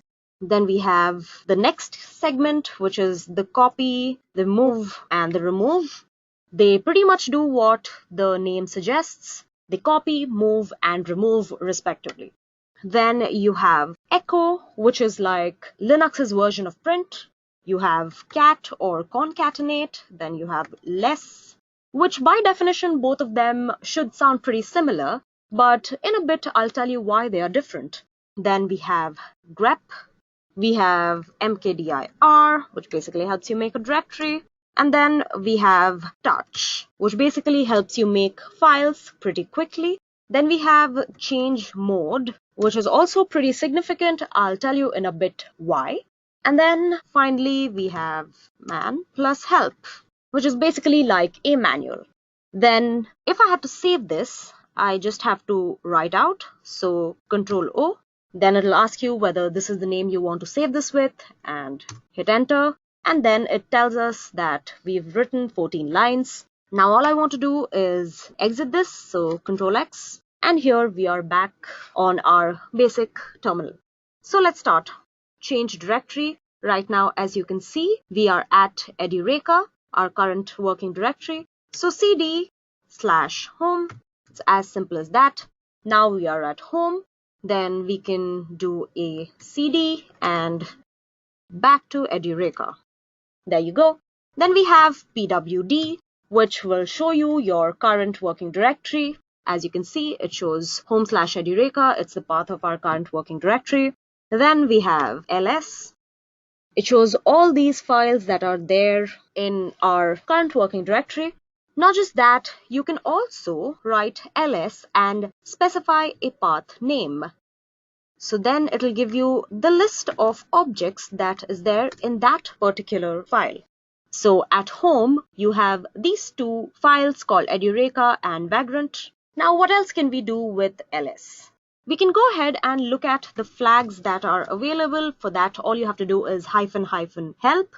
Now that works universally through all distributions of Linux. Now this may look like a lot of text now, but if you go up, you will realize that there are flags and their descriptions given on the left and right respectively. You have your -a, which means do not ignore entries starting with your dot. Then you have A, which means almost all, and then it has its description right here. What I'm more interested in comes all the way down here, which is your L flag or the long listing format. Let's use that and see. Now, I had done ls before. Now, if I go on and do ls-l, it's basically going to show me all my objects the same as ls, but it is going to give me more information about these objects, like the date and time at which this object was created, who is the user group, and on the extreme left, if you see, it basically shows you the permissions, which I'm going to talk a little more about later in this segment. Right now, all I want to tell you is R here stands for read, W for write, and X for execute. So when you see RWX written on the left, it means your user can read, write, and execute that particular file. Okay, with that, let's clear this. Alright, let's move on to our next set of command line essential commands. So what else did we have? We had copy. So for copying, all you have to do is type cp, type the name of your file, and then put in a destination path. In this case, I've put in pictures, which is there in the Edureka directory, and with that, it is copied. Now, let's see if it is actually present in pictures. So again, let me just use the list command. And you can see CLI Essentials is right here. Now, let's see how to use the move command. For this, I am going to be moving to this pictures directory. First up, let's just see what other file can we make the move to. All right, we have downloads, we have project public. All right, so first let's move into pictures. So now I'm at pictures. What I'm going to do is I'm going to move CLI Essentials to, let's say, I'm going to move it to public. Okay. Now once the move is done, if we see public, let's list out public. You see there is just one file, which is CLI Essentials. But then if I go back and check pictures, there is no CLI Essentials file, which basically means what moving did was it removed the file from the pictures directory and put it in public. Now let's remove that file from public, with which we can also cover the rm command. So let's move into public. Now as you can see, we are at public. Let me clear this. I'll keep clearing the screen, for which you can just type clear or use Ctrl L. And let me remove CLI Essentials. Now if I do an ls, you see there is nothing there in the public directory. So with that, let me move back to Edureka, the original working directory I was in. Let's see what are the commands that we were using. Okay, we've done cd, pwd, ls, cp, mv, and rm. Next, we have echo. Now, as I had mentioned, echo is like the print command in here. So if I'm going to say echo hello world, like we haven't used this phrase a million times already, but I'm going to stick to the cliche and I'm going to still type that. It prints out hello world. Surprise, surprise. And as you might have seen, what I previously did, which was using the cat command, I'm going to do it again. Basically, what the cat command does is it concatenates your text file to this terminal of yours. So what is there in that particular text file, CLI Essentials? I can see it printed right here. Now, how is that different from the less command? Now, if I did the same thing with less, it'll also show you the contents of your text file, but it'll open it on a brand new separate window and just override the previous window you were working on. Now, this is a much neater way, and it helps you from not cluttering the window that you're currently working on. So that was all about cat and less. For grep, let's move back into our original window. For that, all you can do is press Q, and then you're back here. So the next command we're going to do is grep. Basically, what it's going to do is it's going to grab the data from a certain file or a command that you are trying to pursue. So you guys might remember I just used the mv or the move command. So what I'm going to do is mv and go to help, because if you remember, your -- help would basically bring out this entire manual of the flags that are there for mv. Then we're going to pipe and we're going to do this thing called grep, and we're going to type out verbose. So basically what I'm trying to find out is the verbose flag available for your move command or not? So as you can see, your -v or the verbose flag, basically what it does is it explains what is being done while you move it. So if you use the -v flag with your move command, it's going to show you basically where you're moving your file. And if suppose you're using a big file, suppose a 12 or 20 GB file, it's going to show you when it starts and when it is finished. With that, let's move on and let's see what else. So we finished cat, less, grep. Next we have touch and mkdir. Now touch will be easy to show. It is basically going to help you create a few files quickly in the current working directory that you're working on. So file1.txt, then we have file2.txt, and let's take file3.txt. Not very original, but just have to show you how it works. And if I do an ls, you can see you have file1.txt, file2.txt, and file3.txt right here. Next, we have mkdir, which basically helps you make a directory in your current working directory. If I just type files, and then I'll do this ls again, you see we have created a directory which will show you in blue, and we have created files. Then we have chmod, or change mode. Now this basically helps you play with or alter the permissions that are associated with a file. Now let me give you an example by running a script. So what I'm going to do is I'll open script. So basically what I'm going to do is that I'm going to write a little script. Now this is in no means me rushing into the next segment. That one is separate. This is just for me so I can demonstrate how you use chmod. So I'm going to go with the shebang line. And I'm going to just go with hello world or hello learner because we have used hello world a lot.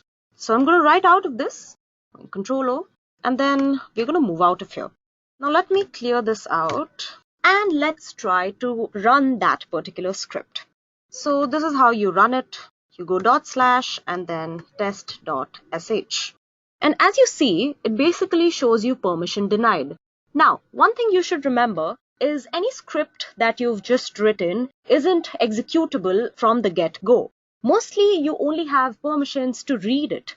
Now, to change that condition, we have something called chmod.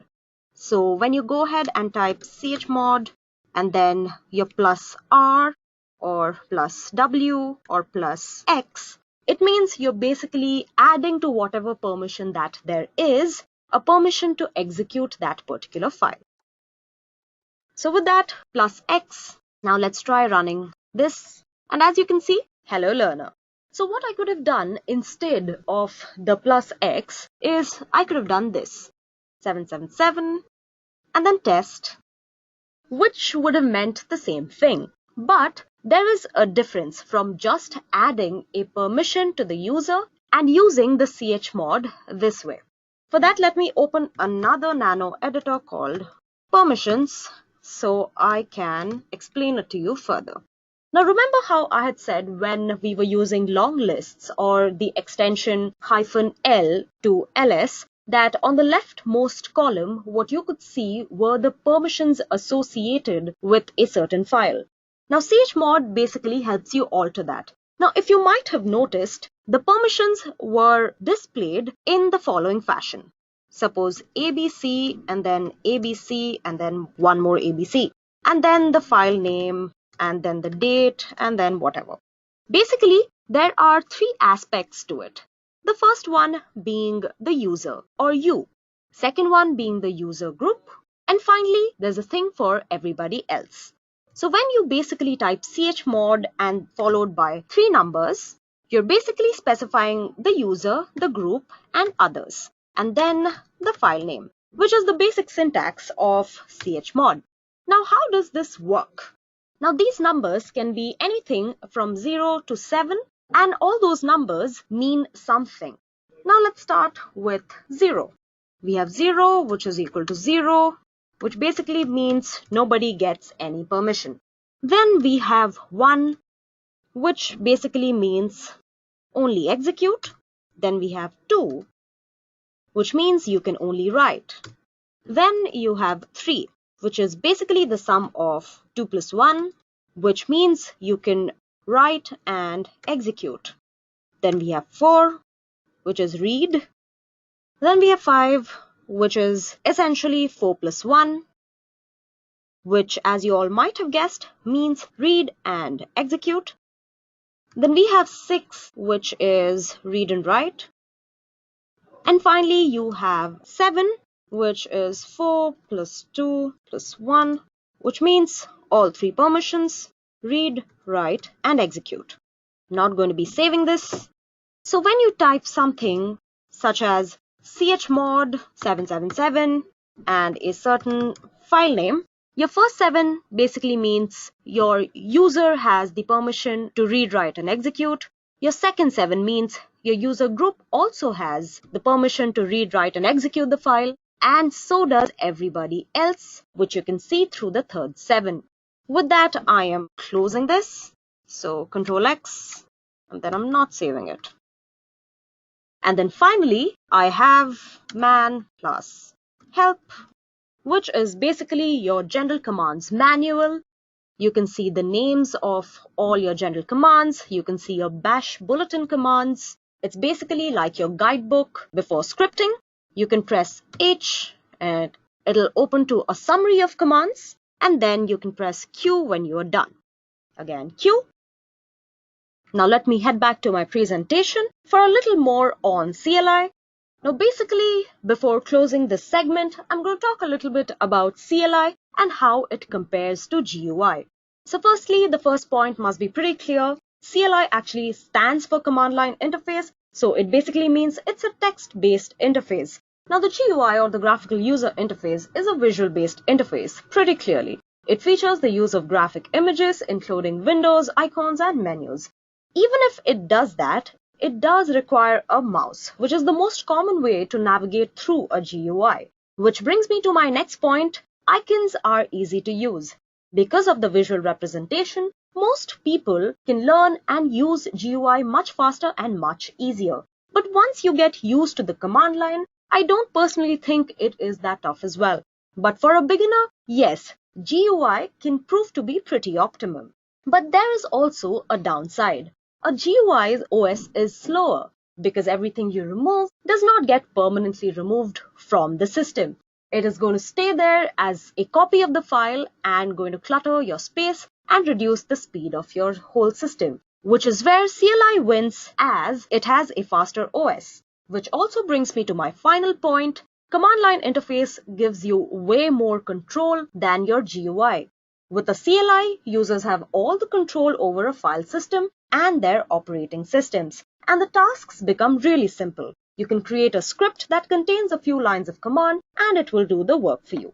Although your graphical user interface can create shortcuts, they do not readily support scripting or automation. So, for common tasks, a user must repeat each action within the GUI manually. Now, nothing is better than the other.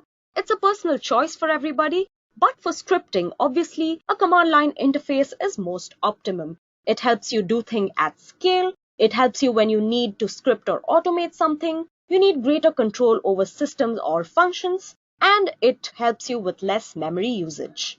With that, let's move on to the shell script basics. So the most logical question, obviously, is what is a shell?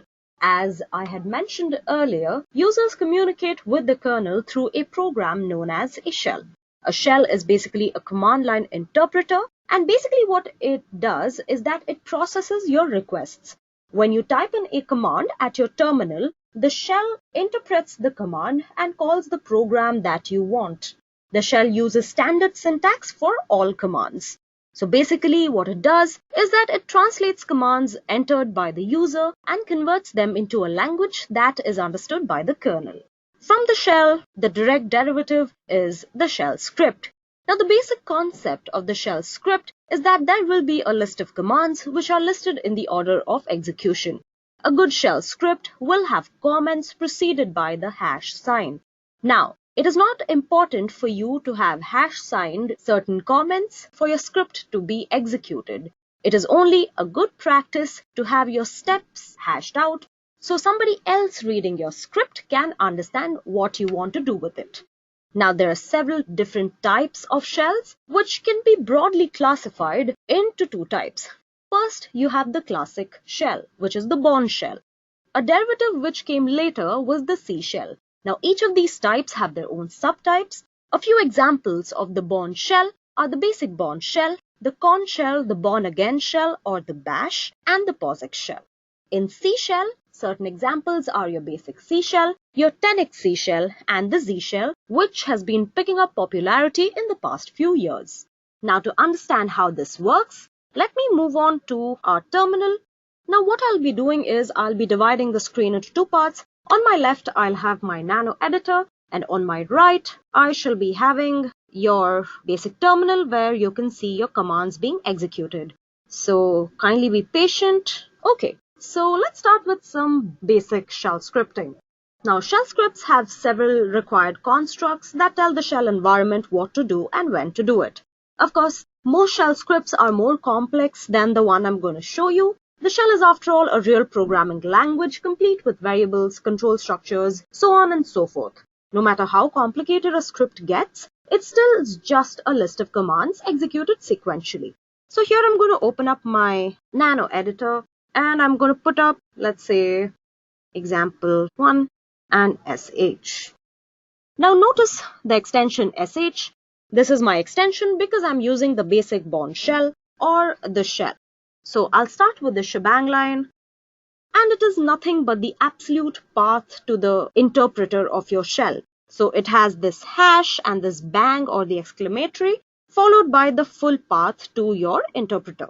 Now all scripts under Linux execute using the interpreter specified on this first line. So this could be sh or Bourne shell, bash, or your ksh, your zsh, so on and so forth. Now, like we had given the advice of hashing out comments, let me just put on a few comments, make this look good. Okay, and then I'm going to try and print this very simple print, such as what is your name? And then I am going to read whatever you enter, and then I am going to print that out. We're going to allocate whatever we read into this variable called person, and then we are going to call that variable using the $sign. So hello, whatever person. As I had mentioned before, your control O for write out, and then we're going to exit this. Now this is to remind you one more time that every file which has just been made is not executable.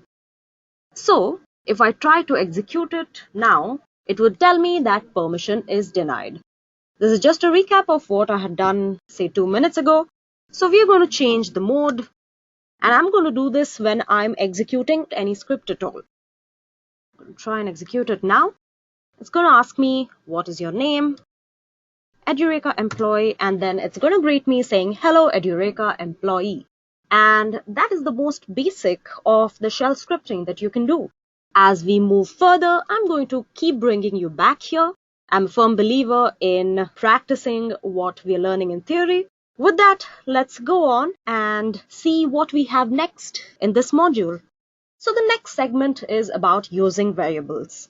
So what is a variable? Most people might be aware of this term, but for those who are not, I'm going to explain it down to the scratch for all of you. Now, variable is nothing more than a pointer to the actual data.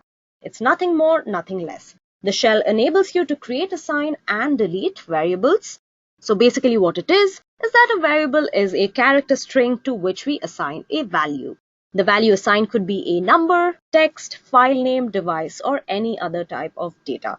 The shell enables you to create, assign, and delete variables which may contain numbers, texts, file names, devices, or any other kind of data. Now, variables are of 3 kinds in the shell. You have your local variables, which, as the name suggests, is the variable that is present within the current instance of the shell. It is not available to programs that are started by the shell, and they are set at the command prompt. Then you have your environmental variable. An environmental variable is available to any child process of the shell. Now, some programs need the environmental variables in order to function correctly. Usually, a shell script defines only those environmental variables that are needed by the programs that it runs. And finally, we have the shell variables, which can be compared to the global variable if you're into any other kind of programming. A shell variable is a special variable that is set by the shell and is required by the shell in order to function correctly. Now, some of these variables are environment variables while others are local variables. It can be any of these. Now, to see how we can implement these variables, we are going to move on to the shell. But before that, let's see specifically what we are going to look at. So first of all, we are going to learn how to define variables, how to access the values. Then we're going to see a little bit on read-only variables and unsetting variables. Then we have special variables. We're going to see how you can work with them. We have command line arguments. We have special parameters and the exit status. Now to see how all of these things work, let's move on to our terminal. So again, I'm going to create another nano file called variable.sh. Now defining variables. Now any variable that you are going to define should be along the lines of this. You have your variable name, and then you have your equal sign and your variable value. Now, if you have done any sort of coding or programming before, you would know this is basically how you allot a value to a variable throughout all different platforms.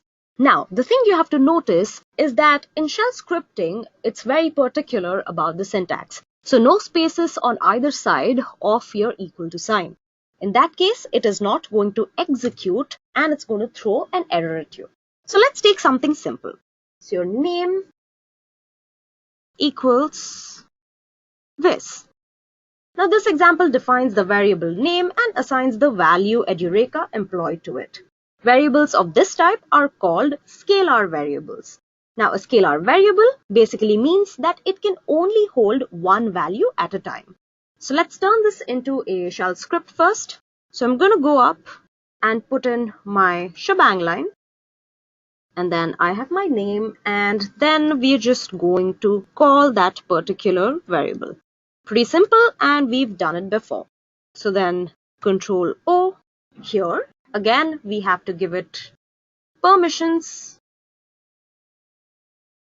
And then when we execute it, it prints out what we had asked for it to print out. Okay, let's see what happens when I use the read-only command. And then I try to change the value of the variable. Suppose I put in my own name into it.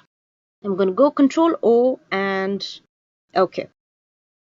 Basically, it's going to throw an error at me saying that the variable name is a read-only variable. So I cannot change the value of the variable once I put read-only in front of it.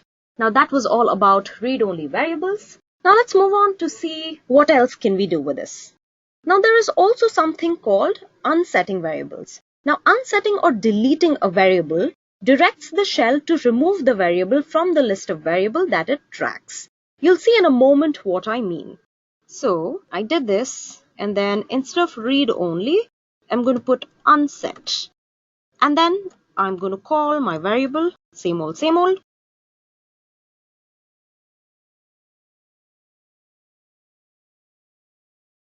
And now we are going to try and call this. As you can see, nothing. So basically what it did was it took the variable out of the list of other variables. That is what unset does. Now let's clean this out and we can look at special variables. Okay, so now let's discuss a little bit about special variables. So in the previous segment, you understood how to define a variable, how to read only and unset a variable. Now these variables are reserved for specific functions and hence they are called special variables. Now they're usually preceded by a $sign, and these are the special variables that we are going to see. You have your $0, which is the file name of the script. Then you have your $any number 1 to 9. Now these variables correspond to the arguments with which a script was invoked. Here you can pick any n number, which will be a positive decimal number corresponding to the position of the argument. You shall understand when I demonstrate this further in this segment. Then you have your $sign. Now this will basically return the number of arguments applied to a script. Then you have your and asterisk. So this will return you all the arguments that are double quoted, which again you shall see when I demonstrate this. Now this will give you all the arguments that are individually double quoted. That is the only difference between the asterisk and the $sign.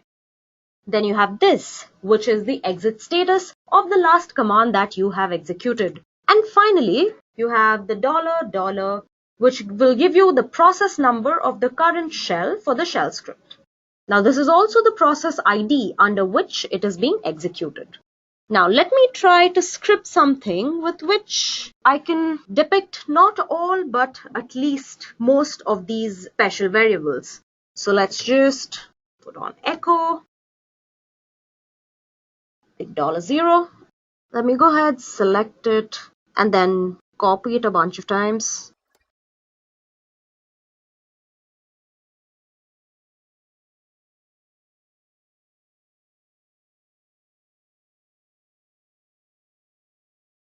Okay, so let's go ahead and execute this.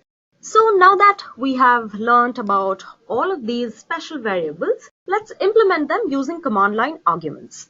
Now, command line arguments, as you can see on your left, are these $1, 2, 3 to 9. They are actually positional parameters with $0 pointing to the actual command, following which your $1 and your $2 are the arguments to that particular command. If you see the script on your left, this is how it will run. So first we are going to change the mode, then we are going to run it and pass a parameter here. So if I pass Edureka employee, or I've typed that too many times, so Edureka learner, and enter, it shows you the file name, $0, your parameter number 1, which is Edureka, your second parameter, the quoted values, and the number of parameters, all of which are returned to us by our special variables. Now, as you might have noticed, your $sign and your $sign returned pretty much the same thing. These are the special parameters that allow accessing all the command line arguments at once, which in our case is Edureka learner, both of these arguments. So both of them actually act pretty much the same unless they are enclosed in double quotes. Now let me show you how. If I run the same thing but I put them in double quotes, you can see both of them again give the same value. But if I put them in individual quotes, it will treat them as two separate parameters and will give you two separate values. Whereas in the first one, it will quote your number of parameters as 1. It will consider it one single string. Now let me try and demonstrate it using another shell script. How is it different? This does not make a lot of sense to most of you right now. So let's just hope the next thing makes it better. So I'll run a little for loop here, which again we are going to touch up on later. But for now, let me just do this to demonstrate how this works.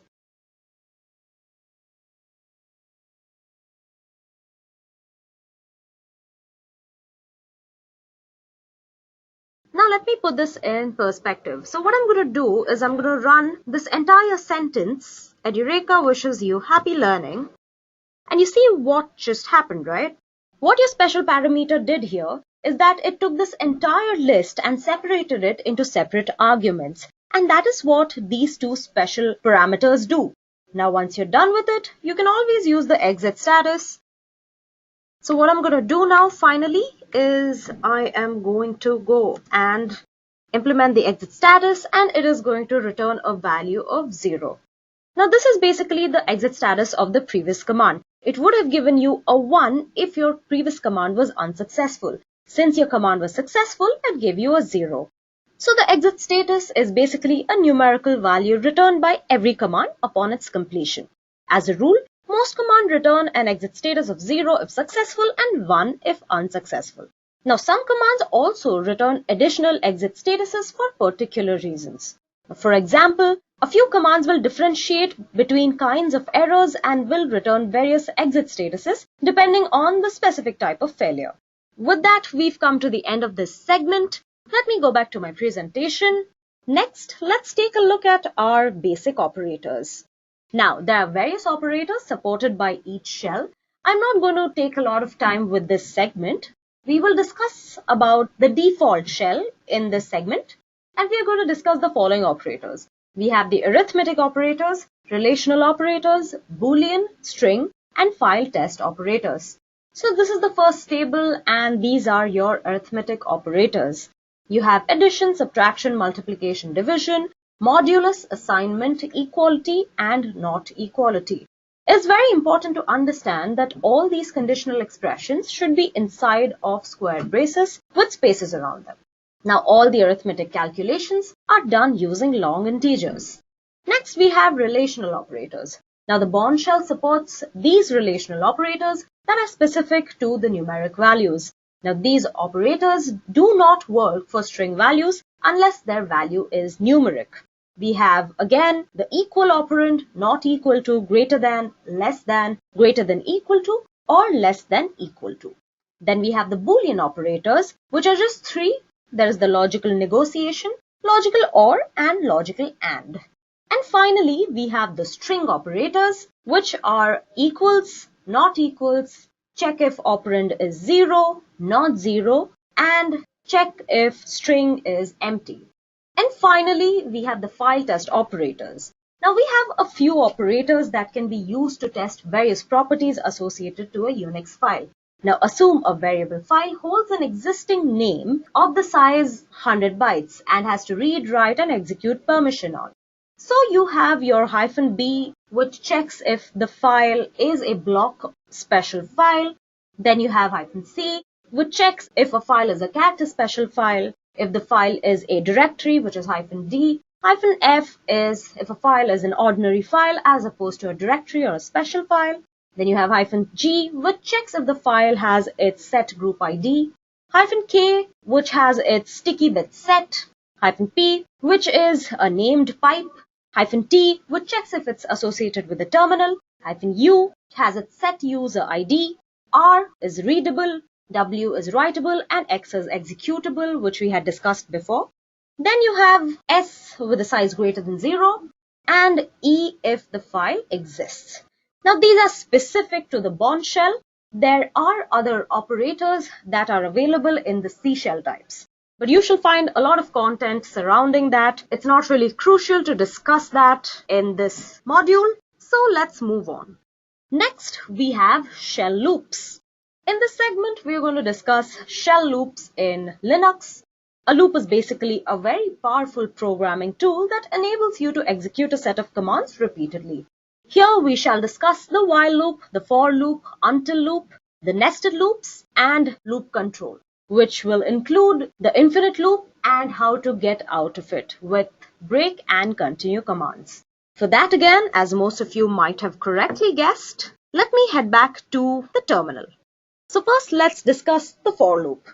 So the for loop operates on lists of items. It repeats a set of commands for every item in the list. So let me open the nano editor. Let's see. Let's call it edit. Alright.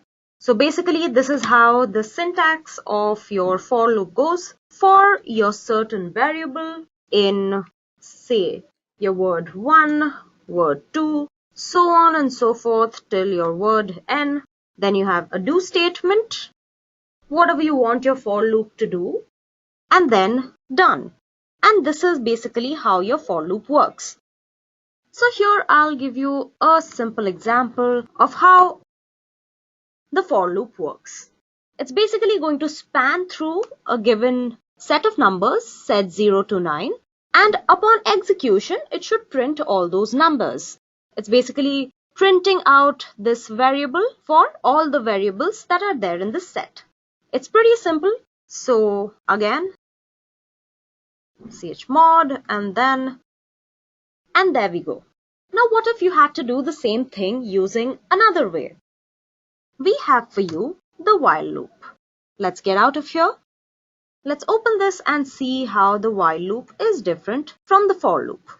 Now the while loop, what it does is that it enables you to execute a set of commands repeatedly until some condition occurs. So it is usually used when you need to manipulate the value of a variable repeatedly. The syntax of a while command looks something like this. So you have a while and then you have a command, a condition if you will. Then you do, and then there's this statement, what you want to be done, and then done. I'm going to demonstrate the same example using the while loop.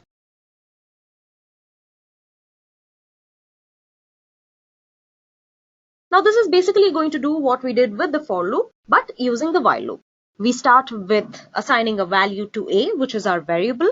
Now we say while a is less than 10, it's going to print a and then increase the value of a to a plus 1. That's all that is there inside the loop. Now let's try executing this. Again, I'm going to change the permissions. And it prints the same exact thing. Here the shell command is evaluated if the resulting value is true. So, as long as a is less than 10, it will keep printing a and adding 1 to it. Once it reaches 10, your while loop breaks and you come out of the loop.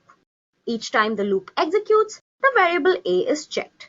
Let's try doing this one more time using the until loop. Let me clear this out. Now, the while loop is perfect for a situation where you need to execute a set of commands while some condition is true. Sometimes you need to execute a set of commands until a condition is true. And that is where you use the until command.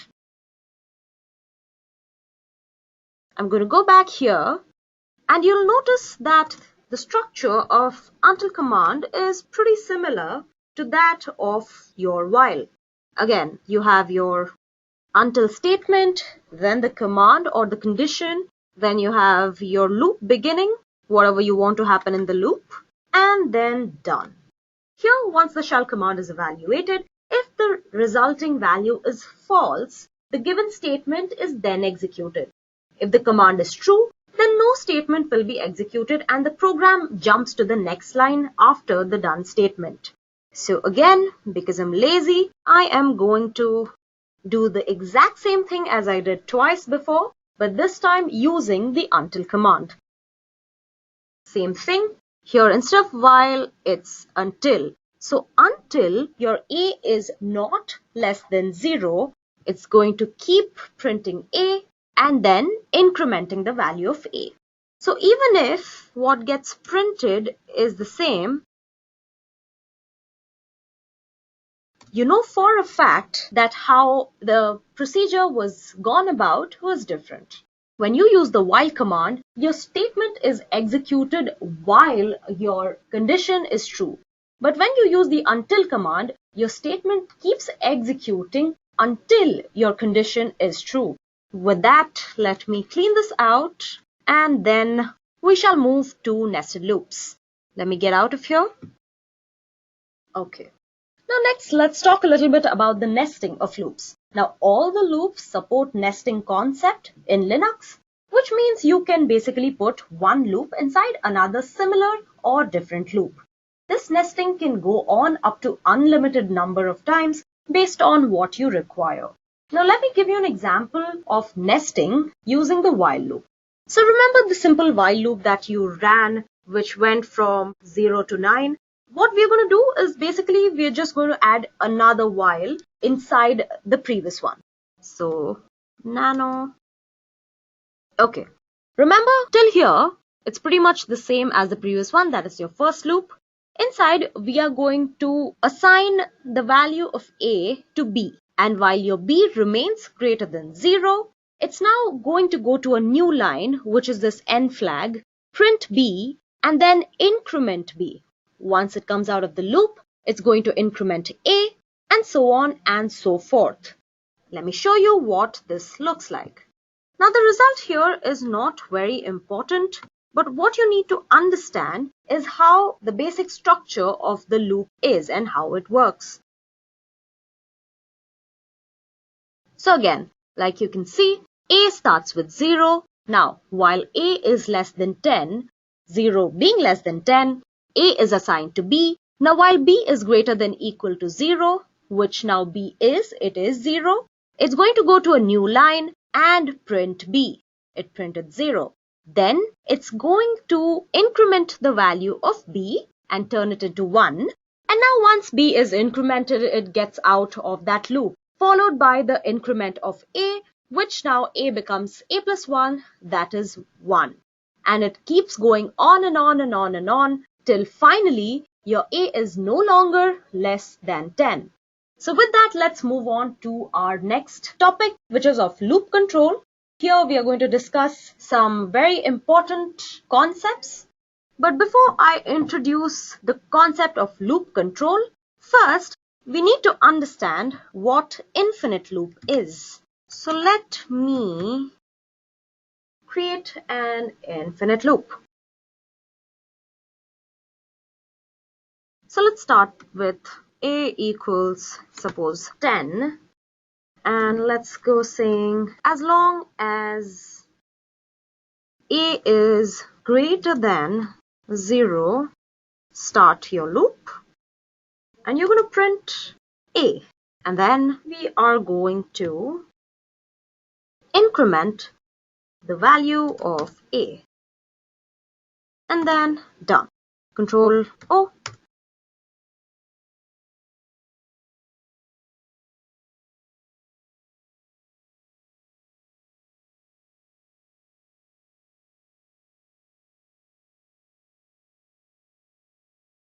And now what this is going to do is it's just going to go on and on and on and on and on, because it will go on until a is greater than 0, and it's always going to be greater than 0. So let me just put a stop to it. This, by using Control C, I can put a force stop to it. Now you can also do that using something known as the break statement.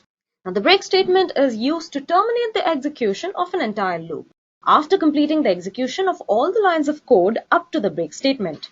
Now let's see how that works. So I am going to exit this, and now this is a simple example which shows that the loop will terminate as soon as a becomes equal to 5. So let's go ahead .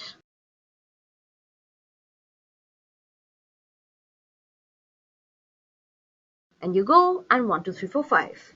Now another statement associated to it is the continue statement, which is similar to the break statement, except that it causes the current iteration of the loop to exit rather than the entire loop.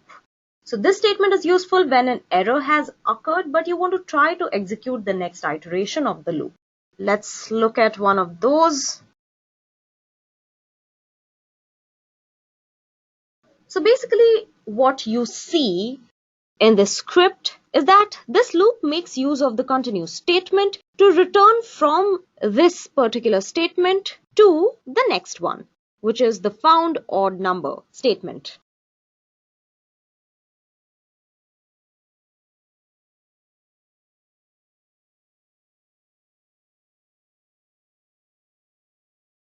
So if we try to run it, you will receive this result. Found an odd number, even, odd, even, odd, even, odd. It's basically very similar to the break command, except for the fact that your break command will exit the entire loop, while the continue statement will only exit the current iteration. On your left, you see this little script where we are trying to see these numbers that we have put in 1 to 7, which of them are even and which of them are odd. Now what you'll see here is that the script uses the continue command to exit from this particular statement to this particular statement. So if I tried to run this, it keeps exiting this to produce this even number statement. With that, we come to the end of shell loops. Let's go back to the presentation to see what we have next. So in this segment, we will discuss in detail about functions in the shell. Now basically what functions enable you to do is to break down the overall functionality of a script into smaller, more logical subsections, which can be then called upon to perform their individual tasks whenever needed. So in this segment, we are going to talk about creating functions, passing parameters, returning values, nested functions, and calling from prompt. So here we are at our terminal. Let's again open our nano editor. So to declare a function is very simple. What you will have to do is type your function name and then go ahead with your list of commands and then close the bracket. This is all that you have to do. Now let's start with this very basic function. Start with the shebang again, not to be confused with the shebang in the pop culture that we use. So what we're going to do first is that we're going to define function. So again, this is my function name. It's going to be hello. And then I am going to just print hello learner. Nothing very complicated. And then all I have to do is just invoke my function or call my function, whatever it is. So hello, then I'm going to save it. And here, it basically called that function. And that's how simple that is. Now, using functions to perform repetitive tasks is an excellent way to create code reuse. This is an important part of modern object-oriented programming principles. Now, shell functions are similar to subroutines, procedures, and functions that are present in your other software and hardware coding languages. The idea here is to break down a big program into smaller, more logical subsections, which can then be called whenever they need it. Now, you can define a function that will accept parameters while calling the function. Now, these parameters can be represented by $1 and $2 as we had passed parameters early on, if you remember. Now here, if I make some minor changes to my function, I think I can make it accept parameters. So hello, and I can put 2 different parameters. And then what I can do is I can put those parameters right here. Let's say I'll put 2 names. Let's say I'll put Priyanka Chopra. Because, pretty international. Let's just keep it that way. And that is what it called. Basically, these 2 parameters were captured and printed in this function. What you can also do is return values from functions. If you execute the exit command from inside a function, its effect is not only to terminate execution of the function, but also the shell program that called the function. If you instead want to just terminate the execution of the function, there is a way to come out of the defined function. Now, based on the situation, you can return any value of the function using the return command. So, again, what we can do is make some changes here. Let me return this. Another thing I'm going to do is capture this 10 value that has been returned from my previous command. Alright, so what I'm going to do is I'm going to print this out by echo, and then return value is, so I'm going to put this here.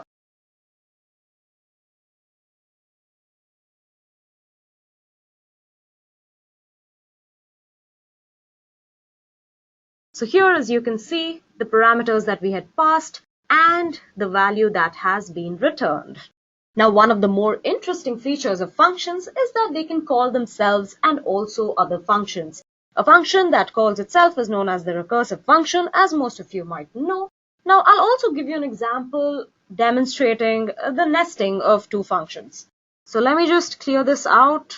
I could open a new nano editor, but let's just say I am very lazy.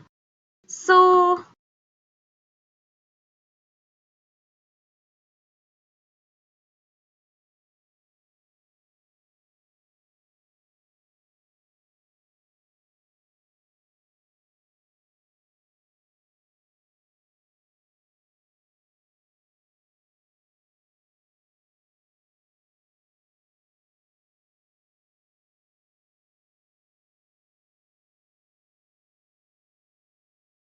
okay, now let's execute this. Basically, we have a function, number 2 inside the function. Number 1 function is saying alpha online over and then calling number 2. And number 2 here is printing beta online. And then we are calling the function number 1, which is our superset, if you may, in the function. So if we execute this, we get the first one, alpha online over and beta online. I clearly watch a lot of movies as well. And now you can put on definitions for more commonly used functions inside your profile, and these functions will be available whenever you log in, and you can use them at the command prompt. Alternatively, you can also group the definitions in a file and then execute the file in the current shell. With that, I come to the end of this segment as well. Now we are going to move on to some used cases on a small scale, of course, to see how shell scripting is used on a broader scale on a day-to-day basis. So I am going to clear this and I am going to clear this as well. So let's run a few simple scripts to scan and monitor network using the combination of your shell script and your ping command. Obviously, these scripts are no match to a full monitoring dedicated software like Nagios, but they could be useful for small home brand networks where implementing sophisticated monitoring systems can become an overhead. Let's look at something simple first, okay? Let's look at a scan. So your dot slash. Okay, so let me just show you the code for this. So right now we are going to run a few simple scripts to scan and monitor the network using a combination of bash and ping. Now, this is a disclaimer here. These scripts are no match for a full monitoring dedicated software, something like your Nagios, but they could be very useful for small home brand networks where implementing sophisticated monitoring systems can become an overhead. So let's start with something simple like scanning a network. So this is the code. In this script, what we are going to do is we are going to scan the network for hosts that are attached to an IP address, and the script will print the message nodes with IP. So if your IP address is up, then your ping command was successful. Feel free to modify the script to scan your host's range whenever you try it. So as you can see, it starts with your basic shebang line. Then we are using our ping and we are basically checking for the exit status for being 0. Now, if your exit status is equal to 0, then it will print that your IP address is up. Pretty simple. If we go deeper into it, now we're going to run this loop for IP addresses from 1 to 255 in the subnet 192.168.2. Basically, what's going to do is it's going to ping these many systems and check if they are up and then disown them. All right, let's try running the script. Now, as you can see, these many systems are up in this particular subnet. We have a bunch of different ones. One of them should be mine. This one seems like it's mine, and so on and so forth. All right, let's move on to our next script. Basically, what I did just now is I force-stopped this script. All right. Okay, now what we're going to do is we will try to send an email to my email address when the ping cannot reach its destination, which probably means the host is down. So system admins can execute this in a script regularly with the use of a cron scheduler. Now this script uses ping command to ping the host or IP that is supplied to an argument. And in case that destination is unreachable, a mail command will be used to notify the system administration about this event. So let's look at this. So cat. All right. Now this is what the script looks like. Also a pretty small code. Again, it starts with the shebang line and it runs a for loop. Now here you can see there is a special variable used, which is your $at, which basically means that all the arguments are individually double quoted. So inside this for loop, basically we are trying to ping all the parameters that are passed, and if the set parameter is not equal to 0, then we are going to get a mail to this particular email address that the host is down. All right. So previously we had checked for an entire subnet. That is why we didn't have to pass on any arguments.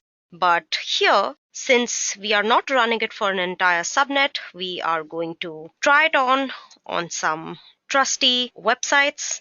So before I call in this code, I would like to show you that this is what my Gmail tab looks like. There's nothing in my inbox currently. So what I'm expecting is that when I pass on an argument which is not supposed to be up, I'm supposed to be getting a mail in my Gmail, right? So let's run this. Let's put in google.com because we know it's always running. Let's put yahoo.com. Let's put in an imaginary IP, which I'm sure. Let's hope this does not exist. Let's put on one more for safety. Okay, now we've put in 4. We know for a fact that google.com is always up, so is yahoo.com.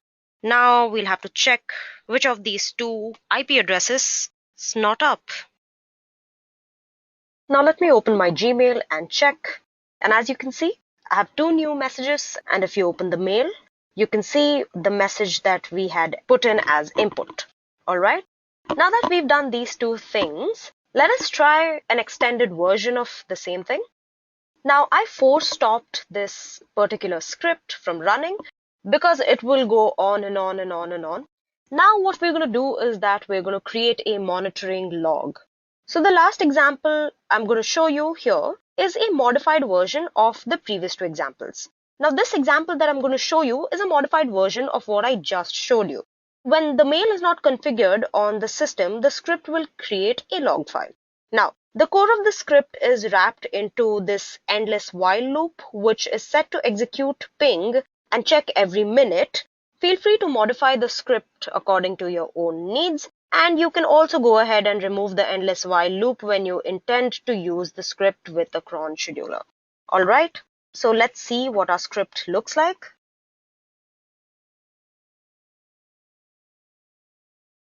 So this is our script. Let me break it down for you a little bit.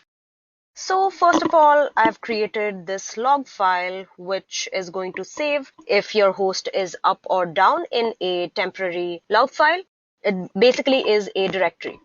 Then I have created another variable called seconds. So this script is going to run every 60 seconds to check which host is up. The email is my email, which I had shown you previously. Then the for loop begins. Now this is very similar to the previous code that we had just run. This is the same part.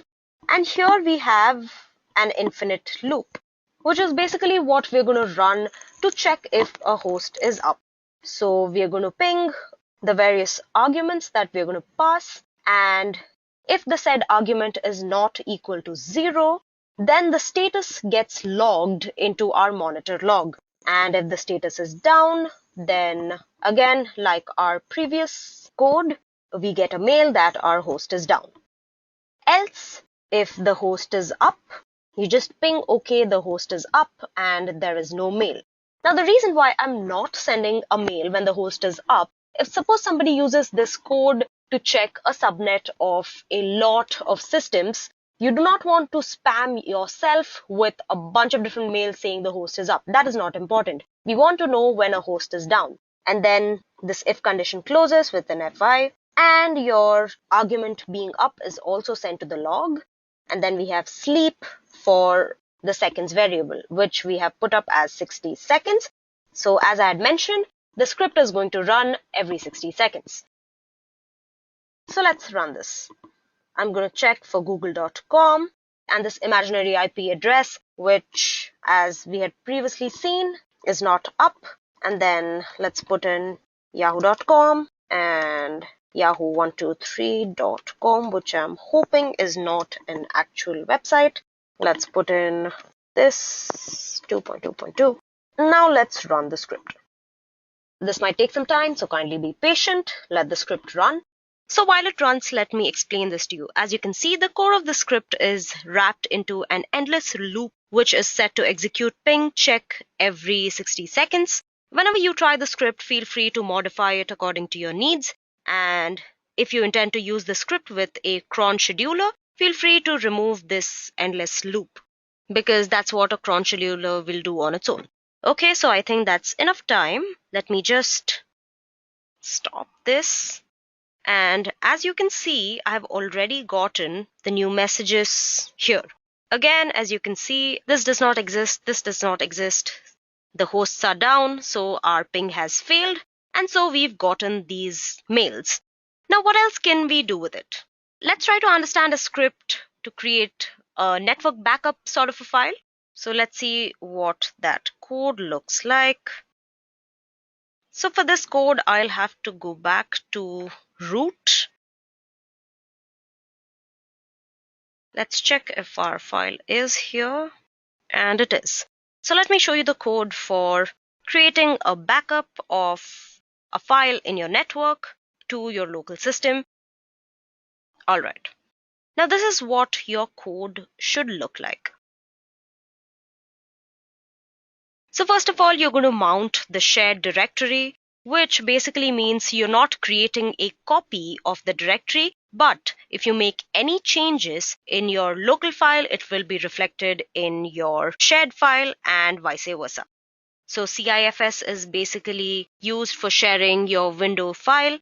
This is the path of your shared file, and this is the path to the local directory where you're going to create your backup.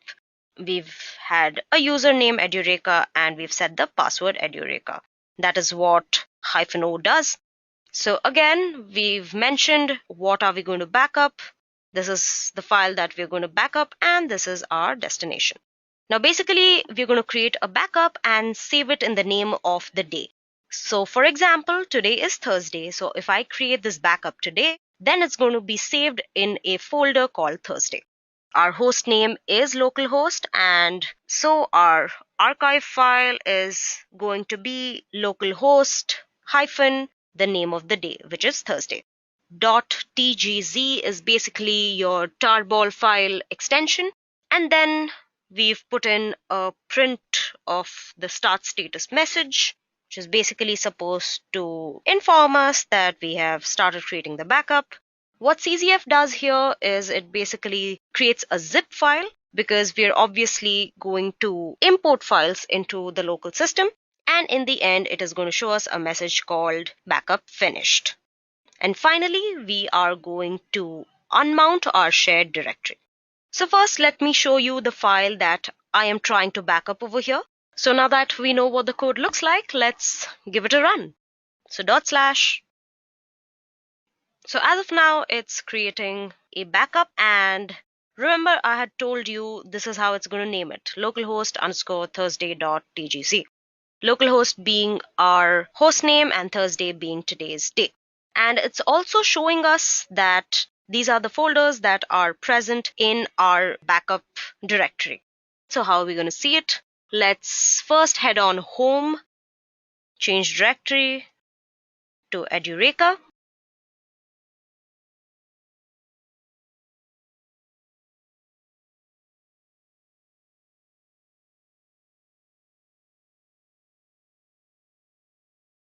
So let me clear the screen and let me head on home.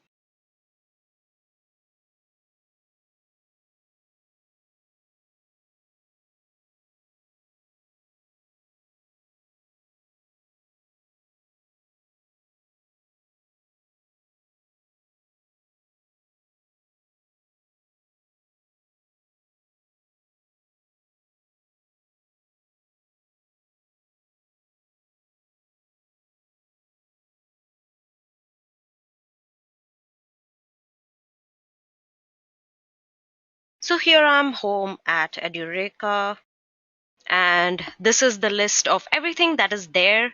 So as you can see, there is a file created here called backup. And now we're going to extract the files and see if the code that we've run has actually worked or not. So let me go to that file. And so now I'm going to unzip the file and see if actually. Now let's go in here and check if we actually have our files in or not. Let's go and unzip this file.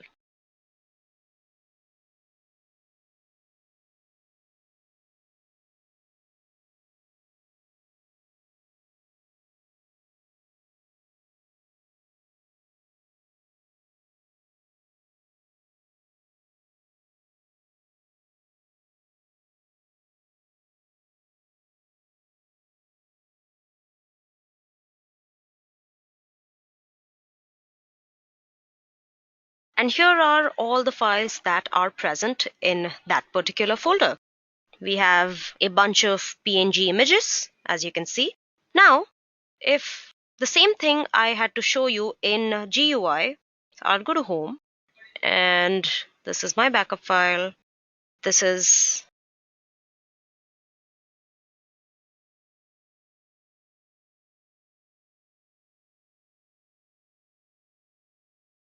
And these are the PNG images that have been imported into this folder.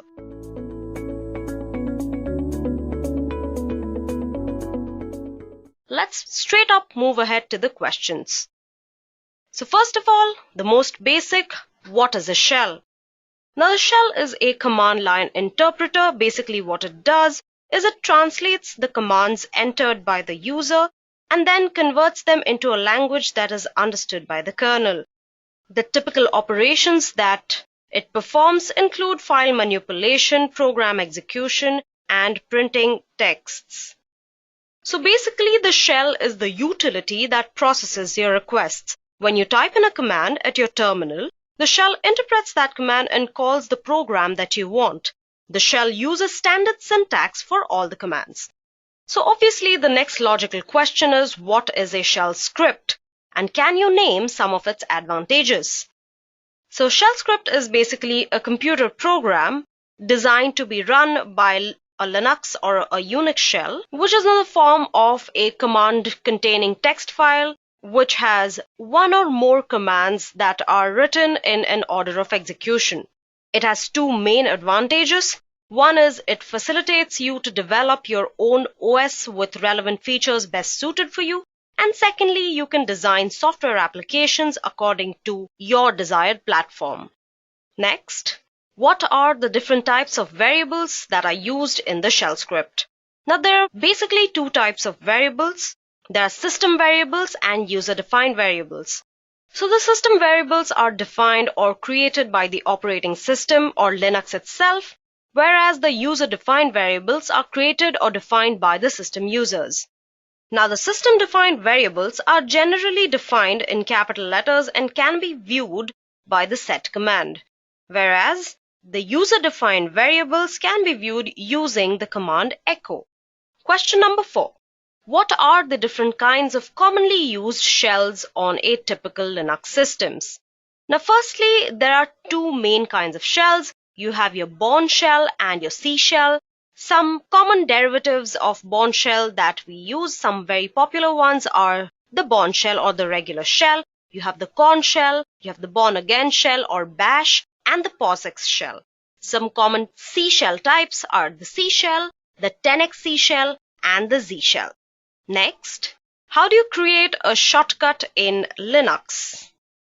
Now, you can create a shortcut in Linux with the help of links. There are two kinds of links. You have the soft link and you have the hard link.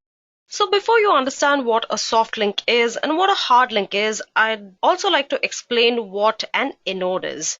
Now, there's something called an inode for every file of the file system, which has information along with all the file attributes except for its name. Now, a soft link is an actual link to the original file. These links will have different inodes with different values. The soft link points to the original file, so if the original file is deleted, then the soft link fails. If you delete the soft link, nothing will happen to the file. The reason for this is that the actual file or directory's inode is different from the soft link created with the file's inodes. A hard link acts like a mirror copy of the original file. These links share the same inodes. Changes made to the original or the hard linked file will reflect on another. That is why when you delete a hard link, nothing will happen to the other file. Hard links cannot cross file systems, whereas soft links can. Hence, deleting the original file does not affect the hard linked one, whereas deleting the original file makes the soft link inactive. Next. Okay, now this is a question which is very common. Can you tell me something about the superblock in shell scripting?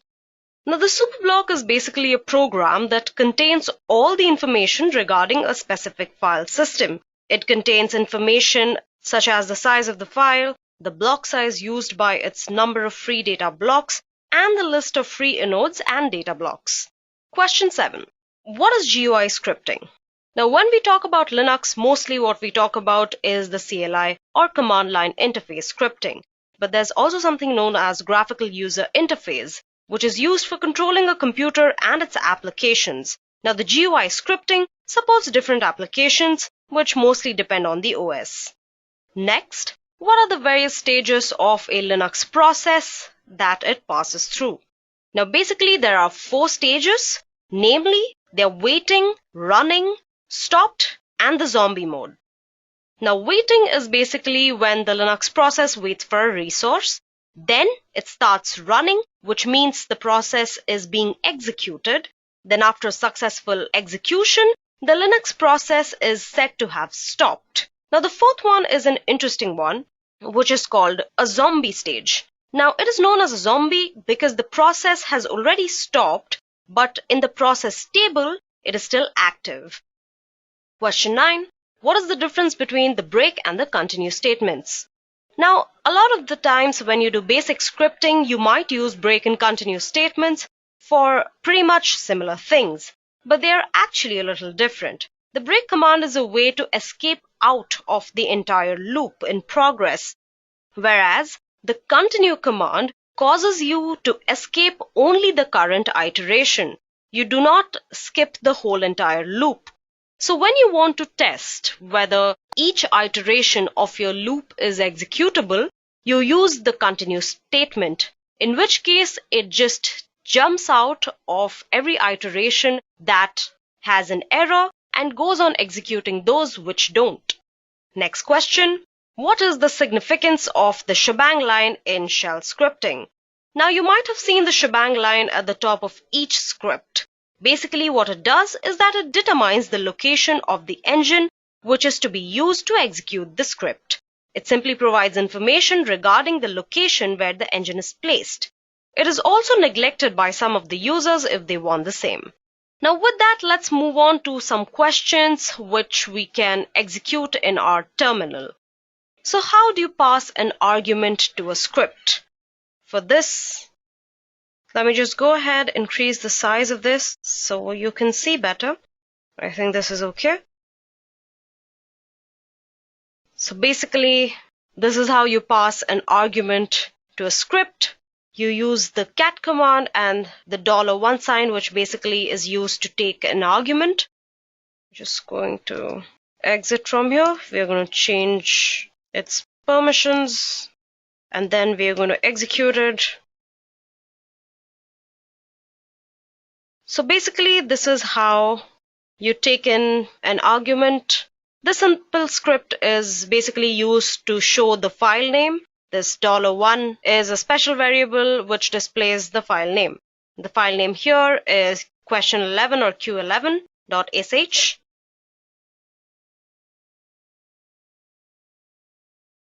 So what I'm going to do is I'm going to change permissions and then /. So here I have a simple script which basically what it does is it will show the file name. So here I have a concatenate $1. $1 means it's going to take in your first argument, and that is basically what the question is. So I'm just going to exit this and I'm going to make sure that it is executable. So basically what I'm going to do is run that file and then pass a file name as an argument. So I've already created something known as a test file, and that is how it works. Okay, with that, let's go on to our next question. So question 12. How to use arguments in a script. So basically what I'm going to do is copy the file argument1 to the destination, which is my argument 2. It's basically I'm going to take in 2 different arguments and copy the first one. The first one is going to be a file to the second one, which is going to be a path. All right, pretty simple. Same thing I'm going to do again, which is make sure it's executable. So I'm going to give a file name. Let's do the test file that I had created earlier and then copy it to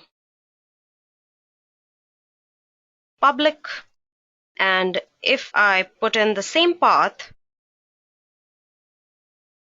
you can see that our test file is right here. All right, pretty simple. Now let's clean this. Next, these are going to be pretty simple scripts as this is just the first part of the interview questions. These are for beginners. So next is how to calculate the number of passed arguments. So again, you can just go ahead and do a $hash, but if you want to do it properly, like in a script form, we have the script for you. This is just a fancy way of doing what I just did some time ago. Alright, so number of parameters passed, it's going to print, and then it's going to take in the number of parameters that you have passed. $hash. Alright, so I'm going to pass 2 parameters here. I'm going to write Edureka learner. How's that? And as you see, I've gotten. Okay. Next is how to get the script name inside a script. Now again, there's a very simple way to do it. All you have to do is $0, which will basically print out the script name. But since we're doing it in a script, we're just going to print it out. Same thing, $0.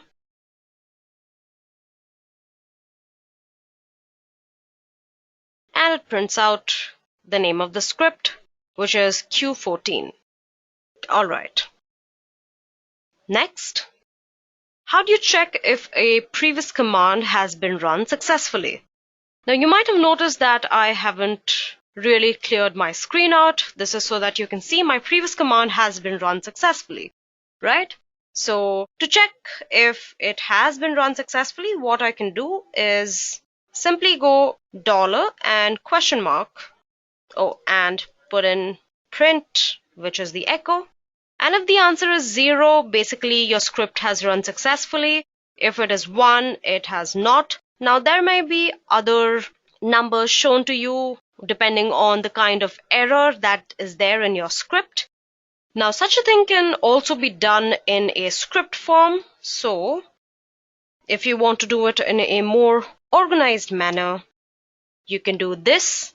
So basically what I've done is I've created a variable and assigned the exit status, which is what this $ and question mark special variable is. It basically gives you the exit status of your previous script. Now if that variable is 0, which as we saw, which means your script has been run successfully, then you're supposed to print this message.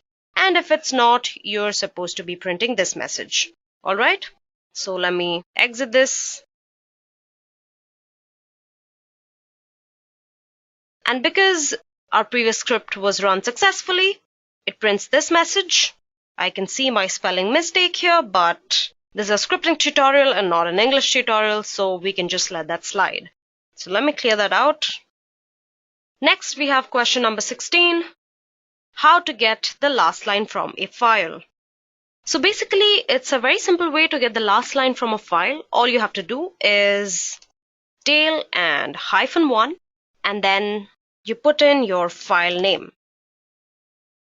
And it gives you the last line of that particular file. This is basically what's there in the file. Let me concatenate and show it to you. Yeah. So this is basically a test file. It has 3 lines, all having test1, test1, test1. Now you can also go ahead and change the number, and it will print that many lines from the bottom. So there you go. Next question. How to get the first line from a file? Now this is pretty much like the previous question. So instead of tail and a hyphen, a certain positive integer, what you can do is you can go ahead and type head and -1 and then put in your file name. And it'll give you the first line from that particular file called testfile1. It's pretty self-explanatory. It's a pretty simple question. Next question. How to get the third element from each line from a file? So this goes along the same lines of the previous two. So basically what I'm doing here is that I'm using the AWK to print out the third column or the third element from any given file that I am taking in as argument. Nothing too complicated. So let's just exit this. All right, so dot slash. Okay, so it only makes more sense if I show you the file that I am using. This is the text file. It's basically a test file 3. And as you can see, my third entire row is test, test, test, test, test. This is basically what it's supposed to be printing, a row full of tests, right? So if I run this and I put in test file 3 as my argument, it prints out my third element from each given row. All right. Next, question number 19. So how to write a function in shell script? So this is a very simple example of a function. It's basically function example is the name of the function, and it has a basic print statement called echo hello learner. There are parentheses which begin at the end of your naming the function and they close at the end of your function. It's nothing too difficult. As the function keeps on complicating, this might get complex, but the basic structure of this script will not change. Okay? And finally, question 20. This is the last question of this particular segment. Write down the syntax for all the loops in shell scripting. Okay, let me open and edit for this. So first of all, let's start with the for loop. How the syntax goes is you go for, and then you have a variable, say ijk, and then you put in your condition for I equal to anything, and then this is the beginning of your loop, says done. Then you have your statement that you're going to execute, and then you're going to go ahead and go done, which is the end of your loop. So this is how your for loop works. All right. Now let me go ahead and quickly put in a for loop, a simple script that I can run and show you.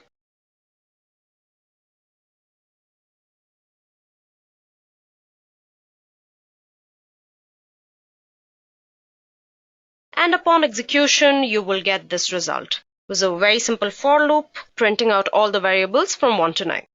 Now next comes the while command. So again, you have your while statement, and then whatever condition it is that you want to imply. And then as the loop begins, you have your do, and then you have your statement that you want to execute, and then done. All right. This is how your while command should look like. This is the basic structure of how it should work. Again, I'll try to run the same command that I did for, except for this time I'll be using the while command.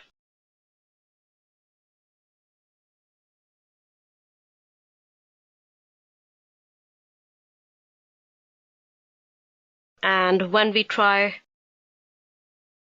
so this is basically the while command that I've written. I've taken a variable a, and here the while command states that if your value of a is less than 10, then you're going to print a and then add 1 to that particular a. And then this goes on and on and on till your a is no longer less than 10. All right. So again, it prints from 0 to 9, same as the for loop. Then you have the until loop, which is kind of like the while loop, but it is slightly different.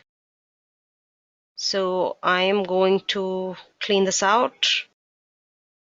So same as while, you have your until and then your condition and then do and your statement to be executed and then done. With that, you close the loop. All right. This is basically what your until condition should look like. Go ahead and clean this out. Again, I'm going to do the same thing with the until command. So here, instead of while, I'm going to go and do while. So until your a remains less than 10 and what stayed inside the loop remains the same, you're going to print a As you can see, as I had done a while before, A is starting from 0, that is the value that has been allotted. And then again, we are adding 1 to A, we are incrementing A by 1. And then we are closing the loop with a done. So when we run it,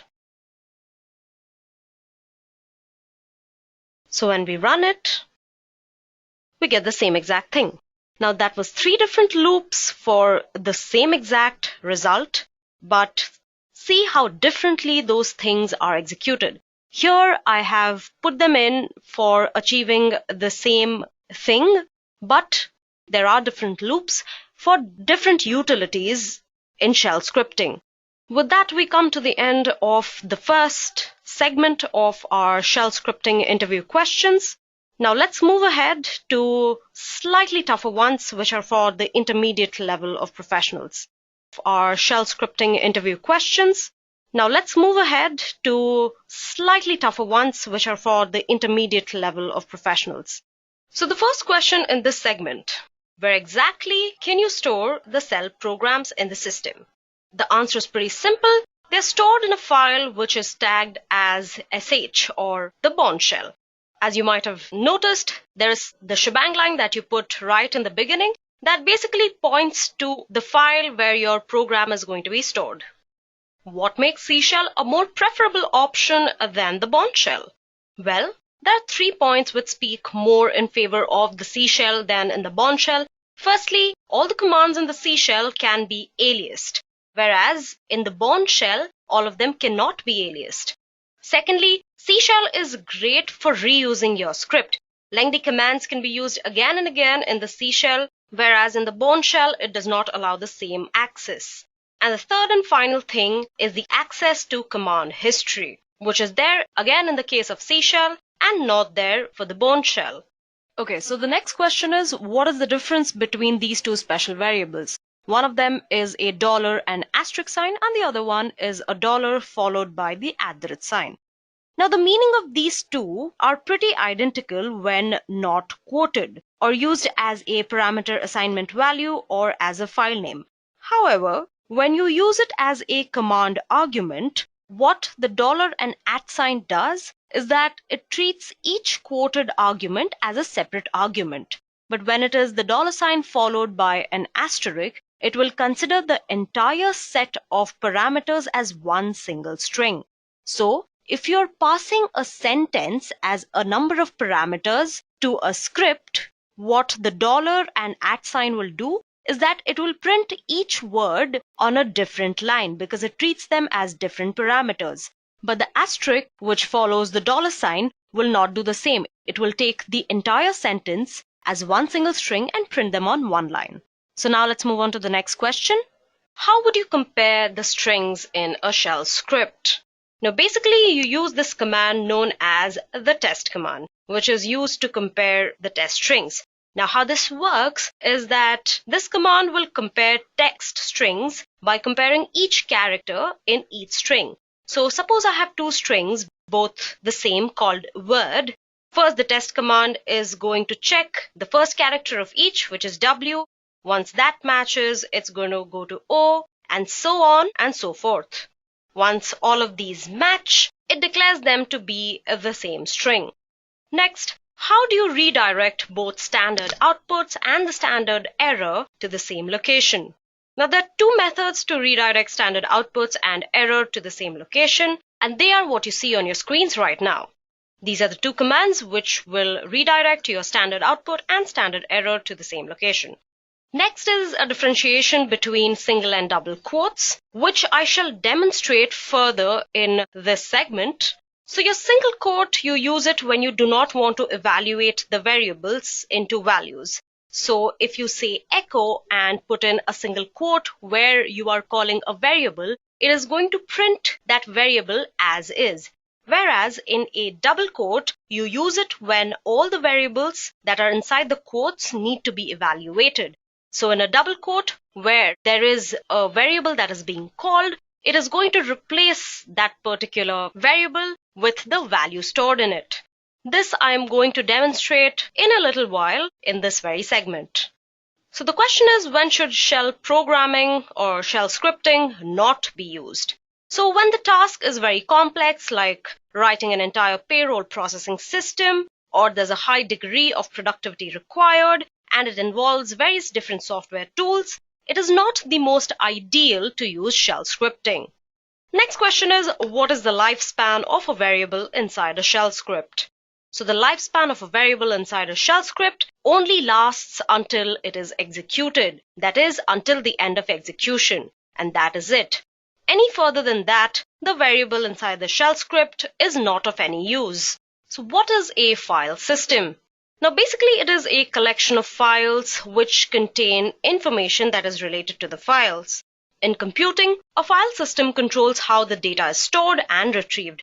Without a file system, information placed in a storage medium would be one last body of data with no way to tell whether one piece of information stops and where the next one begins. Question 30. What are the default permissions of a file when it is created? So the default permissions of a file is 666, which is the user is allowed to read and write the file, the user group is allowed to read and write the file, and so is everybody else. As you can see, there is a table on your screen which has numbers 0 to 7. Now, each of these numbers have a default permission which is associated with it. So when we type in 0, it means there are no permissions. 1 is execute, 2 is write, and 4 is read. The remaining you can split as a sum of integers and find out what is the permission associated with it. 6, as you can see, is 2 plus 4, so it means read and write. And finally, when you type in 7, it is equal to 1 plus 2 plus 4, which means you can have all permissions to execute, read, and write. When we type the same thing thrice, the first one will stand for the user permission, the second is the group permission, and the third one is permissions for everybody else. And that was all about the default permissions. Let's move on to the next question. So what does it mean by the shebang line, sh, or the bash at the beginning of every script?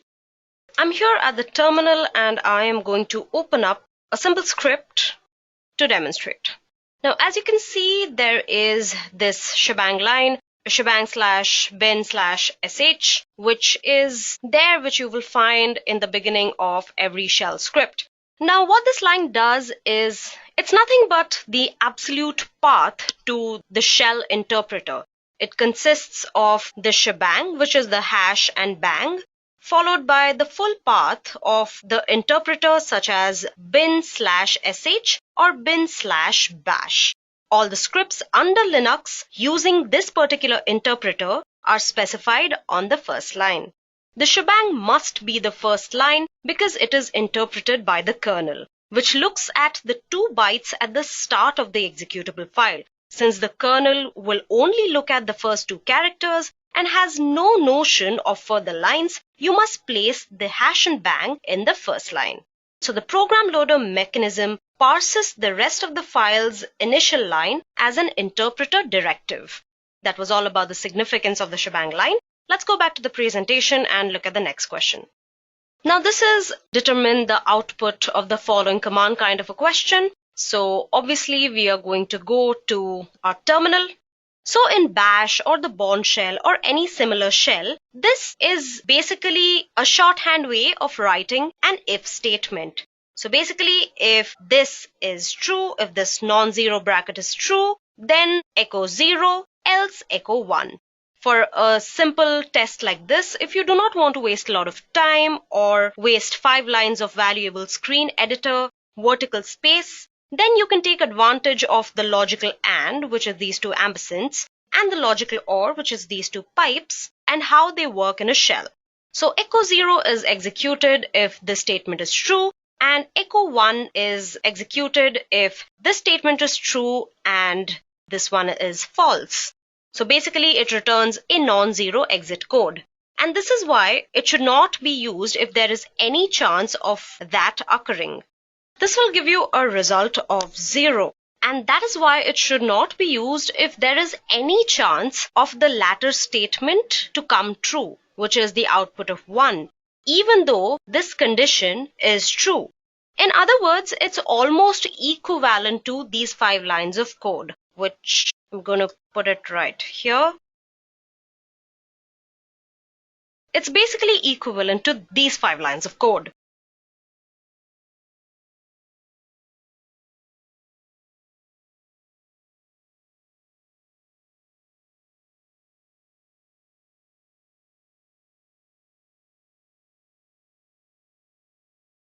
And you get the same answer. Now, this full form does not have the same flaw that the shorthand form does. This construct is correct and always works, while the shorthand is a quick hack and it is useful in only limited circumstances. This particular Z flag is only a test of whether a string is empty or not, and it will always display a 0. Next question is again determine the output sort of a question. So this is your command and you have to determine the output of this command. Now this is the same command in the terminal. It's a very simple command. It's basically assigning the value John to a variable called name. And here in the string, it is calling that name in single quotes. Pay attention, this is a single quote and we had discussed this earlier in this segment, the difference between single quotes and double quotes. Later, I'm going to do the same using double quotes and you will see the difference for yourself. Here, as you can see, because it is inside single quotes, it does not call the value of name. If I try to do the same thing using double quotes, it has called the variable which is John. And that is the difference between single quotes and double quotes. Question number 34 again is a determine the output question. Okay, so let's go to our terminal. So basically what is happening is the variable is being assigned using this particular notation, or some people even use this to expand their own variable. Now the answer to this is simple. The answer is going to be just variable. So the value variable is being assigned to the variable new. But why are people doing this? Why is the variable being assigned like this? Now this technique has its own advantages. It allows for a variable to be assigned to a value if another variable is either empty or undefined. Okay, moving on. So question number 35. How to get a part of a string variable with an echo command only? So for that we have a script here. Alright, so basically we start with taking in a parameter. So a variable x and y, where x is your start position of from where you want to pick from the string, and your y being length for the part of the string that you're trying to pick out from this particular sentence. So this is the string that is allotted to the variable. And finally, we are printing out 7 characters from position 11, which is this position. We are picking out 7 characters from position 11, and it should basically print out my name. All right.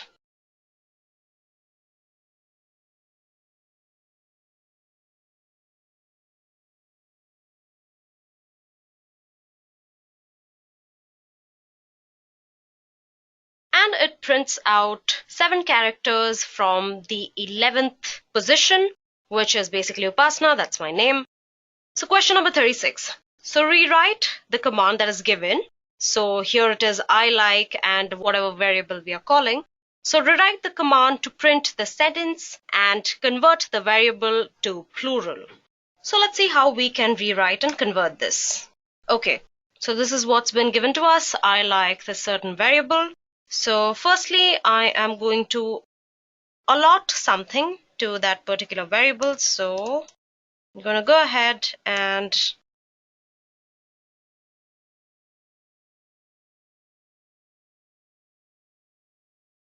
so basically I allotted a string value called plain to variable, and here I'm putting variable in curly braces and adding an s.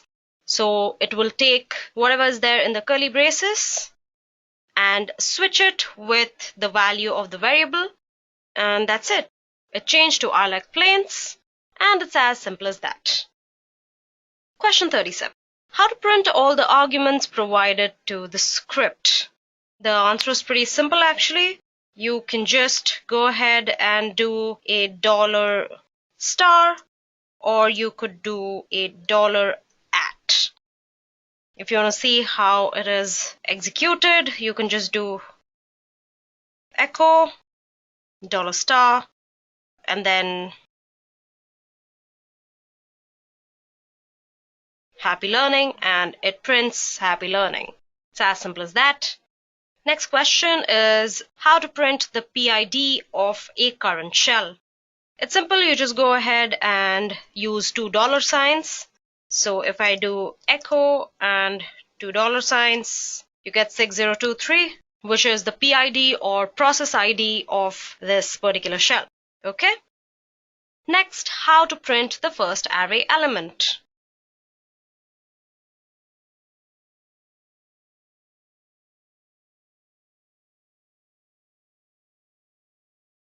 So this is a simple script with an array which is hi, my name is Upasana, and basically what you're doing is printing out the 0th element. It's really not that tough.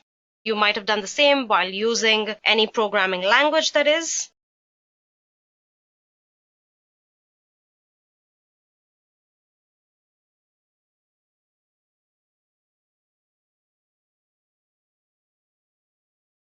And it printed hi, which was the first element.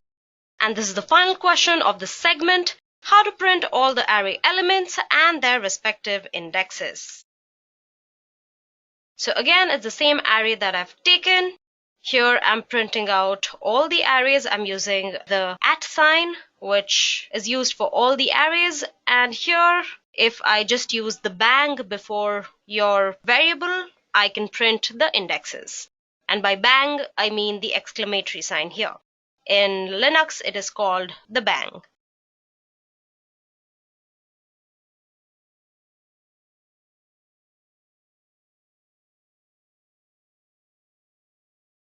And there you go. Hi, my name is Upasana, and the index number is 01234. With that, we've come to the end of the intermediate section. Next, we have some questions for the experienced people with 3 to 5 years of experience in shell scripting, Linux, or Unix. This section will also have some scenario-based questions, obviously in the practical form. So the last few questions are for professionals with 3 to 5 years of experience at least. Here we have a few scenario-based questions which may help you build on that resume that you have created with so much care. So let's go ahead. So if you're experienced, you might know there's something known as cron. The first question is, what is the cron tab? Now the cron tab is a list of commands that you want to run on a regular schedule, and also the name of the command that is used to manage that list. So the schedule is called the cron tab, which stands for a cron table because it uses the job scheduler cron to execute tasks. This is also the name of the program that is used to edit that schedule. This software utility is a time-based job scheduler. Now, people who set up and maintain software environments use cron to schedule these jobs to run periodically at fixed times, dates, or intervals. So the next logical question obviously is that what does each field do in a cron tab file? Now the cron tab file has 6 fields, the first 5 of which tell the cron when to execute the command. They specify the minute, hour, day, month, and day of the week, and the 6th field contains information on which command is to be executed. I'm sure a lot of you might be finding a lot of these questions pretty simple. But this is mostly because you must be working on Linux on a day-to-day schedule. Even if all these questions are pretty small, they are mostly knowledge-based, and there's a high possibility that people who are in touch with shell scripting and Linux because of their daily jobs or because of their university courses will do better in interviews because of practice. With that, let's move on to question number 43. What are the 2 files of the cron tab command? Now the 2 files of the cron tab command are cron allow, which decides which users need to be permitted from using the cron tab command, and next is the cron.deny. It decides whatever users need to be prevented from using the cron tab command. In Red Hat based systems such as CentOS, these cron tab files are stored in the var spool cron directory, while on Debian and Ubuntu files, they are stored in the cron/crontabs directory. If you look for it, you may just find it in your particular OS. Next question, which command do you need to use to take backup? Now, to take backup, you need the tar, which basically stands for tape archive. Now, you can go ahead and add the extension of CVF to zip the files and XVF to unzip the file. Now, tarball files are also used when you download a number of files from the internet or your emails. So tar is basically your most efficient command which you need to take a backup. Question 44. What are the different commands available to check the disk usage? Now, there are 3 different commands which you can check the disk usage with. You have df, du, and df space. Now, the df command, which is short for the disk file system, is used to show the disk utilization for a Linux system. You can display information of the device name, total blocks, total disk space, used disk space, and available disk space, and mount points on a file system through this command. You can also get the information in a human-readable format or at a particular partition. Then there is the du command, which is short for disk usage. Now, this is a useful command because you can find disk usage for files and directories. The du command, when used with various options, provides the results in various formats. For example, you can find out the summary of disk usage for a directory with all its subdirectories using this. The output of the command shows all the files and directories in /home with block size. And finally, you have the df space, which is the command used to check the free disk space, same as df, but in terms of MB. So that's all about checking disk usage. Let's move on to the next question. What are the different communication commands available in shell? So there are 4 different communication commands in the shell. You have mail, news, wall, and MOTD. Now, whenever a mail is sent initially, the mail command calls the standard sent mail binary, which is located in the user file. It allows you to read or send a mail. The news command writes system news items to standard output. This command keeps you informed of news concerning the system. Each news item is contained in a separate file in the news directory. Then you have the wall command. The wall, or the Linux wall, is an abbreviation of write to all. So basically, this is a utility that displays the content of a computer file or the standard input to all the logged in users. It is typically used by root to send out shutting down message to all users just before power off.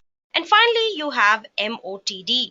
So MOTD basically stands for message of the day, and it is used to send a common message to all the users in a more efficient manner than sending them all an email message. Other systems might also have an MOTD feature, such as the info segment on Multics. This feature is a file on all Unix-like systems and can be changed at upgrade or during installation time. Next, how would you find out the total disk space used by a specific user? Suppose the username is Edureka. So the given command here is used to find out the total disk space, as we had discussed earlier. There is the du command with the path, which is home/edureka, with the S flag, which will show how much disk space is used by each subdirectory. Next, how to debug the problems encountered in each script or program. So there are 2 ways to do it. One is by inserting debug statements in the shell script to output or display the information which helps identify the problem. And second, by using set-x, we can enable debugging in the script. Next, the difference between single equal sign and the double equal sign. Now, the first one is for assigning value to a variable, and the second one is used for string comparison. The comparison operator, or the double equal to sign, behaves differently within a double brackets test, as the single equal to sign is an arithmetic operator and the double equal to sign is a string operator, as well as an arithmetic operator which is meant not for assigning but for comparison. Next, how to open a read-only file in a shell. Now, if you work continuously with Linux and shell scripting, you might know the answer to this. Basically, you use the vi command with the R flag and the file name that you want to read to open a read-only file in the shell. And this is the last theory question of the module. How can the context of a file inside jar be read without extracting in a shell script? Again, this is a command called tar, which we had discussed earlier. The tar, which stands for tape archive, and its flag tvf, which can basically be expanded to T meaning the table of contents, V means verbose, and F means file, followed by the file name and the tar extension. Next, question 51, where can you specify two methods of passing parameters to your script? Okay, let's see. Two methods, is it? So the first way is going to be how we've done it many times earlier, and you might have seen it many times here in this video. You basically write your script name and then you pass your parameters. One way is this. And next is you can use your read with the P flag, and you can pass your parameter inside with your destination host name. So those are the two ways in which one can read parameters. Next, write a shell script to get the current date, time, username, and current working directory. So here I have written. All right. So here is our script. It's pretty simple to follow actually. Here, hello, whatever your log name is. Then there is date, which is going to include time, and this is the user. And this particular statement is going to print out your current directory, which is the pwd command. So we are going to change the permissions associated to it, and then we're going to run this. So here I have my log name, which is Edureka. The date command printed out the date and time. This is the username and the current directory /home/Edureka, which you can see even here. It's pretty simple. Each command is very self-explanatory. Let's move on to our next question. How do you find all the files modified in less than 3 days and print the record count of each? Let's go ahead. Okay, so basically you're going to use the find command and the mtime flag. Then here is the number of days and we're going to execute it. And then whatever it is that we are finding out from our list, that we are going to put into a text file called the last 3 days. All right. So it's going to take some time and it's done. Now we go ahead and do an ls. You can see the last 3 days text file is created, and if we open the last 3 days text file, you see all the files that have been modified in the last 3 days. All right. Next question. Write a shell script that adds two numbers if provided as the command line argument, and if the two numbers are not entered, it throws an error message. This seems like an interesting one. Let's go ahead and... All right. So let me explain to you a little bit about what's happening in this shell script. So firstly, we are starting out with an if statement, which is like a preventive step that if two inputs are not received from the standard output, then you are going to execute the below statement.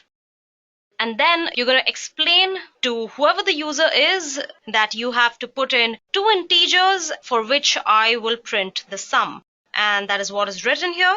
And then you have your exit statement. And then you exit the if statement. And at the end of it, if they do put in two positive integers, the statement basically prints the sum of those integers. It's pretty simple. So let me exit this.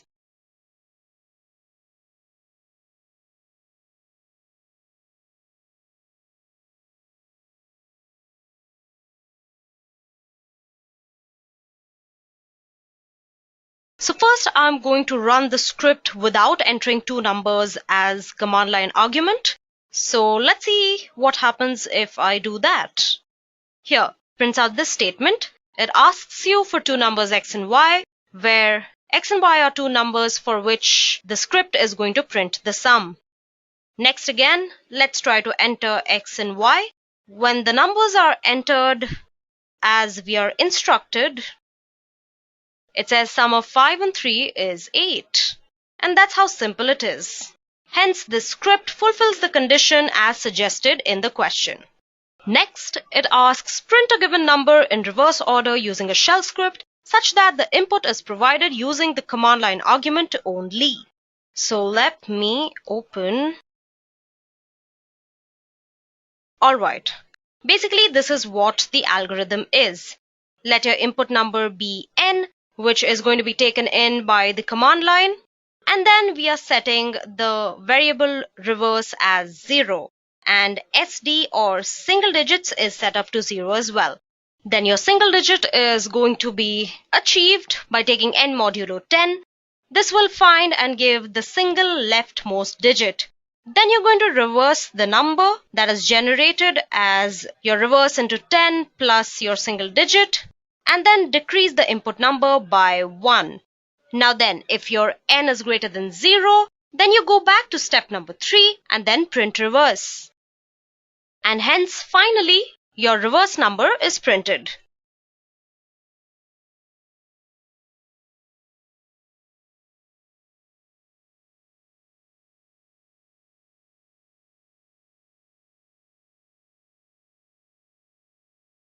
So now I'm going to run the script and I'm going to pass in a number, say 1, 2, 3, 4, 5.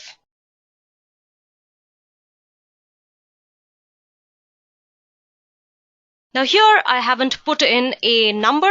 So again, like the previous question, it is going to instruct me on how to make use of this. For example, this. So let me go ahead and give them what they want. I'll put in a space and go for 1, 2, 3, 4, 5. And it gives me back the reverse number, which is 5, 4, 3, 2, 1. Next question. Calculate a real number calculation directly from the terminal and without a shell script. Now I know that this is a shell script tutorial, but there are a few things which are related to the shell script, but you have to run them directly from your terminal. So this is important, so let's go ahead and do that. So we'll need to use the BC command in a special way for this answer. So what we're going to do is we're going to print it out, and then we're going to put two real numbers, let's say 4.432 just, and then pipe in, and it gives us the answer. So basically what you're going to do is you need to use the pipe space BC command, where the answer of these two real numbers is going to be piped into the BC command. For that, obviously, you need your BC math package installed. With that, let's move on to our next question. How can you get the value of pi till 100 decimal places? So basically what we're going to do is we're going to use the BC math package again. Here I'm going to directly print this out. I'm scaling this up to 100. I'm putting a scale as 100, and here I am putting in the pi. And here you have it. This is the value of pi till 100 places. Now again, I'd like to remind you that for this to work, you need to have installed your BC Math package. Since my system has CentOS running, I use yum install. For other Red Hat Enterprise Limited OSs, you can use apt-get. And for Debian-based systems, you can use DNF. Next question.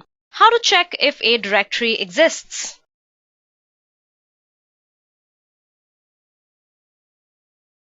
This is a pretty simple script. Here you are taking in as a parameter or an argument your name of the directory, which I'm allotting into my dir. And this is your directory flag. So basically, if the answer to this is non-zero, then it's going to print your directory exists. And then you close your if statement with an fi. All right, let's go ahead and try and run this.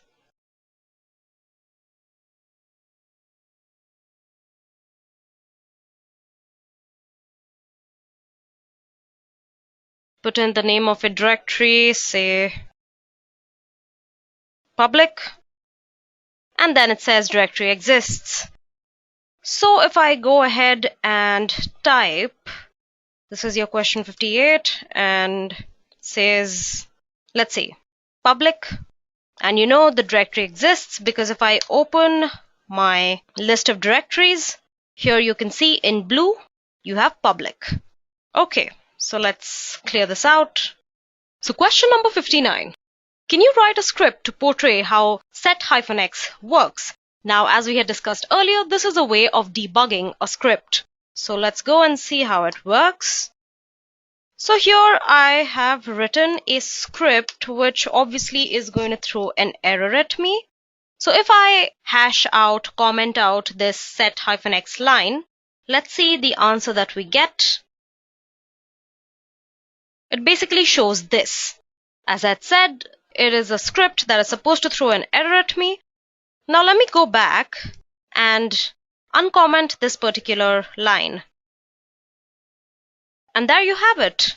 Now, in addition to displaying the intended output in the loop iteration lines, it enables debugging with the set-x and also shows each line of execution preceded by a plus sign. Although this can become impractical when it comes to larger shell scripts, it should be obvious how useful this can be when debugging a shell script to identify the root cause of the problem. Let me clear this out. And finally, this is your last question. How will you find the total disk space used by a specific user? So as I had mentioned before, we are going to be using the du command and then go with my user, the current user, that is Edureka. And here you have each directory, each file, how much space they have taken. This seems like a pretty long list to me.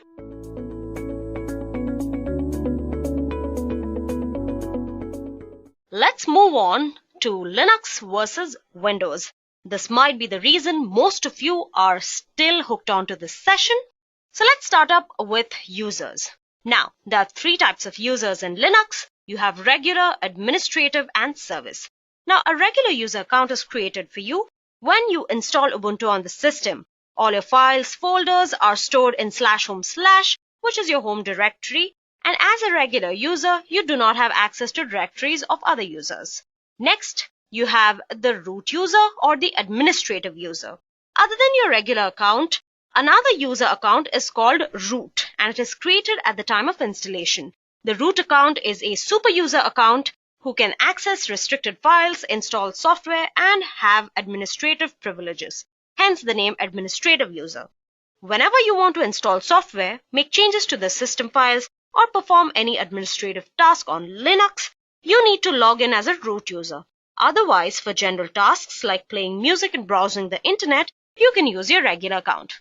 And the third and final account is the service user. Linux is widely used as a server operating system, and services such as Apache, Squid, email, etc. have their own individual service accounts. Having a service account increases the security of your computer. Now, Linux can allow or deny access to various resources depending on the service. Now, in Windows, there are four types of user accounts. You have your administrative, standard, child, and guest account. Next, let's go ahead and look at usage. Now, according to the market research data of the September of 2007, 92% of the world's PCs had Windows running, while only about 1% of PC users used Linux. The home users, multimedia enthusiasts mainly used Windows, whereas for serious use, server application corporation servers were running on Linux. Irrespective of the GUI, many users found it difficult to use Linux as compared to Windows, obviously due to the command line interface. And so the appeal of Linux was very limited to common people. Also, for licensing agreement with Microsoft, various PC vendors are entitled to bundle Windows OS with their PC. And for this, Windows gained the initial market popularity over Linux. Though these days, many PC vendors such as Dell and HP started to give Linux as a pre-installed OS to cut the cost of their PC system. According to the latest IDC report, Windows Server market is gaining popularity over Linux-based server. The annual rate at which Linux is growing in the x86 server space has fallen from around 53% to 45% globally. The main reason is that while Linux servers are looking for high performance computing and web serving, Windows is apparently adopted on a much broader basis. Next, let's move ahead and look at what the kernels are like. Now, Linux uses a monolithic kernel which consumes more running space, whereas Windows uses the microkernel as of the latest versions, which take less space, but the system running efficiency is lower than Linux. Next, let's look at file systems. In the Microsoft Windows, files are stored in folders on different data drives like C, D, E. But in Linux, files are ordered in a tree-like structure starting with a root directory.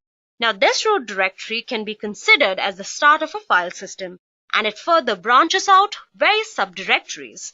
Now, the root is denoted with a /, and a general tree-like system on your Unix may look like something like this on your screen. In Linux and Unix, everything is a file.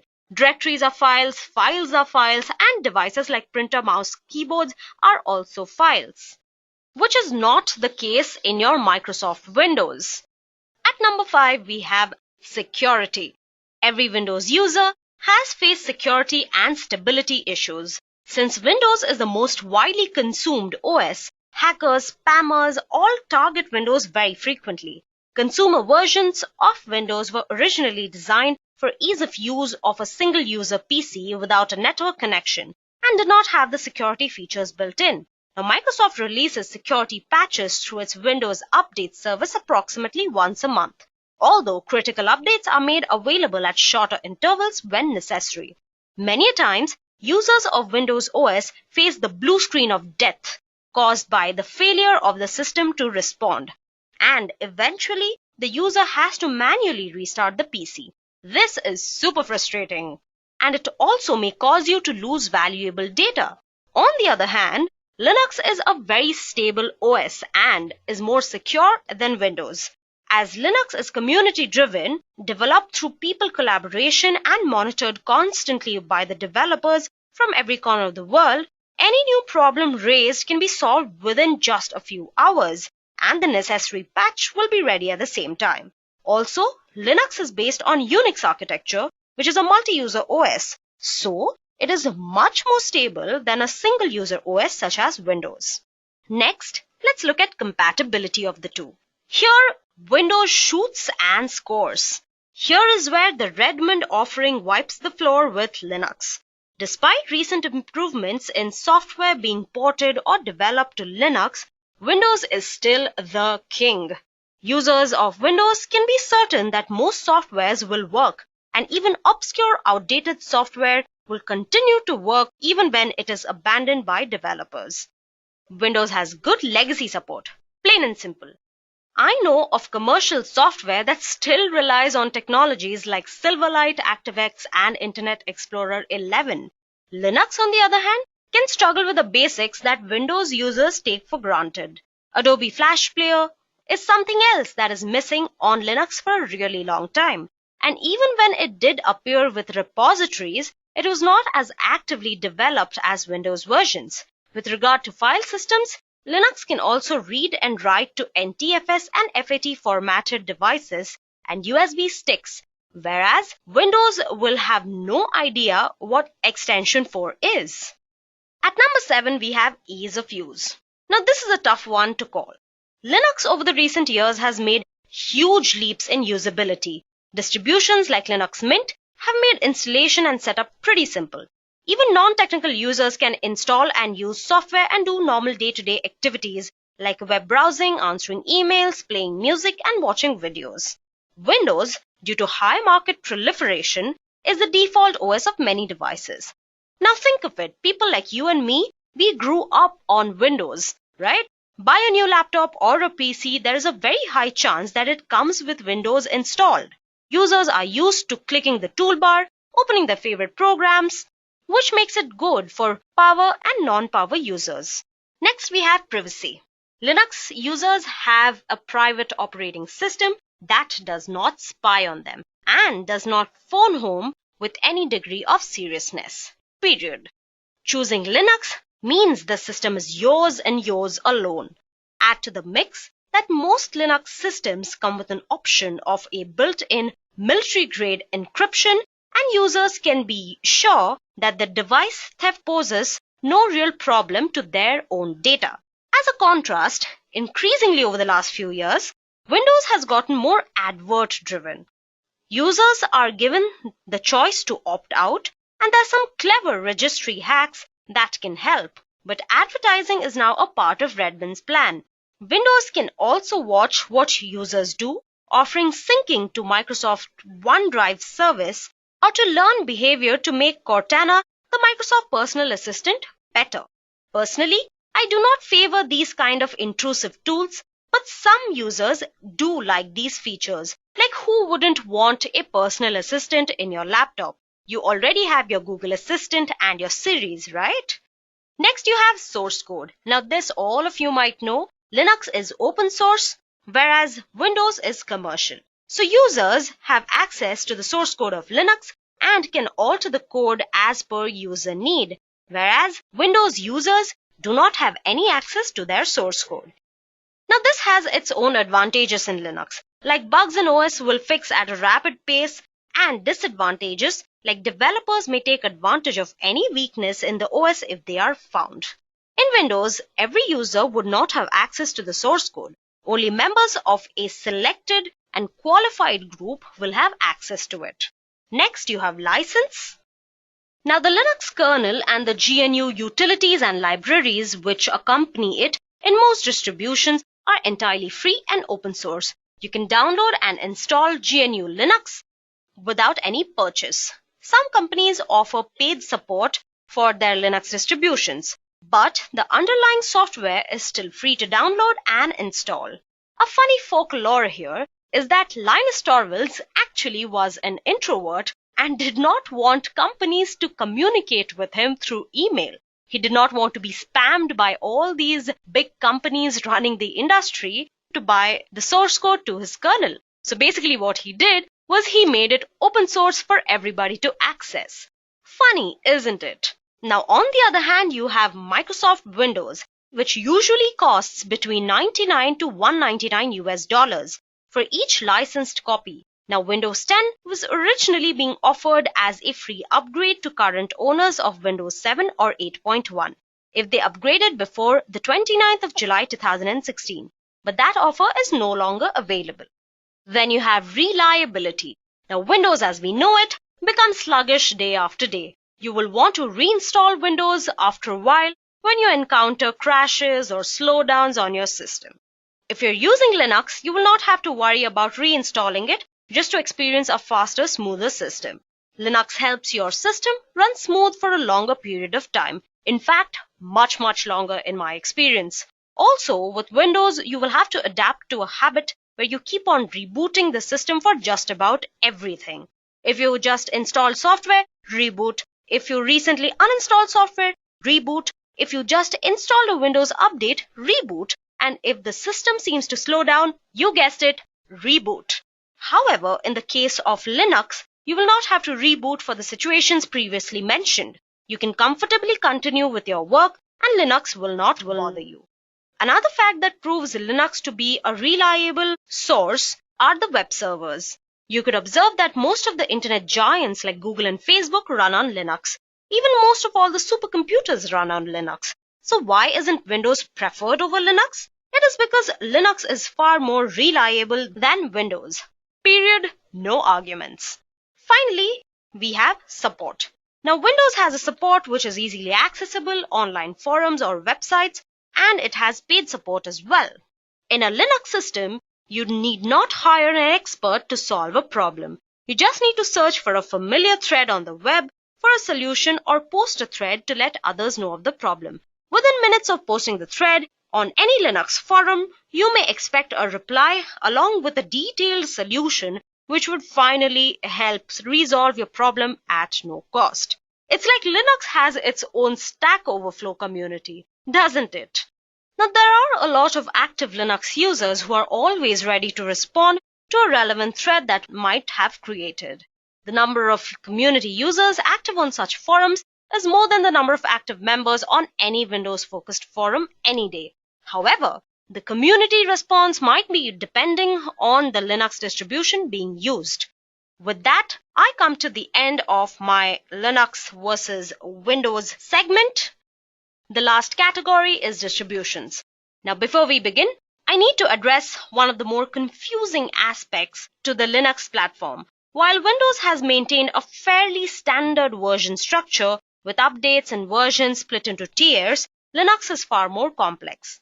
Originally designed by the Finnish student Linus Torvalds, the Linux kernel today underpins all Linux OSs. However, as it remains open source, the system can be tweaked and modified by anyone for their own purposes. What we have as a result are hundreds of bespoke Linux-based operating systems known as distributions or distros. This makes it incredibly difficult to choose between them, far more complicated than simply picking Windows 7, Windows 8, or Windows 10. Given the nature of open source software, these distros can vary wildly in functionality and sophistication, and many are constantly evolving. The choice can seem overwhelming, and particularly the differences between them aren't always immediately obvious. On the other hand, this also has its own benefits. The variety of different Linux distros is so great that you can all find something that suits your particular taste. Do you prefer a Mac OS style interface? You're in luck. Elementary OS is a Linux distro built to mirror the look and feel of an Apple interface. Similarly, if you yearn for the days of Windows XP, you can bring that back with a Q4 OS, which darkens back to the Microsoft's fan favorite.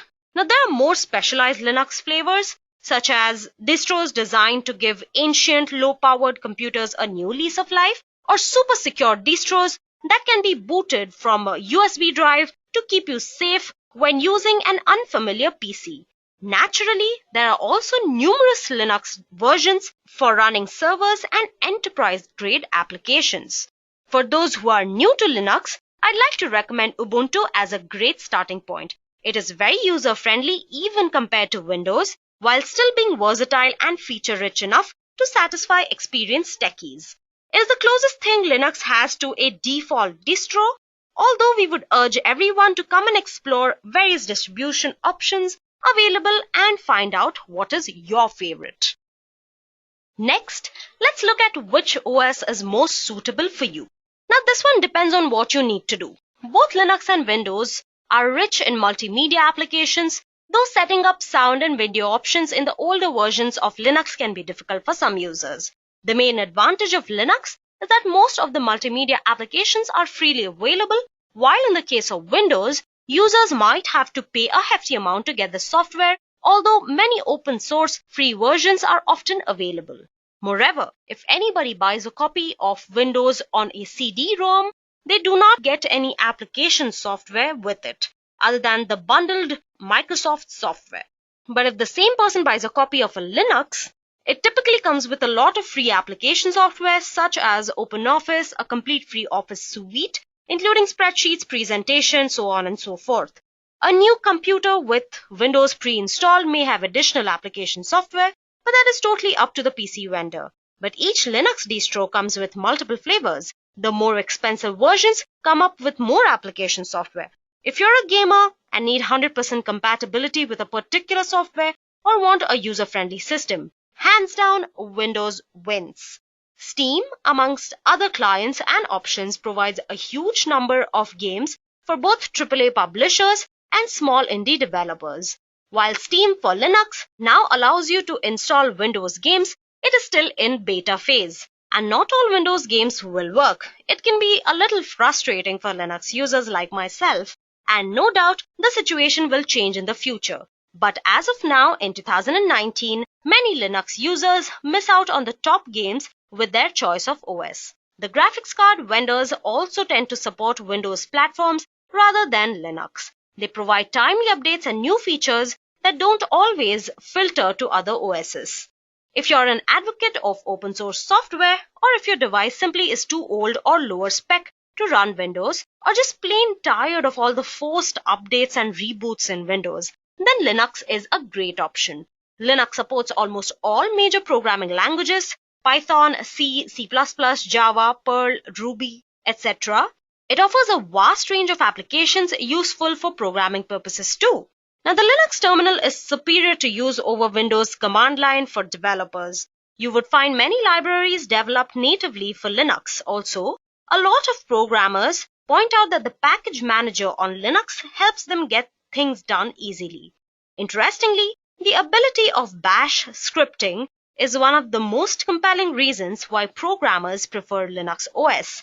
Linux also brings in native support for Secure Shell, which would help you manage your servers quickly. You could include things like apt-get commands, which further makes Linux one of the most popular choices for programmers.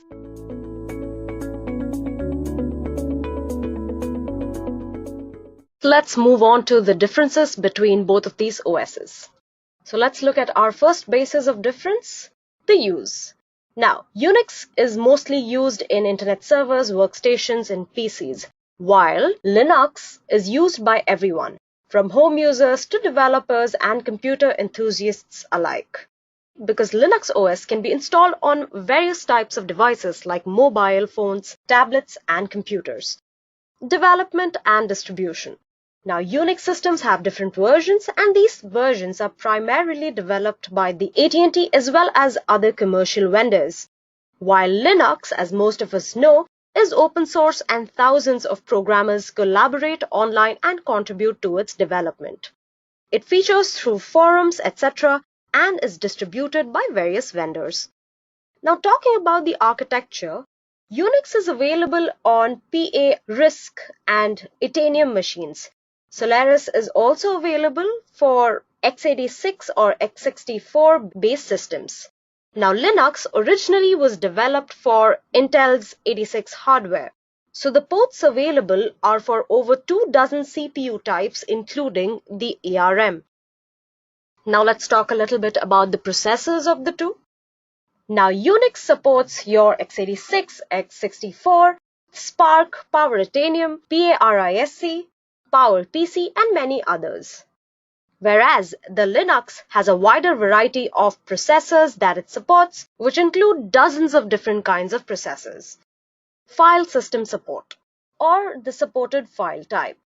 Now, Unix supports ZFS, HFX, GPS, XFS, and VXFS systems, whereas the Linux is supported by file types XFS, NFS, CRAM, FSM from 1 to 4, UFS, DevPTS, and NTFS, which again is a wider variety of file types. Next, let's talk a little bit about something both of these are very known for, that is their shell interface. Now, the Unix was originally made to work in Bourne shell, or the basic shell that we all know of. However, it is now compatible with many other softwares, whereas in Linux, Bash is the default shell. It offers supports for multiple command interpreters. Now that we've spoken about the shell interface, the next logical question is obviously about the graphical user interface.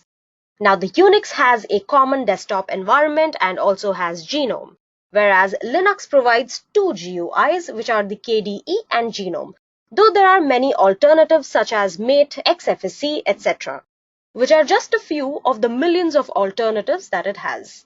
Next, let's talk a little bit about the portability of each of these. Now, Unix is not portable, period, that's it.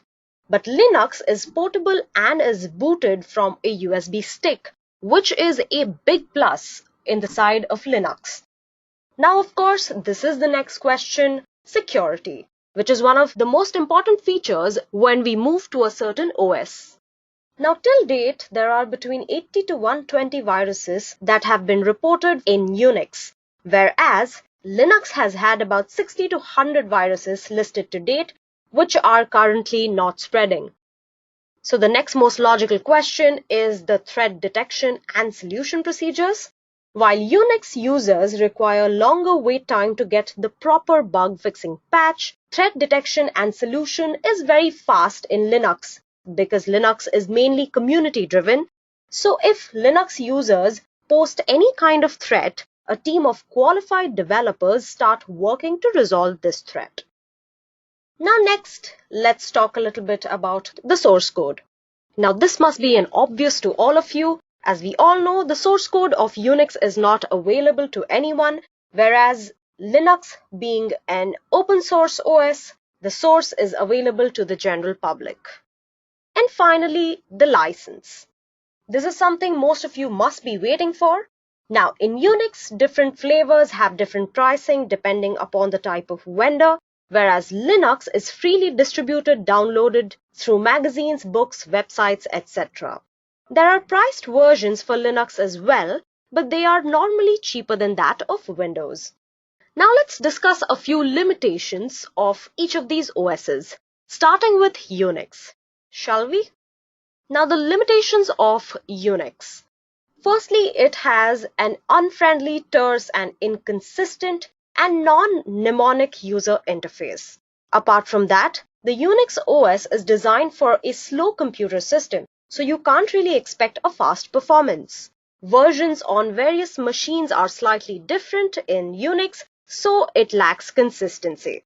And finally, Unix does not provide any assured hardware interrupt response time, so it does not really support real-time response time systems. Apart from this, the shell interface can be treacherous because a single typing mistake can destroy a lot of files. With that, let's move on to a few limitations that Linux possesses. So here are a few limitations in Linux. First of all, there is no standard edition of Linux. Secondly, Linux has a patchier support for drivers, which basically may result in the misfunctioning of the whole entire system. Many of the programs we are using for Windows will only run on Linux with the help of complicated emulators, for example, the Microsoft Office. And finally, Linux is really suitable for only corporate users. It is way harder to introduce in a home setting. Linux, for new users at least, is not as easy to use as Windows.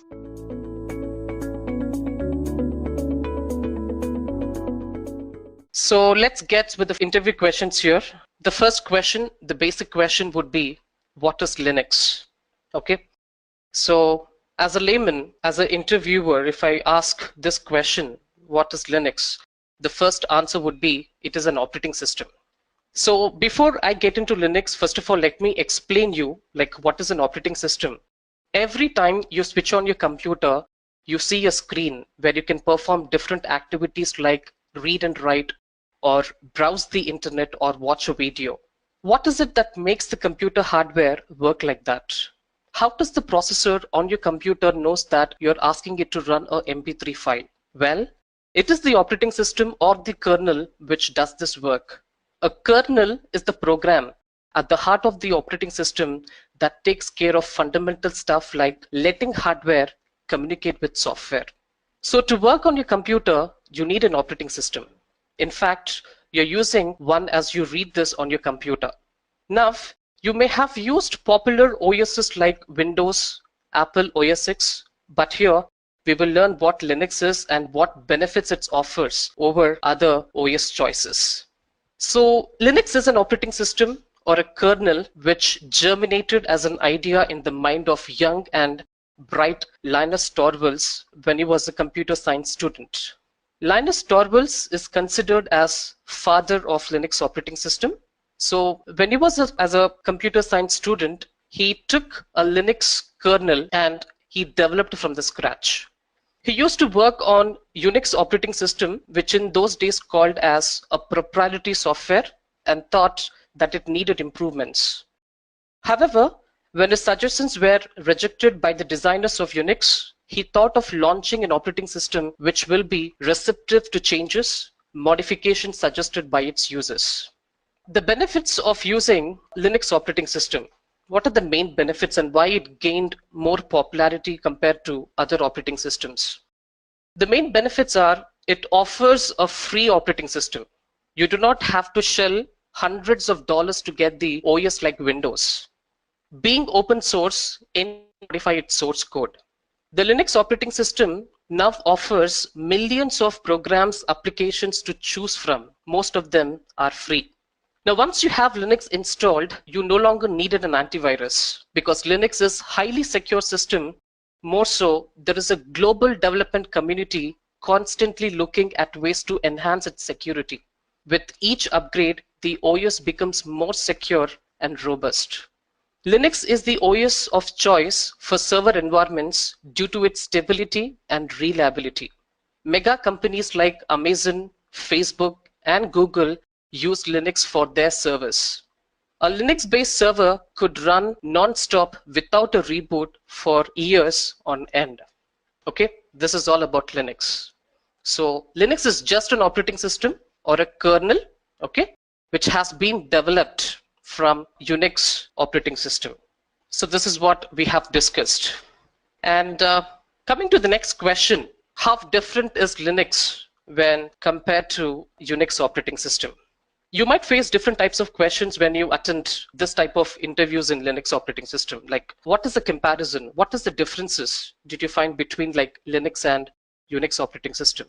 As I said earlier, Linux is a Unix clone. But if you consider it according to the POSIX standards, POSIX is nothing but a portable operating system interface. According to these standards, Linux can be considered as Unix. Exactly. To quote from official Linux kernel README file, Linux is a Unix clone written from the scratch by Linux Torvalds with assistance of hackers across the net. So I'll just take some strategies here in terms of cost, in terms of development and distribution, in terms of manufacturer, like what are the differences between Linux and Unix. In terms of cost, Linux can be freely distributed, downloaded freely, distributed through magazines, books, etc. There are priced versions of Linux also, but they are normally cheaper than Windows operating system. When you compare with Unix, in Unix we have different flavors of Unix, have different cost structures according to the vendors.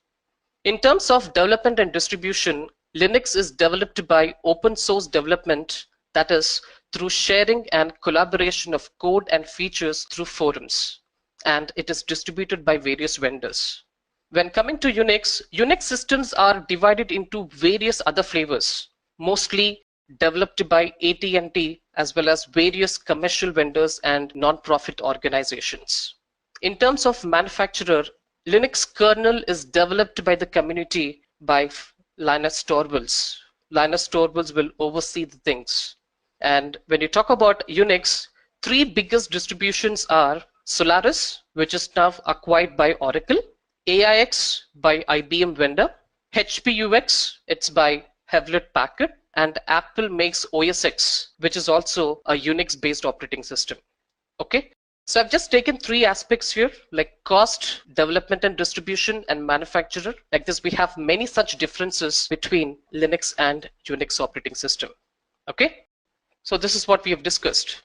Okay, coming to the next question, like what is the importance of GNU project?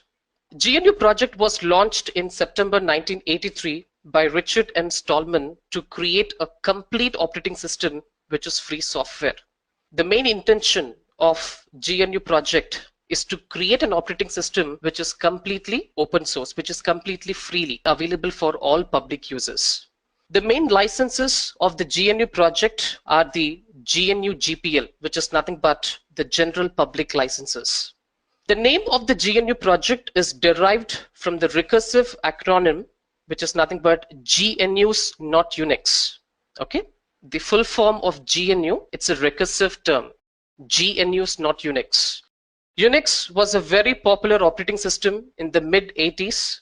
So Richard Stallman designed GNU to be mostly compatible with Unix operating system so that it would be convenient for people to migrate to GNU.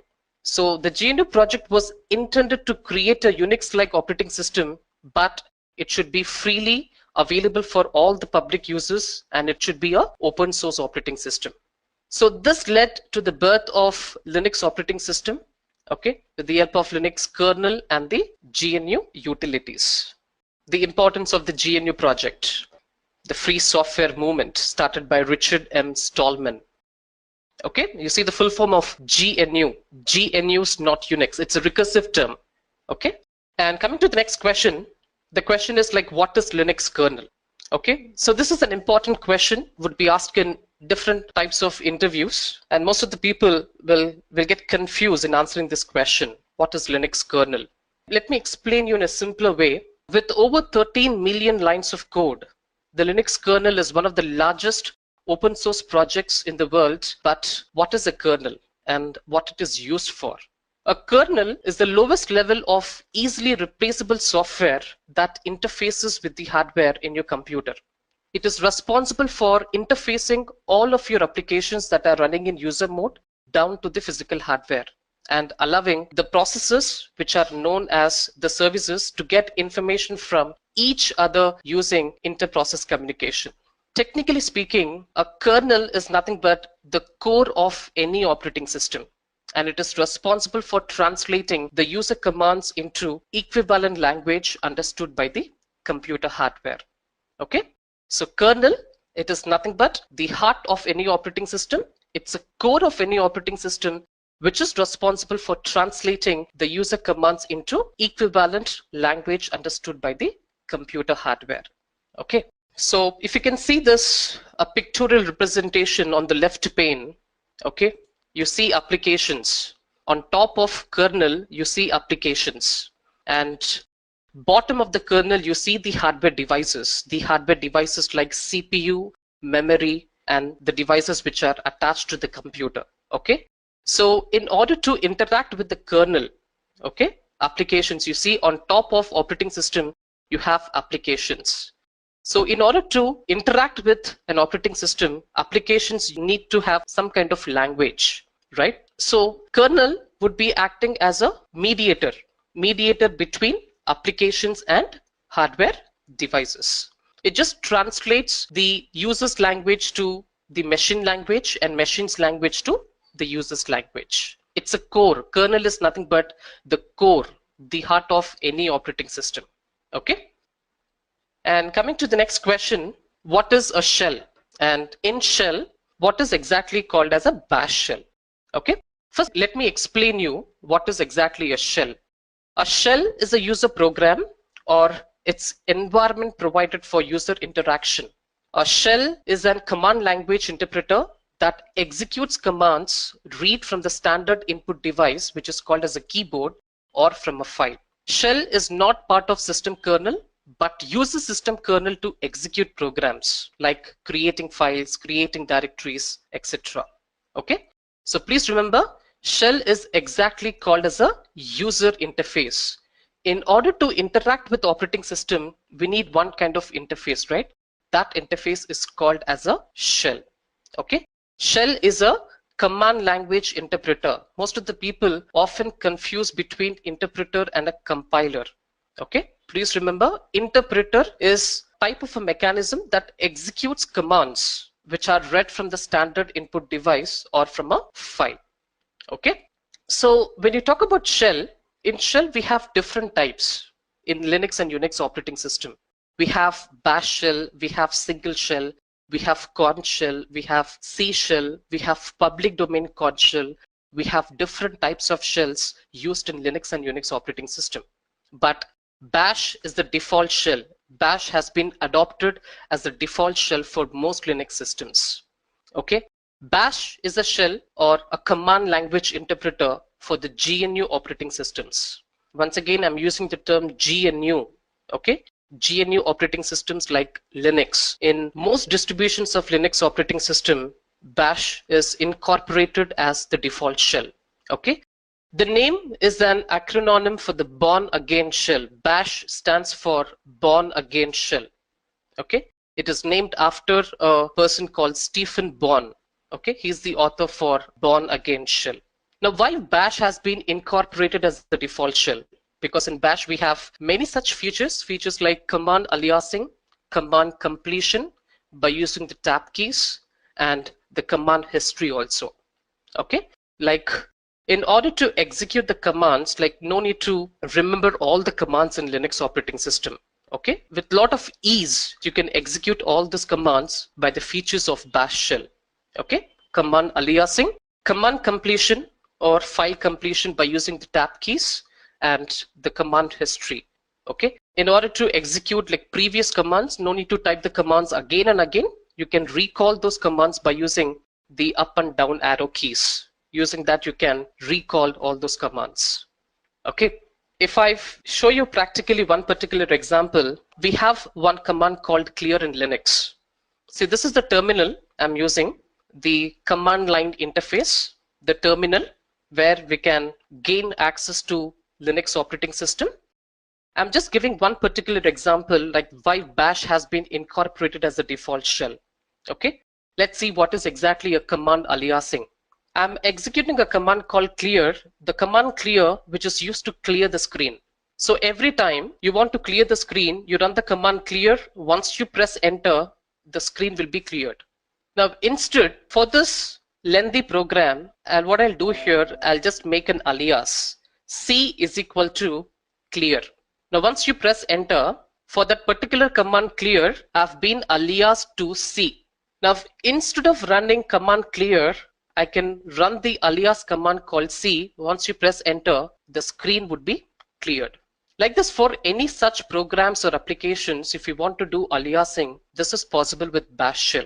Now these kind of features you cannot see in other shells. Okay, in other shells like C shell, conch shell, public domain conch shell, you don't see all these types of features in other shells. In Unix operating system, the default shell was shell. Okay, and what this person has done, Stephen Bond, has incorporated some new features. Okay, some features has been incorporated in single shell, and this has been renamed as the bash shell. Okay, bash is nothing but the born again shell. It is named after an inventor called Stephen Bond. Okay, in Linux, if you want to see the types of shells which are supported, you can check this configuration file, the configuration file called /etc/shells. Okay, this is a configuration file where you can see the number of shells supported by Linux or Unix operating system. If you want to see what is the default shell, you can just recall the environment variable called shell. This will tell you what is the default shell used in the operating system. You see /bin/bash. Okay, so that is the importance of bash shell, and you must have got an idea like what is shell and what is the importance of bash shell. Okay, and coming to the next question, what are daemons? So this would be a tricky question asked in interviews, like what are daemons? If I put it in simpler format, a daemon, according to my readings, daemons are services that provide several functions that may not be available under the base operating system.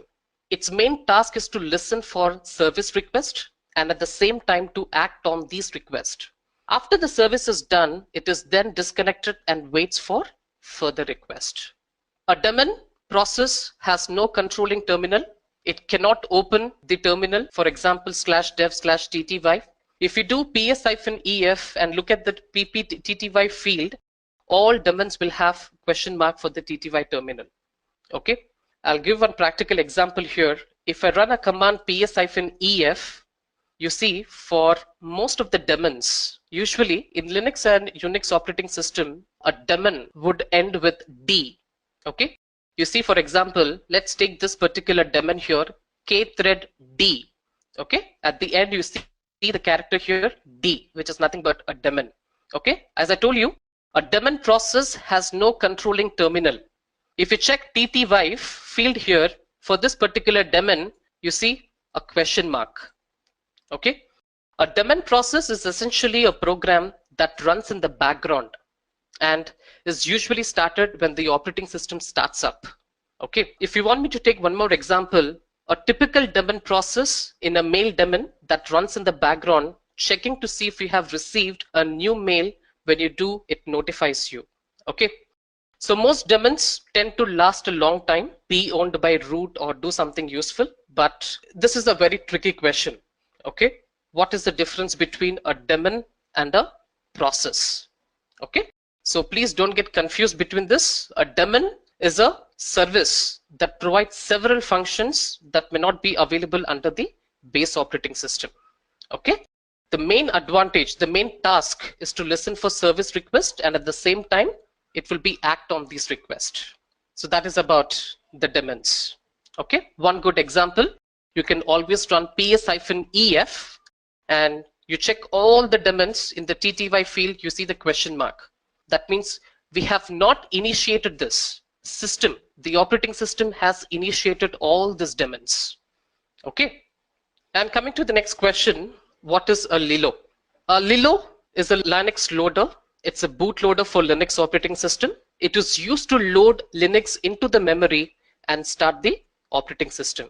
Lilo can be configured to boot other operating systems as well. Lilo is customizable, which means that if the default configuration is not correct, it can be changed. The main configuration file for Lilo would be /etc/lilo.conf. Okay. As I said, Lilo stands for Linux loader, which is just a bootstrap program. Lilo is the code snippet which loads PC BIOS into the main memory at the time of starting the computer system. Okay. And the main task it handles is locating Linux kernel, identifying other supporting programs and loading them into the memory, and starting the kernel. Okay. So Lilo is not used nowadays. The default bootloader for Linux operating system is now Grub, which is called a GRAD Unified Bootloader. Okay. When you talk about the latest version of Linux operating system, it has been replaced with Grub 2. Okay. Some more features has been added in Grub, and they have released the new version that is called Grub 2. Okay. So this is all about Lilo. It is just a Linux loader. It is called as a bootstrap program. It's a bootloader which loads Linux operating system into the main memory. Coming to the next question, what are the advantages of Linux being open source? Okay. So we have been discussed in the earlier questions also the advantages of open source operating system. Linux was one of the first open source technologies, but many programmers have contributed and added software that's completely open source for any user. This means that you can download the source code and change it any way you like. Some developers have restrictions on how you can distribute the code. For instance, some developers allow you to change the code, but you cannot distribute it for money. One main advantage of open source technologies such as Linux is a wide range of options available to users and the increased security. With Linux being open source, several distributions are available to the end user. For example, distributions such as Debian, Fedora, Ubuntu, and Mint are just a few of the distributions available to end users. And these distributions are completely free to download. Security is the other main advantage. Several white hat hackers have contributed to the overall security of Linux, and by making the source available to anyone, security experts can help identify any main security flaws in the operating system. Coming to the next question, like what are the basic components of Linux operating system? Okay, this is a general question which would be asked in the interviews. Linux operating system has primarily three components. What we have discussed already is kernel. A kernel is the core part of Linux, which is responsible for all major activities of this operating system. It consists of various modules and it interacts directly with the underlying hardware. Kernel provides a required abstraction to hide low-level hardware details to system or application programs. Okay, we have already discussed what is kernel. Next comes the second part is system library and system utility. Okay, system libraries are special functions or programs using which application programs or system utilities accesses kernel features. These libraries implements most of the functionalities of the operating system and do not require kernel modules code access rights. Like when you compare with Windows, in Windows we have .dll, which is nothing but dynamic link libraries. In Linux we have all the libraries which are there to read the file, write the file, all this coding part. Okay, implementation of the most of the functionalities will be there in the /usr/lib directory or /lib directory. Okay, and coming to the next question, how to check memory stats and CPU stats as a Linux admin. Okay, so in interviews, as I said earlier, the questions would be always in tricky format. Like you can expect questions in theoretical or you can expect questions in practical also. So you should be well advanced, you should be well prepared for the interview in the practical part also. So according to this question, being a Linux administrator, how you can check the memory stats and the CPU stats? So there are various commands in Linux here. One such command would be free. If you want to check memory statistics, you can run the command called free-m if you want to see the size in megabytes, or free-g if you want to see the size in megabytes. And if you want to see the virtual memory statistics, you have a command called vmstat. Linux vmstat command used to display statistics of a virtual memory. You can also see the kernel threads, the disks, system processes, IO blocks, interrupts, CPU activity, and much more. Okay, let me explain you this practically here. As I said, if you want to see the memory statistics, you can run the command called free-m. According to my system, I just got approximately some 10 GB of RAM, because by default I'm seeing in megabytes here 9838 MB, out of which 651 is used, 8714 is free. Or if you want to see that in gigabytes, you can run the command free-g if you want to see that in gigabytes. And when you talk about virtual memory statistics, you have a command called vmstat-a. Okay, so in this example, there are 6 columns here. The significance of the columns are explained, okay, in details here. As you can see, the first is the processes, the memory, swap, IO, system, and CPU. Okay, you can just find out with the vmstat-a command. You can also check the dynamic activity of your system. Like for example, you see I'm running the command here, vmstat2 space 6. With this command, vmstat execute every 2 seconds and stops automatically after executing 6 intervals. See this practically? See the interval here, okay? Interval is every 2 seconds and it will stop automatically after 6 intervals here. You can monitor like this, virtual memory statistics. Okay, if you want to see along with the time format here, you run the command vmstat-t, okay, 1,5 for example. Once you press enter, you can see along with the time format. Okay, so like this, we have many such options in vmstat. Based on the requirement, based on the performance and monitoring, you can execute those. And coming to the CPU, you have a command called SAR, the System Activity Report.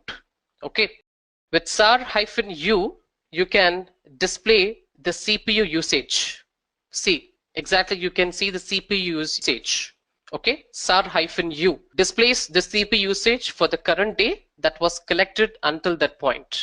Okay, if you want to see the real-time CPU usage, it's the same like vmstat, SAR-u 1 space 3.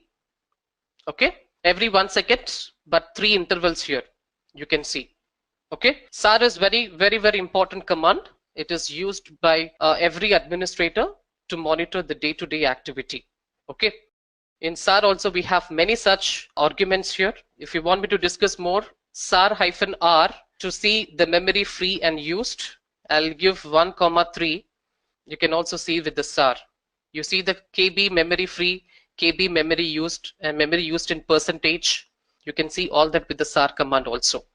Okay, this is all about the system monitoring and the performance. So coming to the slide, so these are some programs we have just given in the slide here.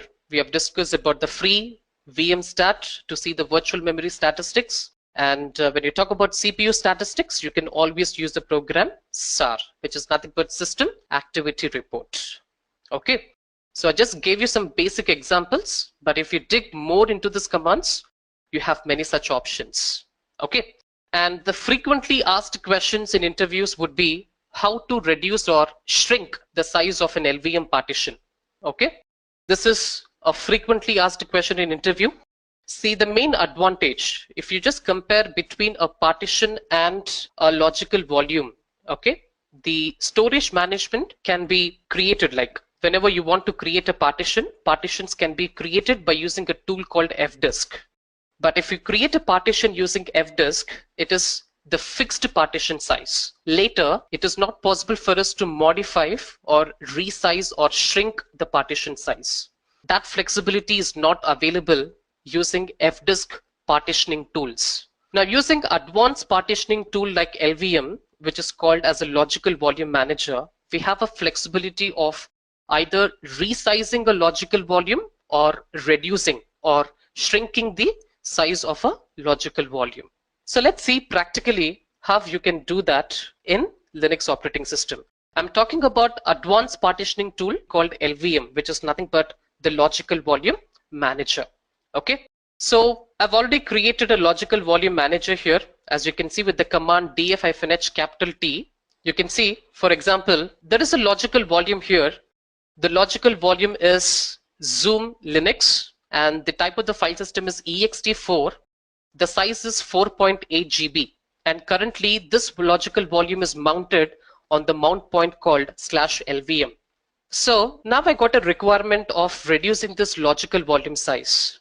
Okay. In other file systems, I'm running out of space. I would like to reduce this logical volume and I want to increase the logical volume for other file systems. So let's see how exactly we can do that. Okay. So let me take one example here. There is a logical volume which is of 5 GB currently. I would like to reduce to 3 GB now. Okay. So that 2 GB I can accommodate to other file systems. The first thing is online shrinking is not possible.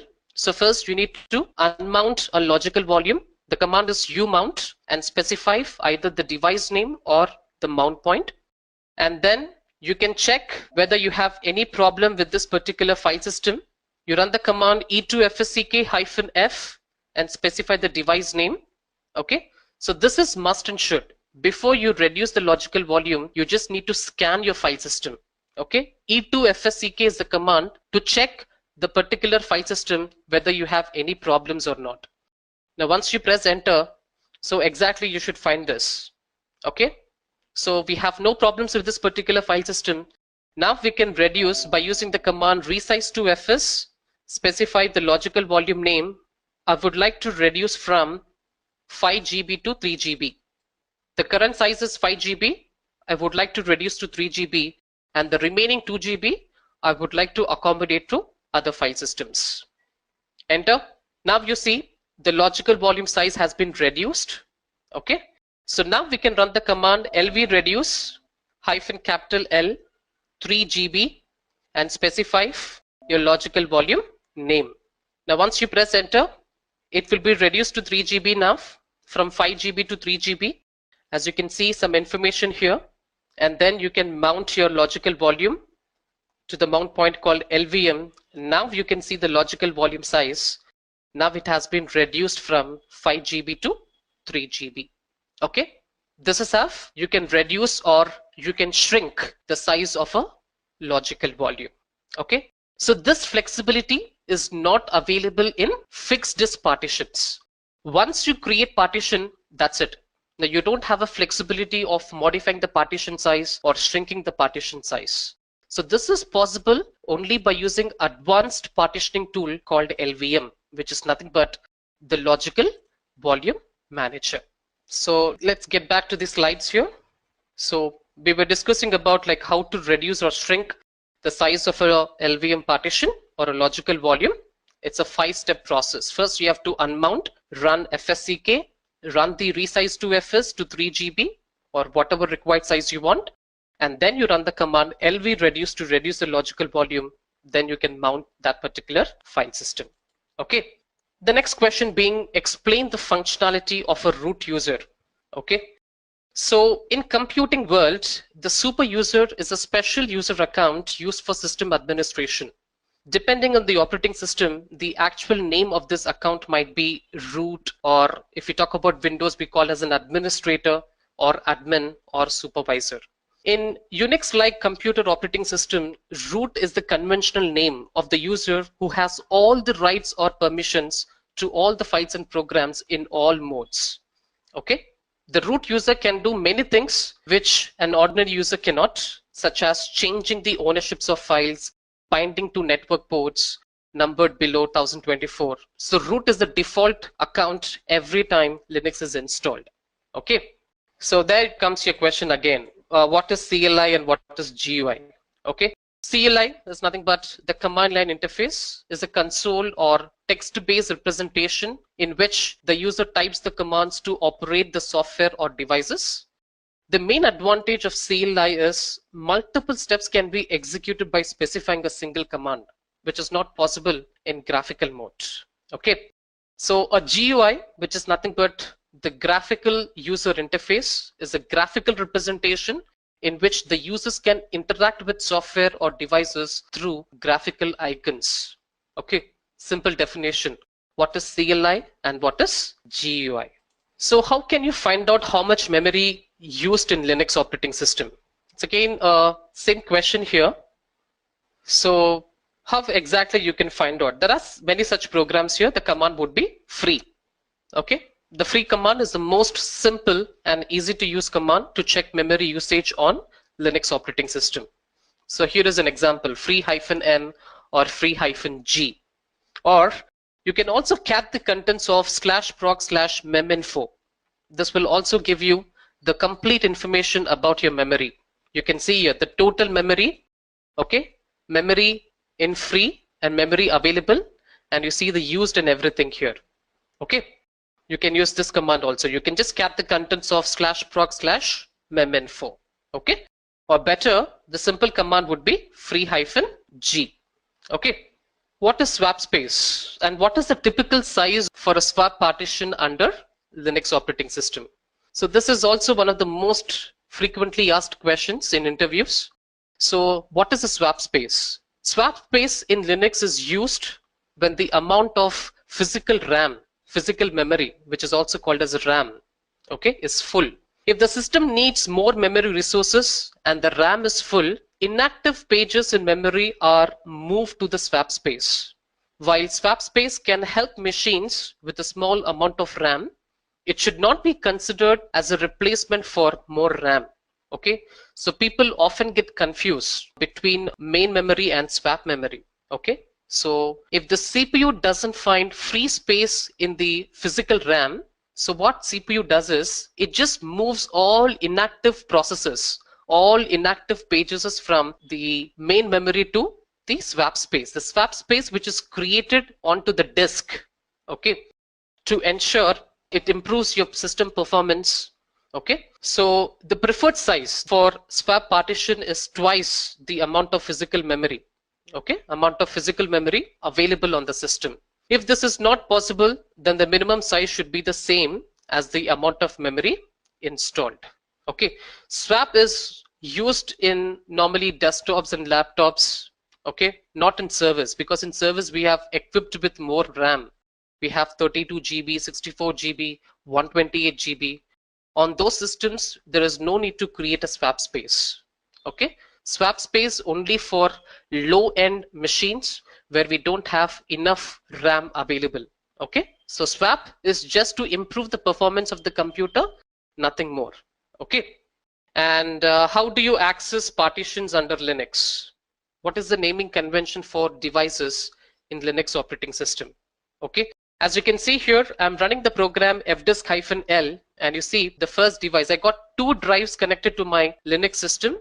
The first drive is /dev/sda, and the second drive is /dev/sdb. See the naming conventions here.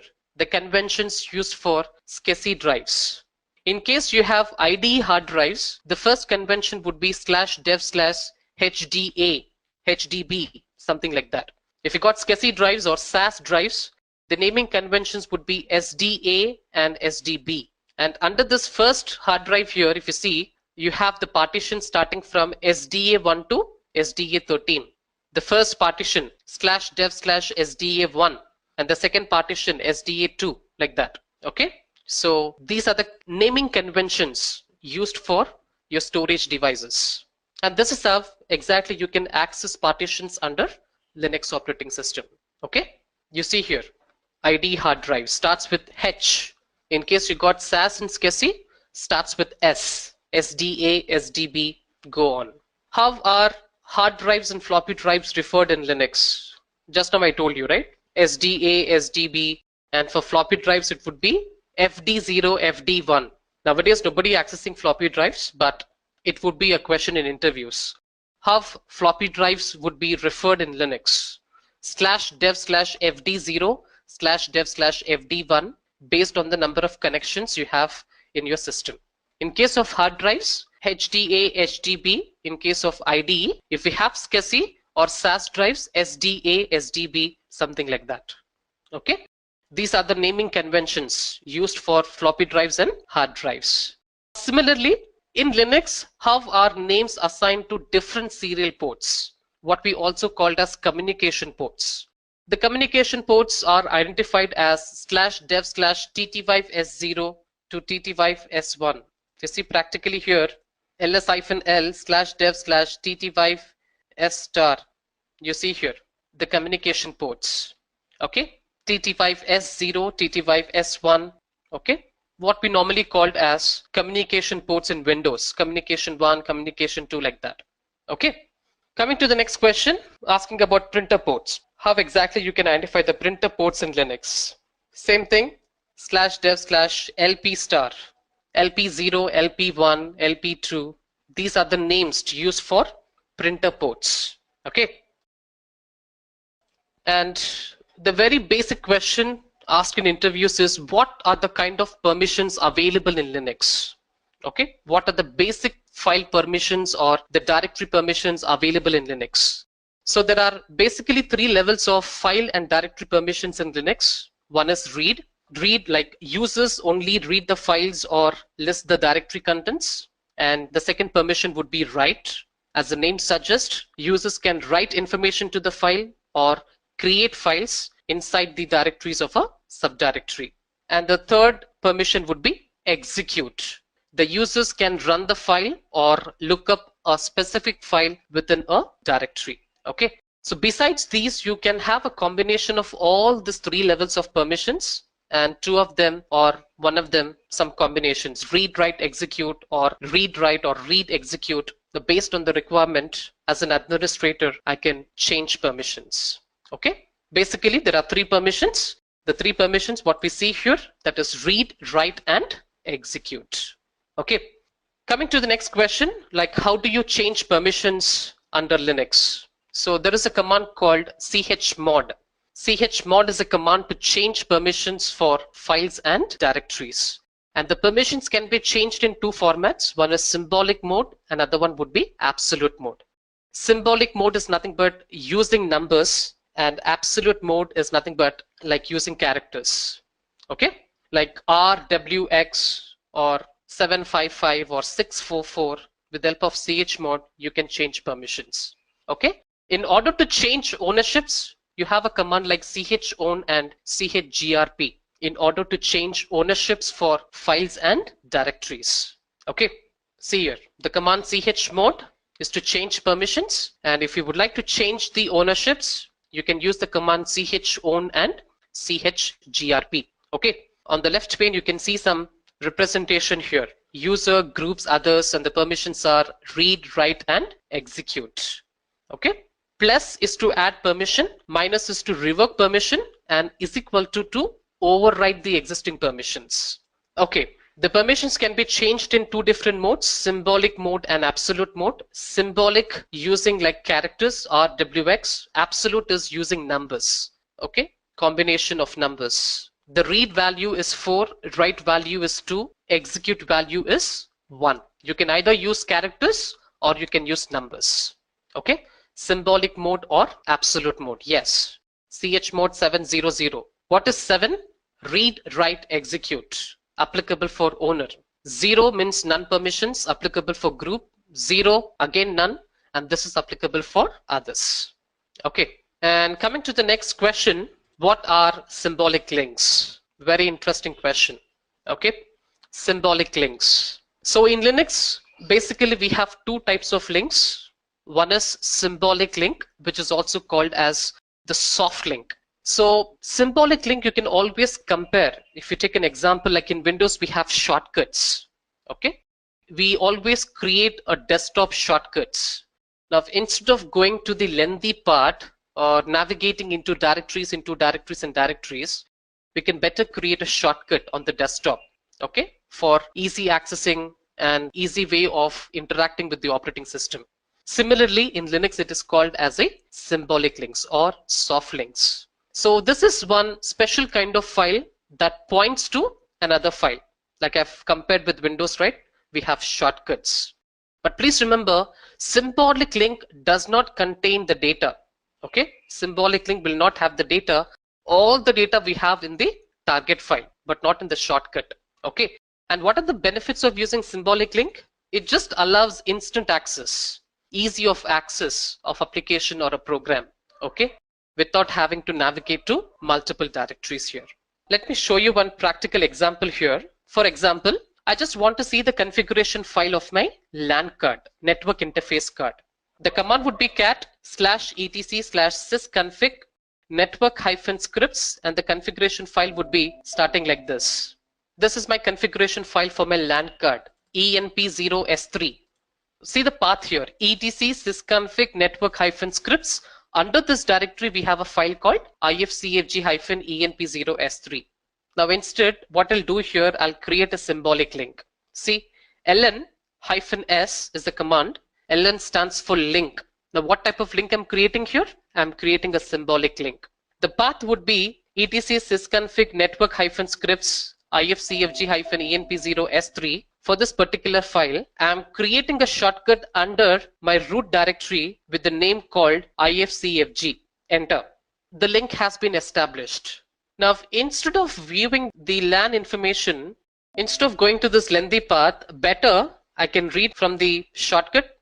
Now, which one is easy to access? Either this one or from the shortcut. I know it is from the shortcut. See the properties here, ls-l/ifcfg, because this is exactly pointing to the original file, the target file. This is a link file, the symbolic link file, which is pointing to the target file. Now, instead of using this lengthy part here, I can better use my shortcut. Okay, so these are called symbolic links. Please remember, symbolic link does not contain the data. All the data we have in the target file. We don't have anything over here. Okay, what are the qualities of symbolic link? Now, both the files will have different inode numbers. We'll discuss about inodes. Both files, the source file and the target file, will have different inode numbers, will have different permissions, and the different size also. Okay. Soft link will always have different name. Same content, both will be having same content, but the different name. Okay. And remember, soft links can be created only for files and directories. When you compare with hard link can be created only for files, but not for directories. But soft links can be created for files and directories. And soft link can cross the file systems also. You can establish a link between file systems, whereas hard link, you cannot span across file systems. Okay, I hope you got me about symbolic links here. See the qualities of soft links, what we have discussed. Okay, both files will have different inode numbers, different permissions, different size, but the same content, but with a different name. Okay, what are hard links? Now, in computing, a hard link is a directory entry that associates a name with a file on a file system. All directory-based file systems must have at least one hard link, giving the original file for each directory. Okay, the hard link is usually only used in the file system that allows more than one hard link for the same file. Okay, hard links can be created only for files but not for directories, and hard link you cannot span across partitions. It should be created within the file system. Okay, so these are some of the differences between the symbolic links and hard links here. Okay, and coming to the next question, like what is the maximum length of a file name under Linux? This is also one of the important question which is frequently asked in Linux interviews. Linux has the maximum file length of 255 characters. Okay, for most file systems like ext3, ext4, in those file systems you can have a file up to length of 255 characters. Okay, and a maximum path of 4096 characters. Okay, what we have discussed here, the maximum path you can have up to 4096 characters, and one particular file name you can have up to 255 characters. Okay, coming to the next question, which type of files are prefixed with a dot? So generally in Linux and Unix operating system, if any objects starts with dot or prefixed with dot, those are called hidden files. I'm under superuser home directory. If I want to see all the files here, you can run a command ls-a, including all the files. You see one particular file prefixed with dot. So this is exactly a hidden file. This is a regular file which is not starting with dot, and this is a file which is prefixed with dot. This is the hidden file. Okay, and you see a directory also which is prefixed with dot, and you see the regular directory. Public is the regular directory, dot cache is the hidden directory.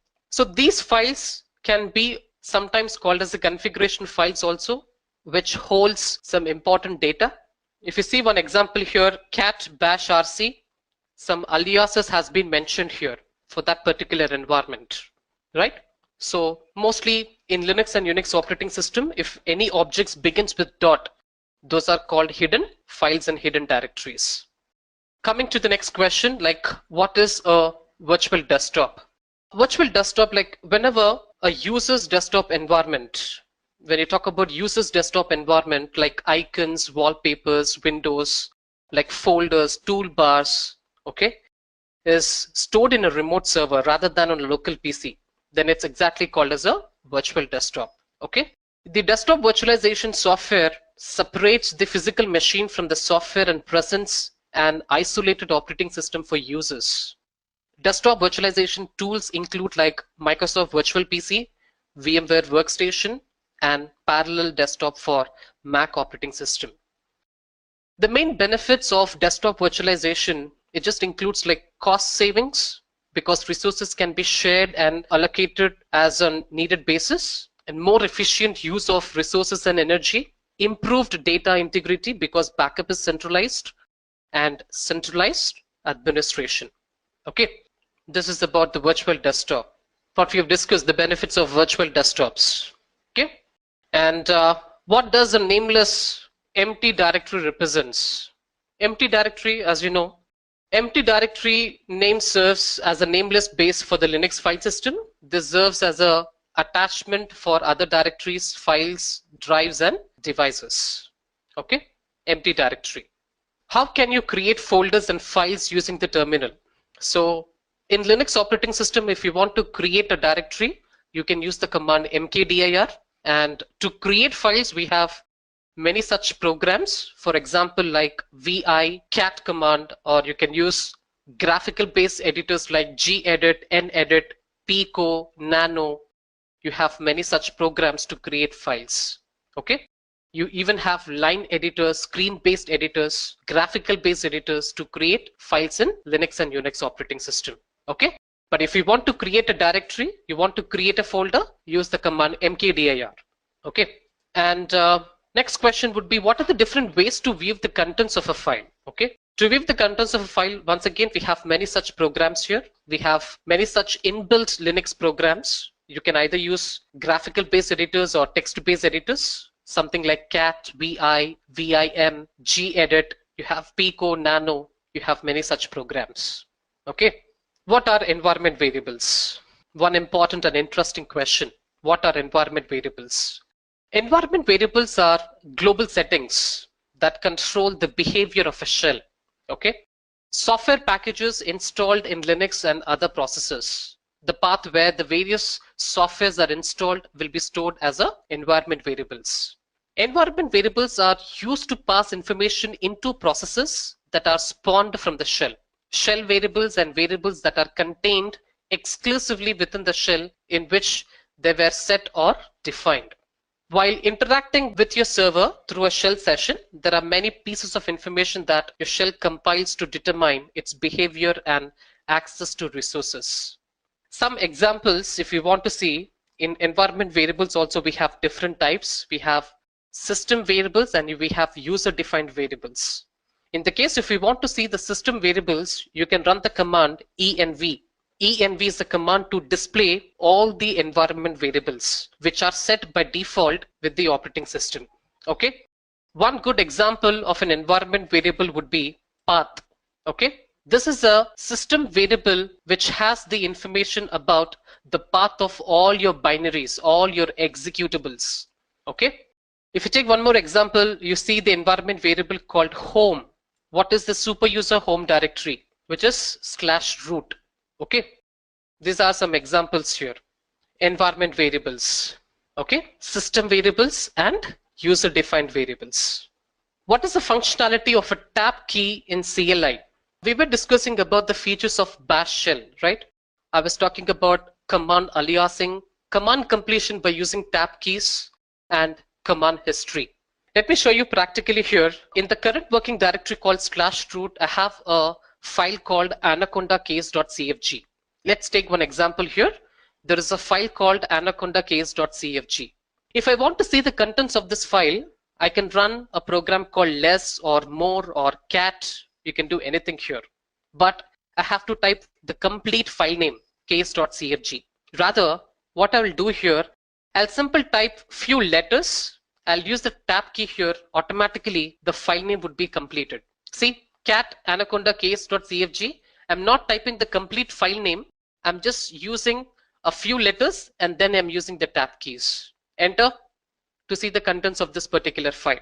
Similarly, there are many programs in Linux starts with the character C. I'll type C here. I'll use the tab key. I can see with the C letter, I have 162 possibilities. That means I have 162 programs here. You see one such program called cat. If you want to see CA, use the tab key here. With the CA, we have this many possibilities here. One good example is cat. One good example would be calendar. Okay, so these are the features of the bash shell. Okay, to complete a command or to complete a file name or the directory name. Okay, what is redirection in Linux? This is also one of the frequently asked questions in Linux here. Okay, so what is exactly a redirection? So in Linux, redirection is used to pass the output of one operation as input to another operation in the same command. If you see one example here, as an administrator, I would like to find out like the users who logged in with my operating system, who currently using my operating system. I can run the command called W. With the W, I can have all this information. Okay, since when my PC is up and running, okay, for how long my PC is up and running, how many users are connected, and what is the load average of my computer. And you see the remaining information here, the users, the terminal they logged in, from which system they logged in, you see the login time, you see the idle, the JCPU, PCPU, and what exactly they're doing, what commands they're executing. Okay, I just want to send this report to one of my lead manager so that he can have this information here, W, and I would like to save this particular information in one particular file. So this is exactly called as a redirection. Okay, so redirection is nothing but which is used to pass the output of W command. Okay, output of one operation will be the input for another operation.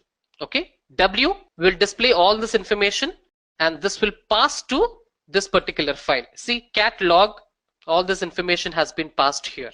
This is exactly called as a redirector, the greater than symbol. Okay, it is called as the redirector, the redirector symbol, the greater than symbol. Okay, they give one more examples here. The cat files, file 1, file 2, the contents of file 1, file 2 will be in file 3. Okay, if file 3 already exists, the file 3 would be overwritten. And if you don't want to overwritten, if you want to append, you use double redirecting too. Okay, and what is grep? So this command is used for searching for a particular string, or you can also call it as a word, searching for a particular word in a text file. Okay, it also supports pattern-based searching. The pattern-based searching is done by including options and parameters in the command. Okay, one such example is the command is grep. I have one file here, the file called testing. In this particular file, I have some words and characters and numbers here. I would like to grep this word. The command is grep the word you want to search for from the file called testing. See, grep the string or the word you want to search for from the file called testing here. Okay, if you want to see with the line numbers, you can pass an argument called -n. At line number 17, I have the word called SD. If we want to see the count of the word, you can use an argument called -c. I just have only one word called sd in the file called testing, the count. Like this, we have many such arguments in grep. Okay, the pattern-based searching is also possible in grep command. Okay, and coming to the next question, like how to terminate on ongoing process in Linux here. So in Linux, every process in Linux operating system is identified by a Unix process which is called as a PID number. Okay, PID is nothing but the process ID. To terminate any process, we can use the command kill. You can either use the process name or you can use the process ID. Okay, you see the command kill. And if you want to terminate all processes at once, you can use the command kill 0. Okay, it shouldn't be executed on production environments. Kill 0, not recommended command, but only for information's sake. And how to insert comments in command prompt. So this is a very basic question. Comments are inserted by using the hash symbol before the comment text. You see any such configuration file, for example, if you take /etc/grep.conf or /etc/profile, for example, okay, you see the comments here. The comments can be provided by using the hash symbols. So these are the commented lines, and these are called uncommented lines. Okay, so can you insert several commands in a single command line entry? If so, then how? It's a very good question. So this is also called as a command chaining. Like you can execute multiple commands one by one, okay, by using a semicolon. Okay, if I give you one practical example here, the first thing is I would like to create a directory called directory1, and then I want to go to this directory. Then under this directory, I would like to create all these files. So this is called command chaining. One after the other, the commands would be executed. The first command is to create a directory, and the second command to execute a directory. Under this directory, I'm creating all these files with the names called J, K, and L. Okay, this is exactly called the series of commands in a single entry. You go to this directory, see the files has been created here. Okay, write a command that will display all the txt files along with its permissions. Okay, write a command that will display all the txt files. Means we have to use the regular expressions, and the common extension we have to use is .txt. So I'll use the command ls-al start.txt. Okay, so in this particular directory I don't have anything here with start.txt, but this would be the command. The command is ls-al start.txt. It would display all the files including hidden files with the properties. Okay, see here I got geeta.txt, report.txt along with the properties here. Okay, and the next question, would you write a command that will look for files with .txt extension and has the occurrence of the string Edureka in it? Okay, so we have to use combination of commands here, and that combination would be, I'll give an example here of find / search from the complete directory here. I would like to search the txt files here. From the txt files, I would like to search for a word pattern called Edureka. Okay, the combination of commands here. First, it would find all the files which has the extension txt, and then using the advanced command called x arguments, I'm running a command called grep-i. I'm searching for the word pattern called Edureka. Okay, find will list all the files with extension .txt, and grep is used to search for the string Edureka. This is how you can do it. Same thing. How to find the status of a process? If you want to find the status of a process in Linux operating system, you can run the command called ps-aux. Okay, so you see the status here, the status of a process. If it is S, it is interruptible sleep state. That means it is waiting for an event to complete. Okay, if you find D somewhere here, D, that is uninterruptible sleep state. Usually it is waiting for IO operation to complete. If it is R, that is a running state. If it is Z, that is nothing but the defunct process, which is also called as a zombie process. Okay, the process which is terminated but not reaped by its parent. If it is T, all of you, that is, it is a stopped state, either by a job control signal or anything it can be. Okay. You can also see some code meaning here. You have the greater than symbol and you have N, you have L there. A greater than symbol is nothing but the process which is of high priority. You see here. Okay. Interruptible sleep state which is of high priority. If it is N here, somewhere you see N here, N is nothing but the low priority. If it is L means the process where the pages has been logged into memory. Okay, like this you can find out the process states by using the command ps-aux,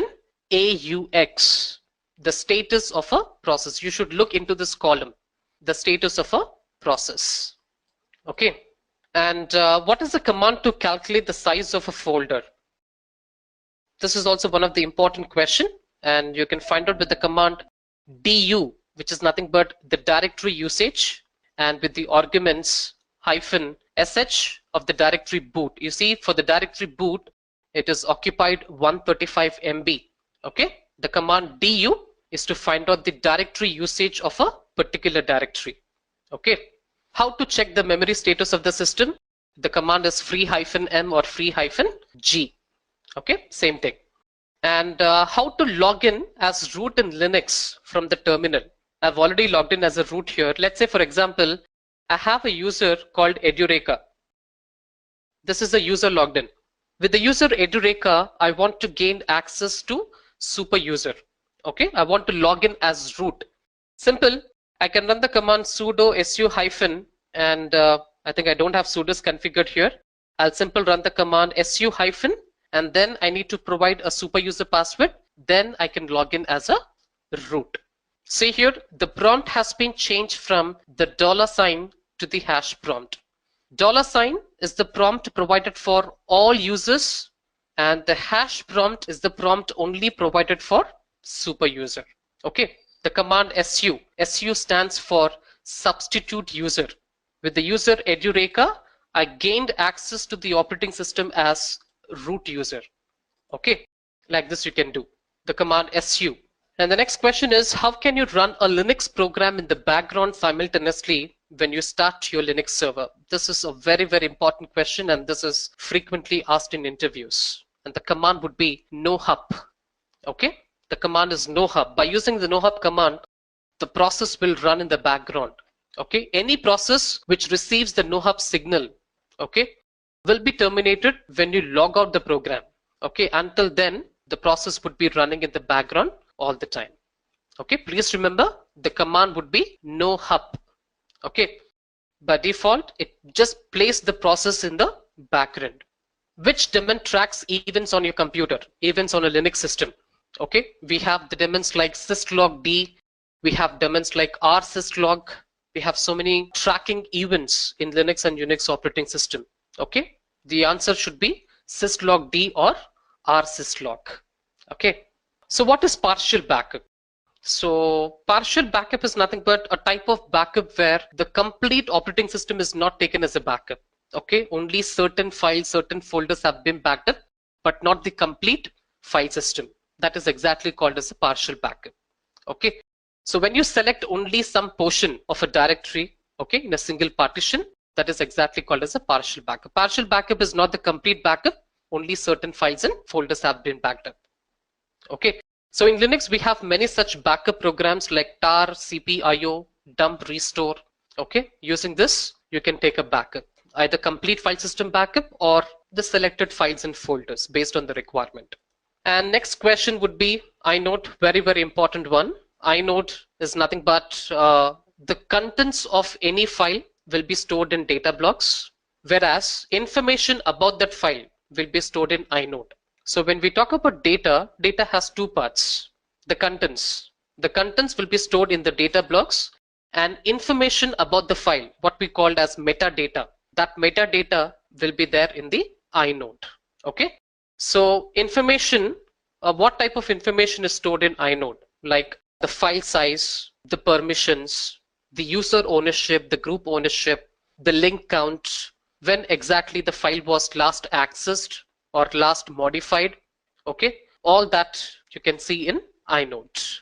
So an inode number points to an inode table, which is a data structure that stores all that information: the size of the file, the device ID, the user ID, group ID, the file mode permissions, everything. Okay. So which command is used to set a processor intensive job to execute less CPU time? Very, very important question.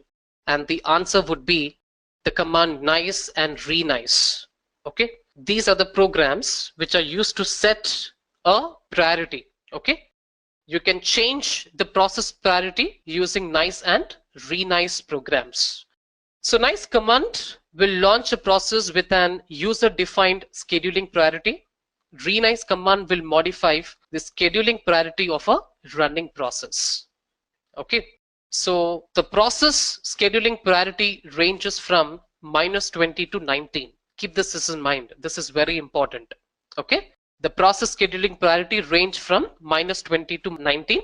We also call this as a nice value. Okay, a nice value of -20 represents the highest priority, and the nice value of 19 represents the least priority of a process. Okay, if I show you one practical example here, let me just create one particular file. Cat redirecting file 1. I'm creating a file. Okay, so in the backend, one process would be invoked because I'm creating a file here. Let me open another session here. Let me show you by just running the command ps-fl and the process name called cat. Okay, see this particular process by default, you see the nice value. The nice value is 0. Whenever you submit a process, by default, every process will have a nice value 0. Okay, see here.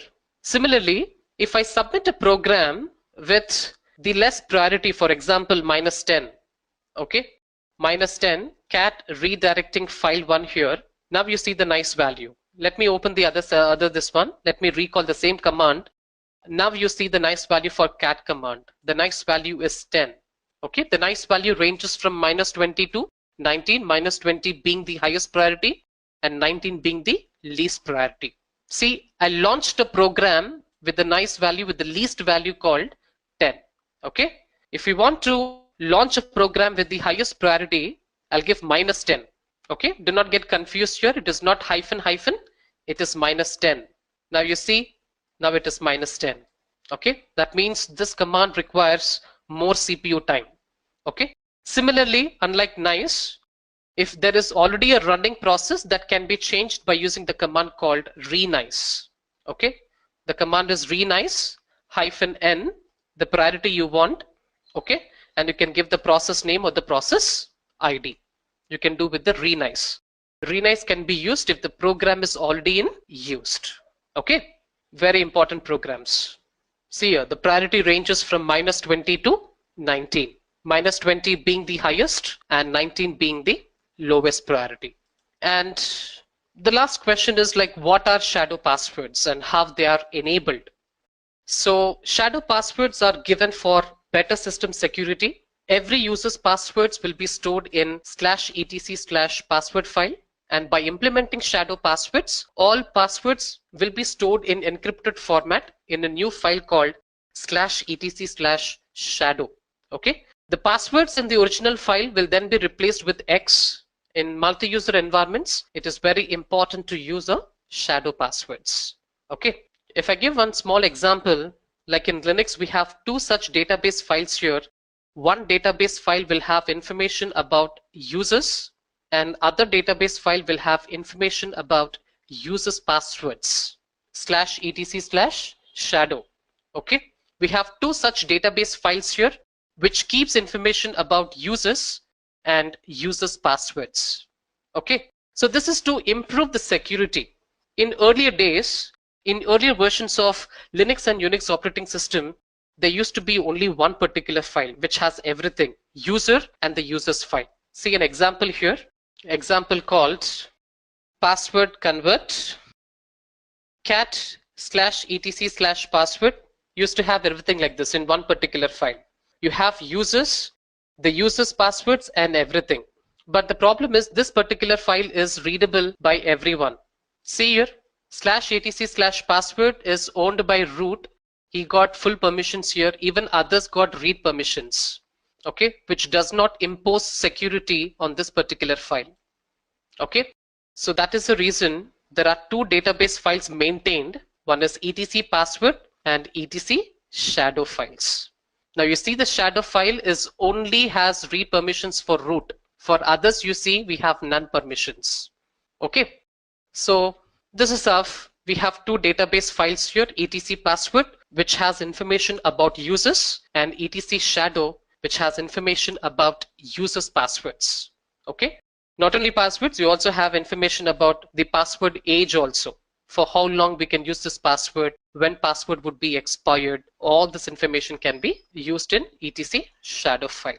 Okay, so this is all about Linux interview. I hope this session is useful for everyone.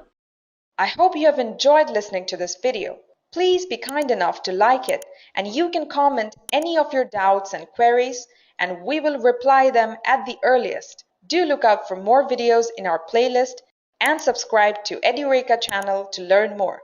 Happy learning!